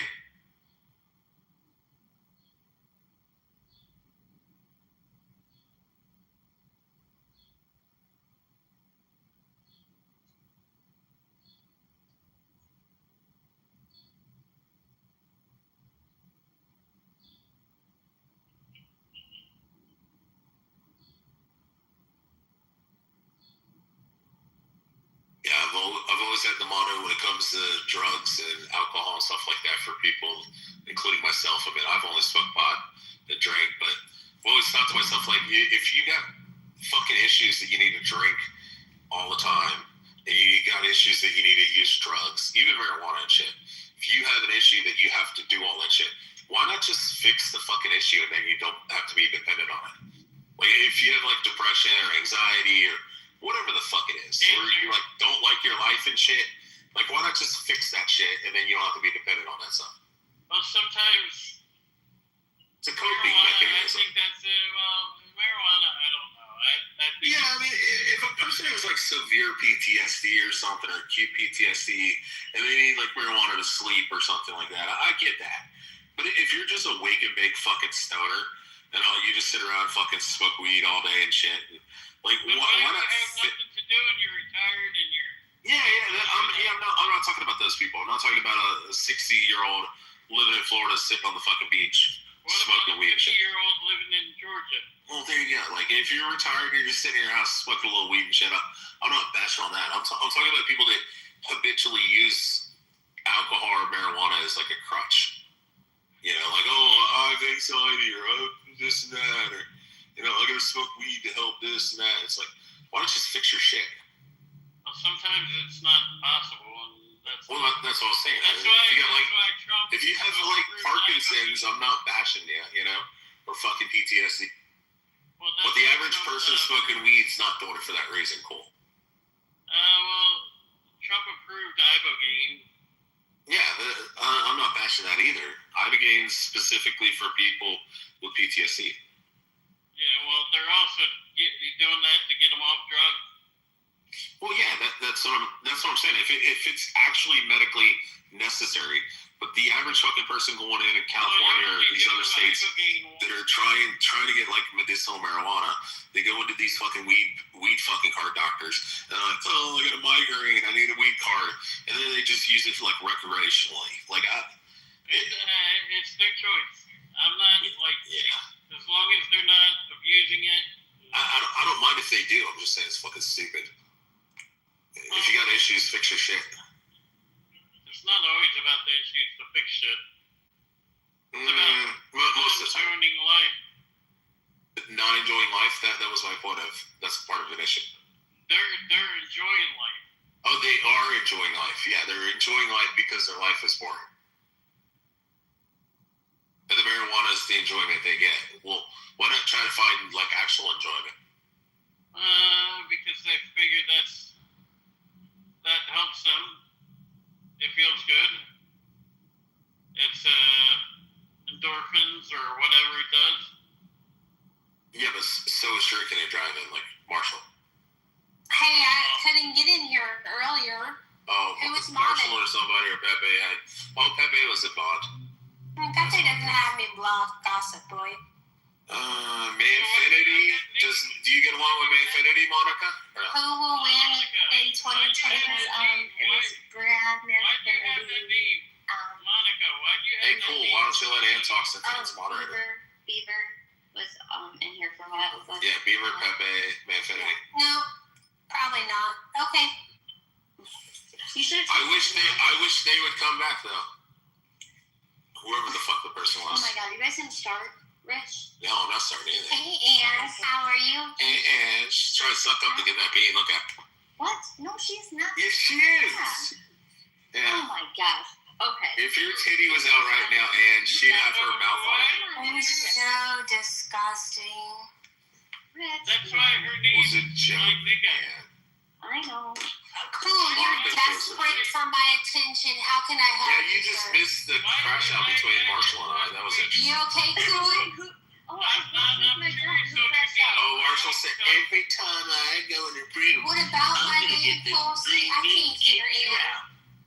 What about? I'm just curious why you got your name with the capital K like my nigga. Cool. See. She's missing. Hold on, She's hold missing on, 2 of the stand K's. back. First of all, you illiterate swine. It's a hard K, so it's not duh. It's ha. Yeah, that's what he said. Nika. He said Nika. I got Monica. Yeah, Nika. That's what he said. And the reason why it's capitalized brainlet is because people have a terrible habit of adding extra K's. So I'm reminding them. You're missing 2 of them, Monica. Yeah, but it's only one. Yeah, it should be 3 for your. My better question is, why are you I named? got you. Mom, I got you. Why are you named Cool C when you're obviously not cool? That one I agree with. I agree with Why? that. Cool. Why are you upset? Cool C is very distraught right now because he hasn't smoked I weed know. in the last 10 She's minutes. not interested in that. So she's not interested. Why you got the name? And apparently you have me blocked, which allows me to block you back. I got you. I don't have you blocked, my nigga. Cool. See. What is your obsession with Monica? Oh no, he doesn't have you blocked. Wait, hold on. His name shows up that way. It's a well. Hold on. Interested. Hold on. Yeah, I'm trying to help people understand this. So there's a glitch there's a glitch in the server right now. This is part of the thing I was talking about. When you click on Cool C's name, it doesn't allow for you to message or live chat, but it does show his name. It doesn't necessarily mean he's blocked you. It's a glitch. Some of the accounts when you click on them, some of them when you click on them are actually blank as well. I know, but he was calling. Like right now, if you go look at GUGGU, Rich, that is it? wasn't the point. He's calling her out of her name. No, I know that. I'm saying Gugu. The Indian troll might need to be moved down in. I don't think he's Indian. He's African. Yeah, he's African. Yeah, Folly is African. I might get this guy down. What is Folly, where are you from? Oh, No, he's in the audience. You can go down there and talk. yeah, but if you look at the guy Did you have a good GUGGU, day today, Anne? click on his profile. It's blank. Yeah. Click on his phone. No, I don't. No. No, it doesn't lock it up. It's not like that. Don't be a jerk. I'm clicking on his fucking name. It says GUGGU. Then it says at 98 Adia or something, 118 friends. Yo, But see, it's blank. That's how it's no, glitching. that's because his is private. Oh, okay. It says friends. There's a shitload of people with them private now then. Okay, guys, I mean it. Oh, wow. We're so upset. Yeah. Rafi, why were you being so sensitive yesterday, Rafi? It's not Rafi, bro. It's a fake Rafi? Yeah, it is a fake Rafi. Why do you have Rafi's PTR? Oh, it's a Muzzy. What the fuck? What do you mean Mizzy, bitch? It's a Somali Muzzy. What the fuck? Why are you saying Mizzy for saying Mizzy? Wait, you have Somali brain. Yeah, I'm having trouble understanding what you're saying. She's Somali. So they make me laugh. They have Somali brain. They're like Prophet Muhammad said, they're deficient in mind. Oh, fucking dirty. You know the majority of people. Hold on. You know the majority of people in Jahannam are actually women. Uneducated. No, it says the majority of people in hell. You're very much uneducated. Your Sunnah says that the majority of people are in hell. Yeah, go ahead. Do you know what I call all the Mohammed followers? I call them ancestors. But yeah, the majority of people who are in hell are most women. So No. Hey, Anthony. that's what Allah said. It's not me. I'm not being mean. How did this become a degenerate room? We were talking politics. Fucking Galaxy came in. This fucking faggot. I and love ruined everything. Galaxy. There was like 12 of us on here. We're having a genuine conversation about fuel prices. And Galaxy goes, shut the fuck up. Shut the fuck up, you faggot. Shut the fuck up, you goof ass bitch. And then everybody just left. Oh, you do a really good impression of him. Yeah, he does mumble mouth. Yeah. He sounds like he has marbles in his mouth. He's like a mumble rapper. He always sounds like that. I think mumble rap. Well, you sound like a jerk. I'm just kidding. Has anybody seen? What's up? Hey, what's going on, y'all? Has anybody seen Professor Gian on Diary of a CEO and his prediction about what's going to happen during the next election? Wait. No, can you tell us quickly? Yeah, what was his name? I'm sorry. Professor Gian, the Chinese dude that... that fucking piece of shit. Yeah, I know who you're talking about. Yeah, Can you tell us what he's saying? His prediction is that Trump is going to win the next election. He's going to he's going to stay on as president. He's dead on serious. Yeah, but he's a fucking propagandist for the CCP. No, you don't think he's just saying that to get people upset? No, he's literally a fucking Chinese propagandist. Well, Anthony, the only way he can do that is if he just... Wait, have you guys seen him or no? Anthony, will you send us so I can watch it? I don't think I want to watch it. I know, but I do. I mean, Anthony seems he's always been pretty level-headed. Yeah, he's a Chinese guy who's like very fucking hard to understand. Not hard to understand. He has a very heavy Chinese accent. No, stay in here. No, I can't. Why? I'll talk about a propagandist guy. Oh, I thought you were talking about Peter. No, I'm talking about the Peter's Chinese Communist Party guy. Asleep. I think you're solo modding right now, Ann. I just... No, Anthony's a mod too. Oh, that's right. Anthony's back. So yeah, and he's constantly berating the U.S. and saying, "Oh, America's going to lose in war against China, and Iran going to beat the U.S." And he's like a fucking supposed professor at a university, but he's a total fucking piece of shit. CCP, yeah, he's 100% fucking CCP. Like an agitator. When you watch his videos, even Ryan Macbeth and shit, the guy who works for the federal government, was former NSA and all kind of shit and stuff like that.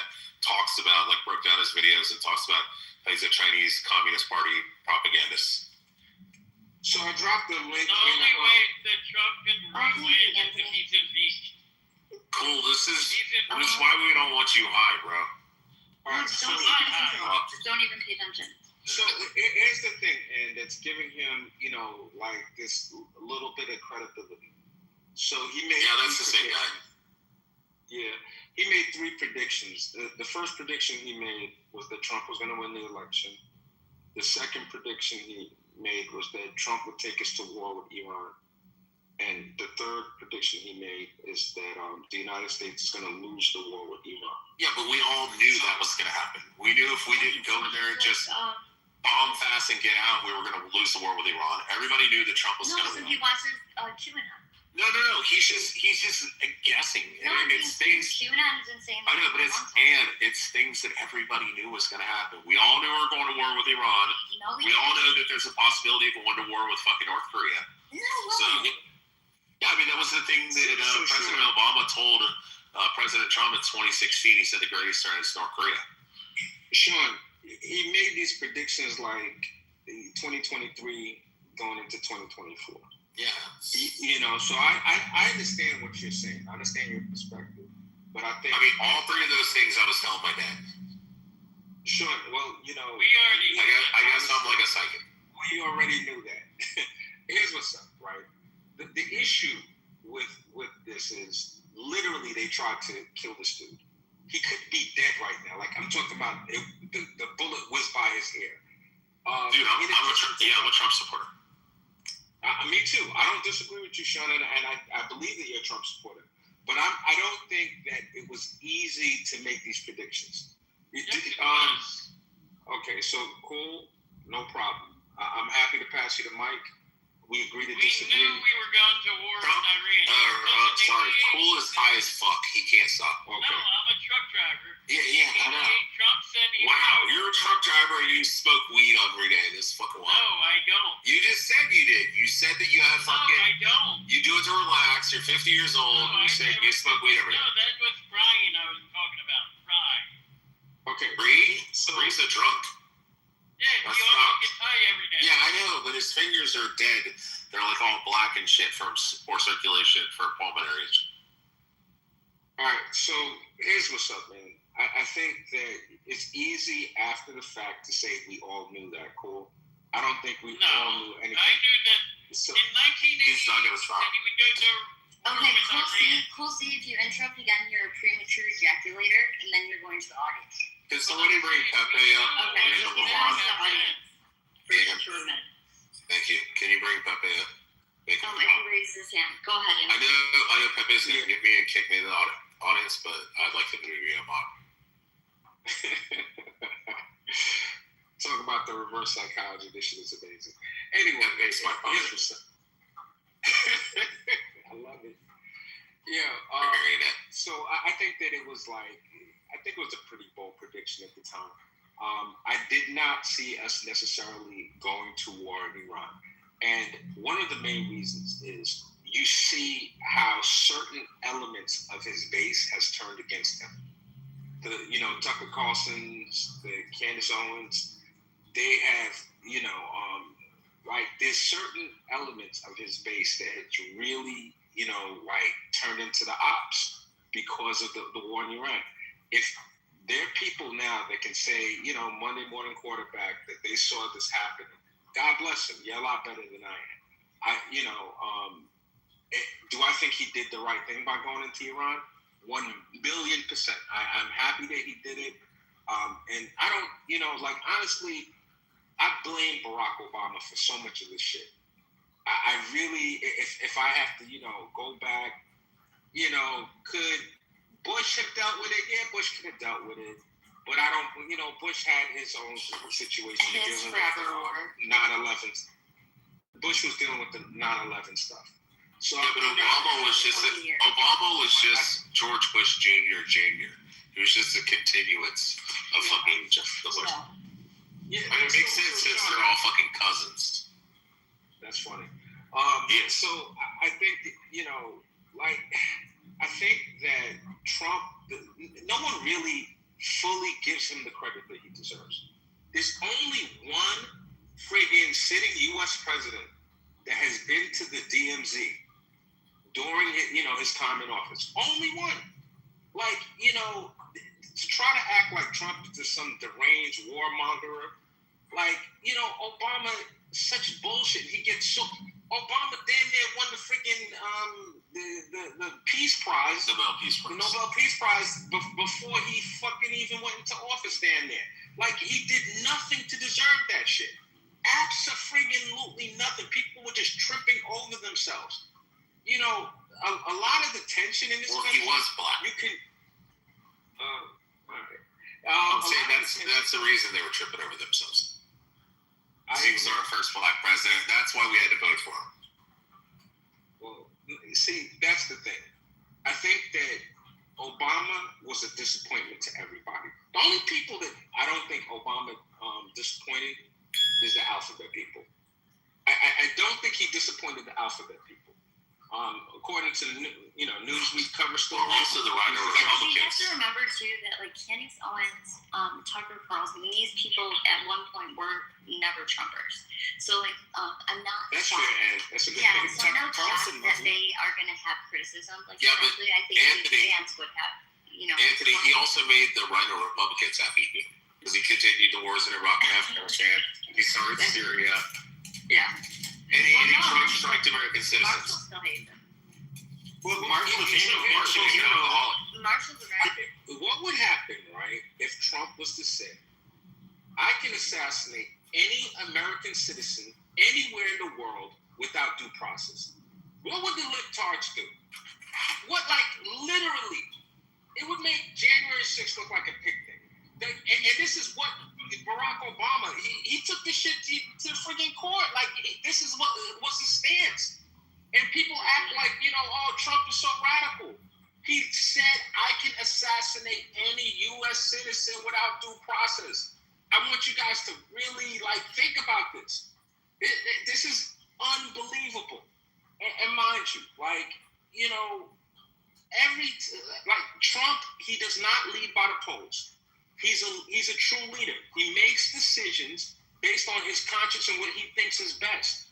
But, the Matrix attack against Trump, who knew Trump was being debanked? Who knew that Bank of America and freaking and Chase was closing his fucking accounts after it was just Anthony, do you mind if I start something which I know is going to spawn into like an awesome conversation and debate? Oh my God, can I ask you a question? Do you actually believe that there really was a black Wall Street in Tulsa, or do you think that it was just a couple business? Dude, let's not change it. Oh, okay, sorry. Yeah. These are black Hebrews are like flat earthers. Who Tulsa had a black Wall Street. The shift of like people are like, I'm just a moderate or an independent. It's like at this point, at this temperature where we're at, like you're on one side or the other. There isn't any in between. Like there's no one that is a fence sitter. There's a clear difference between one side and the other. When Charlie Kirk was assassinated, and in my algorithm, seeing the most demonic videos of people, and literally, like these videos, I'm looking at it, I'm like, these people are under demonic possession, like laughing and then calling the death on Erica and his children, and like that was like, I mean, they're right, like we can have some cringe people, but like I don't see us doing stuff like that, and there's a clear difference. Like people on the left, for the most part, there may be a select diamond in the rough, but mental illness, like these people are under demonic possession and are mentally ill, and I pray for them. I really. Well, I was gonna say, when it comes to the this didn't come out of nowhere when it comes to Iran. This is something that even before he was elected, I was hoping that he would not get into. We saw who was pouring in the campaign donations. We can fast forward to a year ago, when it came to dropping the bombs on Fordow, Iran, on that mountain, Fordow, and then they. So if you remember, there was a lot of people. Tucker Carlson at the time, and then of course who she just mentioned, Charlie Kirk. Charlie Kirk had reached out to Trump multiple times, saying, "Don't do it. Don't start a war with Iran. Don't do it." And he was very clear that basically he knew this is one thing Israel would push for, and he did not want President Trump to give in, because it would be a war that we'd not be willing to fight. It would just create havoc in the Middle East. Lo and behold, he ends up doing it. All of people like myself and everybody's like, well, it's too early to tell. It's this and that. I was like, okay, well, now you're first of all, ground invasion would just be messy. You'd have to be a war. You'd have to actually commit to, which is going to have a lot of casualties, but obviously the U.S. can do it. Or you don't commit all the way, and then you have them closing the strait. You have them launching rockets and drones at their neighbors, and it's just it's not going to look good, and it's going to make gas prices, all that shit go up. So when he did that, a lot of us on the right got very annoyed. Trump used to always say, "Oh, we're not going to go into pointless Middle Eastern wars." He used to criticize, his the other candidates, saying like, "Oh, watch, they're going to want to bomb Iran, or if they get into power and all of that stuff." He knew the game, but then he would sell himself as being America first, but then he ends up doing this shit on behalf of the Israel, really, and we were like, dude, really? Like, what? You're such a fucking sellout. Why would you do this for the benefit of another fucking country? Like, you don't have to do this. But he did it. And yeah, we were all very pissed off at him. That's what it all comes down to.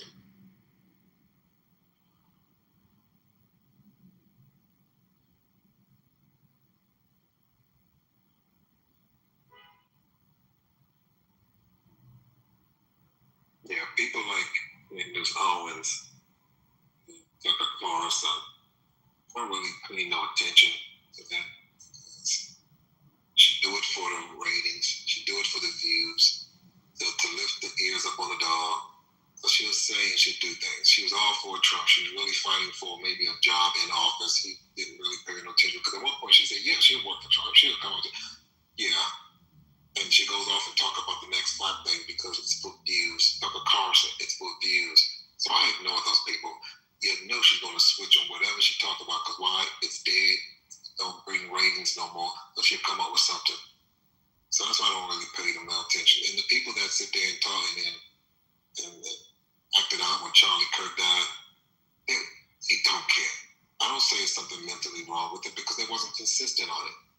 I would say there's something wrong with your fuck ass when you're consistent talking about someone who got killed because he was just talking. But these people were just, let me be a part of. Let me be on the bandwagon. So yeah, you want to call that? I think that's just stupid, but mental illness, they don't have that. They're at home now worried about their loved ones and probably can't even spell.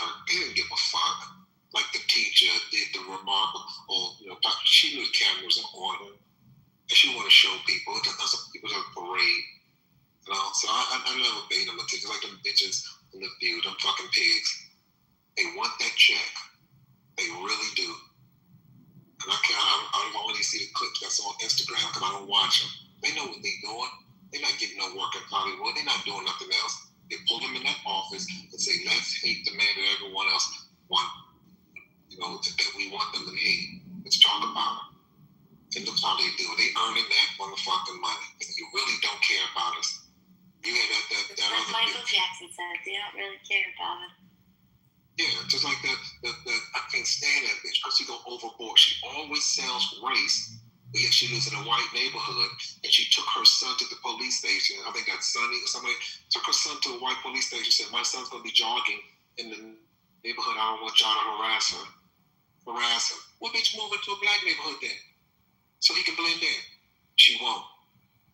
You see, these because you always. We have to admit, my father, he was immigrant. He was drinking from, black only. They come to black only water fountains. Come to find out your family is never here.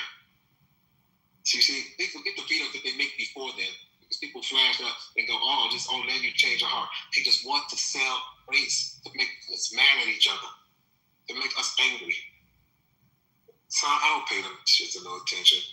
The truth of the matter is we got the best goddamn president. I'm glad to be 55 when I saw that I live to see we have the best president that ever had, that America ever had. And don't waste no breath on anyone who sees otherwise. Wait, did you see this? They sell race? Yeah, they sell it. They constantly speak about it every time when I do that bitch. Wait, are you a Hebrew Israelite? All the time. No, I'm not no Hebrew Israelite. I'm an American. Oh, okay, thank God. I thought about your PTR because you were depicting Jesus as looking like Wesley Snipes, which he wasn't. Oh no. What I did when only 3 people got it, when it says I'm God, you really calling yourself that. I ain't never said my name. But in the religion I believe, I just grew up. I don't believe in that. I don't believe in that faith no more. It just don't rock with me no more. I look at us as human beings. Okay, you're not a black Hebrew Israelite. I take back what I said then. Sorry. No. Okay, no. Yeah, I just assumed by your PTR, I was like, look at the black Hebrew Israelite.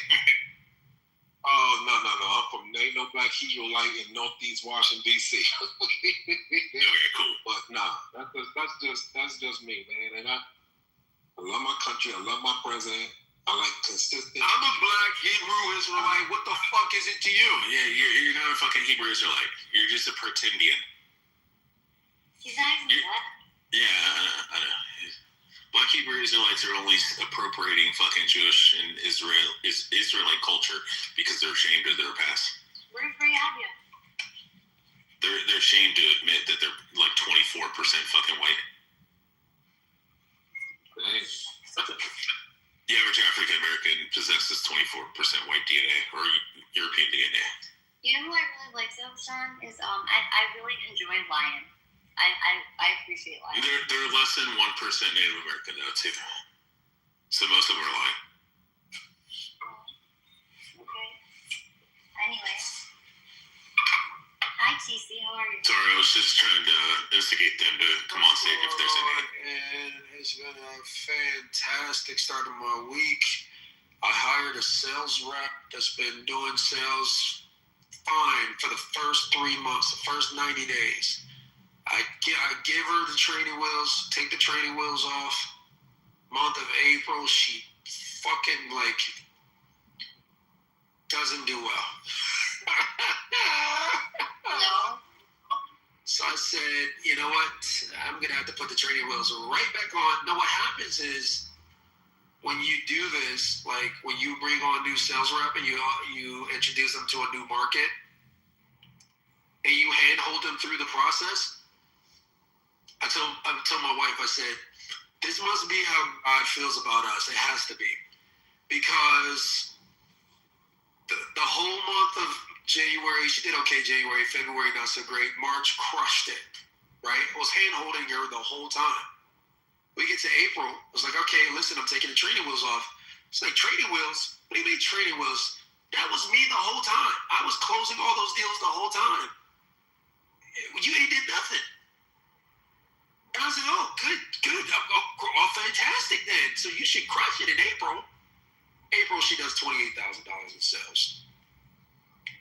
So, come May, I'm helping her close these deals again, and I'm having to literally walk her through sales like it's her first day. And so, we've got like $150,000 on the pipeline this week. She's going to close probably 60, 70,000 of it. That's all she needs to do to hit her quota. But the thing about it is, this must be how God feels about us. Like, He handholds us through life's toughest moments. And then we say to Him, no, that wasn't you, that was me. I did this. I was the one that was able to get this. What are you talking about? And He says, okay, dummy, go and let's see you do it yourself. And then you fail miserably. Only for Him to come back and say, all right, let's start from the beginning. Let's put the training wheels back on. Don't get a big head. Follow my instructions exactly. And that's literally what happened. She started iterating on the script. She started verging off the script, started making her own stuff, started coming up with her own rules. Oh no, the reason why it closes this much is because of this. I asked this question, and if they respond this way, then I go in this direction. If they respond this way, I go in this direction. I was like, but you don't have the data to prove that. No, I do, because listen, every time they said this, I always went, that's not the reason why they went in that direction. Great story. It had nothing to do with your question. Oh, and then guess what? Bam. Whole month of April fails miserably. So, we gotta learn that sometimes the big head that we get after we get a little, success under our belt, we get the big head. That's why the scripture said pride comes before a fall. And it's true. It really is true. And that's why Trump is dealing with what he's dealing with right now, to bring it back full circle, guys. I am very well-rounded, by the way. And that's the reason why Trump is in the position he's in right now with the Iran war. He's in a quagmire, folks. This is a quagmire. He's stuck because he knows geographically he cannot win this war unless he takes that island, which is going to put a lot of U.S. Service members' lives at risk because he knows Iran has already planned for this. They're waiting for boots on the ground. TC, are you aware of today being World Ego Day? John, can you reset the room and do the gong, please? Thank you. Yeah, I don't know what World Ego Day is, but I want to finish what I was saying. So he knows this is a quagmire he's in right now, and he has no choice but to. Hello? Yeah, guys, let me finish. I know you guys hear me talking. I'm almost done. All right, keep going. So he has no choice but to negotiate his way out of this. And now Iran, I don't know if they knew this from the get-go, I doubt it, but they realize now that they've got a stranglehold on how much leverage that they can use in these negotiations. And now he's stuck. He has to either commit boots on the ground, which is not a pretty option for us because we know that's going to come with casualties, or he's got to lengthen this thing out. And at what end? Like, to what ends does he lengthen out these negotiations? So that's my 2 cents.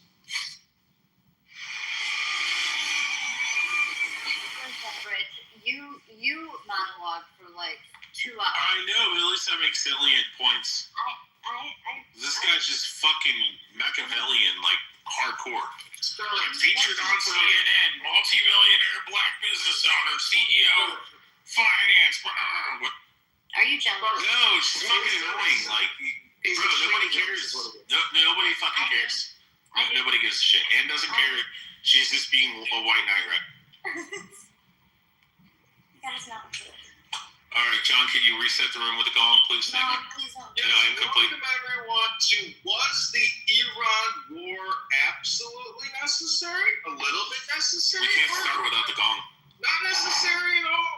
But take the deepest breath of the day. Try to cleanse your chakras. Use your ears instead of your lips more often, because really people on this app, have fully automated lip syndrome, but not the fully automated ear syndrome. There it was. I am complete.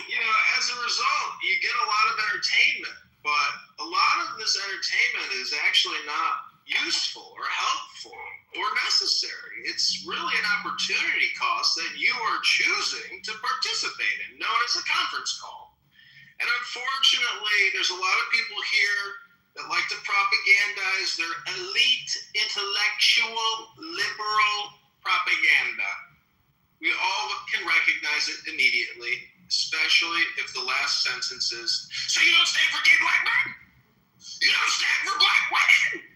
That's when you know that we've gotten to the final denominator of this equation, and nothing really is important anymore other than the gay black male.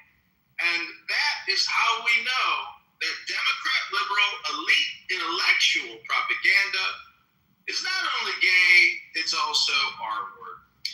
And when we talk about what is the R word, it's really not a question of whether or not the conversation is necessary, but whether or not it's actually just spam and filibuster propaganda hypnosis to waste your time. Because clearly, if we can't discuss what the priorities are as a group, the group actually isn't interested in any priorities. They're just interested in gay, elite, intellectual, black propaganda, Democrat propaganda. And so I rest my case. And just know that the law is written in my PTR. The law is all that matters, not whether or not you're gay, or whether you're black, or whether you're a woman, or whether you're brown or an immigrant, or whether you're indigenous. None of that matters. What matters is the law. I rest my case, I land my plane, and I am complete. Thank you, Mr. Jewish man. We appreciate you. Mr. Star. What do black people have to do with any of this? Okay, John, that's for you. What I'm trying to say is that no matter what happens, we have to protect the elite, intellectual, liberal, gay, black Democrat, because they are clearly the most subjected upon to white structural racism, to hatred, to all things terrible, and therefore we have to protect the most effeminate, the most weak, the most objectionable, the loudest. I don't know if you know Pierre, beautiful Pierre, and beautiful Dr. Adams. Well, if they loud mic and just scream into the mic at the top of their lungs, and they just loud mic, and then they say you don't support gay black men. Well, they may support Karen Bass, a known communist political activist agitator who's a criminal. And if we keep electing criminals instead of crime fighters, well, then you deserve your record sky-high property taxes and your lack of accountability, responsibility, and then your neighborhood goes up in a giant fire. Where next thing you know, you got looters and gangbangers terrorizing. All because your leaders are ineffective, communist, liberal, intellectual, elite, gay black people. Do you know any intellectual, elite, gay, black politicians? Hello? Alistair, I have a question. Do you have faith in the election system in, say, LA, where Karen Bass is running? How do you know she's not being just Fraud is rampant. And so whether it's petition fraud or ballot fraud or electric signature fraud, the election commission in Los Angeles, I'm sure, is run by elite, intellectual, liberal Democrats, not conservative, intellectual Republicans. That's just a fact. But let me ask you a question. You just said a moment ago that if that's what you're electing, you get what you deserve. What if the Los Angeles people are electing in proper candidates, but the system is overrunning their voice? At that point, then what? I know it's a hypothetical, but it's just... Well, it's my belief that sheriffs don't actually arrest criminal politicians, and so that would be one thing where we actually get a sheriff somewhere in the country that's willing to arrest Democrat liberal judges that release prisoners on no cash bails and ankle monitors that go on to kill again. That would be enough to arrest a liberal Democrat judge immediately. We don't have any attorney generals at the state level, federal prosecutors willing to go after fellow judges who release black male recidivist murderers that go on to kill again with no cash bail and ankle monitor. Until we have real lawmen with guns and badges ready to take them down. And if they resist, they are ready to kill trees. Until we have that, we will never, ever be able to break the cycle of liberal, Democrat, elitist, intellectual, gay, black, male tyranny. Hello? Why are you zeroing in on the way you just zeroed in on in terms of the Democrat? AKA ban on this app. Because they're not like in numbers, mass numbers released. Democrat ban, AKA go. You don't know go. No. So infinity, because you're not releasing in mass numbers white fucking people from prisons in places like Los Angeles and Chicago. They're only going for the blacks. They're like, oh, they're impoverished. It's, systemic racism. So we have to release all these fucking 17-page long fucking criminals. But they're not doing it for the whites. They're looking at them and going, well, you're the oppressor, so you're going to jail. Hey, I got a quick question. Alistair, are you saying that Ben is playing for the other team? John, that's for you. We know he's gay, so, TC, all jokes aside. We know he's legit gay, like the guy's gay. 100%. I'm shocked. You didn't know he was gay? No, I thought he had a bunch of kids. You can be gay and still have kids. That's a good point. But I don't even know. I actually told him I don't think he has any children. I think it's just I had no idea. Yeah, he's gay. Yeah, he's 100% gay. I don't know if that's true. Who's gay? Well, Alistair is claiming that whoever Alistair is. Is Alistair the guy who used to record the room? It's John Kitover. Oh, see, they always try to align me with you, which I don't mind. I don't mind you, but I do think they'll keep me in the party. He's big bro. He's big bro.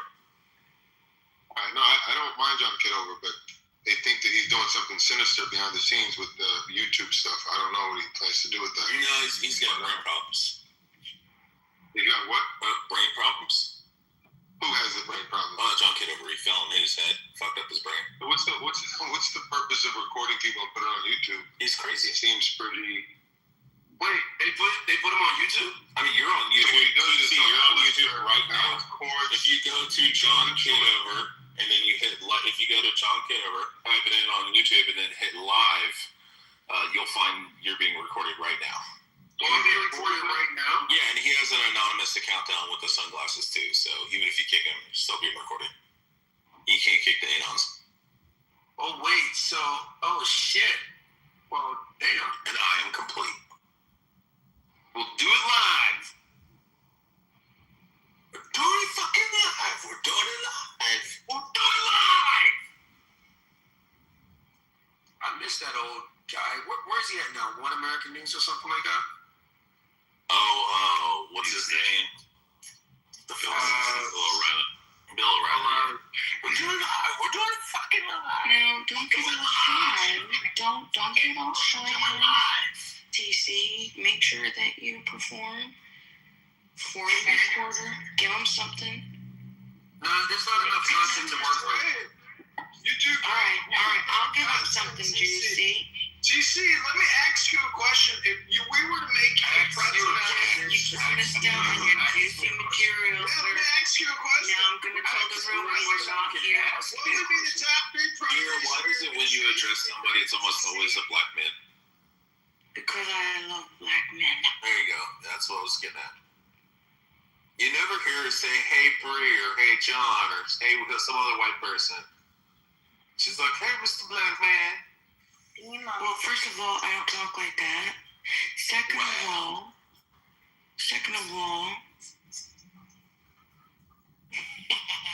you white, you dumb. So, I mean, that's not what statistics or, IQ numbers show. We're in the President Trump house. Was the Iran war necessary? We want to hear your voices and your opinions. If you are an ultra elite, liberal, intellectual Democrat, we want to know, was the Iran war absolutely necessary? Hello? Yes. No. It was not necessary, no. But if you ask the Trump administration, we're not in a war. Well, pause though. We don't know what's to come. We haven't completed this task, so we need to see what happens. There's obviously a reason that we're there, right? And the primary objective was to remove a nuclear threat that we saw. That's what he said. Well, if it was the point to remove was to remove the threat, why do they still have nuclear material? No, what are you talking about? I'm not sure what you're referring to, sir. Can you explain? You just stated that the point of this entire exercise can't call a war because Congress hasn't voted to authorize the war. Yeah, we're still there. What's to remove a potential nuclear threat? Well, if that's the case, then why do they still have nuclear material? Because the job is still in progress. So they've made a lot of progress thus far, but the mission is not complete. Well, this is my concern with him. Hold on. I want to hear his. Oh, buddy. Wait, was that a smoke detector that whenever BC talks, I'll listen. Did we hear a smoke detector in the background? Whose was it? No. When TC talks, I listen. Stop it. No, just for that, I want to. Hey, but I want to hear you. Yeah, because TC always brings that in. I said the same TC, thing. Anthony, those are the people I speak to follow their example. But go ahead, TC. What are you gonna say? See, Sean, that's because we're black. You hear that? Well, yeah, I know that. So senior, you disagree with the military action taken in Iran? I think that we should have went a lot harder than we did in Iran. I think that we should have just leveled the place from the beginning, and it should have been boots on the ground from day one. What do you mean leveled? So you agree with the military action, you just don't think it was strong enough? I agree with that. And you've maintained. We should have knocked the power. How long have you viewed Iran as a? Since I was born.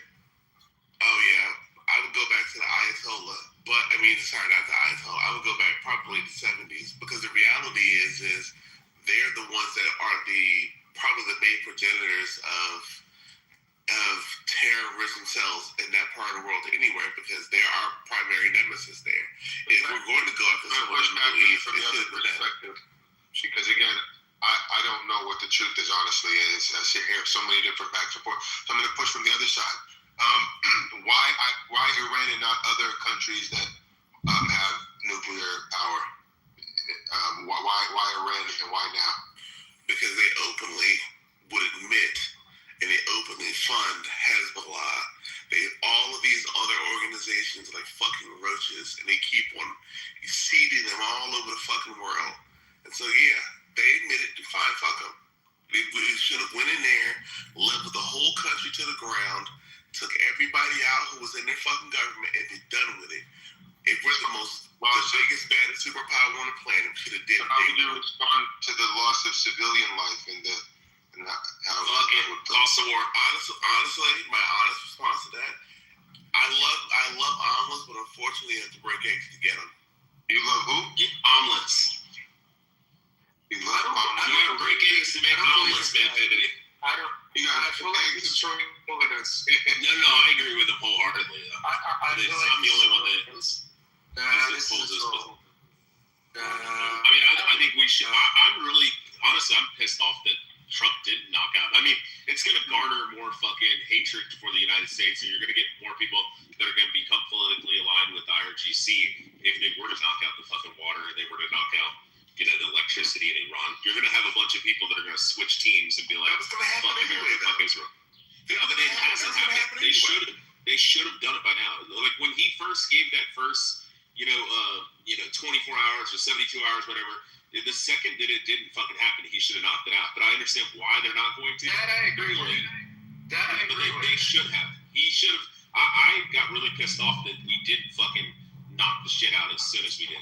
Right. So the power. Right. I agree. But he's talking about civilians. Like, nah, I draw the line with that. But I agree.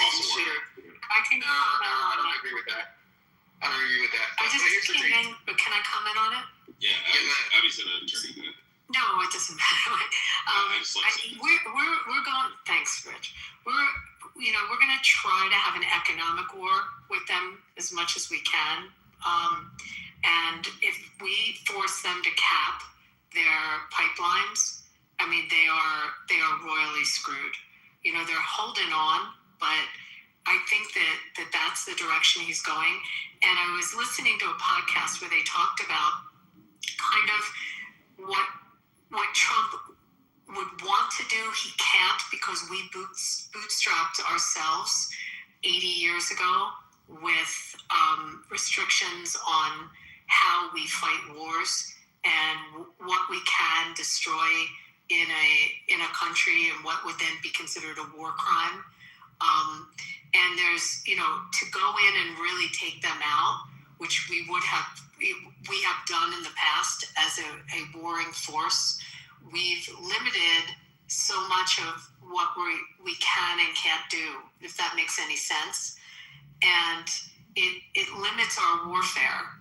So going in and taking out their train stations and their,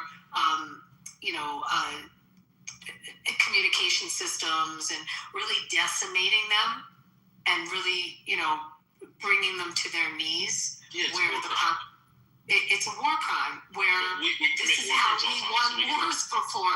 It's how you win a war, but we're limited. So he has to squeeze them economically in the approach to this, if that makes any sense. No, I don't disagree with you. I was just listening to someone pretty wise about this, and I think it makes sense. I don't think it's a munition issue that Kelly is talking about as much as what we can and can't destroy. And instead of MAGA, does that make any sense? Can we say Mama make Abby moderator again? So here's where I think we could make some progress on this. You could definitely target civilian infrastructure that's being used for military assets and that's being used for logistics and machinery and that type of thing. Anything that's fuel to use legitimate military targets itself becomes a legitimate military target. And so I think under the auspices of that criteria, I think a lot of these power centers and factories and things like that are in play. Now, would there be a measured application of taking out these civilian infrastructure, if you will? Yes, I wouldn't blow it all up at the same time, but I would certainly up the ante, because at this point we're losing leverage. This is 100% a negotiation game, and if we're not making I guess it's the supreme leader. I don't personally believe there is a supreme leader now, but whoever's pulling the strings, if it's the IRGC, whoever's pulling the strings over there, we definitely cripple them by limiting the effect they can have on control and command of what's happening in the Strait of Hormuz.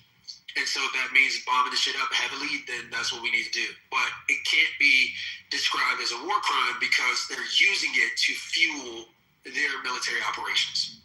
I think what's really sad about this whole thing is really we have sent the world the message that we are not as strong and as capable as we have purported ourselves to have been for the past 80 years.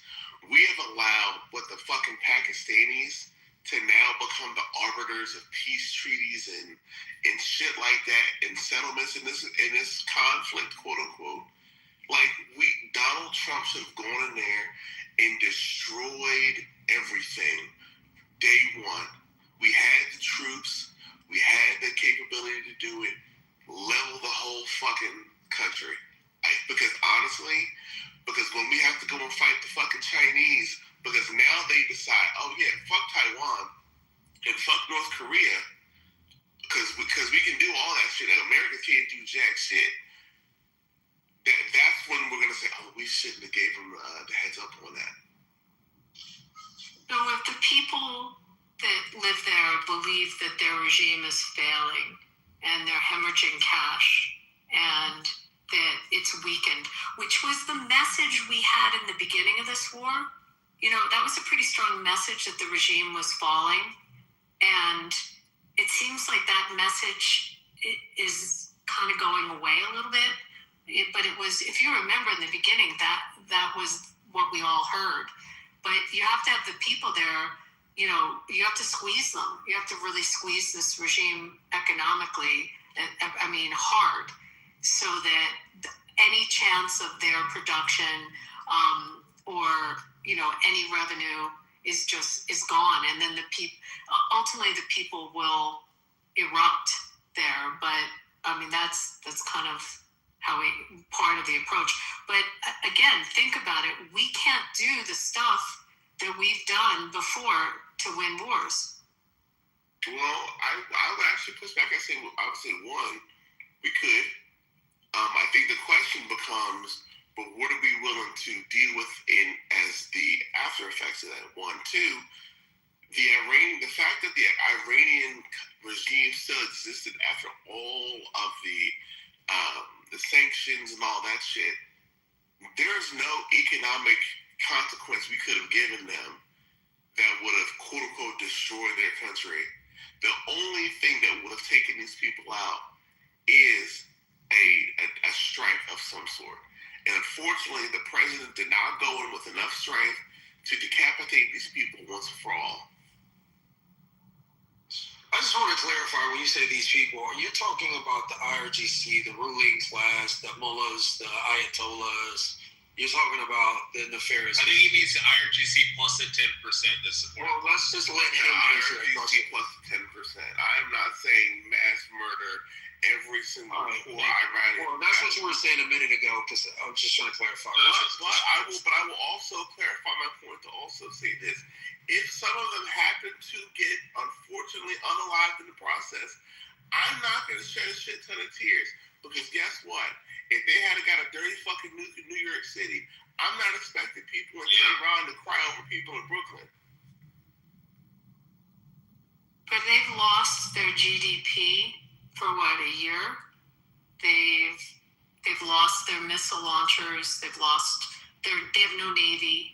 You know, I mean, we've caused a lot of damage there. Yeah, but they still exist. That is a problem. They still exist. They fight on. Even though we've crippled them, and I think the other guy was just saying that we should have went in stronger and we should have just eliminated 100% of them. I hear it would have been war crimes, and it would have been people crying like they did. Israel did the right thing when they went in against fucking Hamas. They just bombed the living fucking shit out of them. They caused the death of 80,000 people. Half of them are probably combatants, half are civilians. And they're gonna fucking be bitched at and griped and war crimes. That's bullshit, bro. But in the same time, in the same direction, Gaza, Hamas is pretty much fucking done for. And they don't have to fucking deal with it. We don't. So, like, in the same breath, we should have done the same thing with the IRGC. We should have knocked out the power, knocked out water desalinization, and we should have fucking just laid fucking waste. We would have probably killed 100,000 civilians, and they would have cried war crimes, but Iran, the IRGC would have never fucking, they wouldn't exist anymore. Well, because something you just said, Rich, that you have to think about, they won't surrender. They will refuse to surrender. Yeah, this but is different than... So I have an answer to that. Everybody always says you can't destroy a religion like Islam. That's not true. If you destroy every mind that holds to the ideal of Islam, and you destroy every fucking mention of Islam, and you destroy from every person's mind, then Islam no longer exists. You burn all the history books, you kill everybody that holds to that ideology, everybody that's sympathetic, and you kill them all, and next thing you know, there's no more mention of Islam. It doesn't exist. Statements like that on YouTube, those would be considered hate speech and abusive rhetoric. However, if you attack the legal code of Muhammad, the Charter of Medina from 660, and you look at the gangsterism, the mafiaism, the terrorism, and what they did to the Jews in Saudi Arabia, the Muslim terrorists, the first Islamic State, it's right there in 618. All you got to do is study the law, and thank God we have Abby here, a lawyer. Well, Abby used to be a Democrat lawyer. Now she's a Republican. Mazel tov. Abby, I was going to mention, are you familiar with the story of Genghis Khan? So, like, I think it was Genghis Khan, right? He was the one that they came in and they murdered, like, his whole village and shit like that, and they left, like, the women and children alive. And then he realized, through them allowing him to survive, that it allowed for that idea to still survive and thrive. And then he ended up like conquering like a quarter of the fucking world and populating like 20% of the world or some shit. And just, he realized that when he would go into a village, instead of just wiping out all the combatant soldiers, he would just murk the entire area, go scorched earth, kill every woman and child. Or he would bring them into his group and like convert them into his group. And that's how he did it. And I mean, that's what we should have done in Iran. We should have went in and just absolutely fucking laid waste to it. We did it in Hiroshima and Nagasaki, and it stopped the fucking war. Had we just done regular, storming the beaches and shit, that shit would have probably ended up either losing, we would have, or that shit would have lasted 30 years and we would have lost millions of people. But we went in scorched earth and bombed 2 cities and they surrendered. And that's what we should, I'm not saying we should nuke Tehran and Shiraz and stuff like that, but we should have went in a lot heavier handed. I hear you, but Trump inherited this system of restraint. He inherited this. This is the new way of American warfare, and that's the reality. He's already gets accused of so much that it's really a problem. The other thing is, if you look at what they did, them going after the UAE and Saudi, I mean, they were trying to cripple all the other, it's not just going after some of the American assets. They want to cripple their competition. They went after the oil producers. They want to cause civil unrest. This is not even a serious conversation. First off, the United States is not allowed to go in and carpet bomb countries. Just kill a bunch of civilians. This is not even a serious conversation. It actually is what I was saying.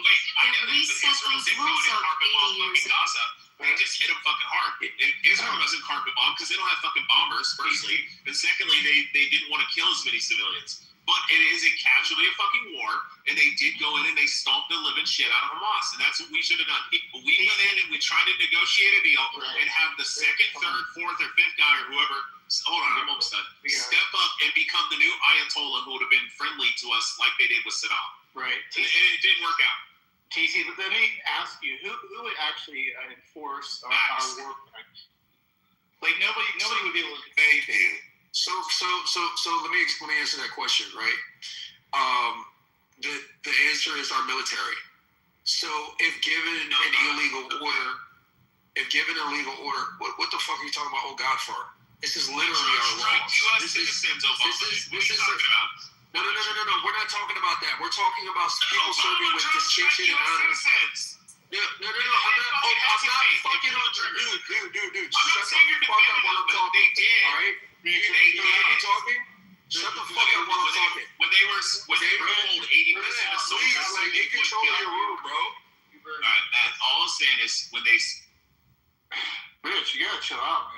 conversation. Damn, bro. I'm not keeping from Barack Obama. Why the fuck is he bringing up Barack Obama? If Barack Obama did some fucked up shit, he should have been impeached and removed. This is not the fucking protect Barack Obama. Let me answer the question. Yeah, TC, go. Let me know how you think the military would crack down on people. Go ahead. Yeah, 100%. All right. This is literally in our Constitution. All right. That international treaties that America is party to becomes the supreme law of the land.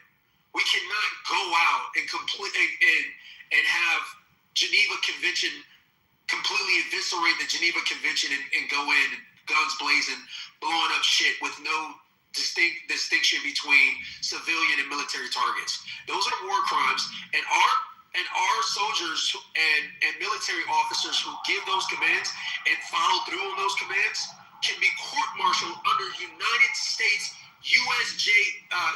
You know what I'm talking about, right? So the idea that we're going to go in under political leadership and completely carpet bomb we're not talking about carpet bombing. We're saying just kill a little bit of civilian, whatever the fuck it is.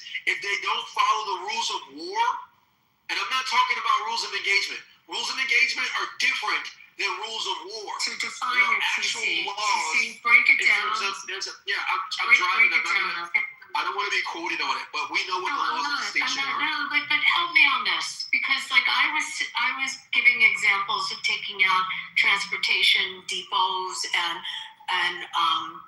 the systems of communication, and so what's acceptable to cripple a country to its knees? Like, how would you do it? I don't practice the law of war. I'm just curious, like, how do you do it? Well, no, I was going to answer your question, but I wanted to preface it by saying TC, let me let you answer it, but I do want to add something to this. But go ahead, just answer it and do what you need to do. Go for it. Yeah, based on my layperson's understanding, right? You can target infrastructure that's being used to foment war.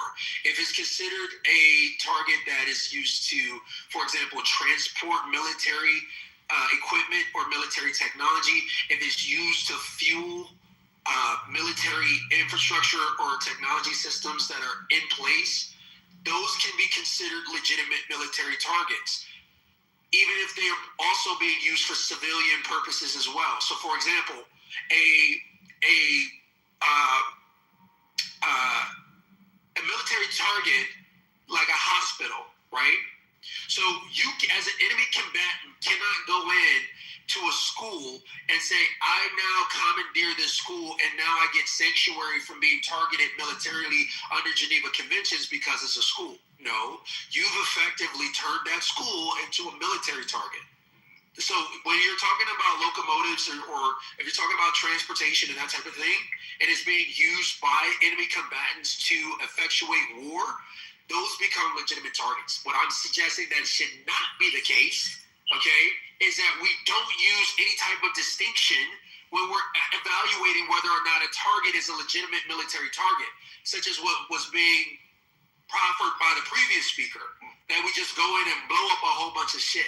No, we have laws in this country. Like, that's what stops us from being the very tyrants that we seek to eliminate. I never said anything that you said. I said you were promulgating tyranny is what you were promulgating. I never said carpet bomb, you fucking idiot.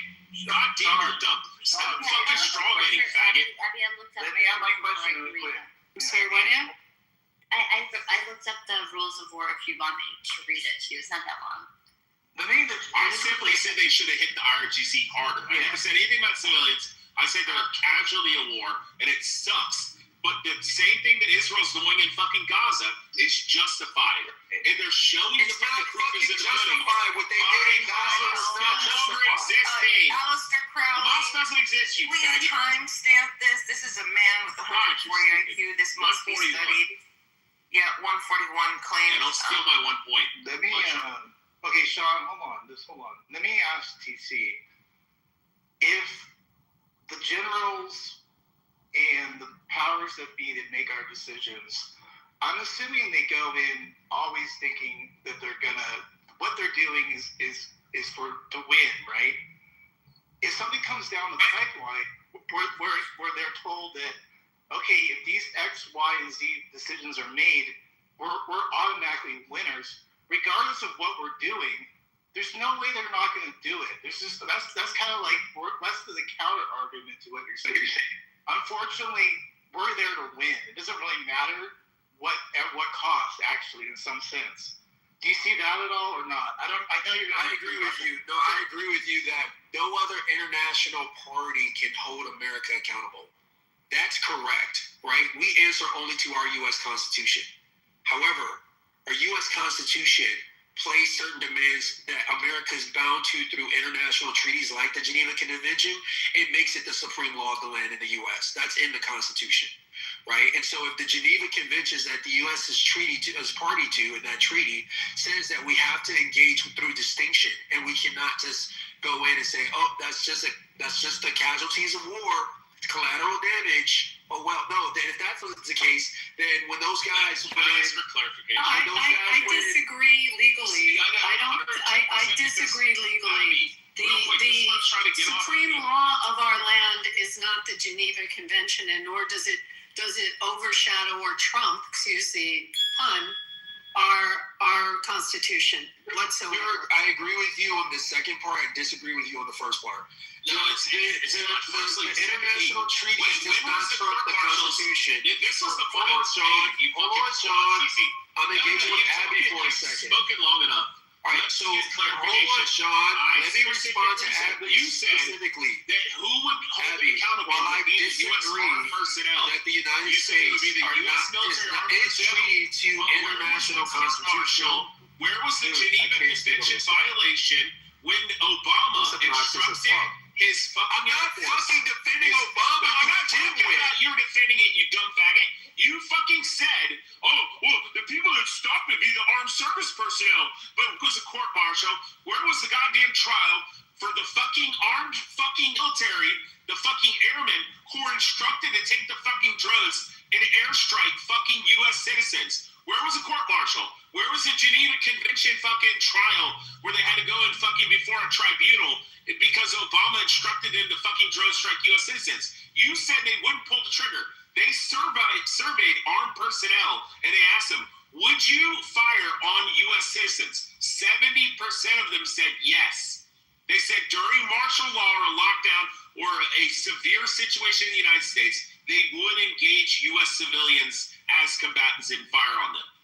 What the fuck are you talking about? Are you done, dude? You're a fucking idiot. You said, are you done? The military would stop them in the Constitution. Well, it didn't fucking stop them when Obama said, hey, drone strike that motherfucker. Did it. I want to see where the fucking court martial and the trial was. You dumb fucking faggot. Stop straw manning. I never said carpet bomb anybody, faggot. You got your point. Goddamn dumb cunt. Now let TC rebody. Like this stupid midwit faggot. Come on, man. Rich, you know I should have... Stop it. Go ahead. I should have never gotten down to this level because I know I'm not going to be able to match that level of idiocy. But I'll at least try and respond. So and I'm driving. I'm happy to grab the sources once I'm done driving. In the Iraq War, I can't remember exactly what the situation was, but apparently there was some situation in which a few of our soldiers went in. And it was in California. It was a guy who killed a cop too. Don't forget about that. There was a fucking black guy. There was a black guy that was running roads. I don't have to hit you for this. In California, and they drone striked him on U.S. soil. You fucking retard. Iraqi combatants. There was a black guy who went and fucking murked a fucking cop. And they drone striked his ass. Chris Dorn. Yeah, the guy was running through the forest. They drone striked his ass. Yeah, the guy in California, he's running through the forest like playing fucking Brad. He was like running through the forest hiding and shit. They drone striked him. Where was the tribunal? Where was the court martial, you dumb faggot? Where was the fucking airman that said, I'm not going to do that because it gets the fucking Constitution? You know what's interesting about all of this is that ideologically, I kind of align with what TC is saying to an extent. I do think Gaza was wrong, and I do think killing civilians is bad. But unfortunately, because we needed and did go into... Yeah, they have free elections in Iraq now. Okay. Because of what we were going to do in Iran, and it should have just been, again, overwhelming force from day one, because this sends the worst fucking message possible. What makes you think that it wasn't overwhelming force on day one? What makes you think that? Because they put down firepower, and so apparently it's not enough firepower for it. How much more firepower would you require to satisfy your complaint? To satisfy my complaint? Is it wrong or wrong? I want honestly, jokingly / non-jokingly, I want enough firepower that I don't want a building standing in fucking Tehran. That's what I want. But you can't do that. The Iranians are not our problem. It's the IRGC. Fucking Tehran. Hold on. That sounds like black supremacy. Which, by the way, is what Reagan threatened, correct? Yeah, we should. If nobody would have held us accountable, they all would have been fucking happy when the IRGC was completely eliminated. If you're just like everybody's going to be happy when Hamas is eliminated. Let me ask you a question, Senior. Since you put this on the table, Senior, what do you think the unintended consequences of that action would be? If we did do what you're suggesting, which is to flatten Iran, what do you think? He said, I thought he said. He said flatten fucking IRGC and a 10%. He wanted to support them. No, he wanted to bomb. Yeah, he said all the ones that are part of the IRGC are the 10%. No, that's not what he said. That's not what I gave clarification. He said yes. That's exactly what I was saying. Okay, they said don't talk. Senior, did you say? I thought you said you didn't care much about the civilian casualties. They said it's a casualty war. I'm less concerned about it. Yeah, I'm not overly concerned about. Would you have been okay if we dropped a nuclear bomb and eradicated Iran? Would you have been okay with that? No. Yeah, see, so okay, so what's the balance here? What did you want to see? If I'm going to be asked, well, what sort of overwhelming force would I would have satisfied me from the beginning? Jokingly / non-joke.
remember that shit. Yeah.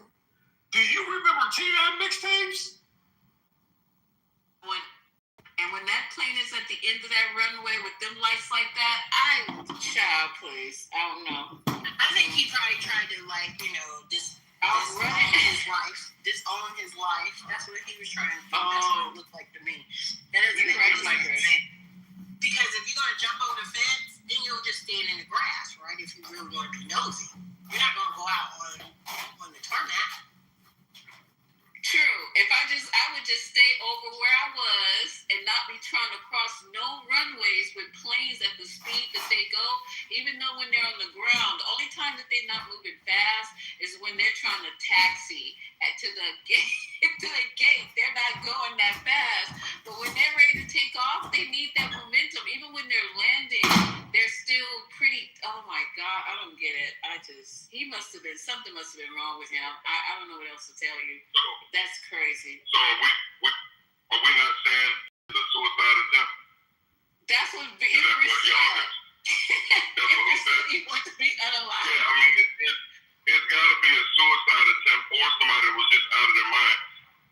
I'm just saying because you can see the planes coming. So somebody, unless it was a blind person or they had a mental illness, it had to be like an attempt to end their life.